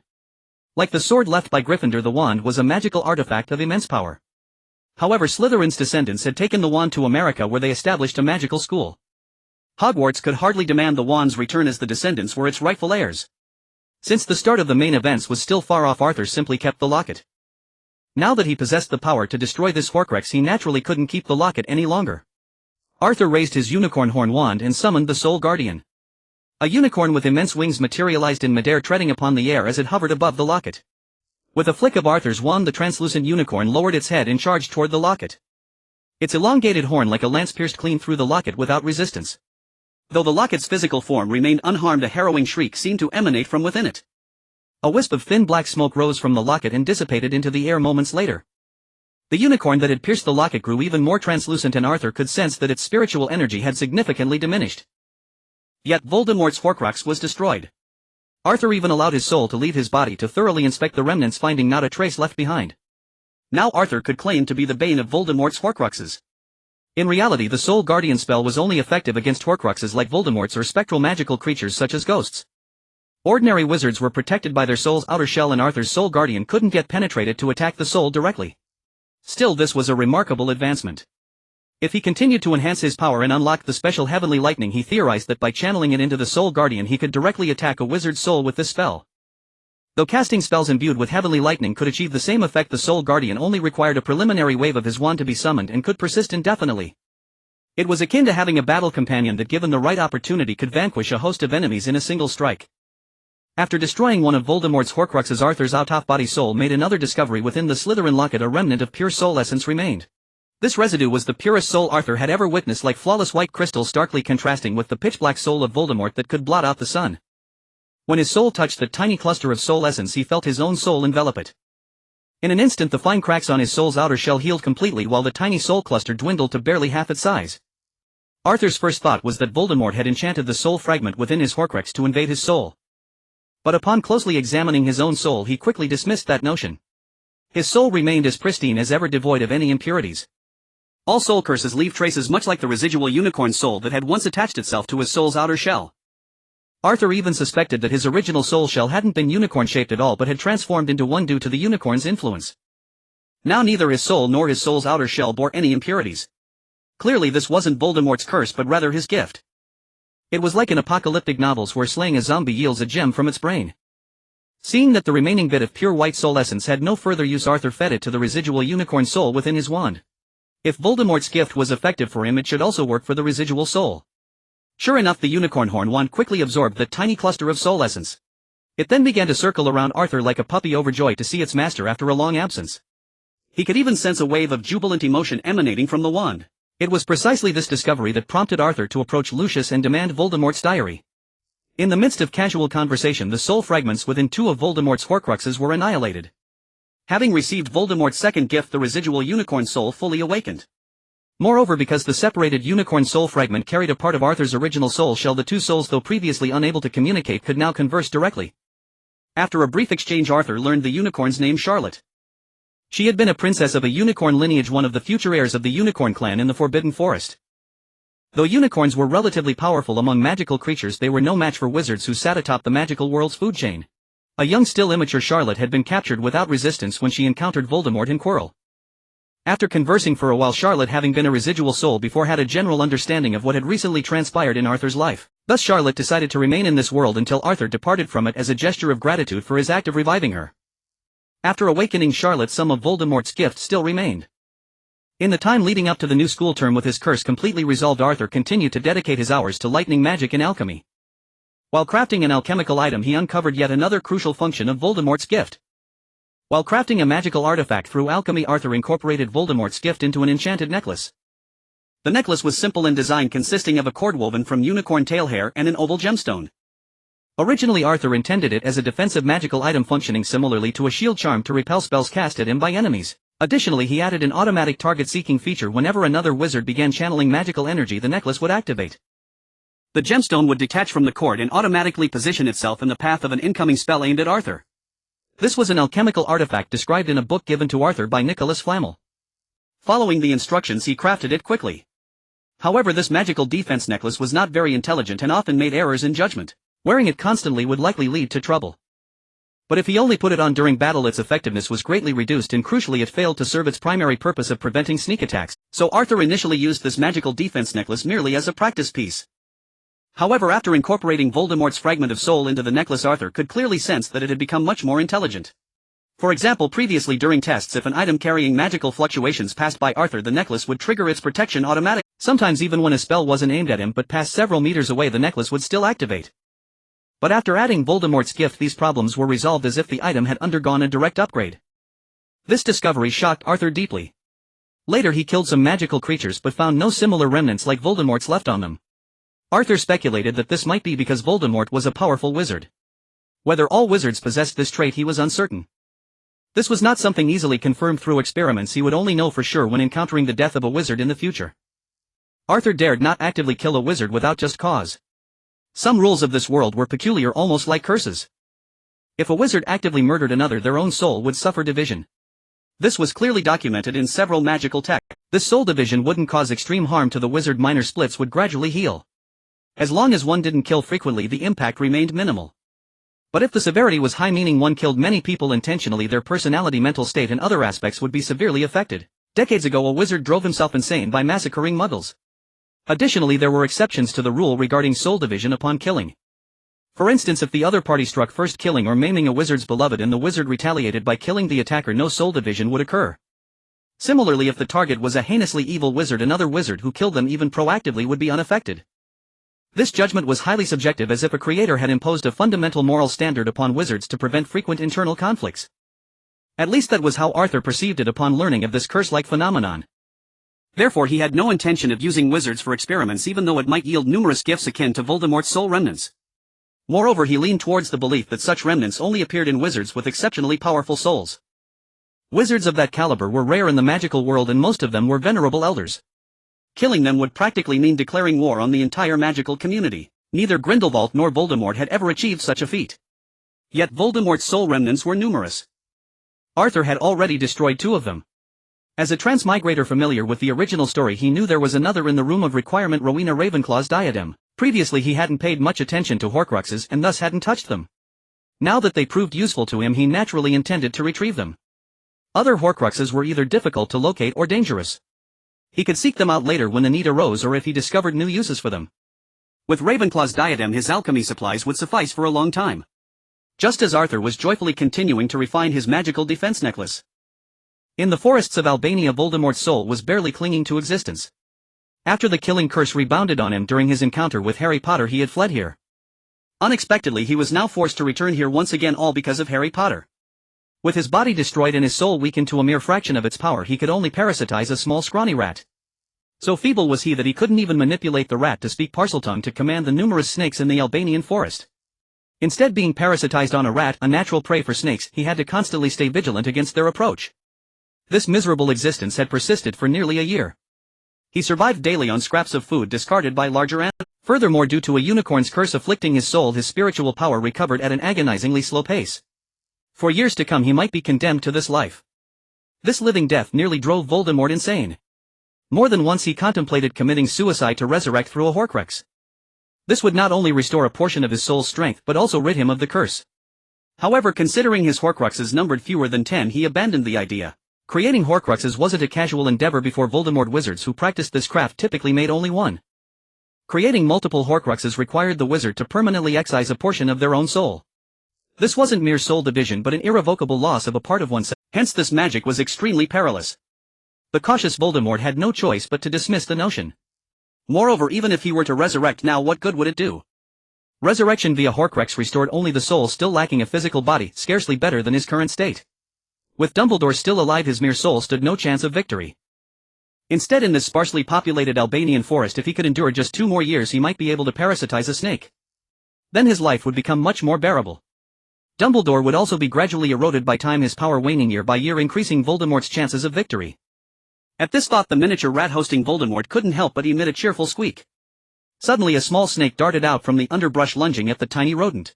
Startled from his contentment, Voldemort immediately scurried towards a small hole at the base of a tree, squeezing through internal crevices to escape elsewhere. This was the fruit of months of effort. He had thoroughly mapped the surrounding terrain and constructed multiple escape routes. It could be said that no wizard understood the Albanian forest better than he did. Soon the day of the school term arrived. Arthur spotted Harry Potter on the train. It seemed that because Lucius had given him Voldemort's diary, the incident where Dobby the house elf overheard Lucius plotting against Harry Potter had never occurred. The free Dobby therefore never came to stop Harry Potter from returning to school. All students arrived safely at Hogwarts. This was Arthur's second year at Hogwarts, and second years no longer crossed the lake by boat. Instead they took carriages. Carriages pulled by 2 thestrals. Unlike unicorns, killing a thestral does not bring a curse, so these creatures bore no hostility toward Arthur. On the contrary, since 2 thestrals had previously been controlled by Voldemort, Dumbledore had cast enchantments upon them to prevent such a thing from happening again. Having witnessed Quirrell's death and noted his remorse at the end, Arthur had come to grasp a part of the meaning of death. Only witches and wizards who have witnessed and understood death can see thestrals. Therefore Arthur could now see the creatures before the carriages. It had to be said, thestrals were truly unsightly, nowhere near as beautiful as unicorns. Their main flaw was being far too gaunt, lacking any fluffy mane. Otherwise, Arthur mused, many wizards might well have chosen thestrals as their preferred mode of transport. Draco, sharing the carriage with Arthur, watched as it began to move on its own. He reached out a hand and immediately touched the tail hair of a thestral. Startled, he curled up, instantly pressing close to Arthur for reassurance. Draco looked at Arthur nervously and asked, "Arthur, what's in front of the carriage?" "I think I just touched something." "Don't worry, those are thestrals, a kind of winged horse. Only those who have seen death can perceive them." Draco shuddered. You've seen death." "Of course." Arthur rolled his eyes. "Last term the points I earned at the end were because of Quirrell. He died right before my eyes, dead as a doornail turned to ash in an instant, skipping the cremation entirely." Draco slapped his forehead. "Oh, I'd forgotten all about that. Speaking of which, this year's defense against the dark arts professor is another new one. Gilderoy Lockhart, a big celebrity. My mother adores him. But this year alone he's made every one of us buy 7 books. My father says he makes at least 3 galleons off each one. I reckon he's come to Hogwarts just to line his pockets." As Draco criticized Lockhart, his gaze inadvertently drifted to the carriage beside them where Harry Potter and Ron Weasley sat. Eyeing Ron's shabby robes, he sneered, "Arthur, do you know who the current head of the Weasley family is? He's also named Arthur. I ran into them at Diagon Alley with my father this summer. The Weasleys have several children and Lockhart has really done them in. They had to buy second-hand books. No wonder people say you can't find a single galleon in the Weasley vault." Hearing Draco's mockery, Arthur turned to look as well. In the carriage beside them sat Harry Potter, Ron Weasley, Hermione Granger and Neville Longbottom. Neville, who in the original story only began to shine in the later stages, now frequently accompanied Harry, causing the famed trio to edge toward becoming a foursome. Arthur couldn't help but think of the famous Harry trio's embrace from the Harry Potter films in his past life. Now with four of them, what sort of hug formation would they use? In a group of three there's always a spare. Noticing Draco's stare, Harry and the others looked over at Arthur's carriage. Perhaps due to their long separation, Draco began hurling taunts at Harry as a way of expressing his longing. To facilitate this, Arthur even gave Draco the seat closest to Harry's carriage. Thestrals were swift, and Arthur's group reached the Hogwarts Great Hall nearly half an hour before the first years. This term, much like Harry, Arthur found nearly every Slytherin greeting him. Arthur felt his face might freeze from smiling. After brief reunions, the new batch of first years entered the hall and their sorting ceremony began. Once the sorting concluded, Dumbledore gave his customary speech. He also introduced the new professors for the academic year to the assembled students. Most faces at the staff table were familiar to Arthur save for two. A single glance told him which one was Lockhart. His utterly flamboyant demeanor made Lockhart stand out conspicuously among the professors. With wavy golden hair, blue eyes and a signature smile, flashing teeth so white they dazzled, Lockhart sat at the staff table like a peacock among chickens, drawing even Arthur's curious gaze. It had to be admitted, as one of the wizarding world's most renowned celebrities, Lockhart certainly had his merits. His looks placed him in the top tier of every wizard Arthur had ever seen. After Dumbledore introduced him, Lockhart sprang to his feet, his teeth gleaming brilliantly, and announced in a booming voice, "Hello everyone. I am Gilderoy Lockhart." As the most beloved internationally renowned author, recipient of the Order of Merlin, third-class honorary member of the Dark Force Defense League, and five-time winner of Witch Weekly's Most Charming Smile Award. I don't boast of these honors, for I don't drive away vampires with my smile. Rather, I rely on my formidable power. As your defense against the dark arts professor for the coming year, I am confident you will learn knowledge beyond your wildest expectations in my class. Besides Gilderoy Lockhart, there was another new professor seated directly beside him. When Lockhart mentioned driving away vampires, Arthur could clearly see that Professor's face darkened considerably. Compared to Lockhart, this professor was far more subdued. His robes, though not as flashy, were evidently expensive, adorned with intricate patterns in many places. After finishing his introduction, Lockhart smiled and gestured toward the new professor beside him. The other professor, however, ignored him completely, his face etched with disdain. After a glance at Dumbledore, the new professor rose and said in a somewhat hoarse voice, "Walter Bernhard, your future history of magic professor." Professor Bernhard's introduction was brief, but Arthur Sharpie caught a glimpse of four-pointed teeth when he spoke, just like a vampire's. After learning that the newly arrived Professor Walter Bernhard was most likely a vampire, Arthur glanced at Dumbledore, who was seated in the middle of the staff table. It had to be said, Dumbledore would bring anyone into Hogwarts and make them a professor. This year a vampire, next year they'd even have a werewolf. He was collecting both of the dark magical creatures. As the most notorious dark beings, these two species were not only mortal enemies but also shared a common trait, the ability to infect ordinary wizards. All it took was a single bite. However, the infection process differed between vampires and werewolves. A werewolf had to transform during the full moon, and its saliva had to come into contact with the victim's blood. A scratch from a werewolf wouldn't cause transformation, but it would leave a permanent scar that never healed. Moreover, if bitten outside the full moon, even contact with the werewolf's saliva wouldn't trigger the transformation. However, some werewolf traits would still manifest, such as a craving for raw bloody meat and howling at the sight of the moon. For a vampire to infect a wizard, they needed to exchange blood. They would first drain some of the victim's blood, then replenish it with their own, replacing the missing volume. This usually required replacing at least a third of the victim's blood, which was a significant drain on the vampire as well. Therefore, vampires typically fed one way. In such cases, the victim wouldn't become a vampire. Similar to a bite from a non-Fullman, werewolf victims of simple blood draining who survived would develop some vampiric traits like a craving for fresh animal blood, an aversion to sunlight, and a distaste for. There was another outcome of a vampire infection. If the exchanged blood during the process didn't reach one-third of the victim's total volume, they wouldn't fully turn into a vampire. However, they would gain some vampiric abilities such as enhanced constitution and extended lifespan. At the same time, sunlight would become more harmful to them, even causing burns upon contact. This had led some knowledgeable muggles to willingly undergo infection, seeking to prolong their lives or cure terminal illnesses. In the magical world, an ordinary vampire typically lived for around 200 years, far outliving most wizards. They also mastered unique blood magic. But compared to wizards, vampires had significant drawbacks. First, they were averse to sunlight. While it couldn't kill them, it severely weakened them. Second, because the soul and blood of an infected wizard were corrupted, a special curse, they could no longer perform wizard magic. Thus most wizards would never willingly choose infection. Only muggles who desired magic without the effort of learning would actively seek it. These pseudo-vampires held a low status within vampire society, essentially serving as servants, providing labor money and resources. They still gave themselves a dignified name, the Blood Clan. Among this Blood Clan were many high-ranking officials from various countries, especially in many small Eastern European nations. This made vampires one of the most powerful factions in the magical world, second only to wizards. Against their ancient foes the werewolves, they used their influence in the Muggle world to maintain absolute dominance for centuries. Of course, vampires didn't lose their sanity like werewolves during the full moon. This rationality, which made them less hostile to wizards, was a key reason they could suppress the werewolves. For this very reason, the new Professor Walter Bernhard had no intention of hiding his identity. For his first lesson with Arthur's class, Bernhard chose a dungeon classroom. Halfway through the lesson, a young wizard noticed his sharp fangs and asked him about it. Bernhard readily admitted, "Yes, I am a vampire, the very kind you read about in your textbooks." He then looked down at the young wizard who had pointed out his identity and asked, "Young wizard, what's your name?" "My name is Parvati Patil." Bernhard nodded, looking at her red robes, and said, "Very well, Miss Patil, for your keen observation I award 5 points to Gryffindor." After Bernhard admitted to being a vampire, the history of magic lesson transformed into something resembling a defense against the dark arts class, with young wizards continuously asking about vampires. Even the usually aloof Slytherins joined in. "Professor Bernhard, how old are you?" a Gryffindor student asked first. "Well, I suppose I'm around 150 years old." Looking at Bernhard's youthful appearance, he seemed about 30, in the prime of a human's life. Gasps echoed from the students. Their grandmothers' grandmothers weren't as old as Bernhard, and yet the 150-year-old professor looked like he could be their parents' generation. Following that, the students bombarded him with questions. What was vampiric blood magic? Could vampires be killed by sunlight? Were vampires afraid of crosses? Were there vampire hunters, and did they belong to the church? Bernhard spent the entire latter half of his first class answering their questions, sharing nearly everything he knew about vampires. Within half a day of the class ending, all the students knew that the new Professor Bernhard was a vampire. They also learned he was a friend of Dumbledore's, who had accepted the invitation to teach at Hogwarts to escape the turmoil in Eastern Europe. As a being who had lived for 150 years, Bernhard knew many things not recorded in magical history books. In fact, he had witnessed some events firsthand, making his lessons far more vivid than those of the ghostly Professor Binns. Suddenly, history of magic, once a dreary subject, became one of the most popular courses.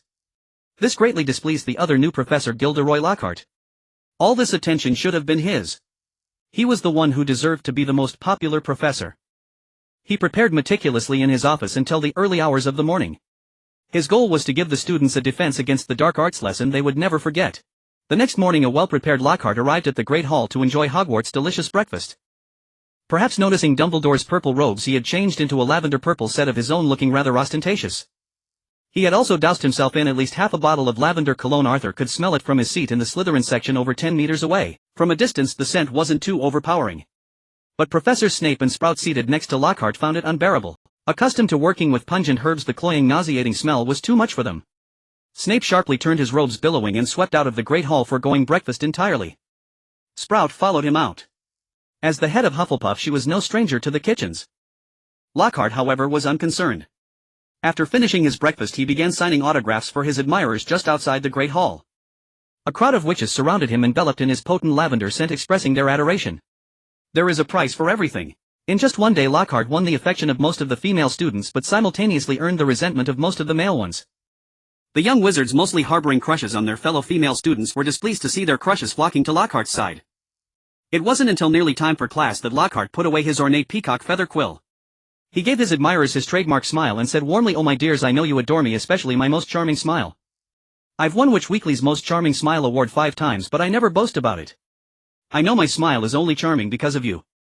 But now I believe it's time for me to go to class." After all, there are many young wizards in that classroom waiting for a defense against the dark arts lesson they will never forget. With that, Lockhart parted the crowd of witches and strode confidently towards the defense against the dark arts classroom. One witch he brushed past stared dreamily at his back, and after shrieking, "Professor Lockhart touched my shoulder." She fainted, her face flushed crimson. When Lockhart arrived at the classroom, the second-year Slytherins and Gryffindors were all present. As usual, Arthur was sitting with Draco. He had given Draco the aisle seat, allowing him to preen like a peacock and show off for Harry Potter. This year, Slytherin shared only 2 classes with Gryffindor, and they happened to be the ones taught by the 2 new professors history of magic and defense against the dark arts. As Lockhart strode into the classroom, every witch and wizard's gaze fixed upon him. He was thoroughly accustomed to such admiring looks.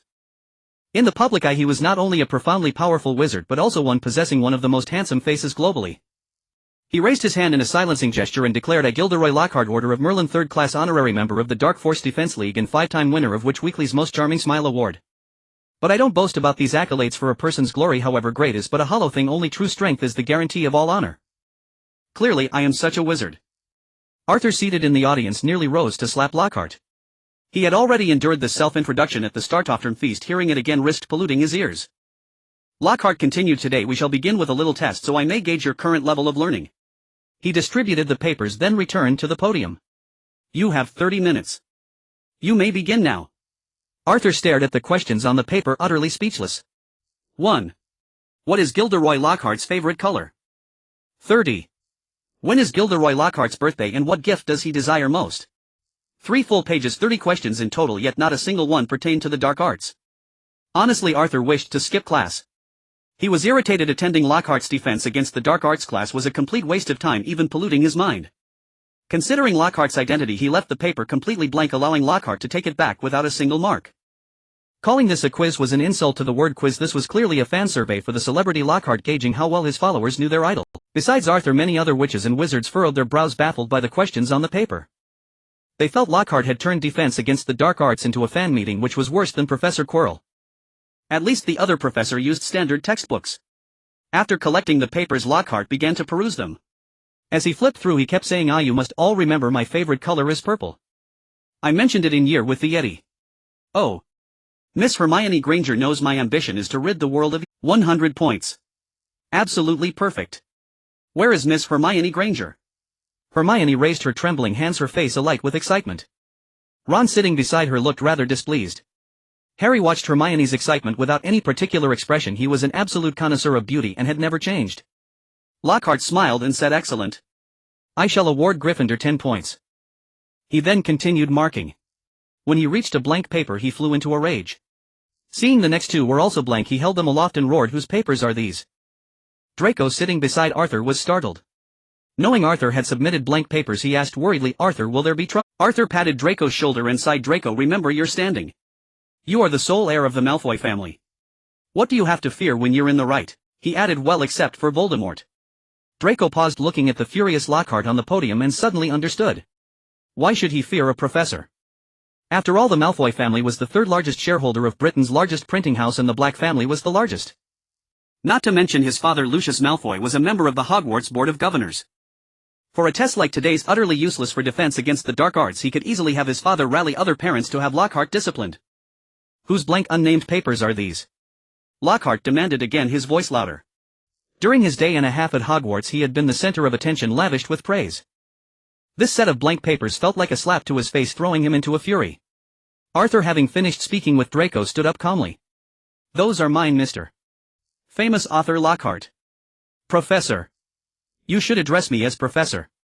What's your name? 50 points from Slytherin. Lockhart's face twisted in rage as he glared at Arthur's handsome features. The young witches and wizards below watched Lockhart's outburst, their opinion of him plummeting. He was the first professor they'd heard curse in class. Even the least popular Professor Snape merely insulted them by saying they had the brains of a troll. Arthur looked at the enraged Lockhart and said flatly, I think your behavior is rather irrational. And my name is Arthur Black. Seeing Arthur's nonchalance, Lockhart roared, Arthur. But as he said Black, a thought struck him and his voice softened considerably. He recalled a rumor heard at a recent gathering. The sole heir of the Black family, Arthur Black, was attending Hogwarts. He knew that in the face of the Black family, one of the greatest powers in British magical society, he was merely a well-dressed hired hand. His book sales were already saturated due to the Hogwarts connection. Arthur could easily destroy the contract he had with the largest printing house in... Forcing a stiff smile, Lockhart stammered, Mr. Black, indeed an honest wizard. I was certainly out of line just now. For Mr. Black's honesty, I award Slytherin 50, no 100 points. After Lockhart's declaration, many students in the room wore sneers. Arthur ignored him and sat back down. Unlike the other students, as a great prophet, he had long known exactly what kind of person Lockhart was. A man who used the memory charm to ambush witches and wizards who had lived through real adventures, erasing their memories and then stealing their stories to pass off as his own. Such actions filled Arthur with disgust. It was tantamount to stealing another's achievements and permanently robbing them of a bright future. The memory charm comes in 2 forms, mild and severe. The charm Hermione would later use on her parents was mild, causing no lasting harm. Furthermore, if the victim encountered the forgotten object, memories could easily resurface. A severe memory charm was different. It permanently erased a portion of the victim's memory, and the more memory lost, the greater the damage. Take Neville Longbottom for instance. Having witnessed his parents' torture as a child, his grandmother used a memory charm on him. This resulted in him becoming extremely forgetful for the subsequent decade or more. Old Barty had also used a powerful memory charm on Bertha Jorkins when she discovered he had rescued his son from Azkaban, making her so forgetful she was deemed a burden wherever she worked. And that was just to make someone forget a single recent event. Many of the adventures Lockhart wrote about span long periods, most lasting over 6 months. Such charms left some of Lockhart's victims half-witted. Those who had traveled with werewolves and vampires were inherently adventurous souls. Lockhart's actions were tantamount to murder. Perhaps they lacked Lockhart's literary flair, and even their true stories wouldn't match the quality of his works, but they certainly wouldn't be living such miserable lives now. Lockhart retracted his little test, ceasing his corrections, and once again displayed his trademark smile. With his 8 shining teeth he addressed the young wizards. What I just did was merely a joke between us. Now we will officially begin the content of the Dark Arts Defense class. He bent down and pulled out a large cage covered with a cloth from behind the podium, placing it on the table. He had spent a considerable amount of galleons last night purchasing it from a smuggler in Hogsmeade. My task is to teach you how to resist the most malevolent entities known in the wizarding world. Soon you will face a terrifying creature right here in this classroom. But remember, as long as I am here you will not come to any harm. Saying this, Lockhart placed one hand on the cover and lifted it. Tada! Indeed, this is a Cornish pixie that I just caught yesterday. Its danger level at the Ministry of Magic is rated XXX. These pixies were all a shade of greenish blue, about 8 inches tall, with pointy faces making shrill and piercing sounds as if a flock of budgerigars were arguing. Once the cover was removed they began chattering and jumping around inside the cage, making all kinds of strange faces at the young wizards. Seeing the oddly shaped pixies inside the cage, many young wizards displayed expressions of fear. Lockhart was quite pleased with their reactions as he once again managed to seize control of the situation. He intensified his efforts, dramatically opening the cage with a flourish, and exclaimed, "Come on, today's lesson is about handling them. You must believe in yourselves. I caught them all in just 10 minutes, oh no, at most 2.5 minutes, and that was in the wild." Unfortunately, most of the young wizards did not pay attention to Lockhart's words. The Cornish pixies were quite clever. Upon their release they did not target Lockhart the adult wizard, but instead locked onto the young wizards beneath the podium. A few dashed out of the window, leaving behind a mess of shattered glass. The remaining ones wreaked havoc in the classroom, with 2 grabbing Neville by the ears and hoisting him up to hang from the chandelier. Others tore books and paper into shreds, throwing them out the broken windows.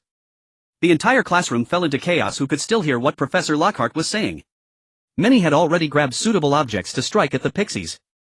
"Come on, catch them again, they are just pixies," Lockhart shouted loudly as he noticed no young wizard was taking action. However, this shout drew many pixies' attention toward him and they charged at him directly. He hurriedly pulled out his wand, waving it as he shouted, "Pesca pixie pesternami." This was the incantation given by the seller when he purchased the Cornish pixies, claiming it would immediately calm the restless creatures. Unfortunately, perhaps the seller deceived Lockhart, or maybe Lockhart had not learned it properly. After uttering the incantation it had no effect whatsoever. One pixie grabbed the wand from his hand and threw it out the window. Lockhart, frightened and drenched with sweat down his back, quickly dove under the podium, hoping the pixies would not notice him. With the only tall figure in the pixies' eyes disappearing, they became even more unruly, charging straight toward Arthur. Arthur merely raised his left hand and the wand floated from his pocket into his hand. Then he gently pointed at the Cornish pixie. Without adding any spells, he merely channeled the power of lightning and all the pixies were knocked unconscious, lying straight on the ground. The Cornish pixies are classified as XXX under the Ministry of Magic, indicating they are magical creatures that competent wizards can handle. This level is just above XX, which represents harmless or easily tamed magical creatures. In unknown situations most of the young wizards in this classroom could handle them alone after a brief struggle. Soon after, Arthur shot several beams of white light from his wand. All the pixies lay straight on the ground, peacefully entering their dreams. Next he waved his wand again, lowering Neville down from the chandelier. "Arthur, you are amazing," Draco said in admiration. Earlier, while Arthur was casting spells on the pixies, Draco had been waving his wand nearby, but none of his spells had hit any pixies. Arthur comforted him, saying, "Just practice more, these pixies make excellent targets." Looking at the pixies lying on the ground, he suddenly thought of a method to practice spell accuracy, which was to set up a barrier that only allowed entry but not exit, and then place the pixies inside for the wizards to attack from outside. However, that seemed a bit cruel, as Cornish pixies are not deadly creatures. With the room of requirement, various imagined targets could easily be realized. Seeing the wand in Arthur's left hand, Draco exclaimed, "Wow, Arthur, is that a new wand? It's so long and thick and it has golden threads wrapped around it, looking just like a blood vessel. It's truly fantastic." Arthur nodded with annoyance. It seemed that many wizards were not good at metaphors except for Draco in front of him. In a love letter, future Ginny Weasley described Harry's eyes as green as a freshly pickled toad. Newt Scamander did the same, describing others' eyes as those of a fire lizard when confessing. After seeing that the Cornish pixies had been dealt with, Lockhart reappeared on the podium. Seeing the subdued pixies in the classroom, he feigned satisfaction, nodding his head, and praised Arthur. "Excellent, Mr. Black, I knew I was not mistaken, you are indeed a genius. This is exactly the result I wanted. Slytherin gets 30 points. At that moment the class bell rang and he ignored the young wizards chatting amongst themselves, simply smiling at everyone before walking out of the classroom. His wand had been tossed to the ground. He needed to hurry and retrieve it. With a wand he could at least flash a light in others' eyes, but without it he wouldn't be able to do anything. After Lockhart left, the young wizards in the classroom began to debate. As a loyal fan of Lockhart Gryffindor's, Hermione was the first to speak. The professor just wanted to give us some practical opportunities. You've all read his books. Think of the amazing things he has done. Even an Auror cannot do what the professor does, surviving so many adventures. Ron, also a loyal member of the anti-Lockhart alliance, scoffed and said rationally, he only claims to have done those things. If I wrote a book claiming I killed 100 dragons, wouldn't I be the greatest dragon slayer? The Slytherins, on the other hand, were quite different from the arguing Gryffindors. They unanimously believed that Lockhart was merely the second Quirrell. As Slytherins, they were generally more rational than Gryffindor and better than the equally clever Ravenclaws at discerning a wizard's true character. From Lockhart's performance just now, even if this new professor wanted to gauge the strength of second-year wizards, he would not remain indifferent while a young wizard was being hung from the chandelier. Especially when his wand had been thrown out the window by a pixie. After all, some wizards would rather lose their hand than discard their wand. Of course, it was more important that since Draco had taken the lead in criticizing Lockhart, the other young wizards of Slytherin also joined in disdain for the inaction of Lockhart. Later, Draco even approached the window, greeting Lockhart, who was searching for his wand on the grass below. "Hello, Professor, are you looking for the wand that was snatched from your hand by a pixie and thrown out the window in front of you?"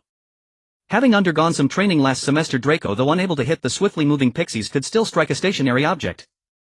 His keen eye swept across the grass, quickly spotting a small stick. Then Draco extended his wand and shouted, "Accio wand." Under the influence of the summoning charm, Lockhart's wand flew straight into Draco's hand. At that moment he called out loudly to Lockhart, who was still digging for his wand, "Dark Arts Defense, Professor, is this your wand?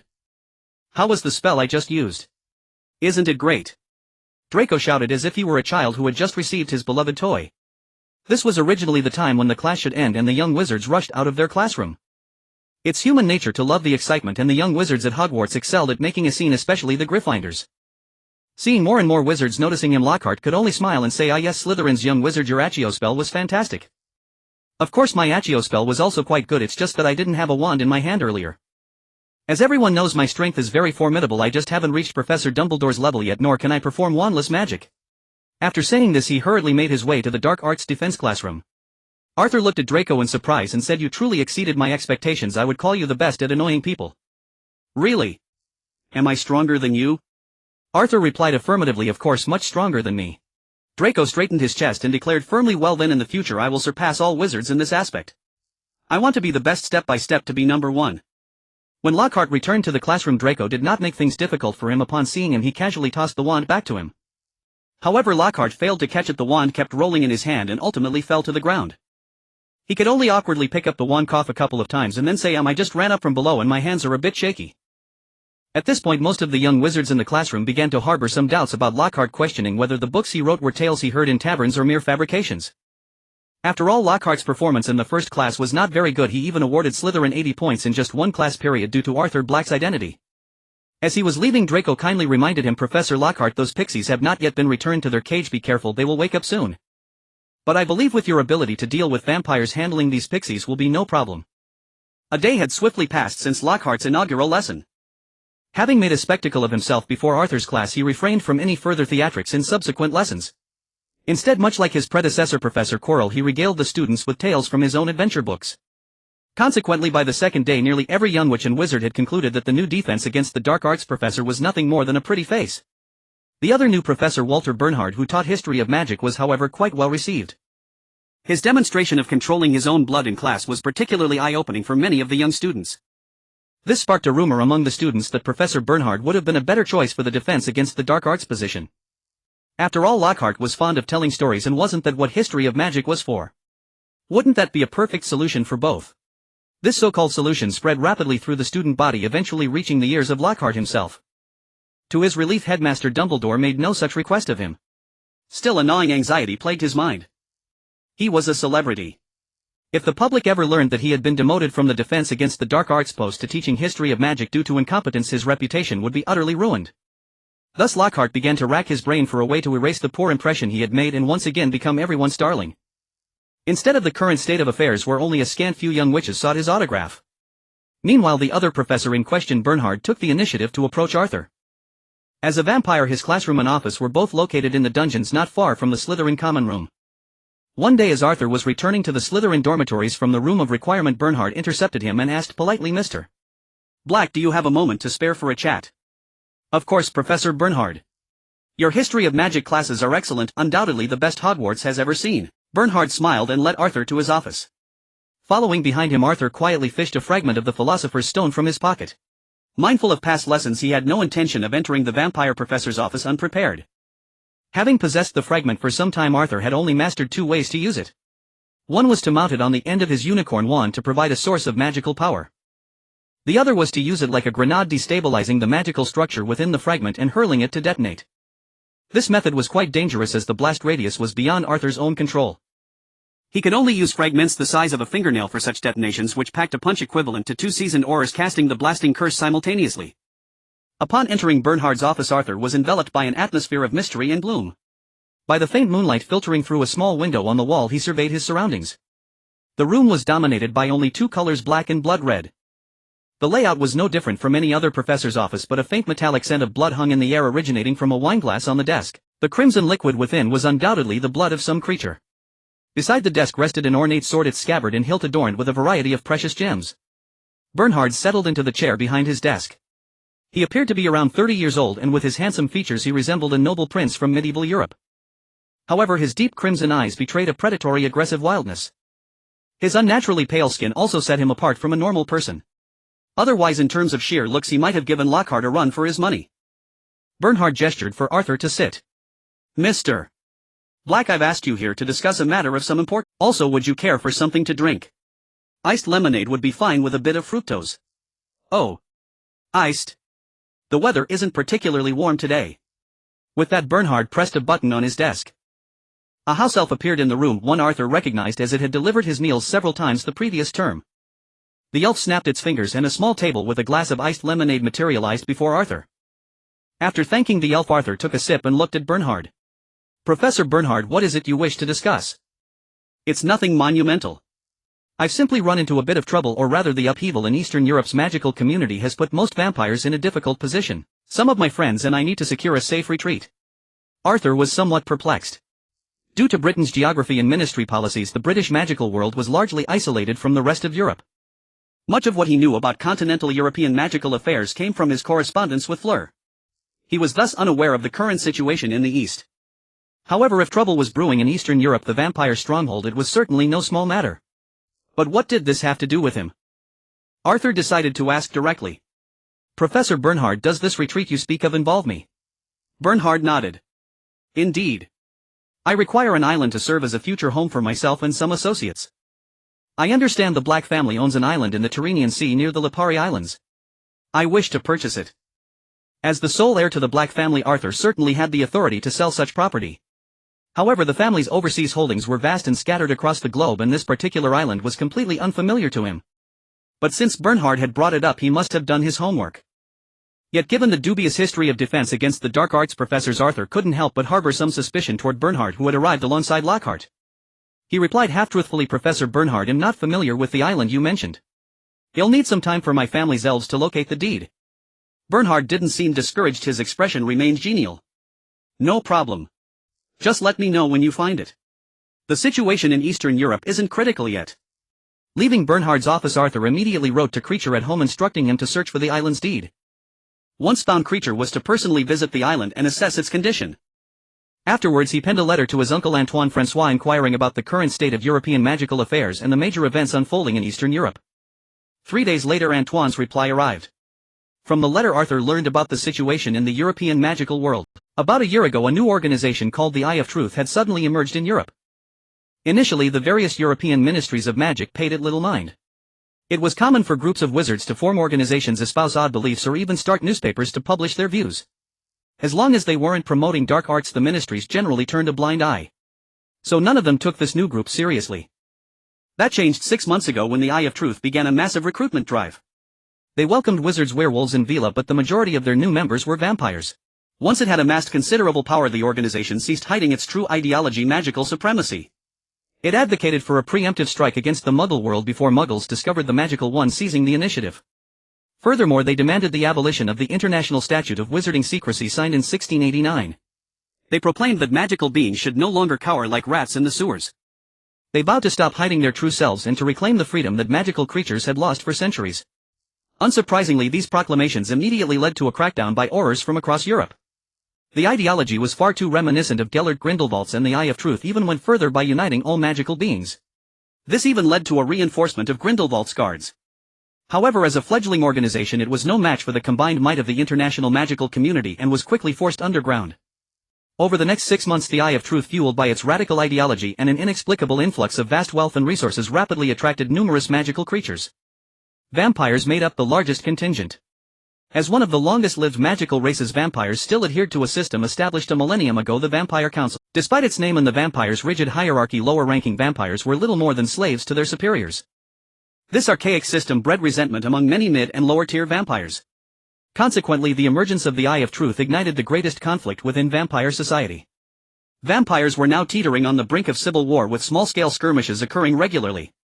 It seemed only a matter of time before a full-blown conflict erupted. After learning of these recent events in Europe and delving into the details of this world's vampires and werewolves, Arthur realized something crucial. This was not simply the magical world of Harry Potter. This perhaps explained why the events he was experiencing differed from the original story. The werewolves and vampires of this world were more akin to the settings in the Underworld film series that Arthur had seen in his past life. There was a vampire council with 3 elders and other elements not prominently featured in the original Harry Potter books.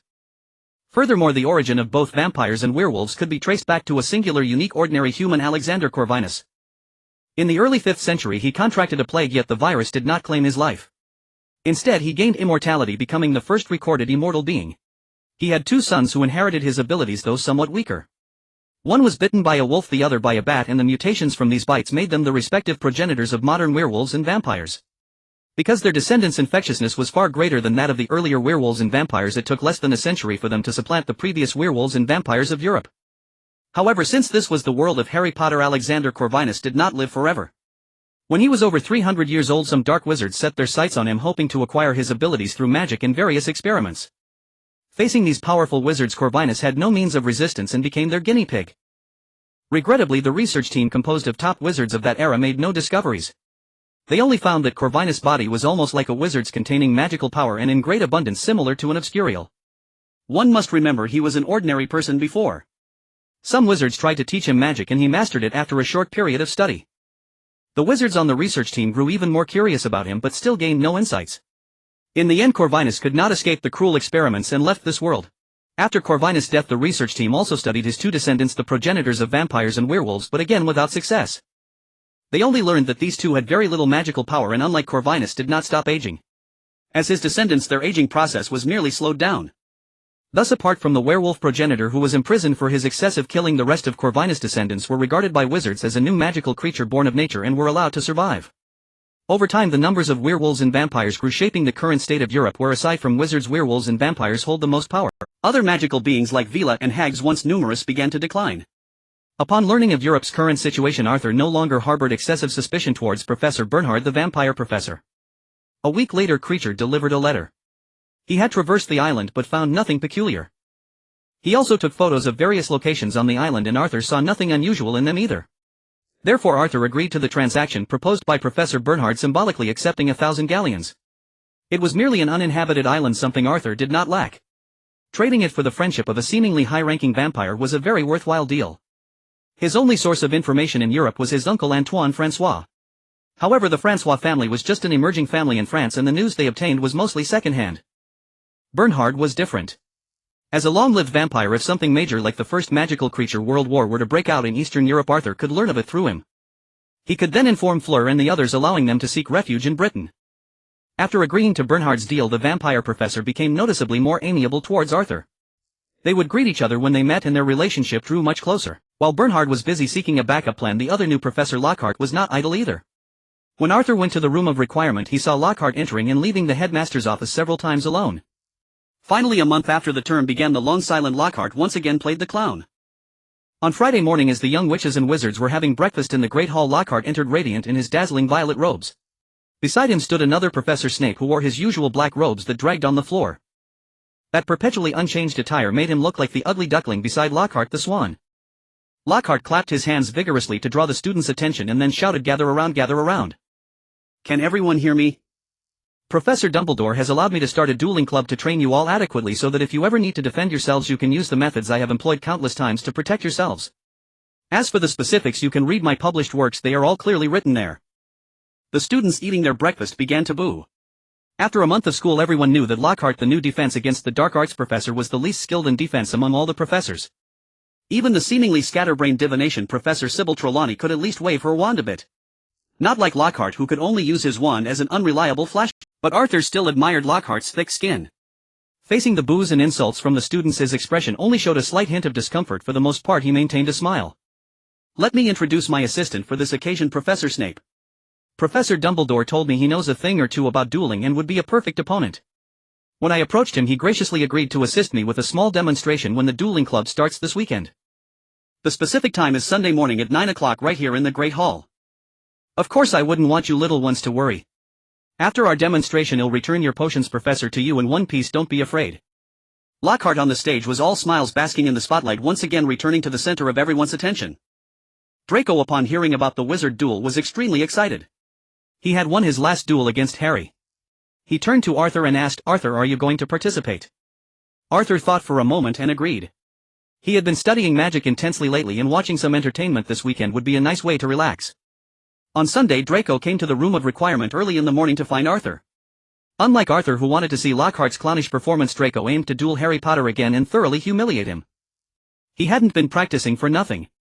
He was confident that his current self could take on 10 of his past selves. By that calculation, he could beat 10 Harrys at most.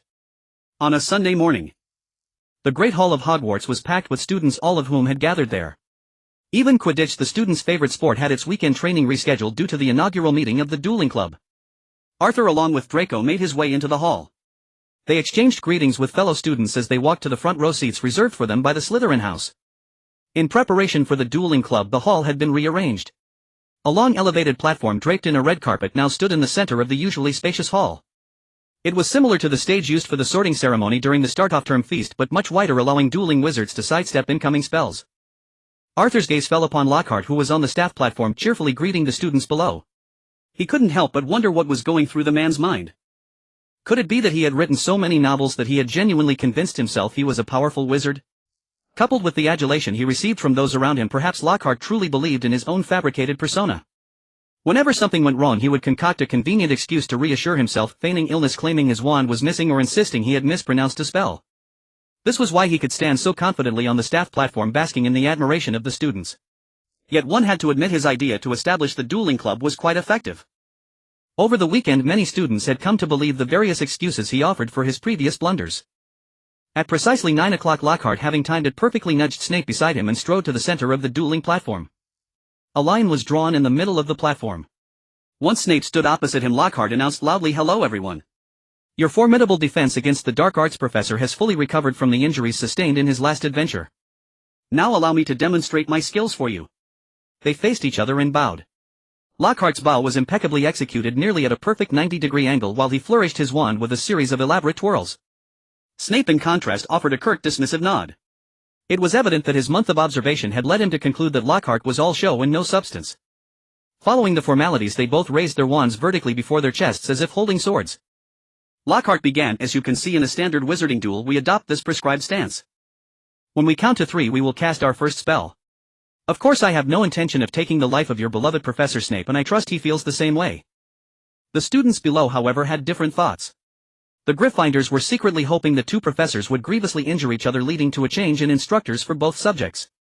Students from other houses were rooting for Snape to defeat Lockhart, hoping for a new defense against the dark arts professor. They had grown weary of listening to Lockhart's self-aggrandizing stories in class. 1, 2, 3. As Lockhart's voice faded, both wizards swung their wands sharply. Snape shouted, "Expelliarmus!" A blinding flash of red light shot towards Lockhart. In a fluid motion, Lockhart swirled his wand, conjuring a sphere of red light from its tip. The sphere met Snape's curse, deflecting the disarming charm harmlessly away. For a moment, the Great Hall fell into stunned silence. This was not the Lockhart they had come to know. Arthur in particular was taken aback to see genuine shock on Snape's face for the first time. Lockhart, instead of pressing his advantage, stood basking in the wave of admiration that washed over him from the students. A young witch in the audience shouted, "See! I told you! Professor Lockhart was just recovering from his injuries. This is his true strength. He's much better than Professor Quirrell. I bet Professor Snape is no match for him." Arthur, watching Lockhart's smug expression, was deeply puzzled. This was not the Lockhart from the original story. Could this Lockhart truly be different? Were his books actually accounts of his own adventures? If so, his magical prowess would place him among the elite. Moreover, given his purported years of adventuring, his practical combat skills might rival those of a Hogwarts head of house like Snape. He might at least be on par with Pomona Sprout, the head of Hufflepuff. But Arthur had personally witnessed Lockhart's appalling performances throughout the past month. If he were in Lockhart's shoes, he would have been so mortified that he'd have dug a basement under Hogwarts larger than the castle itself. Those clownish displays had been all too real. Before Arthur could ponder further, Snape, having recovered his composure, launched another spell. Expelliarmus. It was the same disarming charm, but this time Snape was clearly more focused. The red bolt was noticeably thicker and more intense. Lockhart's eyes widened. He shouted back, Expelliarmus. The familiar red flash of the disarming charm shot from his wand. The two beams collided midair, their magical force exploding like a crimson firework between them, sending sparks flying in all directions. After a brief stalemate, Lockhart ceased channeling magic into his wand. Without his support, his spell was quickly overwhelmed by Snape's, which surged forward. However, Lockhart had already sidestepped a few paces to the right as he lowered his wand, easily dodging Snape's incoming charm. He then held his wand horizontally across his chest palm, facing himself, and bowed, a gesture in wizarding duel signifying a draw. This was after all an exhibition match for the students. Seeing Lockhart signal, Snape, despite his desire to test Lockhart's true abilities, was obliged to mirror the gesture, bringing the duel to an end. The prematurely concluded duel had completely transformed the students' perception of Lockhart. Nearly all of them now believed his previous failures were due to his injury. Even Arthur, who knew the original story, was beginning to doubt his own understanding. He had watched Lockhart closely during the latter part of the duel. There was no sign of strain. In fact, Lockhart seemed invigorated by the students' cheers, his face flushed with excitement as he relished the attention he had received on the first day of term. Arthur could only conceive of two possibilities. The first and simplest was that this Lockhart was fundamentally different from his counterpart in the original story. The second possibility was that Lockhart was a puppet manipulated by a shadowy figure for some nefarious purpose. But who could that be? Voldemort was practically dead. His main soul was now just a shattered remnant. Even in his prime, his enhancement of Quirrell had been limited. Now even if he were to transfer all his power to Lockhart, it wouldn't account for the level of skill displayed. Furthermore, Voldemort's soul remnant was tainted with a unicorn's curse. If he dared to appear at Hogwarts, the awakened Charlotte would surely sense his presence. If not Voldemort, then who? Arthur racked his brain and could only think of one other candidate, Professor Bernhard the vampire, who had arrived at Hogwarts alongside Lockhart. But Arthur dismissed this idea as well, given Bernhard's vampiric nature. Unlike Vila half-breeds, a half-vampire, even one born of a vampire, and a wizard cannot use wizarding magic. They are restricted to a unique form of blood manipulation magic exclusive to their kind. And that kind of magic couldn't be used against wizards. Arthur furrowed his brow, unable to determine what was truly going on. But then he remembered the old adage, where there's a will there's a way, or perhaps its more practical counterpart, if at first you don't succeed, give up. Since this was ultimately none of his business, he decided to let it go. After all, the defense against the dark arts position at Hogwarts was unique, with a mandatory one-year term. In a year's time, Lockhart would be forced to leave due to Voldemort's curse, regardless of his true nature, unless of course he possessed a mastery over curses that surpassed even Voldemort's. After the professor's exhibition match, it was the young witches and wizards' turn, which was precisely why they looked forward to this club. Who wouldn't want to stand before the entire school and showcase their bravery? Perhaps such a display might even lead to finding love. Except for those wizard families that adhered to ancient magical traditions and employed unknown apprenticeships, the vast majority of young witches and wizards were sent to Hogwarts for standardized education. This meant that for students attending Hogwarts, their future life partners would essentially be one of their schoolmates. The first professor to select a student was Lockhart. Craving fame and adoration, he unhesitatingly chose Harry Potter. After all, throughout all of Hogwarts, aside from Dumbledore, no other wizard was as well known as Harry. Lockhart picked a Gryffindor, so Snape, as the head of Slytherin, naturally prepared to choose a student from his own house. His gaze first fell upon Arthur. Knowing full well Arthur's capabilities and facing Harry as the opponent, he bypassed him and instead selected Draco, who stood beside Arthur. Arthur's formidable strength wasn't just known to him. Ever since the Slytherin Civil War, the entire school had become aware of it. In a match between Arthur Black and Harry Potter, in the eyes of all students second year and above, there was no doubt about the outcome. Arthur would undoubtedly win. That was why he chose Draco, whose power was more evenly matched with Harry's. As head of Slytherin, he naturally received intelligence from many of his house's students. He knew that Draco had been practicing spells with Arthur recently and had certainly improved. Defeating Harry with Draco would be far more satisfying, especially if it involved the Levi Corpus spell. After both professors selected their champion, Snape whispered a few words in Draco's ear before sending him onto the dueling platform. Once on stage, the arrogant Draco initiated a verbal assault. Potter, you're no match for me. I've been learning from Arthur for 6 months. With a mere flick of my wand, you'll be on the ground. Harry, though slightly unnerved, retorted defiantly, "Dream on, Malfoy. You'll never defeat me." Before they could continue their quarrel, Lockhart eagerly assumed the role of referee. "Face each other, raise your wands, and bow just as I did earlier." Mindful of Lockhart's earlier performance, they bowed respectfully, yet their eyes remained locked on each other, wary of any underhanded tricks. After the bow, Lockhart announced loudly, "When I count to 3, you may begin casting spells. The aim is to disarm your opponent. Just disarming is enough, we don't want any accidents. 1, 2, 3. The moment the words left his mouth, they acted almost simultaneously.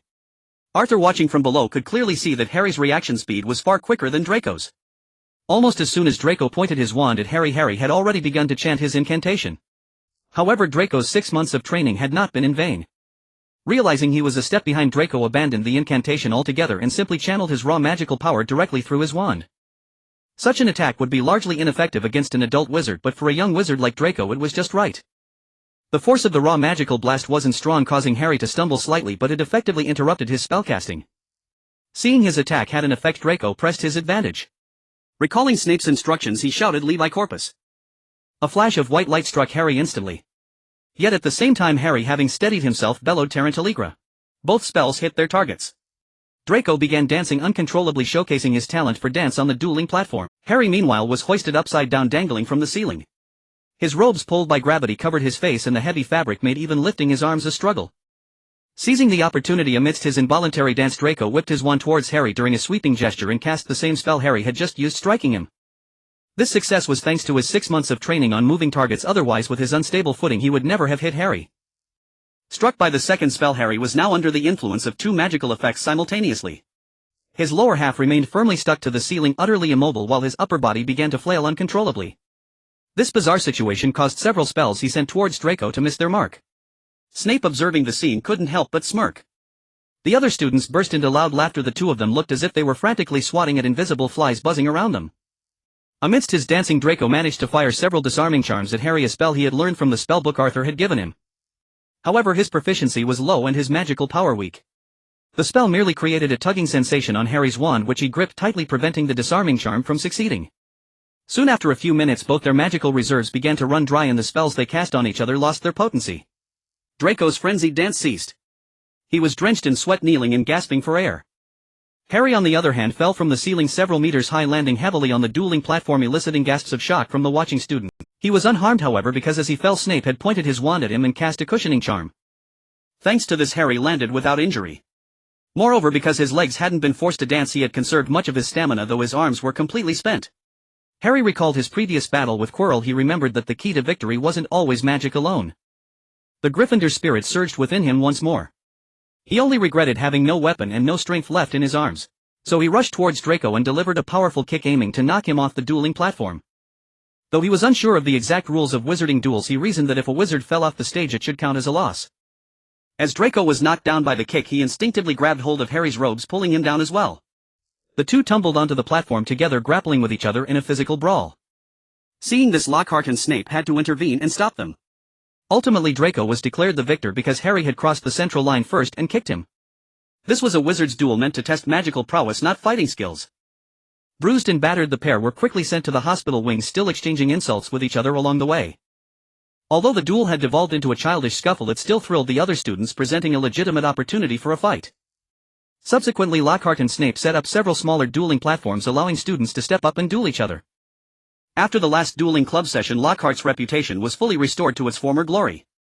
Between classes, he was always surrounded by a swarm of young witches and wizards. His lessons, however, remained the same. He would recount stories from his books and call upon students to act them out. This approach once again stirred suspicion among some students, who believed he had relied on potions or enchanted artifacts to win his duel against Snape. Thanks to Arthur's status, Lockhart never once approached him after that very first lesson. It allowed Arthur to focus on his own pursuits. By the 4th month of the term, his research into thunder magic finally bore new fruit. He had modified the Patronus charm, fusing his Patronus with his thunder magic. Now when he cast the charm to summon his Patronus, he could also call forth a phantom of himself imbued with thunderous power. Given that the core of his soul shell was a small giant, the Patronus he summoned appeared as an enormous version of himself, crackling with lightning from head to toe, descending like a god of thunder. Arthur tested this new ability in the room of requirement. The towering figure, over 3 meters tall, stood behind him like a summoned deity, casting all the thunder spells Arthur had mastered at his mere whim. For instance, when Arthur cast his palm thunder directly, its area of effect was limited to a mere 1 or 2 meters. But when channeled through the Patronus, the colossal orb of lightning rivaled Arthur's own size. When it struck the floor of the room of requirement, the entire chamber shook violently. After the lightning dissipated, a circular crater roughly 5 meters in radius was left in the ground, a display of power that startled even Arthur himself. Naturally, this spell consumed an immense amount of magic, draining nearly half of Arthur's reserves. This particular spell was powered by his young thunder. During this period, however, he had also devoted considerable time to studying Yin Thunder. Previously, due to the lingering effects of the unicorn's curse, he had been cautious about overusing Yin Thunder, as the unicorn's residual soul was still within him. He feared the consequences should something go wrong. Following the summer holiday, the unicorn's residual soul had finally separated from his body. As a result, Arthur had begun learning to wield Yin Thunder once more. Unlike young Thunder, Yin Thunder was influenced by the unicorn, and this influence persisted even after Charlotte's resurrection. Arthur asked Charlotte if this had any adverse effects on him. Charlotte, however, was uncertain of the cause. While the unicorn clan's recorded history contained instances of wizards being framed like Arthur, there were no precedents of a unicorn's curse altering a wizard's innate abilities. She was certain, however, that the power within Arthur's Yin Thunder was beyond her control, belonging entirely to Arthur himself. Arthur could only file this mystery away for later. His subsequent research revealed that his Yin Thunder had gained an additional property.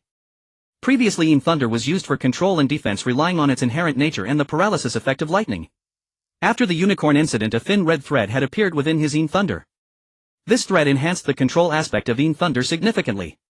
Acting like a conductor, it allowed Arthur to manipulate the Yin Thunder with greater precision, enabling it to ensnare enemies like silken cords. Based on this, Arthur developed a new ability. He could first generate a large amount of Yin Thunder to create a trap functioning like a quagmire to restrict an opponent's movement, a skill from his original repertoire.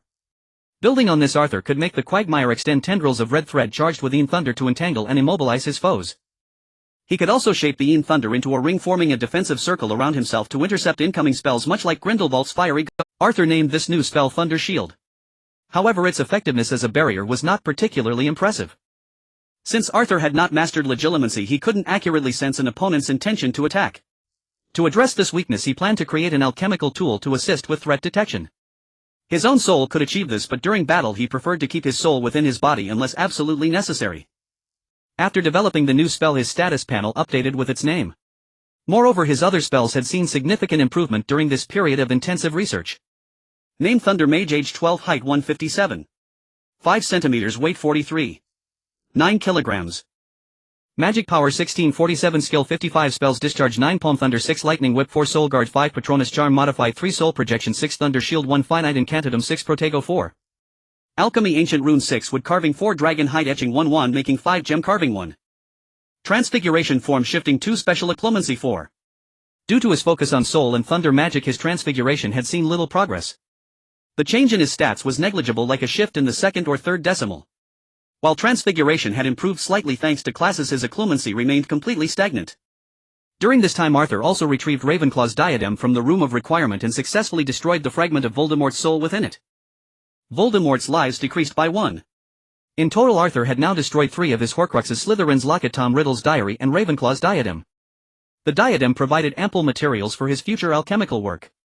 So far, Arthur had discovered that only remnants of Voldemort's soul could be used to create intelligent alchemical objects. Should he ever run out, he might have to seek out other Horcruxes, as he knew the locations of all of them.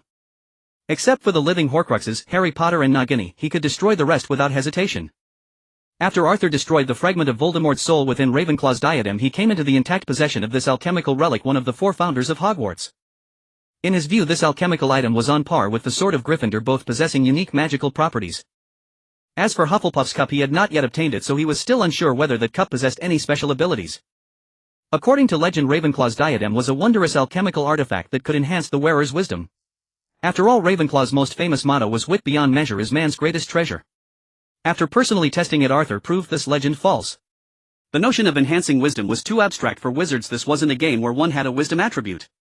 It was Rowena Ravenclaw who possessed the wisdom, not the diadem she wore upon her head. The diadem did not increase the wearer's intellect. Instead, it allowed the wearer to construct a mental library based on their own memories stored within, enabling them to retrieve needed knowledge from their mind more effectively and swiftly. Much of Ravenclaw's knowledge was stored within it, though almost all of those books were also recorded in the Hogwarts library. Although it didn't directly boost the wearer's intelligence, for a wizard like Arthur who constantly delved into magical research, it was undoubtedly a boon, saving him the time of searching the library and preventing errors caused by misremembering details during experiments. Arthur naturally had no intention of handing over such a magical artifact. Moreover, he planned to modify the diadem, encasing it in an outer shell. After all, the diadem was crafted by Ravenclaw style for a woman and adorned with sparkling diamonds, making Arthur feel rather odd wearing it. Nevertheless, it was best to notify Ravenclaw's descendants to prevent future disputes between his heirs and Hogwarts, much like the issue with the Sword of Gryffindor. Ravenclaw had no living descendants, but the current resident ghost of Ravenclaw House, the Grey Lady, was Ravenclaw's daughter Helena Ravenclaw, a rebellious witch from the second generation. She had once yearned to be wiser and more renowned than her mother Rowena Ravenclaw, so she stole the diadem, the symbol of Ravenclaw's wisdom, and fled to Albania. Ravenclaw never publicly revealed that her diadem had been stolen. Years later, when she was gravely ill and wished to see her daughter one last time, she sent the Baron, who was in love with Helena, to find her. The two argued, and in a fit of rage the Baron accidentally killed her. Upon realizing what he had done, the grief-stricken Baron took his own life and became the Slytherin house ghost, the Bloody Baron. Arthur could only sigh, thinking that Ravenclaw was a great mother. However, Helena's nature was not inherently wicked. After her death, she became a ghost due to her guilt. This was evident in the original story, where she helped Harry and was also deceived by Tom. It was just that Ravenclaw's legacy cast a long shadow. As her daughter Helena was desperate to prove herself, but after making a mistake she was too timid and proud to return and confess, ultimately leading to the tragedy. On the weekend, Arthur went to the Ravenclaw Tower and directly approached Helena. "Grey Lady, I have found an item that might be of interest to you. Could we speak privately?" Helena floated a few inches above the ground. She was beautiful, with long hair reaching her waist and robes trailing to the floor. Her lofty demeanor gave her an air of arrogance and disdain. Looking down at the handsome Arthur in his green robes, she was reminded of someone from her past, Tom Riddle. A smooth-talking young wizard who had coaxed the location of Ravenclaw's diadem out of her. Tom had promised to bring the diadem back to her, but after he graduated she never saw him again. Thus facing Arthur, Helena was extremely cold and slightly contemptuous. "I'm afraid not. Whatever it is, I cannot help you. No, this is something you can decide. Ha, greedy Slytherin. You are not the first student to covet the diadem. For 1,000 years students have pestered me every year." Noticing that more and more Ravenclaw students were gathering, Arthur didn't let her finish. He lifted his robe slightly, revealing the Ravenclaw diadem underneath. Seeing the diadem, Helena froze. The familiar design was one she saw every day for 1,000 years. There was a statue of Ravenclaw in the Ravenclaw common room. "You," she stammered. Arthur pulled his robes back up and continued, "Grey Lady, or should I say Lady Helena Ravenclaw, would you now be willing to speak with me in private?" "Of course," Helena said eagerly. Her floating form descended to the ground and she reached out as if to grab Arthur. "Good, let's find an empty classroom." Arthur led Helena to a disused classroom. After closing the windows, he took out the Ravenclaw diadem from his robes again under her expectant gaze. Seeing the familiar diadem, Helena was too moved to speak. It had been 1,000 years since she had last seen the object that had caused her so much regret. By now she had overlooked the fact that Arthur had just called her by her name. Her voice trembled. How did you find this?" Arthur answered truthfully, "It was in a magical room on the 8th floor of the castle. The diadem was hidden there. I never thought I would see it again. Before, I told a Slytherin named Tom Riddle where the diadem was. But I never saw him again after that." Seizing the opportunity, Arthur directly stated his request to modify the diadem. He only wanted to add an outer shell that could be removed at any time without damaging the original. Had it not been for Tom's deception, Arthur doubted she would have agreed. But given the current circumstances, Helena would almost certainly consent. As Arthur had expected, Helena agreed without much deliberation. As a ghost she couldn't touch physical objects, so guarding the diadem was pointless and would only increase the risk of it being stolen again. She only asked to see the diadem one last time. Arthur naturally agreed to such a request. He drew his wand and levitated the diadem of Ravenclaw in midair, allowing Helena to reach out and touch it as if it were truly tangible.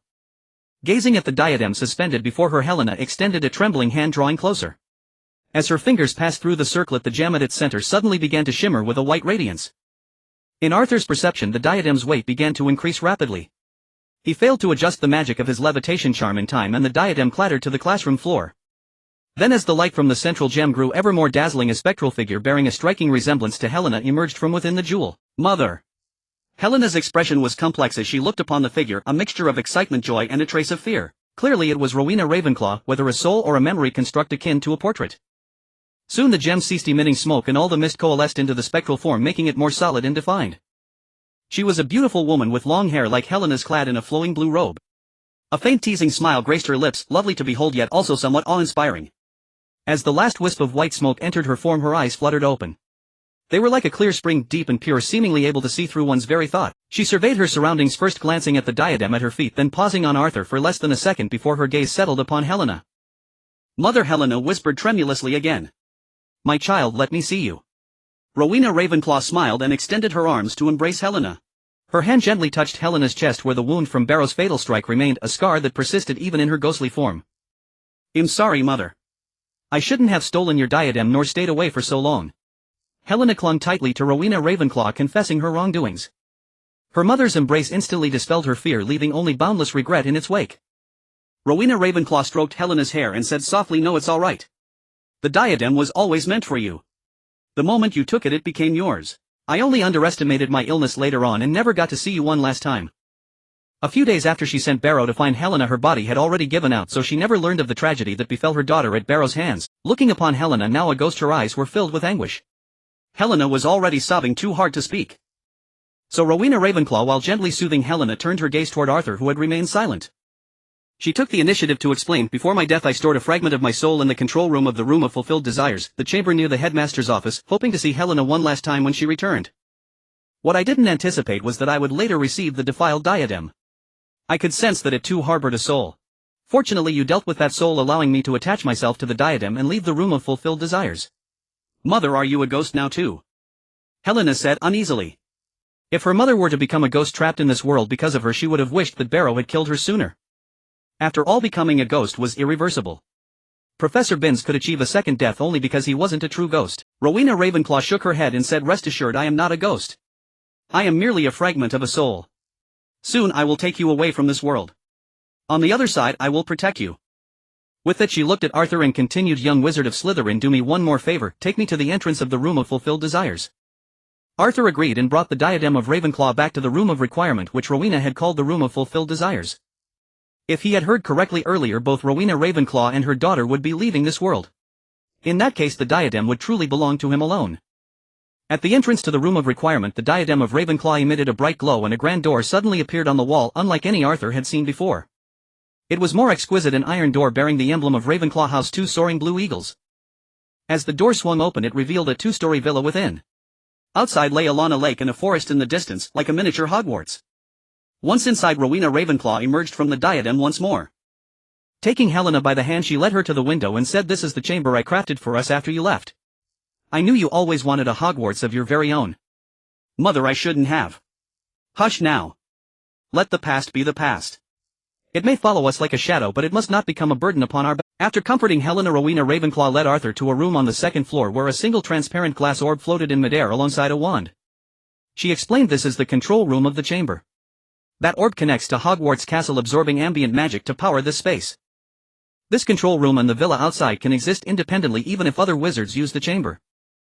To enter here, simply repeat Helena Ravenclaw 3 times in your mind. From now on, this chamber and the diadem are yours. Whether you pass them to your descendants or gift them to Hogwarts in the future, the choice is yours alone. Rowena Ravenclaw even drew up a contract with Arthur to formalize his ownership.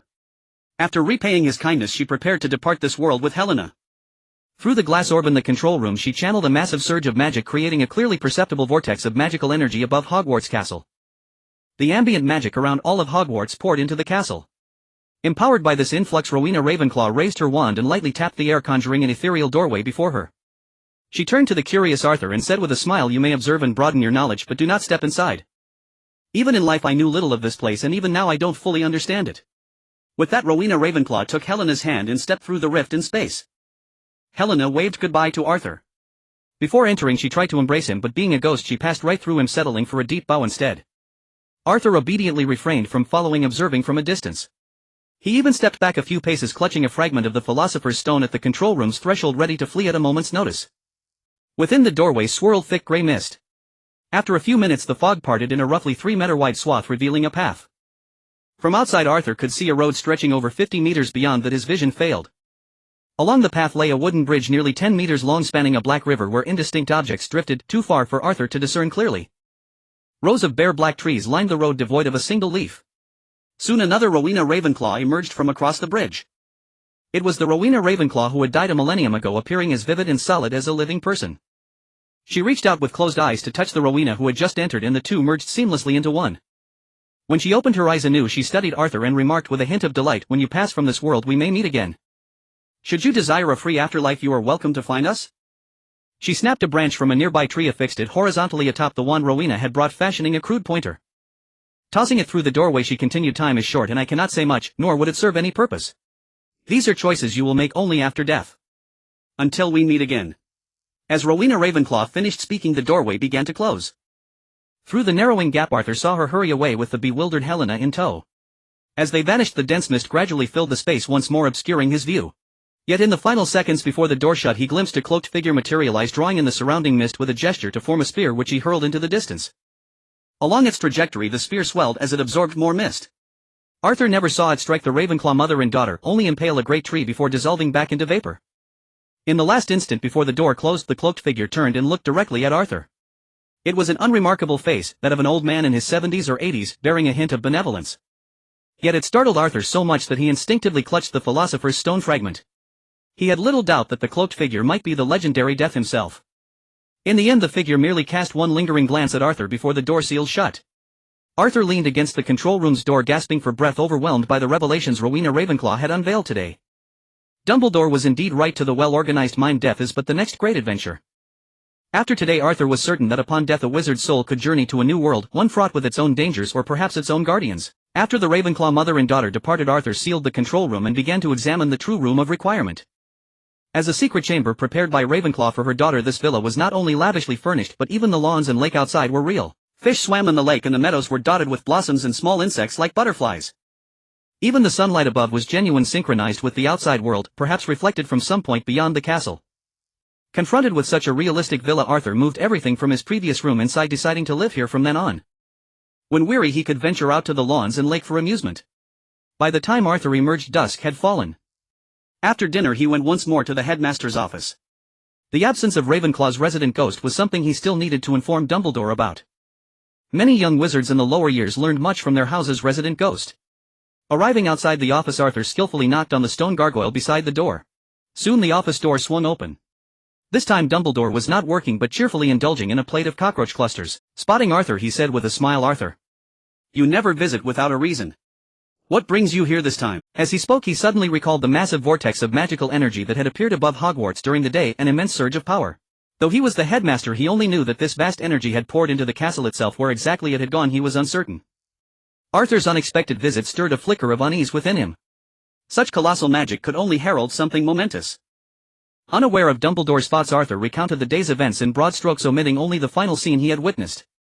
He also did not conceal the destruction of the soul within Ravenclaw's diadem. At this moment Dumbledore was the only wizard capable of decisively defeating Voldemort. Based on his knowledge of the original tale, Arthur had long suspected Voldemort of creating Horcruxes. Yet how many he had made and with what objects remained a mystery to him. The evidence that convinced him Voldemort had crafted multiple Horcruxes was Tom Riddle's diary, though the diary had long since been destroyed by Arthur. Thus Arthur now intended to provide Dumbledore with proof enabling him to strategize more effectively. This world defied Arthur's understanding of Harry Potter, and he wished for Voldemort to remain ensnared in Dumbledore's schemes just as in the originals. That way Voldemort would not resort to other unpredictable actions. The realm of death was entered through a wizard's soul, and Voldemort was currently the foremost expert on soul magic. Moreover, in the original tale Voldemort had never truly died and he hadn't even utilized a single Horcrux. Should he be resurrected through a Horcrux, the missing fragments of his soul might drive him to greater madness, potentially strengthening his dark magic, a perilous prospect. When Arthur mentioned that the Grey Lady had departed this world alongside Ravenclaw, Dumbledore was profoundly shocked. This was a unique case in history, a ghost who had chosen to remain yet continued onward with the help of the departed. Thinking of Ravenclaw, he understood. She was a millennium ago the most brilliant witch in all of Britain, if not the entire magical world. What intrigued him even more was Arthur's subsequent revelation: a soul had resided within Ravenclaw's diadem and its last mortal handler was one Tom. This aligned perfectly with his earlier conjectures about Voldemort. Dumbledore asked with barely concealed excitement, "Arthur, may I examine Ravenclaw's diadem?" "Of course, Professor." Arthur produced the diadem from his robes and handed it to Dumbledore. Dumbledore's aged fingers traced lightly over the jewels of the diadem. His keen senses detected the lingering traces of accursed dark magic, the unmistakable mark of a Horcrux. Since assuming the role of headmaster he had removed all books on extreme dark magic from the restricted section, including those detailing Horcruxes. After suspecting Voldemort of creating Horcruxes he had devoted considerable time to studying them. Arguably he knew more about Horcruxes than Voldemort himself. Therefore he recognized the residual traces in an instant. Fully confirming the Horcrux, Dumbledore returned the diadem to Arthur. "Arthur, you have done exceptionally well. However, should you encounter similar objects in the future it is best to inform me first. These are items touched by Voldemort and may carry lingering curses." Arthur nodded in acknowledgement. After all, even the greatest wizard of the century standing before him had fallen victim to one. A tiny resurrection stone had curtailed Dumbledore's lifespan to a mere year. Curiously, only the Horcrux Dumbledore encountered alone was rigged with a lethal curse. Others might harm him, but none were fatal. But Arthur continued, Professor, before I came across the diadem I had already encountered two similar objects. What? Dumbledore's jaw dropped. In his shock his hand trembled, sending the cockroaches from the plate on his desk scattering across the surface. The sight of the swarming insects made Arthur yearn to cast a thunderclap at the desk. Recovering his composure, Dumbledore waved his wand, gathering all the cockroaches back into the dish. However, Arthur noticed a conspicuously plump cockroach slip in among the others. Dumbledore reached out, picked up the hefty insect and popped it into his mouth. A crisp crunch echoed as the cockroach burst in Dumbledore's mouth. A vile odor akin to rotting roots mixed with a faint pungent stench of urine and cat waste emanated from him. Startled, Arthur scooted his chair back several feet. Dumbledore spat out the cockroach, rinsed his mouth and hastily consumed several cockroach clusters to recover. He then looked at Arthur and said, Cockroach clusters do bear a strong resemblance to real cockroaches. Occasionally one does end up eating an actual bug. It's quite normal. I understand, Professor. Very well, let us return to what you were saying about the other two objects similar to Ravenclaw's diadem that you have encountered. Arthur sat in the chair recounting the diary of Tom that he had encountered earlier along with the incident involving the Slytherin locket. The first similar item I encountered was a diary the previous owner of which was named Tom Riddle, the Slytherin who had deceived Mrs. Grey as mentioned before. The diary possessed self-awareness and even tempted me to feed it small animals, leading me to conclude that it was a dark magical artifact which I promptly destroyed. The second similar item was the Slytherin locket which I found in the Black family's warehouse. Its situation was akin to that of Ravenclaw's diadem. Neither had self-awareness like the diary, but both contained a weak soul. As a shrewd Slytherin, Arthur did not disclose the origin of the Slytherin locket to Dumbledore. It was of no use now since the parties involved were already dead. Even if the information was relayed through Dumbledore, the reputation of the Black family remained tarnished. Just as Dumbledore claimed that Lucius Malfoy was a staunch opponent of Voldemort, even McGonagall might think Dumbledore had lost his mind. Snape was also someone Dumbledore had saved single-handedly, yet even after teaching at Hogwarts for over a decade his reputation remained unchanged. Of course, this was partly due to his character. Similarly, the now diminished Dumbledore could not fundamentally erase the infamy surrounding Regulus Black, who was viewed as a core Death Eater by the previous generation of wizards. However, next year would present that opportunity. Sirius was about to escape from prison, and once the circumstances surrounding him shifted it would be easier to address Regulus Black's situation. The two brothers, one a Slytherin and the other a Gryffindor, supported and opposed Voldemort respectively. Yet in reality both were heroes resisting Voldemort and had suffered injustice. Could there be a more touching story? At that time the publicity from the companies under the Black family would change many wizards' perceptions of the family. Who says that those covered in mud cannot be heroes? Who says only those in the light can be heroes? After Arthur spoke of the other Horcruxes he encountered, Dumbledore remarked, "This is indeed something that astonishes me. I believe you have guessed it, Tom Riddle is none other than the former Voldemort." He then lightly pointed his wand into the air and the name Tom Marvolo Riddle appeared in the space above. By simply rearranging these letters it transforms into. With a wave of his hand the letters in the air rearranged to form I am Lord Voldemort. He employed a form of dark magic whereby killing a person would allow his soul to fragment into a specific object which is referred to as a Horcrux. Horcruxes enable him to resurrect after death, or rather as long as the Horcruxes exist he is not truly dead, he has merely lost his physical form. So the three items I destroyed previously were indeed Horcruxes made by Voldemort. Arthur remarked timely as if he had no prior knowledge. Exactly. Dumbledore praised, nodding, you truly astonish me. In less than a year you've destroyed 3 Horcruxes. However, it seems that Voldemort might still have many more Horcruxes. Slytherin's locket and Ravenclaw's diadem are both relics passed down from the 4 founders of Hogwarts. The whereabouts of Hufflepuff's cup remain unclear, and it may have also been turned into a Horcrux by Voldemort. Now that we have a target, finding them shouldn't be too difficult, right? Indeed, you are correct, at least we have made significant progress now. After Arthur left, Dumbledore began to jot down notes in his notebook. 3 known Horcruxes. Tom's diary indicating he might use personal items to create Horcruxes. Ravenclaw's diadem and Slytherin's locket indicating he might use historically significant items to create Horcruxes such as relics of the 4 founders. After noting his thoughts, Dumbledore leaned back in his chair and resumed enjoying his cockroach clusters. The clusters exploded in his mouth, but this time it was the syrup inside them that burst. As he munched on the clusters he pondered about Arthur. It seemed Arthur was growing at an astonishing rate, so much so that he could hardly imagine how powerful Arthur would become as an adult. He would likely surpass both him and Grindelwald. In contrast, the prophesied savior Harry Potter was now far behind Arthur. Would Harry, when he finally matured, be able to defeat Voldemort? By then would Arthur already possess the strength to contend with Voldemort directly? At that moment Dumbledore suddenly recalled the prophecy concerning the savior, the one with the power to conquer the Dark Lord approaches. Born to those who have thrice defied him. Born in the 7th month. The Dark Lord marks him as his equal, but he possesses a power the Dark Lord knows not. One must die at the hands of the other, for neither can live while the other survives. The one with the power to conquer the Dark Lord will be born at the end of the 7th month. Dumbledore began to reflect on the relevant information about Arthur. It appeared Arthur was also born at the end of July. Similarly, while Harry bore the lightning scar left by Voldemort, Arthur also bore the unicorn curse left by Voldemort, which could also be considered a mark from him.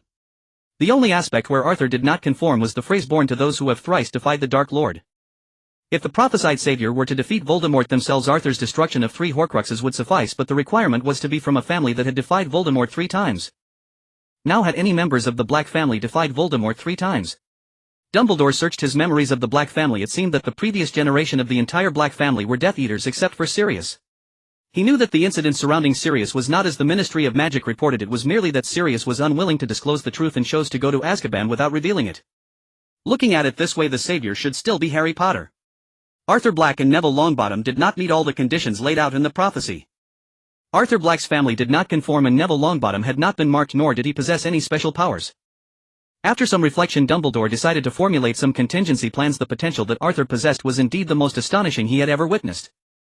Even if Arthur were not the prophesied savior, protecting his growth would not be a bad thing.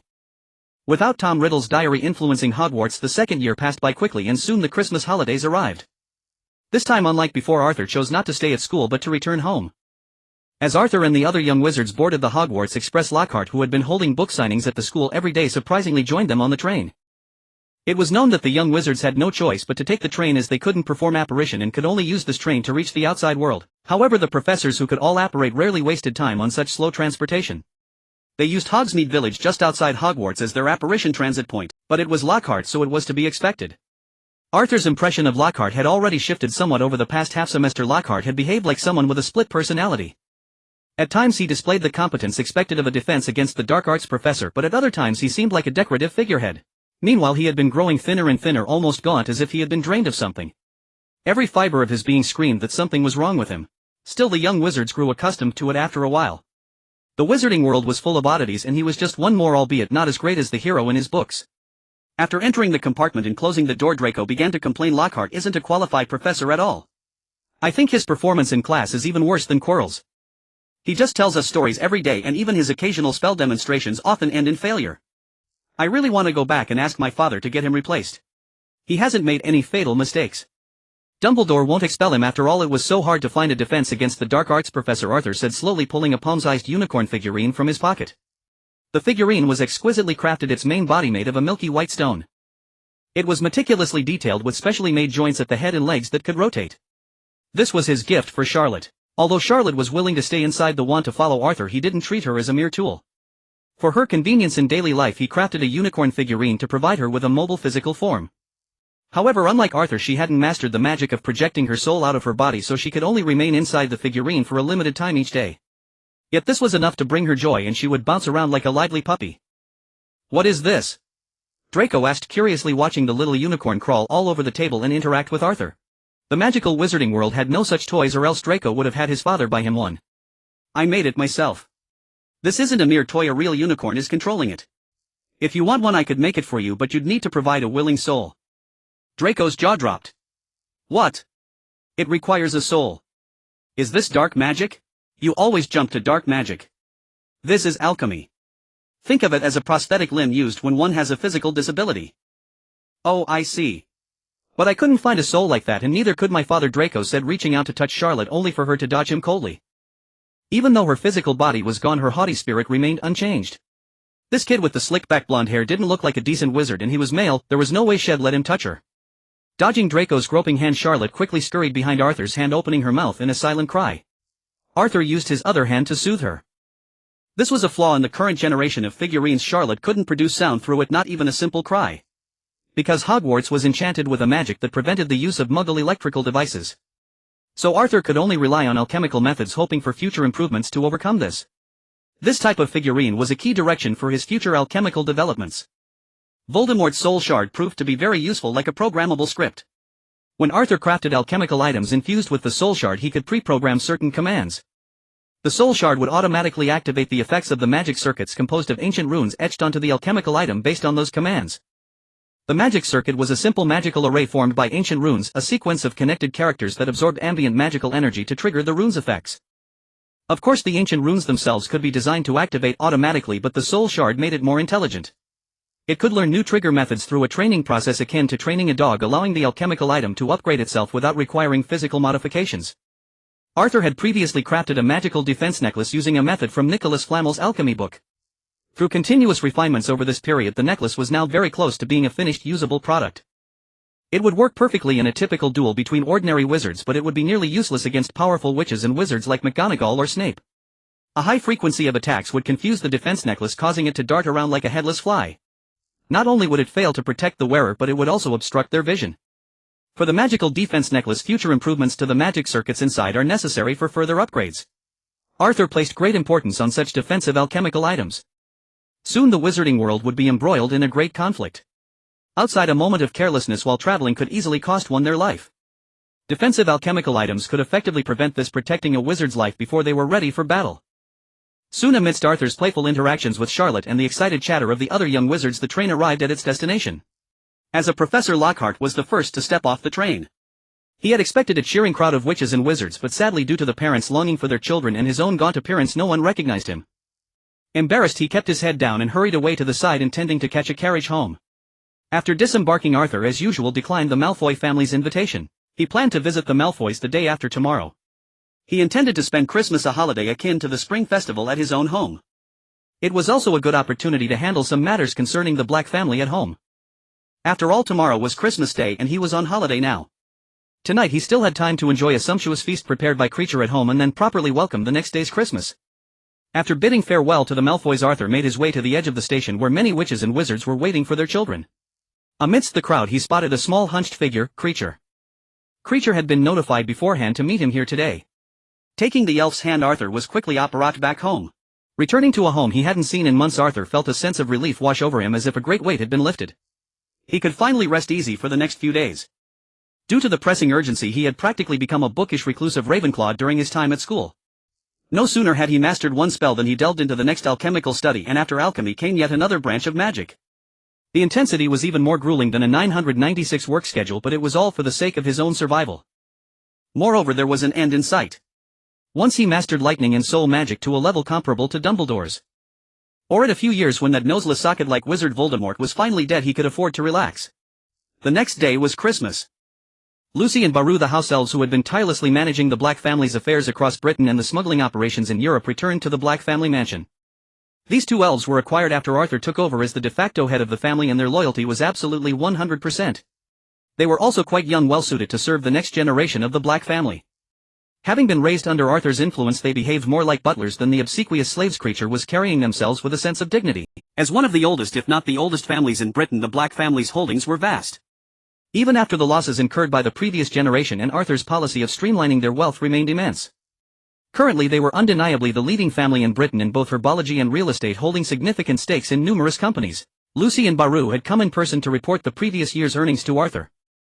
In Britain, the Black family's net profit for the year was 39407 galleons. However, the European market yielded significantly more, bringing in a substantial 75397 galleons. Combined, the Black family's total income last year reached 114804 galleons. And this was only the pure monetary gain. The value of certain ancient magical artifacts and rare precious materials was beyond estimation. As a reward, Arthur gave each elf a bonus of 1000 galleons and personally gifted them new clothes, which were only one tier below the robes he had tailored for himself. Of course, he also prepared new clothes for Creature, but Creature still harbored much of the old servile nature of a house elf. After thanking Arthur, he immediately launched into a tirade against Lucy and Baru, accusing them of betraying their ancestors by accepting the master's galleons. As he ranted, he even began to curse himself, but then, thinking of the honors Arthur would bestow upon him after his death, he broke into a happy grin. The next day on Christmas, Arthur received a mountain of gifts much like the previous year, mostly things he didn't truly need. One notable exception was the pair of pure wool socks he sent to Dumbledore, spun from the fleece of a creature classified as XX. He also sent sweets to various magical beings, including the 3 Black family house elves, the Hogwarts kitchen elves, and the vampire professor. The pleasant time passed all too quickly. Apart from a single visit to the Malfoys, Arthur spent the entire Christmas holiday at home. Yet he still felt the time fly by in the blink of an eye. It was time to return to school. Carrying a leather trunk, he once again boarded the Hogwarts Express. This time Arthur saw Lockhart again, but the man looked even more gaunt than before the holidays. Deep dark circles ringed his eyes and he seemed not only haggard but utterly depleted, as if he had been drained of all vitality. Not only Arthur but Draco, who arrived shortly after, also stared at Lockhart with utter astonishment. Since it was a school day, the parents weren't in a hurry. Through their children they learned that this paper-thin man was the legendary Gilderoy Lockhart. Several concerned mothers immediately swarmed around him, enveloping him in a triple-layered ring. Even Narcissa Malfoy was no exception. She stood on her tiptoes, craning her neck to catch a glimpse of the commotion. She was quite fond of Lockhart, both for his looks and his literary works. "It's all right, please don't worry. I've just sustained a minor injury. Could you let me go, please? I can't breathe." A weak faltering voice drifted out from the crowd. Had it not been for a sharp-eared witch, Lockhart might have perished right there. If he had the headlines of the Daily Prophet and other papers the next day, would have screamed shocking. Gilderoy Lockhart defense against the Dark Arts professor at Hogwarts, Order of Merlin, 3rd class, honorary member of the Anti-Dark Magic League, dies of asphyxiation due to an overzealous crowd of fans. Once they boarded the train, the young witches and wizards began discussing Lockhart's condition. A pureblood student chimed in the defense against the Dark Arts position is cursed by the Dark Lord, you know. No one has ever lasted more than a year in that post. What? Is that true? So we'll be getting a new professor next year. Brilliant. As long as the dueling club keeps running, even Quirrell would be a better teacher than Lockhart. The pureblood puffed out his chest. Of course. My father's cousin's grandmother's great-grandson's cousin was the defense professor 4 years ago. Oh, so he ended up like Lockhart too? Of course not. Lockhart's only good at writing books. I doubt his actual skill amounts to much. My relative didn't suffer a scratch, he just caught frequent colds while teaching. In another compartment, Draco was discussing the same topic with Arthur. Given Lockhart's recent peculiar behavior, Arthur had become highly wary of him. Regardless of what was going on, he resolved to stick to a strict routine, classes and the room of requirement, and nothing else. He would randomly choose his routes each time to avoid any trouble Lockhart might bring his way or any traps he might set. On the first night back at school, Arthur bypassed the Slytherin dormitory entirely and headed straight to the room of requirement. It was only then that he opened his trunk and released the creatures he had been keeping inside: 10 Lethifolds. Lethifolds are magical beasts with no connection to Voldemort whatsoever. The only similarity is that they both glide through the air in a somewhat similar fashion. They are classified as XXXXX by the Ministry of Magic. This rating is due to their history of killing wizards, not because they are untamable. Arthur had asked Baru to bring 2 of these creatures from abroad specifically to tame them, intending them to serve as guardians for the Black family in the future. Whether or not 12, Grimmauld Place would be placed under the Fidelius charm, a grand manor like that still needed security. Furthermore, Dementors would be entering Hogwarts next school year.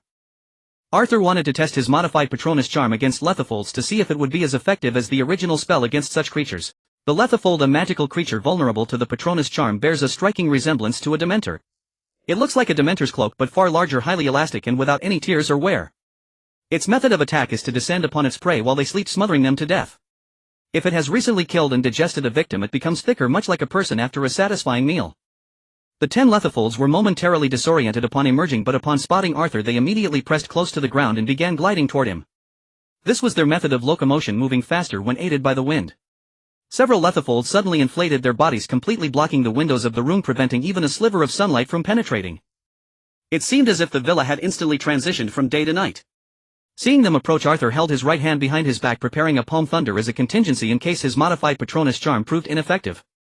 With his left hand he drew his wand and began casting his altered Patronus charm. In a mere instant a beam of white light shot from the wand's tip, casting a faint glimmer within the room. Immediately a magnificent unicorn emerged from within. Its somewhat translucent body radiated a pure white luminescence akin to the moon, shining brilliantly from behind the deep clouds of the night sky, exuding an aura of sacredness. Unlike ordinary unicorns, it bore a pair of enormous wings on its back. Lightning crackled and coiled around its entire form, flickering in and out of sight like a dancing silver serpent, inspiring awe and reverence. Facing the menacing Lethifolds, the long sharp horn on its head gleamed with a piercing light like a sword, slicing through the darkness they had brought. The moment all the Lethifolds laid eyes on the unicorn, they began to retreat frantically as if they had encountered their natural predator. Seeing that the Patronus charm was still effective, Arthur directed the unicorn to circle around the 10 Lethifolds. In the presence of the Patronus, the Lethifolds quickly sank to the ground, lying there weakened. Compared to Dementors, Lethifolds are even more terrified of a wizard's Patronus, as it can rapidly induce a state of extreme debilitation. Just as they were now lacking the strength to flee, completely vulnerable. However, Arthur couldn't completely destroy them with this spell. Inducing this weakened state was the limit of the Patronus charm. Under his control, the unicorn repeatedly attacked one particular Lethifold, yet it merely curled into a ball, lying on the ground in a state of utter resignation.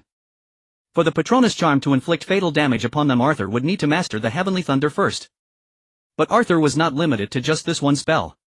Besides modifying the Patronus charm, he had also created a new spell, the Soul Guardian, based on both the Patronus charm and soul magic. The Soul Guardian was fundamentally different from the Patronus charm. This spell did not summon a mere projection but rather Arthur's true soul shell. As Arthur dismissed the Patronus and cast his new Soul Guardian spell, a unicorn nearly identical to the previous one reappeared before the Lethifolds, causing the few that had just begun to think of escaping to curl up once more. In appearance, the Soul Guardian was almost identical to the Patronus, except its body was less transparent, more like a living unicorn, and it did not emit any light. Facing the surrendering Lethifolds, Arthur resumed his testing. The unicorn Soul Guardian began to attack the Lethifold lying at the very front.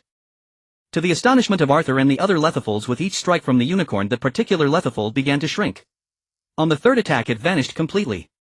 Like the final wisp of black smoke from a burnt-out object, it dispersed into the air and slowly faded away into nothingness.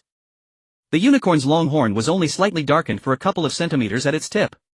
Upon witnessing this, the remaining 9 Lethifolds immediately prostrated themselves before Arthur in supplication. Their black cloaks thudded dully against the floor.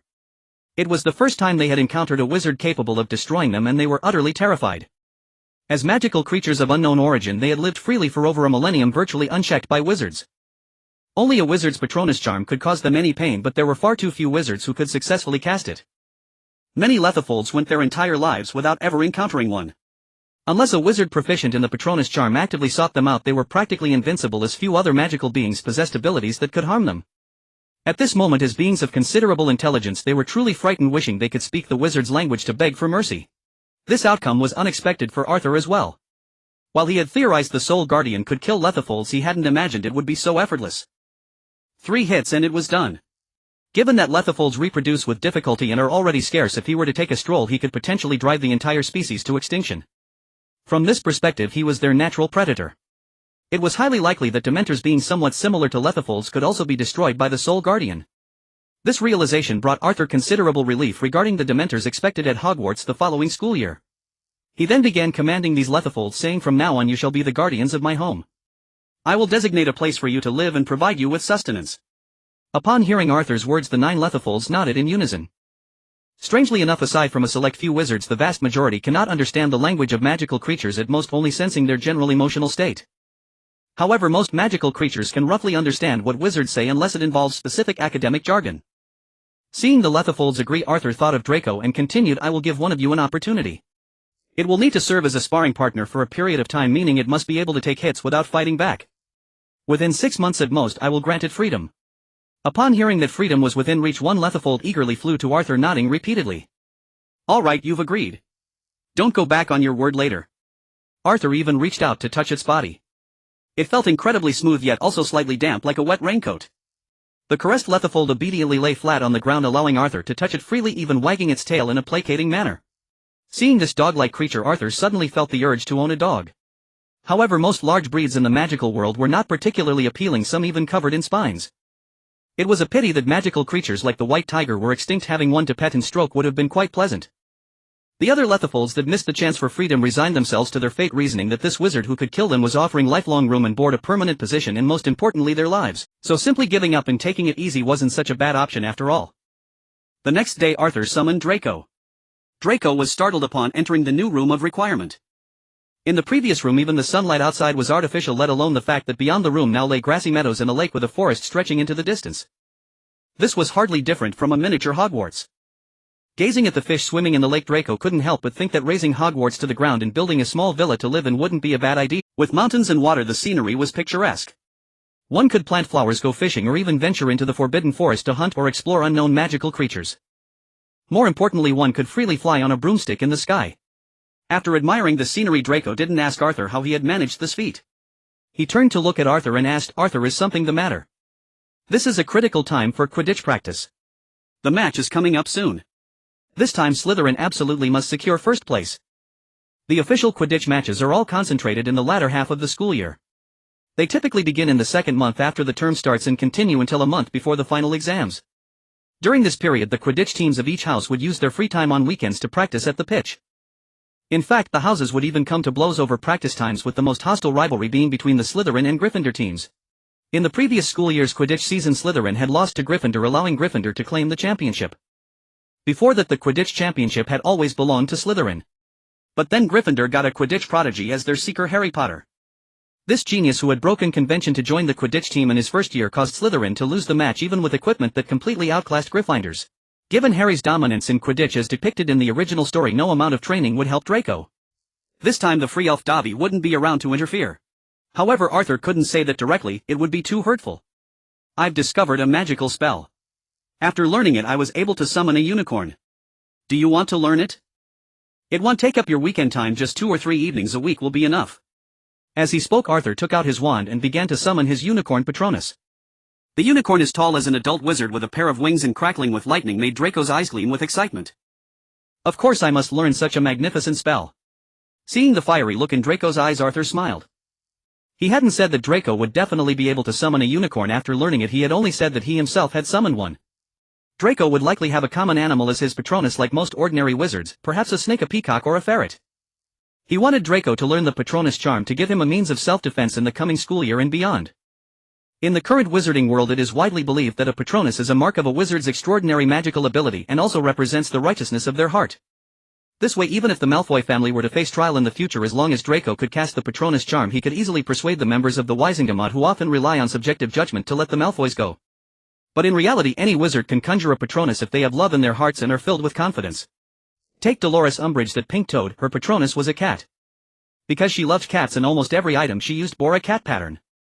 Snape had also directly conjured the same Patronus as Lily Potter, a hornless doe, which made Dumbledore almost instantly believe in his love for Lily. In the days that followed, Draco came to Arthur's place whenever he had free time to learn the Patronus charm, though even now he didn't know the spell's name. Expecto Patronum. After a great shot, the tip of Draco's wand flickered with a few flashes of white light like a faulty light bulb before completely going. Looking at Arthur beside him, he gave an awkward smile. Arthur, it's been a month now and there's still no sign of progress. You need to think of happy memories while casting the spell. Draco said dejectedly, I know that. I've thought of everything but it doesn't work. Arthur pondered for a moment, then retrieved the Mirror of Erised. He had borrowed it from Dumbledore last time and never returned it. Dumbledore never mentioned it, so the mirror was his now. He had used this magical mirror himself when learning the Patronus charm, and now it was perfect for Draco. After bringing out the Mirror of Erised, Arthur said, this is a mirror that can show you the deepest desires of your heart. While casting the spell you can recall in your mind the things you see in this mirror. That way you can learn the spell more easily. Really? There's such a magical mirror. Draco immediately rushed to the mirror and focused all his attention on it. Soon within his view the mirror no longer reflected his own image but showed a different scene. He couldn't help but let a smile creep onto his face. Arthur asked with interest, Draco, what do you see? You're smiling so happily. Draco was all smiles. I see myself in a Quidditch match where Slytherin is trailing Gryffindor by 60 points. But I step on Potter's face and amidst his envious and jealous gaze I successfully catch the golden snitch and win the match. Ah, well, that's a good thing too. You can imagine that scene and try the spell again. Draco reluctantly tore his gaze away from the mirror. The scene it showed was just too perfect. Arthur's method did prove effective. When Draco cast the spell again, a wisp of mist quickly formed at the tip of his wand. Although it was thin and small, it was a great improvement. Draco's eyes lit up and much of his lost confidence returned. But this wasn't enough. Draco was only at the first stage. To reach the second stage of the Patronus charm, conjuring a corporeal Patronus, one must have love in their heart. This love could be for a person or for other things. Arthur had also reached the first stage by using the Mirror of Erised when he was learning. Afterwards he had hesitated for a long time over this love for the second stage. In the end he chose magic. More precisely, it was the joy of an ordinary person who after dying comes to this world of magic and can learn magic as well as the delight of succeeding in magical studies.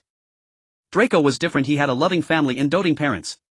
Whether such indulgence was good for him was another matter, but it was certainly a great boon when it came to learning the Patronus charm. If his parents were by his side right now he might not even need the Mirror of Erised. Time flew by, and before the Slytherin vs. Gryffindor Quidditch match, Draco successfully conjured his Patronus. This made Arthur breathe a sigh of relief. He had feared that if Slytherin lost, Draco's dough heart would be shattered. Draco's Patronus suited him perfectly, at least in Arthur's opinion. A peacock. Very proud, very showy. Also highly curious, fond of stirring up trouble, and not very resilient in a fight. The more Arthur thought about it, the more he felt the peacock Patronus was tailor-made for Draco. The moment he summoned his Patronus, Draco realized that Arthur had deceived him. What he had conjured was not a unicorn at all but a peacock. Yet gazing upon the magnificent bird he couldn't help but feel delighted. Like a peacock displaying its plumage, he immediately strutted off to the Slytherin common room to show off. But happy days are always fleeting and the inevitable still had to be faced. A month before the final exams, the Quidditch final was upon them, Slytherin versus Gryffindor. Unsurprisingly, Slytherin lost once again, falling to Gryffindor. This left many of the young serpents too disheartened to even eat. What grieved them even more was the fact that final exams were a mere month away. The Quidditch players who had devoted most of their time to training were on the verge of tears. A single month was hardly enough to review all their courses. The theoretical subjects were manageable as professors usually outlined the scope of the exams. Moreover, the tests for these courses were relatively lenient. The practical examinations, however, were a different matter entirely. Particularly for charms and transfiguration, students had to queue up and cast the required spells individually in front of their professors to pass. Consequently, the young witches and wizards of Hogwarts threw themselves back into their studies. Weekend outings were abandoned. Soon the end of the school year arrived. The final exam results were released. Among the second years, Arthur was indisputably first, his total score far surpassing all other students. Draco, thanks to his frequent practice sessions with Arthur, also secured a spot in the top 10. Unfortunately, being first in the year did not earn any house points. At the final feast of the term, Gryffindor clinched the house cup thanks to the points gained from their Quidditch victory. As the hero of the Quidditch triumph, Harry naturally received thunderous applause from all of Gryffindor. Even some Ravenclaws and Hufflepuffs joined in the cheering. Slytherin's unscrupulous methods in their pursuit of victory had long bred resentment among students from other houses. After Gryffindor was awarded the house cup, Dumbledore swept his hands through the air. The Great Hall, previously adorned in silver and green, transformed into a blaze of crimson decorations. The banner of the Great Silver Serpent behind the staff table was replaced by the Gryffindor Lion. Minerva McGonagall, the head of Gryffindor, was beaming with unrestrained joy. Severus Snape, seated beside her, wore a grim expression.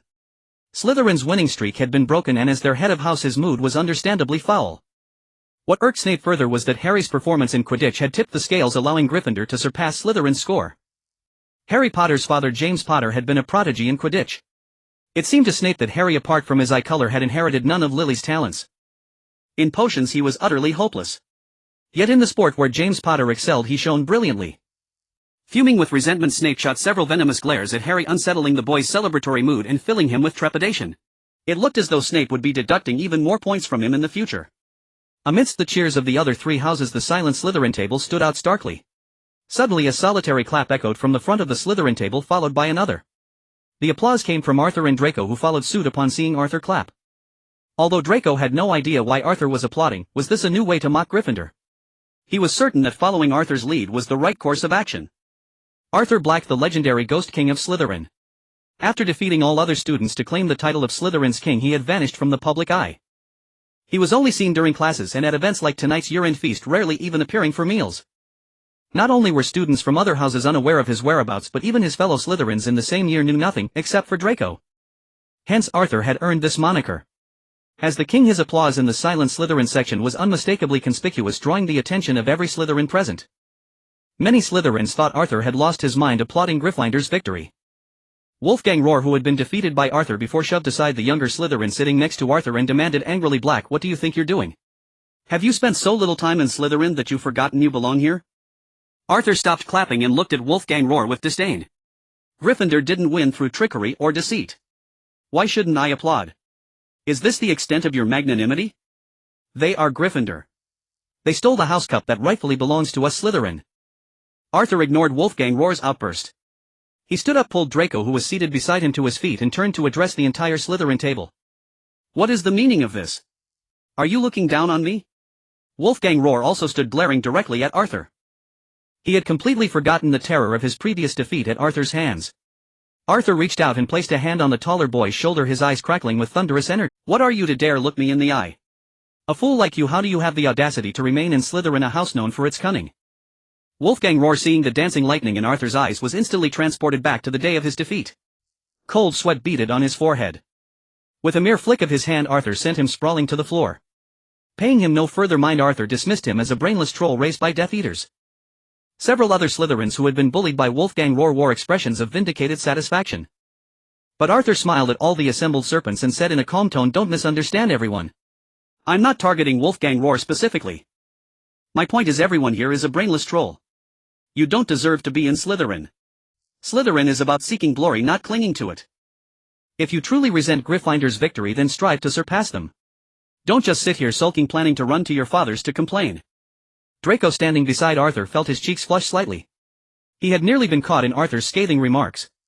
Fortunately, his good relationship with Arthur meant he was still standing. 2 years into his time at Slytherin, Arthur still found himself disgusted and even contemptuous of certain behaviors within the house. Because of the Death Eaters, many of the current Slytherins no longer embodied the true spirit of the house. The ambitious, shrewd, composed and honor-driven Slytherins of old had all but vanished. The Slytherin of today had become somewhat extreme, displaying more arrogance, underhandedness, cowardice in the face of strength, and a blind worship of power and blood purity. It was no wonder the other three houses disliked Slytherin, cheering for Gryffindor to win the House Cup.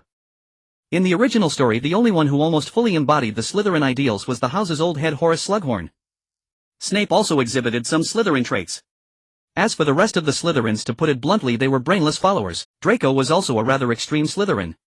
He went around picking fights all day, and even after Hagrid's demonstration he still felt the need to provoke the Hippogriff. His father Lucius was the same, concerned only with immediate gains. He constantly sought to cause trouble for Dumbledore, all while trying to appear as a supremely loyal Death Eater before Voldemort's return. After Voldemort's return, he ended up betraying him because of his son becoming an outcast. These actions were completely against the Slytherin principle of self-preservation. It was only the Malfoys' remaining shred of decency, their love for family, that by a twist of fate made them seem as if they were merely looking out for themselves. After speaking, Arthur sat down, not bothering to reason with the other Slytherins. He said this out of a personal sense of loyalty to the house. Slytherin should not be synonymous with evil as it was now. While it emphasized prudence and strategy, it also valued ambition and did not discount courage. During the final battle of the original story, not a single Slytherin student stayed to fight. Arthur hoped such a situation would never occur again. If their parents were Death Eaters fighting for Voldemort, then leaving was understandable. But many Slytherins were half-bloods, and yet not one of them stayed. The commotion from the Slytherin table didn't draw much attention from the other students. The other three houses were already in an uproar, and since Arthur hadn't said much, those who noticed simply assumed he was upset that Slytherin hadn't won the house. After all, it was because of Arthur that Slytherin had won the cup the previous year. After the Endofire feast, it was time for the holidays.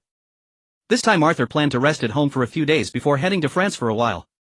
However, on the very first morning of the holidays, Lockhart disappeared. A defense against the dark arts professor had vanished from within Hogwarts. A young student was the first to notice. She had intended to confess her feelings to Lockhart at the feast the previous night, but he had drunk so much that he was completely unconscious. So she planned to find him early in the morning, hoping he might still be hungover, and agree to her confession in a daze. But when she went to his office before breakfast, no matter how much she knocked, there was no response from within. Worried, she pushed open the door and found the room meticulously clean. Lockhart himself, along with all his belongings, was gone. Frightened, the student rushed to the Great Hall to inform the professors and other students. This caused quite a stir during breakfast. One student said, given how frail Lockhart looked, maybe he couldn't stand the curse anymore and just left last night. Another speculated, could he have been taken by some monster? Professor Lockhart wasn't acting normally before. The students' discussions grew increasingly outlandish, with some even claiming Lockhart was never a wizard but a monster himself. It took Dumbledore's intervention to calm things down, and with everyone eager to go home, they boarded the train. On the train, Draco asked curiously, Arthur, what do you think happened to Lockhart? Could it really be the curse? His health did seem quite off. Arthur reflected on Lockhart's behavior over the past 6 months. In class, Lockhart had practically given up entirely, making the students do everything themselves. He no longer even performed his beloved act of reenacting scenes from his own books. He had also stopped attending the weekend dueling club, delegating his duties to Professor Flitwick, the head of Ravenclaw. Even for the final exams, he had only administered the written test with no practical component at all. Such behavior was indeed strange. At the time, everyone thought he was just unwell and couldn't work hard. But his sudden disappearance made his previous actions seem all the more bizarre.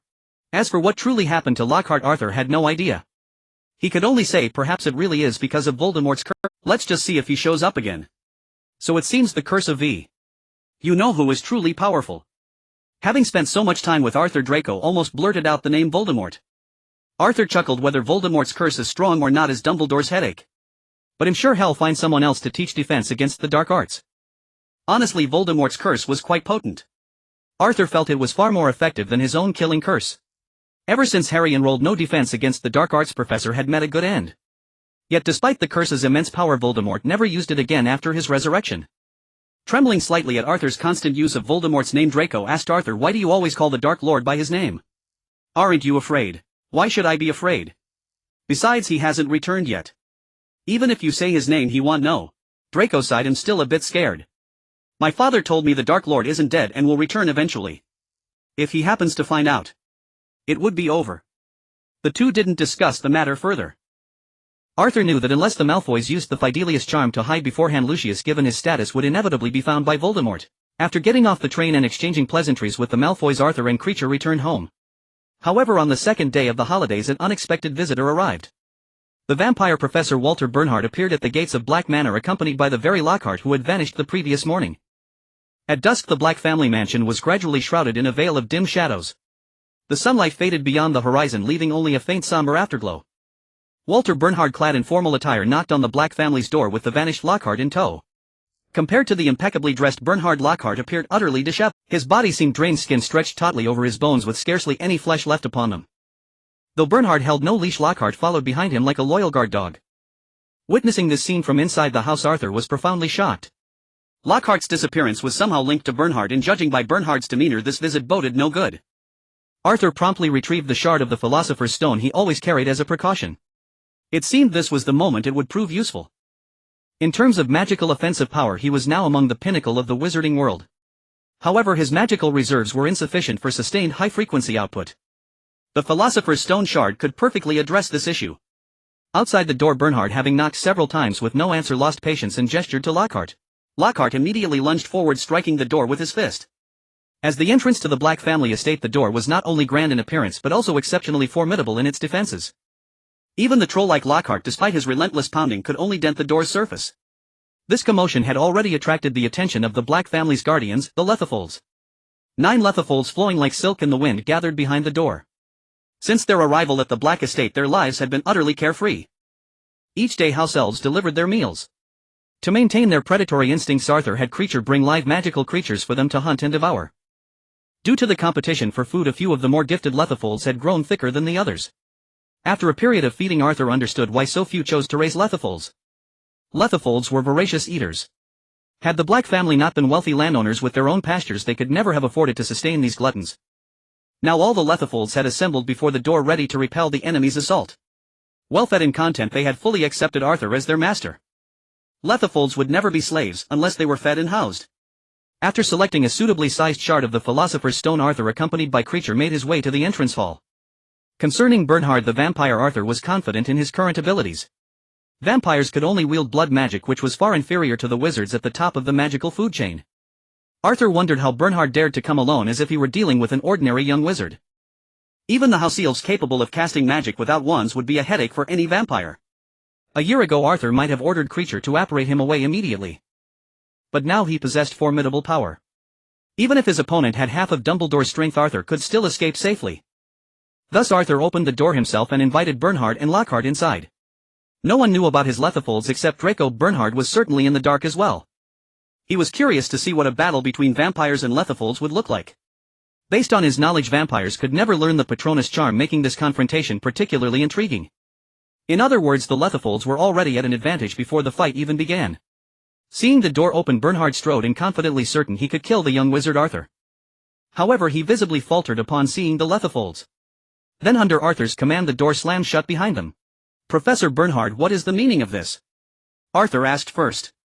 He certainly didn't believe Bernhardt had simply found Lockhart nearby and come seeking help. Such matters would be better directed to Dumbledore, and the fist-shaped dents on the door were undeniable evidence of hostile intent. Bernhardt glanced around the hall, fixing his gaze on Arthur, who stood over 10 meters away, and spoke slowly. "Mr. Black, I came here specifically for you." "Oh, is that so? But what is the situation with Lockhart now?" Bernhardt grabbed Lockhart's hand and bit it. Lockhart's body visibly swelled, and within seconds he transformed into a muscular brute. Then Bernhardt explained this is a blood thrall, an ability ancient vampires possessed. The method of creation is similar to that of the bloodkin. You've heard of the bloodkin, haven't you? A bunch of slaves who gave themselves a fancier name and thought they were no longer slaves. How laughable. When a vampire exchanges blood with an infected person, if less than a third of the infected's blood is replaced, they become bloodkin. Blood thralls are similar but more troublesome. They need to be fed a bit of my blood periodically to develop an addiction which allows me to control them. Lockhart is like that now. I've activated all the blood I left inside him, making him exceptionally frenzied. Though the side effects are severe, it greatly enhances his strength. Arthur asked thoughtfully, "So when Lockhart founded the dueling club, his improved performance was due to your influence?" Bernhardt didn't deny it naturally. "To make him fall into my trap, I had to give him a taste of the benefits first. Then why choose him? A wizard who was already useless even with enhanced physical abilities, isn't he even more useless if he can't use magic?" Lockhart retained some awareness but couldn't control his body. Hearing Arthur's merciless yet truthful words, he flew into a rage, emitting guttural animalistic roars. Bernhardt slapped him to silence him, then replied, "I recall mentioning that Dumbledore and I are friends. We actually have 2 mutual friends. One of them had his memory wiped by Lockhart. When I sought him out last year he had completely forgotten me. So I informed Dumbledore, who summoned Lockhart to Hogwarts to teach defense against the dark arts. The Dark Lord's curse is truly powerful. Lockhart never actually experienced the adventures he wrote about, he's just a decorative figure. But he at least had indirect knowledge of many things. Yet because of that curse he lost all caution when facing me, a vampire. Having gotten his answer about Lockhart, Arthur stopped pursuing the matter, he was merely curious. Then he asked directly, Bernhard, what do you want from me? What do I want? Why, I'm here to kill you. A barely contained murderous intent surged across Bernhard's face. Then at Bernhard's command Lockhart took the lead in battling the Lethifolds. However, neither side could gain the upper hand over the other. One difference between Lethifolds and Dementors is that Lethifolds possess a physical form. When attacking they must envelop their opponent with their own bodies. This gave Lockhart, who couldn't cast the Patronus charm, a chance to struggle. With his immense strength he could easily break free from the Lethifolds' grasp, but he couldn't harm them and he could only hold back 2 or 3 at a time. Bernhard looked at the Lethifolds with admiration and said, as expected of you. You've even managed to tame Lethifolds. Before this only Gellert had accomplished such a feat, but he relied on his special fiendfire. Gellert Grindelwald. Upon hearing that name Arthur tightened his grip on the Philosopher's Stone fragment and continued asking, he's the other mutual friend you and Dumbledore share? Bernhard nodded. Indeed. However, Dumbledore doesn't know about this. I wasn't involved in the Gellert affair. Then why are you here now? Was it Grindelwald's idea? Arthur's expression turned serious. If it were just Bernhard, a single vampire, he wouldn't be concerned. But Grindelwald was a different matter. As one of the 3 most powerful wizards in the current magical world, Arthur held no hope of victory against him. He had learned numerous spells and even developed some new ones of his own. Among the current generation of wizards he considered himself the undisputed champion. Yet even without having experienced real combat against powerful wizards he knew that at least Dumbledore, Voldemort and Grindelwald were forces he couldn't contend with at his current level.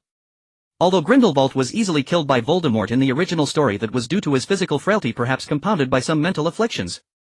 But if Voldemort possessed magic to reshape his body, how could Grindelwald not? Whenever he wished he could once again command immense power. Arthur on the other hand was severely lacking in raw magical reserves. The Philosopher's Stone fragment only granted him a fleeting taste of power. In the long run he was destined for failure. And this was only a theoretical possibility. In actual combat, merely controlling the vast magical energy within the stone fragment would consume his focus, let alone simultaneously dodging enemy curses and casting his own spells. Facing Arthur's question, Bernhard first nodded, then shook his head. He explained, my coming to Hogwarts was indeed at Gellert's behest. I can tell you this, he has high hopes for you. He sent me to make initial contact, but I was reluctant to do so. Because he is ultimately a wizard and I am a vampire. If he were to truly overthrow the current Ministry of Magic, the situation for vampires would become even more precarious. What I desire is victory for vampires. This aligns closely with the recently emerged organization, the Order of the True Eye. I met with him before coming to Hogwarts. From his words I gathered that he has foreseen something in the future, perhaps related to you, and intends to use you for some purpose. So not long ago I reported him and planned to come here to kill you. Although Bernhard appeared to act for his own kind, Arthur didn't fully trust him, especially since he had intended to kill him. He commanded the remaining Lethifolds to surround Bernhard and asked, so you think you can kill me?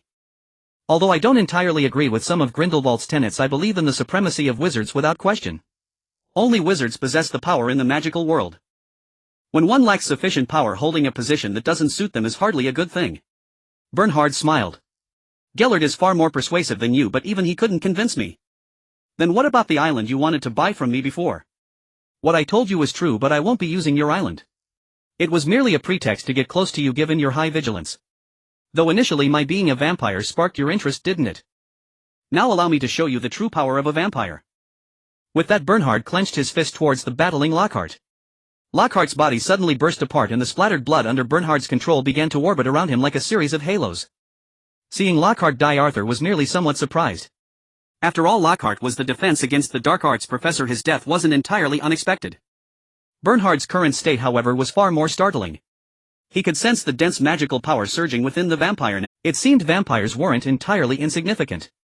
At least against an average aura of this era, Bernhard could easily secure victory. Arthur immediately commanded the Lethifolds to surround Bernhard.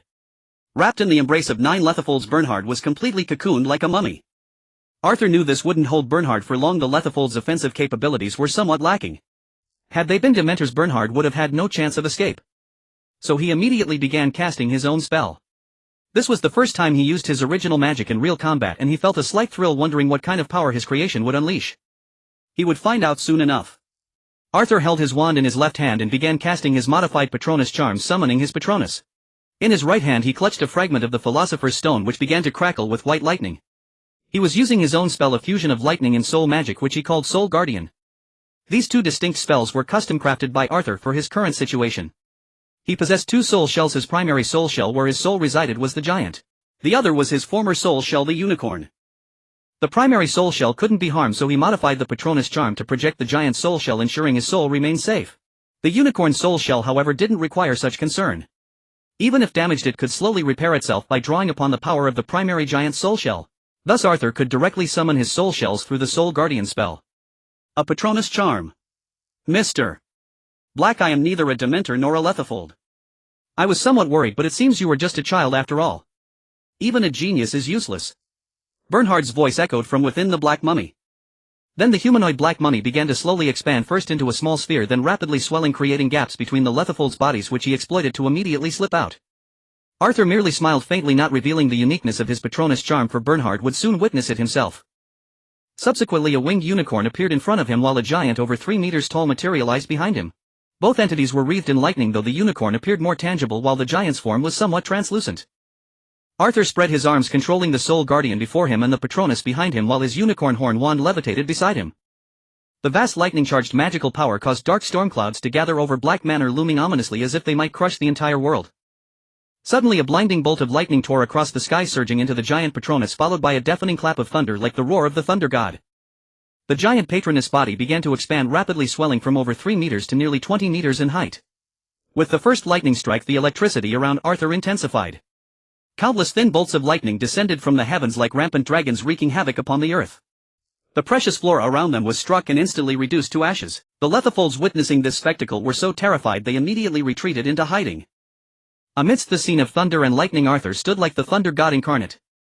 The golden runes on his unicorn horn wand continuously emitted lightning resembling the scepter of a deity. White arcs of electricity flickered in his eyes as he stood on the steps looking down upon Bernhard, whose face finally showed an expression of terror for the first time. In Bernhard's eyes, Arthur was no longer a young wizard but a demon incarnate. Never in history had a child wielded such formidable power. The immense magical force and the thunderbolts that blanketed the entire manor rivaled the might of Grindelwald himself. A desperate plea for mercy rose in his throat, but the sight of Arthur's youthful face made him swallow the words. After all, he was a vampire who had lived for over a century. While Bernhard hesitated, Arthur made his move. Arthur himself was feeling the strain. Channeling such a vast amount of magic from the Philosopher's Stone shard for the first time took its toll on him. To supply his Patronus with the colossal amount of thunderous magic, the power from the shard had to flow directly through his own body.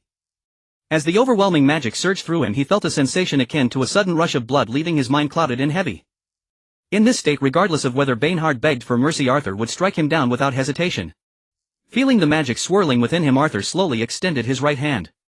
The colossal apparition behind him mirrored the gesture, a massive orb of crackling white lightning materializing in its right hand. The next instant the giant swept its arm forward, hurling the blinding sphere of lightning directly at Bernhard. The sheer power of the crackling orb caused every hair on Bernhard's body to stand on end the moment it appeared. He desperately steadied his mind, commanding the swirling halo of blood around him to intercept the enormous sphere while he himself fled in another direction. The barrier of blood proved effective, buying him precious seconds, ample time for a vampire of his physical prowess to escape. The lightning sphere plummeted like a meteorite, crashing into the ground before the mansion. A deep muffled boom echoed as a crater nearly 10 meters wide was blasted into the earth, shattering the surrounding stone and brick into dust that scattered across the grounds. The ground around the crater was scorched black as if seared by an inferno. From beyond the mansion's walls came the terrified screams of onlookers. The Black ancestral home was situated in a bustling district surrounded by muggles. The thunderous impact reverberated throughout the neighborhood, shattering numerous windows in the surrounding buildings. The muggles were thrown into panic by the sudden explosion and tremors. Inside the mansion, Bernhard, having dodged Arthur's initial assault, immediately launched a counterattack. He taunted, "Mr. Black, it seems your combat instincts are lacking. A spell of such devastating power should be paired with a binding curse. You are still too young. You cannot possibly unleash such a powerful spell in quick succession. Vampires inherently possessed far superior physical capabilities compared to wizards. An average wizard's strength and speed were frankly on par with a well-trained muggle, though the magic within them made them somewhat more resilient. A powerful vampire like Bernhard, augmented by blood magic, could sprint 100 meters in just 4 or 5 seconds. Should he close the distance, he could tear through a wizard's abdomen with his bare hands. Even elite Aurors would struggle against these vampires in a surprise nighttime alley ambush. But Arthur was no ordinary Auror. As Bainhard charged towards him, a lightning-wreathed spear shot forth from Arthur's side to meet him. It was Arthur's unicorn horn wand, now under Charlotte's control, that pierced through Bainhard instantly like a lance wielded by an ancient cavalryman. They say a poor student has many tools, but Arthur, the top student of his year at Hogwarts, also possessed a vast arsenal. The lightning-charged unicorn horn, faster than the vampire himself, struck true, pinning Bainhard to the courtyard wall. Arthur then waved his right hand and the giant Patronus began to dissolve from its base, transforming into a stream of white liquid like magic that flowed back through his arm. As it passed through him, the white stream turned black, threaded with veins of crimson. The liquid grew thicker and more viscous. Having transformed from young thunder to Een thunder, the dark energy snaked towards Bainhard, seeping into his body through his mouth, ears, and other orifices like living tendrils. Bainhard let out an initial scream, but the internal devastation wrought by the lightning was immense. Only his vampire constitution kept him from death. Only after the Een thunder had fully enveloped Bainhard did Arthur dismiss the unicorn's sole guardian. How disappointing. I wonder if I overestimated your power or underestimated the magic within the shard and my own abilities. For a vampire who has lived over a century, you are pathetically fragile. I had so many more spells I wished to try. Bainhard was in no state to respond. He was utterly incapacitated, no better than a vegetable. The unicorn horn wand flew back to Arthur's side, dancing proudly in the air, celebrating its triumph. Creature, who had been watching from behind Arthur, gazed upon him with fervent adoration. The lethifolds that had been cowering in the shadows emerged once the lightning receded, looking upon Arthur with reverent awe. The half-dead Bainhard lay on the ground. This threat was finally neutralized. However, the black ancestral home was now reduced to rubble, though the rear of the house and the back garden had fared slightly better. The place was uninhabitable. Having lived in the magical world for 12 years, Arthur had grown accustomed to a certain standard. He decided to build a new black manor elsewhere, much like Malfoy Manor. The old black estate was too small, and much of it was constructed within spaces created by the undetectable extension charm. Such spaces were unstable when faced with powerful magic. So he planned to find a scenic location reminiscent of Hogwarts' natural beauty to build a grand manor. It would not only be comfortable but also allow him the freedom to practice magic without restraint. As for convenience, Creature would handle all his daily needs. And once he mastered apparition, travel would cease to be a concern altogether. Shortly after Arthur dealt with Bernhard, the surrounding area was cordoned off by Aurors dispatched by the British Ministry of Magic. Cornelius Fudge, the Minister for Magic, even arrived at the scene in person. Surveying the shattered glass and cracked brickwork around him, he barked angrily at the head of the Auror office, who had arrived earlier. What in the blazes happened here? Bloody hell. I can't even fathom how many muggles we'll have to deal with now. It looks like a wizard was either practicing a rather potent spell or engaged in a duel here. Cornelius Fudge tugged impatiently at his collar, spittle flying as he addressed the Auror office head. Then why haven't you gone and apprehended them yet? This sort of thing warrants at least a few days in Azkaban. The Auror office head didn't answer immediately. Instead, he pulled the minister aside and said in a low voice, "If I'm not mistaken, this is the Black family mansion." Cornelius Fudge glanced at the surrounding Aurors and whispered back, "Black? The Black family? Yes, the very one that keeps at least a fifth of the ministry's wizards employed." Cornelius Fudge pulled out a handkerchief and dabbed the sweat from his plump face, all traces of his earlier fury gone. "Well, in that case, this must all be a misunderstanding. Mr. Black surely had his reasons. Come, let's go inside and see if Mr. Black requires any assistance." Cornelius Fudge wouldn't dare underestimate Arthur Black. The sheer number of wizards under Black's employ was enough to give him a headache. Not to mention that the Black family was practically allied with the Malfoys. Together they might not be able to oust him from power overnight, but they could certainly grind his administration to a halt for a month before forcing him out. For Cornelius Fudge, who had only stumbled into his position as minister, the young Arthur Black was even more terrifying than Dumbledore. He was already drifting further from Dumbledore's influence. Antagonizing the Black and Malfoy families would only make his future considerably more difficult. After knocking on the door of the Black mansion, Arthur, knowing it was the ministry, swiftly opened it. Upon seeing the scene inside, every ministry official who entered broke out in a cold sweat. The front yard and the main building of the house were nearly reduced to rubble. The destruction was even more staggering than when Sirius Black had blown up 12 muggles on a street. With this level of power, that old incident might have easily killed hundreds of muggles on the whole street. Before the trembling officials could even gather their wits, they saw a swarm of lethifolds circling them as if deliberating on the best way to kill them. Terrified, Cornelius Fudge shouted, "Mr. Black, we're just here to ask what happened.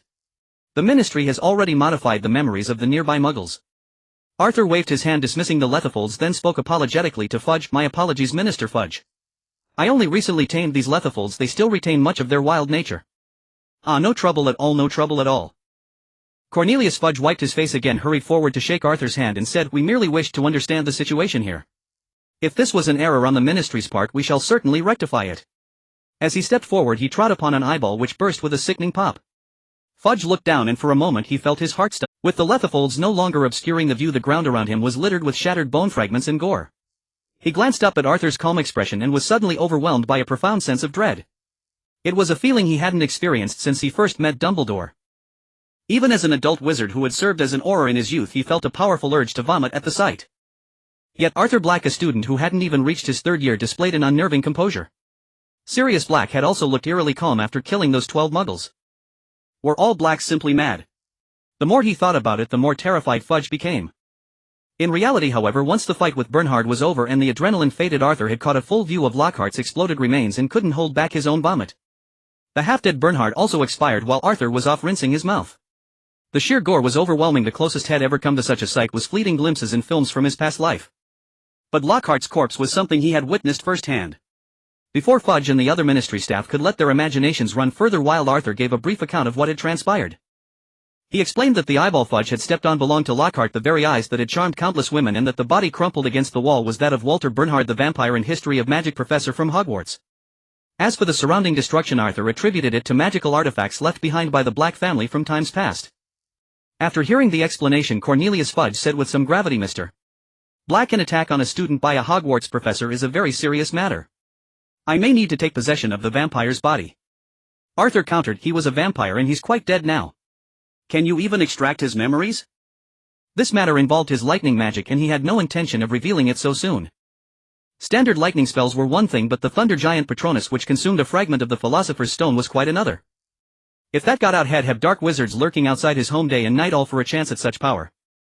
Moreover, there were inherent limitations in extracting memories from non-wizard beings like vampires, especially from a corpse that had been dead for a while, particularly one whose brain had been largely destroyed by Arthur's lightning. Cornelius Fudge was taken aback. His first thought was that Arthur had lied and was attempting to destroy the evidence. But he quickly dismissed that notion. There was no benefit to Arthur in doing so, and the extent of the destruction was far beyond what a single vampire could cause. He found it more plausible that it was some ancient Black family artifact. After a long pause, he finally said, "Perhaps the only way is to have Professor Dumbledore come here.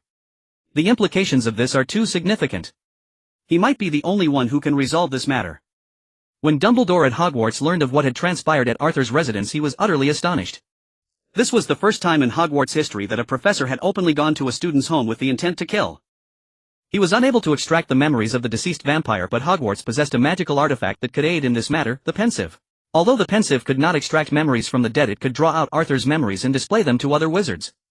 Soon he brought the pensieve to the Black family mansion. The pensieve was hewn from stone, its surface etched with ancient runes and other cryptic symbols. Within it was filled with a peculiar silver substance resembling clouds, both liquid and gas, the key to the pensieve's power. A wizard could extract their own memories and place them within the basin for others to observe or to sift through the tangled thoughts of their own mind. After Dumbledore brought the pensieve, he instructed Arthur to store the memories of the recent events within it. Arthur naturally omitted the spells he had used, only depositing the memory of the visit from Bernhard and Lockhart. Of course, he also concealed matters concerning Grindelwald. After viewing this fragmented memory, all present were convinced of Arthur's account that Professor Bernhard had indeed come to his home with the intent to kill. Generally, memories could not be used as evidence as they were susceptible to magical influence. The simplest method was the memory charm, though such tampering always left traces. Powerful wizards could alter memories flawlessly, which is why they were inadmissible as proof. However, as a young wizard, Arthur theoretically lacked the skill to modify memories seamlessly. The Priori Incantatem spell revealed no prior use of memory-altering magic on his part. Though the use of the Patronus charm against a vampire struck ministry officials as peculiar, Arthur's status as the Black family heir led to a swift and simple conclusion to the matter. The former Hogwarts history of magic professor Walter Bernhard had murdered Gilderoy Lockhart and then attempted to kill Arthur Black, only to be slain in turn. With the matter settled, Dumbledore rubbed his head in anguish. The whole affair was utterly maddening. A professor attempting to murder a student only to be killed by that student. He did not believe for a moment Arthur's claim of using a magical artifact left by the Black family. Upon entering the premises, he had sensed residual magical traces identical to those he had detected on the three-headed dog Arthur had slain. That lightning brimming with immense power. Judging by the destruction wrought here, Arthur now possessed the strength to challenge him.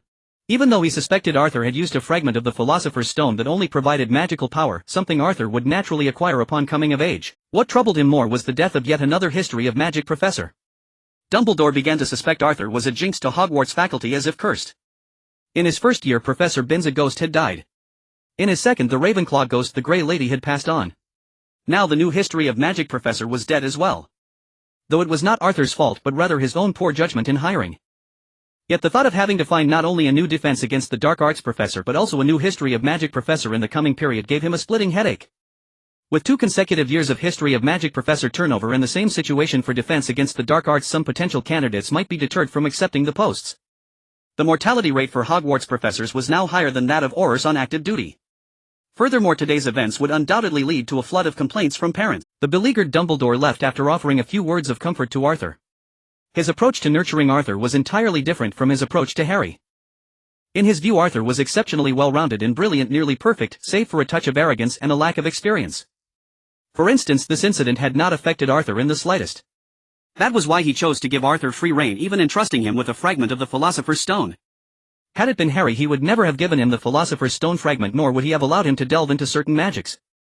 Dumbledore's profound trust in Arthur also stemmed from a difference in perspective. The Arthur that Arthur saw in himself was vastly different from the Arthur others perceived. Even Dumbledore, who could see into hearts, could only grasp facets of his character. This was much like Harry in the original story. How other wizards perceived the boy who lived Harry Potter at birth defeated the then invincible Voldemort before age 11, vanished in triumph, leaving no trace for any Death Eater seeking revenge. Age 11 made a grand return to Hogwarts, defeating Voldemort a second time. Age 12 unraveled the Chamber of Secrets legend that had stood for a millennium, slew the basilisk with a single stroke, and defeated Voldemort a third time. Age 13 the dangerous fugitive Sirius Black escaped, yet Harry emerged unscathed and helped clear Sirius' name. Age 14 Voldemort returned, the prodigious Cedric fell, but Harry, facing Voldemort directly, clashed with him for a considerable time and emerged unharmed. Age 15 the entire wizarding world, swayed by the Ministry's propaganda, turned against Harry. Yet the boy who lived withstood the pressure, confirmed Voldemort's return, and led his young team in a fierce battle against the Death Eaters within the Ministry of Magic. Age 16 the wizarding war erupted anew, the greatest wizard of the age Dumbledore fell, but Harry remained unscathed. Age 17 the British wizarding world was overrun, and in the darkest hour the boy who lived returned once more. He even willingly offered his life to Voldemort, and upon his resurrection, with a casual flick of his wand casting Expelliarmus, he utterly destroyed Voldemort. The same logic applied to Arthur. In the eyes of other wizards, Arthur, hailing from a notorious dark wizarding family, had surprisingly never learned a single dark spell. Moreover, Arthur, whose lineage was arguably the most ancient in all of Britain, though aloof, was not arrogant and never bullied other wizards. He was hardly the heir of dark wizards, rather he was a noble young master, kind-hearted and imbued with a profound sense of justice. Dumbledore's fondness for Arthur was also rooted in his avoidance of the dark arts. In reality, it wasn't that Arthur deemed the dark arts inferior, it was simply that other magics offered greater cost-effectiveness. Had his talent for the dark arts been 100, he would have enrolled at Durmstrang Institute, apprenticed under Grindelwald, and inherited his legacy. After everyone had departed, Arthur instructed Kreacher to tidy up the dilapidated ancestral home of the Black family. He then found a map of Britain which marked the lands owned by the Black family, complete with enchanted moving photographs. Arthur surveyed each plot of land, finally settling on a valley of breathtaking beauty. Having chosen his land, he summoned Kreacher to accompany him there. This was a valley in northwestern Wales, nestled among towering mountains with deep gorges and abundant waterways. The scenery within was exquisite, with mountains and water forming a veritable paradise on earth. Some peaks soared into the clouds, others were blanketed in dense forests, while still others were jagged and oddly shaped.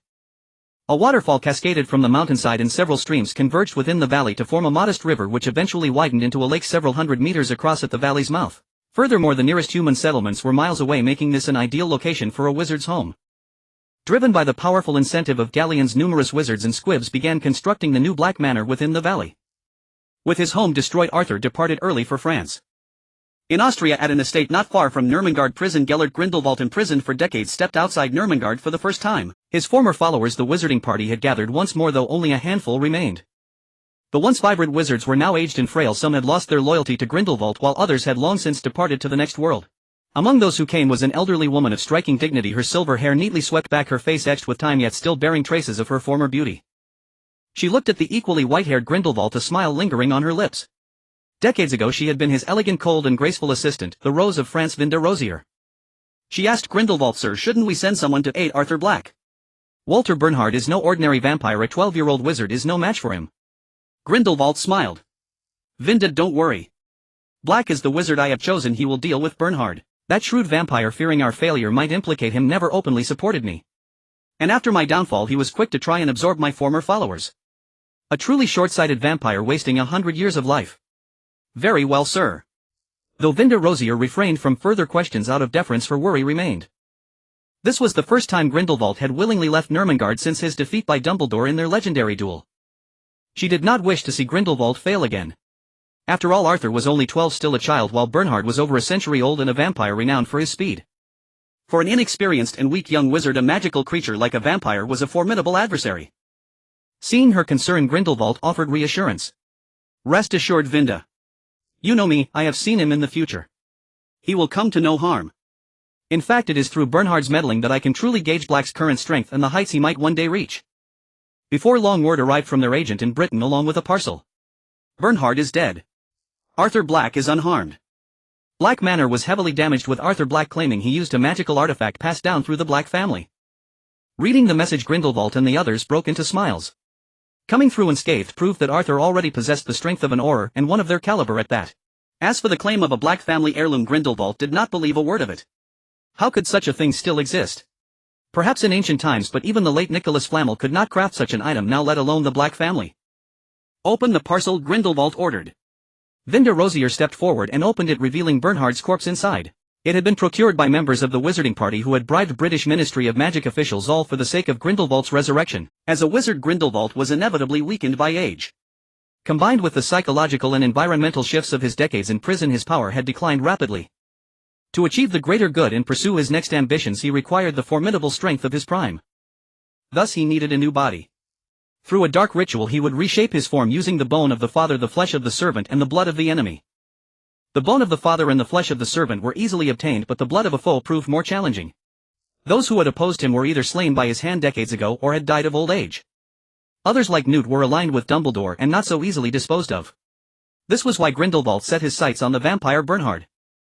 A former subordinate who had betrayed him was by definition an enemy, eliminating an internal threat while providing a necessary ingredient. As Grindelwald had anticipated, Bernhard, who had no desire to see his old master return, betrayed him. With that, all the components for the ritual were assembled. Gazing at Bernhard's corpse, Grindelwald first sensed the lingering magical traces upon it, curious about the spells Arthur had used. As his perception deepened, he detected a dark cursed aura. A form of dark magic even I do not recognize. A smile curled at the corner of his mouth. He turned to Vinda Rosier and asked, Vinda, unless I misremember, our intelligence indicated that Black knows no dark magic at all. That's correct, sir. No one at Hogwarts has ever seen Black use dark magic. It seems this Mr. Black I chose has hidden depths. I wonder if Albus is aware of this. After collecting fresh blood from Bernhard's corpse, Vinda Rosier placed the prepared bone of the father into a massive cauldron. Without flinching, she then carved a sizable piece of flesh from her own arm. Once all the ingredients were in place, Grindelwald began chanting, and black smoke slowly rose from the cauldron. Minutes later, the aged Grindelwald collapsed, his soul entering the cauldron. From within, a young vigorous body rose. Beholding the robust frame and white-cropped hair, Vinda Rosier and the others knew their familiar king had returned. Reborn Grindelwald tested his new form, and once accustomed to it, he immediately moved to heal the wound on Vinda Rosier's arm. After securing his old withered body, he smiled at his followers and declared, "Then from this day forth let us embark on a new enterprise and become the dawn of the wizarding world. Brief as it may be, it will shine brightly enough." After completing the necessary registration at the Ministry of Magic, Arthur traveled from the British Ministry to the French Ministry. The French Ministry resembled its British counterpart, though it boasted a more diverse population. As he stepped into the ministry's grand hall, his uncle Antoine François was already waiting for him. Antoine François was a tall man in his mid-30s with a head of slightly wavy tawny hair. His face was square-jawed and resolute, giving him an imposing demeanor that suggested he was not to be trifled with. Upon seeing Arthur, he laughed heartily and embraced him, then slung an arm around his shoulder. "You finally arrived. You missed last year, and in 2 years you've grown so tall." He gestured to compare their heights, noting that Arthur now reached his chest. "It has been a long time, Antoine. In a few more years I might even surpass you." "That's certainly true. Children these days do grow quite tall." After leaving the ministry, the two made their way to Woodcroft, the French equivalent of Hogsmeade and the only purely wizard-inhabited village in all of France. Compared to Hogsmeade, Woodcroft was considerably larger in area. Although the number of native French wizards was nearly identical to that of Britain, France hosted wizards from across continental Europe and Africa, unlike Britain, which was predominantly home to its own. In terms of student population, Beauxbatons Academy of Magic was the largest magical school in Europe. Consequently, Woodcroft, situated beside the academy, naturally sprawled over a greater expanse. The François family, to which Antoine belonged, resided near Woodcroft, conveniently located for their business interests. After conversing for a while at the François residence, Antoine turned serious and said, "Arthur, don't wander too far these days, especially be cautious when in Paris." "What's wrong, Antoine? Has the situation in Eastern Europe escalated?" "Exactly, it's them. These past few days, for some reason, numerous vampires have flooded into Paris. However, they haven't broken any ministry laws, so the Aurors can only intensify their surveillance." Antoine, like Arthur, subscribed to the ideology of wizarding supremacy.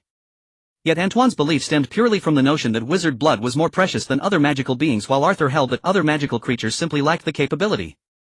Even though they were legally equal in practice, when wizards decided to act, other magical beings had no real power to resist. This was particularly evident in large-scale battles where wizards could coordinate with one another, even employing specialized group spells yielding results greater than the sum of their parts. In contrast, other magical beings typically fought as individuals in such conflicts, often unable to even achieve a simple additive effect. Antoine harbored a deep resentment for those magical creatures, especially werewolves and vampires. In his business dealings, these two factions held the most power, second only to wizards. Sometimes to secure rare items he would be squeezed by these two factions. Arthur asked, "Is it only vampires? Haven't their mortal enemies the werewolves made a move?" Typically, when rival factions are locked in conflict, if one dispatches forces, the other will send a few members to investigate even without knowing the cause. Antoine pondered for a moment and remarked with surprise, "Now that you mention it, I haven't heard any news about the werewolves lately. It's truly strange. Have they lost their sense of smell? This suggests another force might be pulling the strings. The various ministries of magic wouldn't do such a thing, particularly the French ministry. Then perhaps it's the Order of the True Eye," Antoine speculated. "They've been making quite a stir lately. Quite a few wizards here in France have been influenced by them." Arthur asked in surprise, "And the French ministry hasn't banned them?" Antoine shook his head helplessly. "There are simply too many of them to arrest. Just like Grindelwald's followers, many wizards joined of their own volition, not through coercion. You know, in recent years Muggles have grown increasingly powerful. The last World War was already a shock to the wizarding world. The recent conflict in the Muggle world, known as the Gulf War, has made many wizards yearn to change the current state of affairs between the magical and Muggle realms. Many wizards have realized that if war were to break out with Muggles, our chances of victory are dwindling." "And what about you? What are your thoughts?" Arthur asked. Antoine hesitated for a moment, but then confessed, "I share the same view as many others. The best course of action is to strike first, take control of key Muggle leaders, and let wizards guide the world. I've heard, though it's just hearsay, that some Muggle nations have developed technologies capable of countering our magic. If that's true, with their vast population, wizards would indeed be in a precarious position." After speaking, he asked, "Arthur, what are your thoughts?" Arthur felt genuinely conflicted on this matter. Having lived as a Muggle in his past life and now as a wizard, his feelings were complex. He had contemplated many ideas, such as elevating the few wizards to a status akin to royalty or superhumans, especially since Muggles could give birth to wizards and wizards could produce squibs. Squibs in essence were not much different from Muggles aside from their knowledge of the magical world. If the barrier between the two worlds were to vanish completely, squibs would effectively become Muggles, with perhaps only a slightly higher chance of their offspring being wizards. Before completely dismantling the barrier, one could gradually introduce the idea to Muggles through novels and films, easing them into the concept and preventing widespread panic. Many Muggles might even hope their descendants would be wizards. These were Arthur's current thoughts, but there were too many uncertainties. Some high-ranking Muggles would never accept such a reality. Certain extremists even wished to eradicate all wizards. Those individuals might be residing in hidden underground bases, perpetually on guard against wizardkind. Furthermore, the other magical creatures posed a significant problem. If Muggles learned of beings like vampires and werewolves that could turn them, would it lead to an unchecked proliferation of these species? There were countless such questions, and Arthur couldn't find all the answers. For now, let those with greater power deal with the impending crises. As a young wizard, he held little sway in the grand scheme of the wizarding world. He sighed and said, "I'm not sure either. But no matter what, we probably won't die. Worst case scenario, we can go into hiding on some remote island." Antoine raised his glass and took a large gulp. "Exactly, you're right. We can just disappear and the Muggles won't find us. Then we can deal with them country by country." In the following days, Arthur accompanied Antoine on excursions around the area. Compared to the somewhat insular British magical world, the French magical world offered far more entertainment. The shops in the wizard village were filled with all sorts of fascinating oddities he had never seen in Britain. After a few days of rest, Arthur prepared to visit Paris, as Fleur Delacour's family resided there. French wizards, aside from those hidden away in solitude, largely congregated near Beauxbatons Academy of Magic in the Pyrenees or around the French Ministry of Magic in Paris. Fleur's father was currently employed at the ministry. Moreover, the Delacour family had been entrenched in the French ministry for over a century, establishing themselves as a significant and influential lineage in France. As Arthur departed for Paris, Antoine repeatedly cautioned him, "You must be careful. There are many vampires in Paris now, and werewolves have arrived as well. A bite from them is no trivial matter." "Don't worry, Antoine. Barou is with me. If any danger arises, hell whisk me away immediately. Besides, I'm heading straight to Fleur's home this time, so nothing will happen." Leaving Woodcroft, Arthur boarded the magical train from Woodcroft to Paris. Similar to the Hogwarts Express, the journey offered picturesque views of the surrounding landscape. Along the way, he overheard other French wizards discussing the vampires and werewolves. The recent vampire incidents had clearly caused a significant stir. Just as the British wizarding world had once been consumed with talk of Harry the boy who lived attending school, the French wizarding press was now abuzz with reports about these recent uninvited guests. During Arthur's days of rest, the werewolves who had previously remained hidden also made their appearance in Paris. Some brawling werewolves and vampires were apprehended by the ministry. From their interrogations, wizards learned the reason behind their recent gathering in Paris. This information, for reasons unknown, was splashed across the headlines of major French newspapers.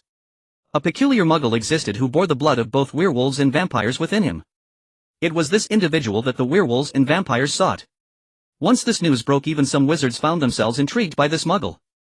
If werewolf and vampire blood could merge, then what of other magical creatures? And further still, could wizard blood be similarly combined? Consequently, Paris erupted into a frenzy of activity. Each night vampires and werewolves darted through the city with auras hot on their heels in pursuit. However, the sheer number of vampires and werewolves was overwhelming. Some wizards had already proposed expelling every last one of them from Paris until the crisis was resolved. Only then would the city be unsealed. After disembarking from the train, Arthur exited the Ministry of Magic and after a winding 10-minute walk arrived at the Delacour residence. There he finally met Fleur, whom he hadn't seen in 2 years. Like him, Fleur had changed considerably over those 2 years. Unlike Arthur, who had merely grown taller, she, being 3 years his senior, had blossomed. She appeared college yet still retained a hint of youthful innocence. This gave Arthur the peculiar sensation of having finally leveled up a virtual girlfriend, even though they had never formally established a relationship. Fleur possessed a quarter villa heritage. Her skin was as pale as snow and her delicate features combined with her curvaceous figure exuded a breathtaking allure that made her stand out strikingly in any crowd. She had inherited her grandmother's villa blood, with hair cascading to her waist shimmering with a silvery sheen that flowed down her back like a waterfall. Her eyes were a brilliant emerald green, sparkling like polished gems under the sunlight, radiating a captivating glow. Their initial meeting was marked by a slight awkwardness, but thanks to the playful banter of Fleur's younger sister Gabrielle, they quickly slipped back into their old comfortable dynamic. Gabrielle, like Fleur, possessed a quarter villa blood. However, unlike her sister's mature and elegant demeanor, Gabrielle resembled a delicate little princess. Friends who haven't seen each other for a long time have endless things to talk about, especially for a teenager like Fleur. Had Arthur been older, they might well have shared a room that night. Chatting and playing games like wizarding chess time swiftly flowed into the evening. Mr. and Mrs. Delacour, exhausted from their day's work, finally returned home. Both employees of the French ministry, the recent vampire affair had kept them so busy they could barely manage a lunch break. Upon seeing Arthur, weary smiles broke through their fatigued expressions. In their eyes, Arthur was a prodigy, the quintessential exceptional child. Furthermore, there was a distinct possibility he might one day become their son-in-law. In terms of status, lineage and talent, Arthur was an impeccable match for their Fleur. Indeed, no better choice than Arthur could be found in all of France. And heaven forbid Fleur should choose a black man in Paris. Even the villa blood might not save her then. During dinner, Mr. Delacour proposed Fleur take Arthur out to see the sights of Paris these next few days. However, ensure you return by nightfall, for the nights have become quite perilous. Hearing about the outing, Gabrielle chimed in excitedly, I want to go too. Mr. Delacour cast her a sidelong glance. And what for? Is the summer holiday meant for play? Look at your sister and Arthur, they were always at the top of their class.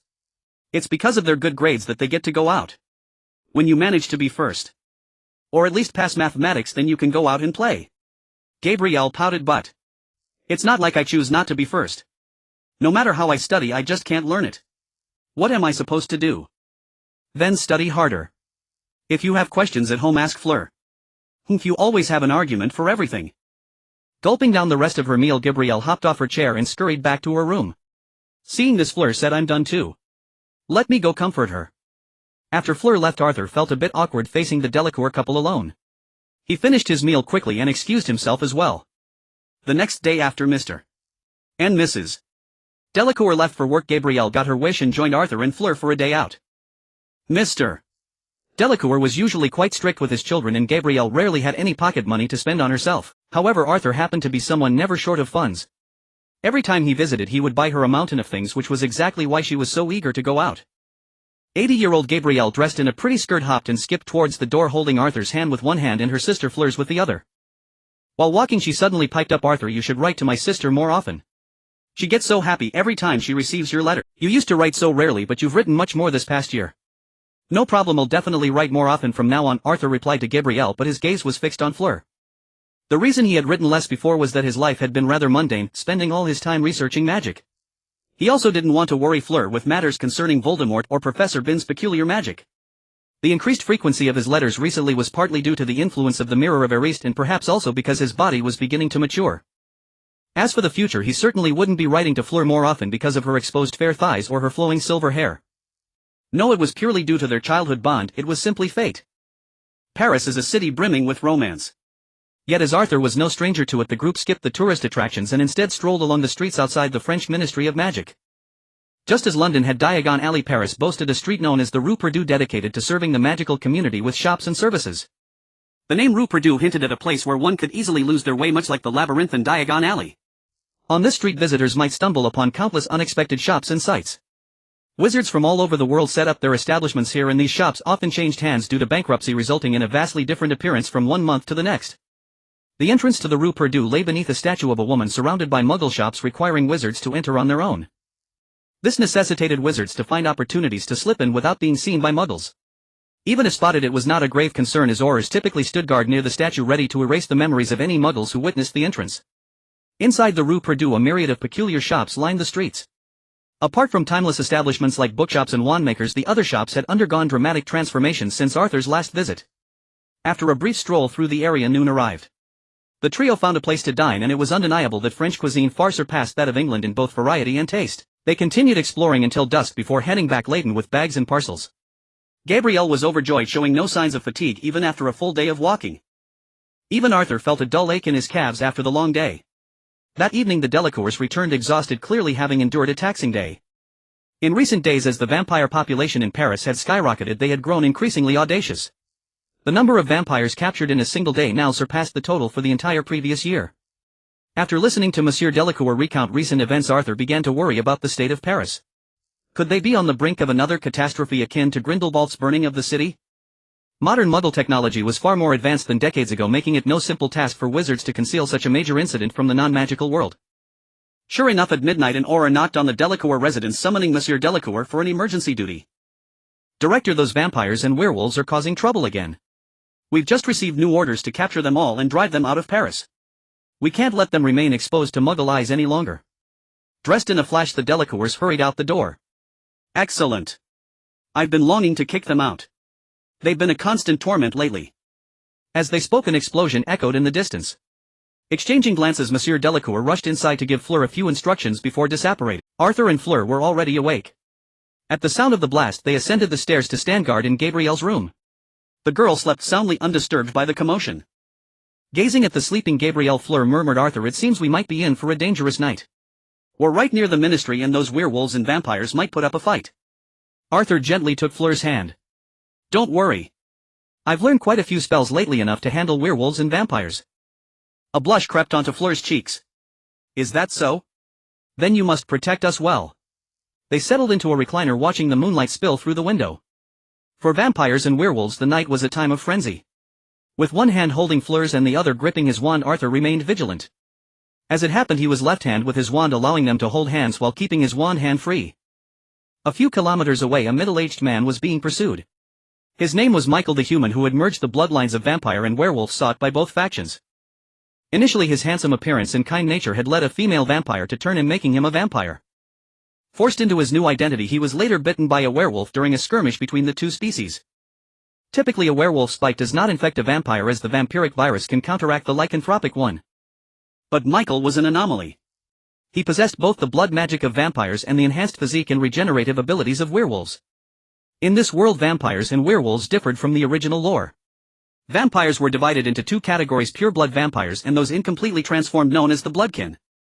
Pure-blood vampires wielded a unique magic controlling blood, but they could not use wizard spells. The bloodkin, in contrast, were merely physically enhanced. Werewolves were also split into two types, though the distinction was simpler, both being werewolves. The difference lay in whether they had been wizards before their transformation. Unlike vampires, werewolves could use wizard magic, but only if they had been wizards prior to becoming werewolves. A Muggle-turned-werewolf could not employ such magic. At night, werewolves could transform at will, though the full moon forced the change. However, werewolves who had once been wizards found it harder to maintain their sanity after transforming. Moreover, when transformed at night, werewolves were unable to use magic. Compared to vampires, werewolves boasted superior regenerative abilities, speed and defense, but their sanity often diminished post-transformation, significantly impairing their combat effectiveness. Some rumors about werewolves and vampires were also false. For instance, silver items could not kill them, but they were highly effective in treating wounds inflicted by their bites. Vampires were not burned by sunlight either, it merely left them feeling weakened. However, the bloodkin suffered more severely from sunlight. It could burn them, leaving permanent scars, and prolonged exposure could even prove fatal. Given these traits, vampires and werewolves typically operated at night, and their battles also erupted during those hours when both were at peak strength. Currently both factions were hunting a man named Michael. Had they not feared killing him, they would have caught him long ago, and they certainly wouldn't have caused such a commotion drawing the attention of wizards. But Michael was too crucial, a potential key to elevating the power ceilings of both vampires and werewolves. Thus, even at the risk of offending the most powerful wizards in the magical world, they had to capture this man. As the chaos wrought by werewolves and vampires escalated, the muggles of Paris began to fall victim to their attacks. Merely peeking out to see what was happening was enough to draw the frenzied attention of the delirious lycanthropes, who would immediately set upon them. The fortunate ones met instant death. The unfortunate were left to endure a lifetime of torment, often maimed and missing limbs. Those attacked before their transformation would not find their wounds healed upon turning into a werewolf. Even if they later encountered the very werewolf who slaughtered their kin and infected them, they would lack the strength for vengeance, crippled and broken. These assaults shattered the fragile peace of Paris. The wizarding authorities decided to intervene, dispatching Aurors to apprehend the rogue werewolves. Michael, in his desperate flight, managed to slip through the encirclement of vampires and werewolves through a series of fortunate accidents. Yet he couldn't shake the feeling that someone was aiding his escape, for his success seemed too fortuitous to be mere chance. His suspicion was correct. His unseen benefactor was none other than Lucian, the leader of the very werewolves hunting him. Werewolves were divided into two factions based on their origins: the wizarding werewolves and the common werewolves. Lucian was the chieftain of the latter. From atop a high building he watched Michael flee into the distance. Beside him stood a wizard cloaked in black robes, wand in hand, standing in solidarity with Lucian. Lucian glanced at the wizard and said coldly, "From here on the werewolves are done with this. This operation will cost many of my kin their freedom or their lives." The wizard retorted with a hint of sarcasm, "Don't play the victim. You've gained substantial benefits from this alliance." "Hoof. I don't know your true motives, but you wizards are hardly known for pitying our kind," Lucian spat. With that he turned and leaped into the dark alley below, vanishing without a sound. The wizard watched Michael's retreating figure, then glanced back at the vampires pursuing him from afar. He raised his wand and gave it a sharp flick. Michael's right leg exploded in a shower of gore. His flight was abruptly halted as he collapsed with a scream, biting his lip so hard it nearly tore to stifle the agonized cry. Even with his hybrid vampire-werewolf physiology, such a grievous injury would take nearly a month to heal, even with his enhanced regeneration. With a horde of vampires on his tail, he knew they wouldn't wait a month to capture him. And he had no idea who had attacked him. The sudden precise strike could only have been the work of a wizard, the only ones capable of shattering his leg with such force. Knowing he stood no chance against a wizard with a broken leg, Michael lay on the ground, resigned to his fate, awaiting capture. But as time passed, no wizard or magical creature came for him. Puzzled by the attack, his heightened senses caught the scent of vampires approaching from afar. With no other option, he hastily tended to his shattered leg, burying the severed part in a shallow hole, wrapping the wound in cloth and crawling towards a nearby house. Unable to flee, he could only hope this desperate measure would allow him to evade the hunters. The cloaked wizard in the distance smirked, pulling out a mirror. Gazing upon the young Grindelwald's reflection, he reported excitedly, "Sir, the task is complete. Michael has entered the target house." With another flick of his wand, he vanished. Michael's ordeal was in fact a joint operation between the wizarding party and the werewolves.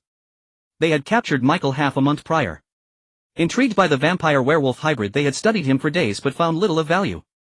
With the wizarding party's power waning, relying heavily on Grindelwald, its veterans were aging and the younger generation had yet to mature. Upon learning of Arthur's arrival in Paris, Grindelwald extracted samples of Michael's flesh and bone, then handed him over to the werewolves after draining a significant amount of his blood, securing their aid for the plan. The fortnight of relentless bloodletting would have killed a lesser being. After releasing him, the wizard also erased his memories, leaving him to believe he had been on the run the entire time. Michael, an unwitting pawn, had flawlessly executed his role, leading him to hide in the very house Arthur occupied. Meanwhile, Grindelwald, having received the intelligence, took up residence in a nearby hotel, observing the unfolding events from above. Arthur was someone he held in high regard, but he was still far too young and naive. Time was of the essence. Muggle technology was advancing rapidly. Most major nations' militaries had already confirmed the existence of wizards and tracked their movements. As this technology became more accessible, it was only a matter of time before ordinary Muggles learned of the wizarding world. To further his plans, Grindelwald needed Arthur to grow quickly, ideally by exposing his true nature to the wizarding world.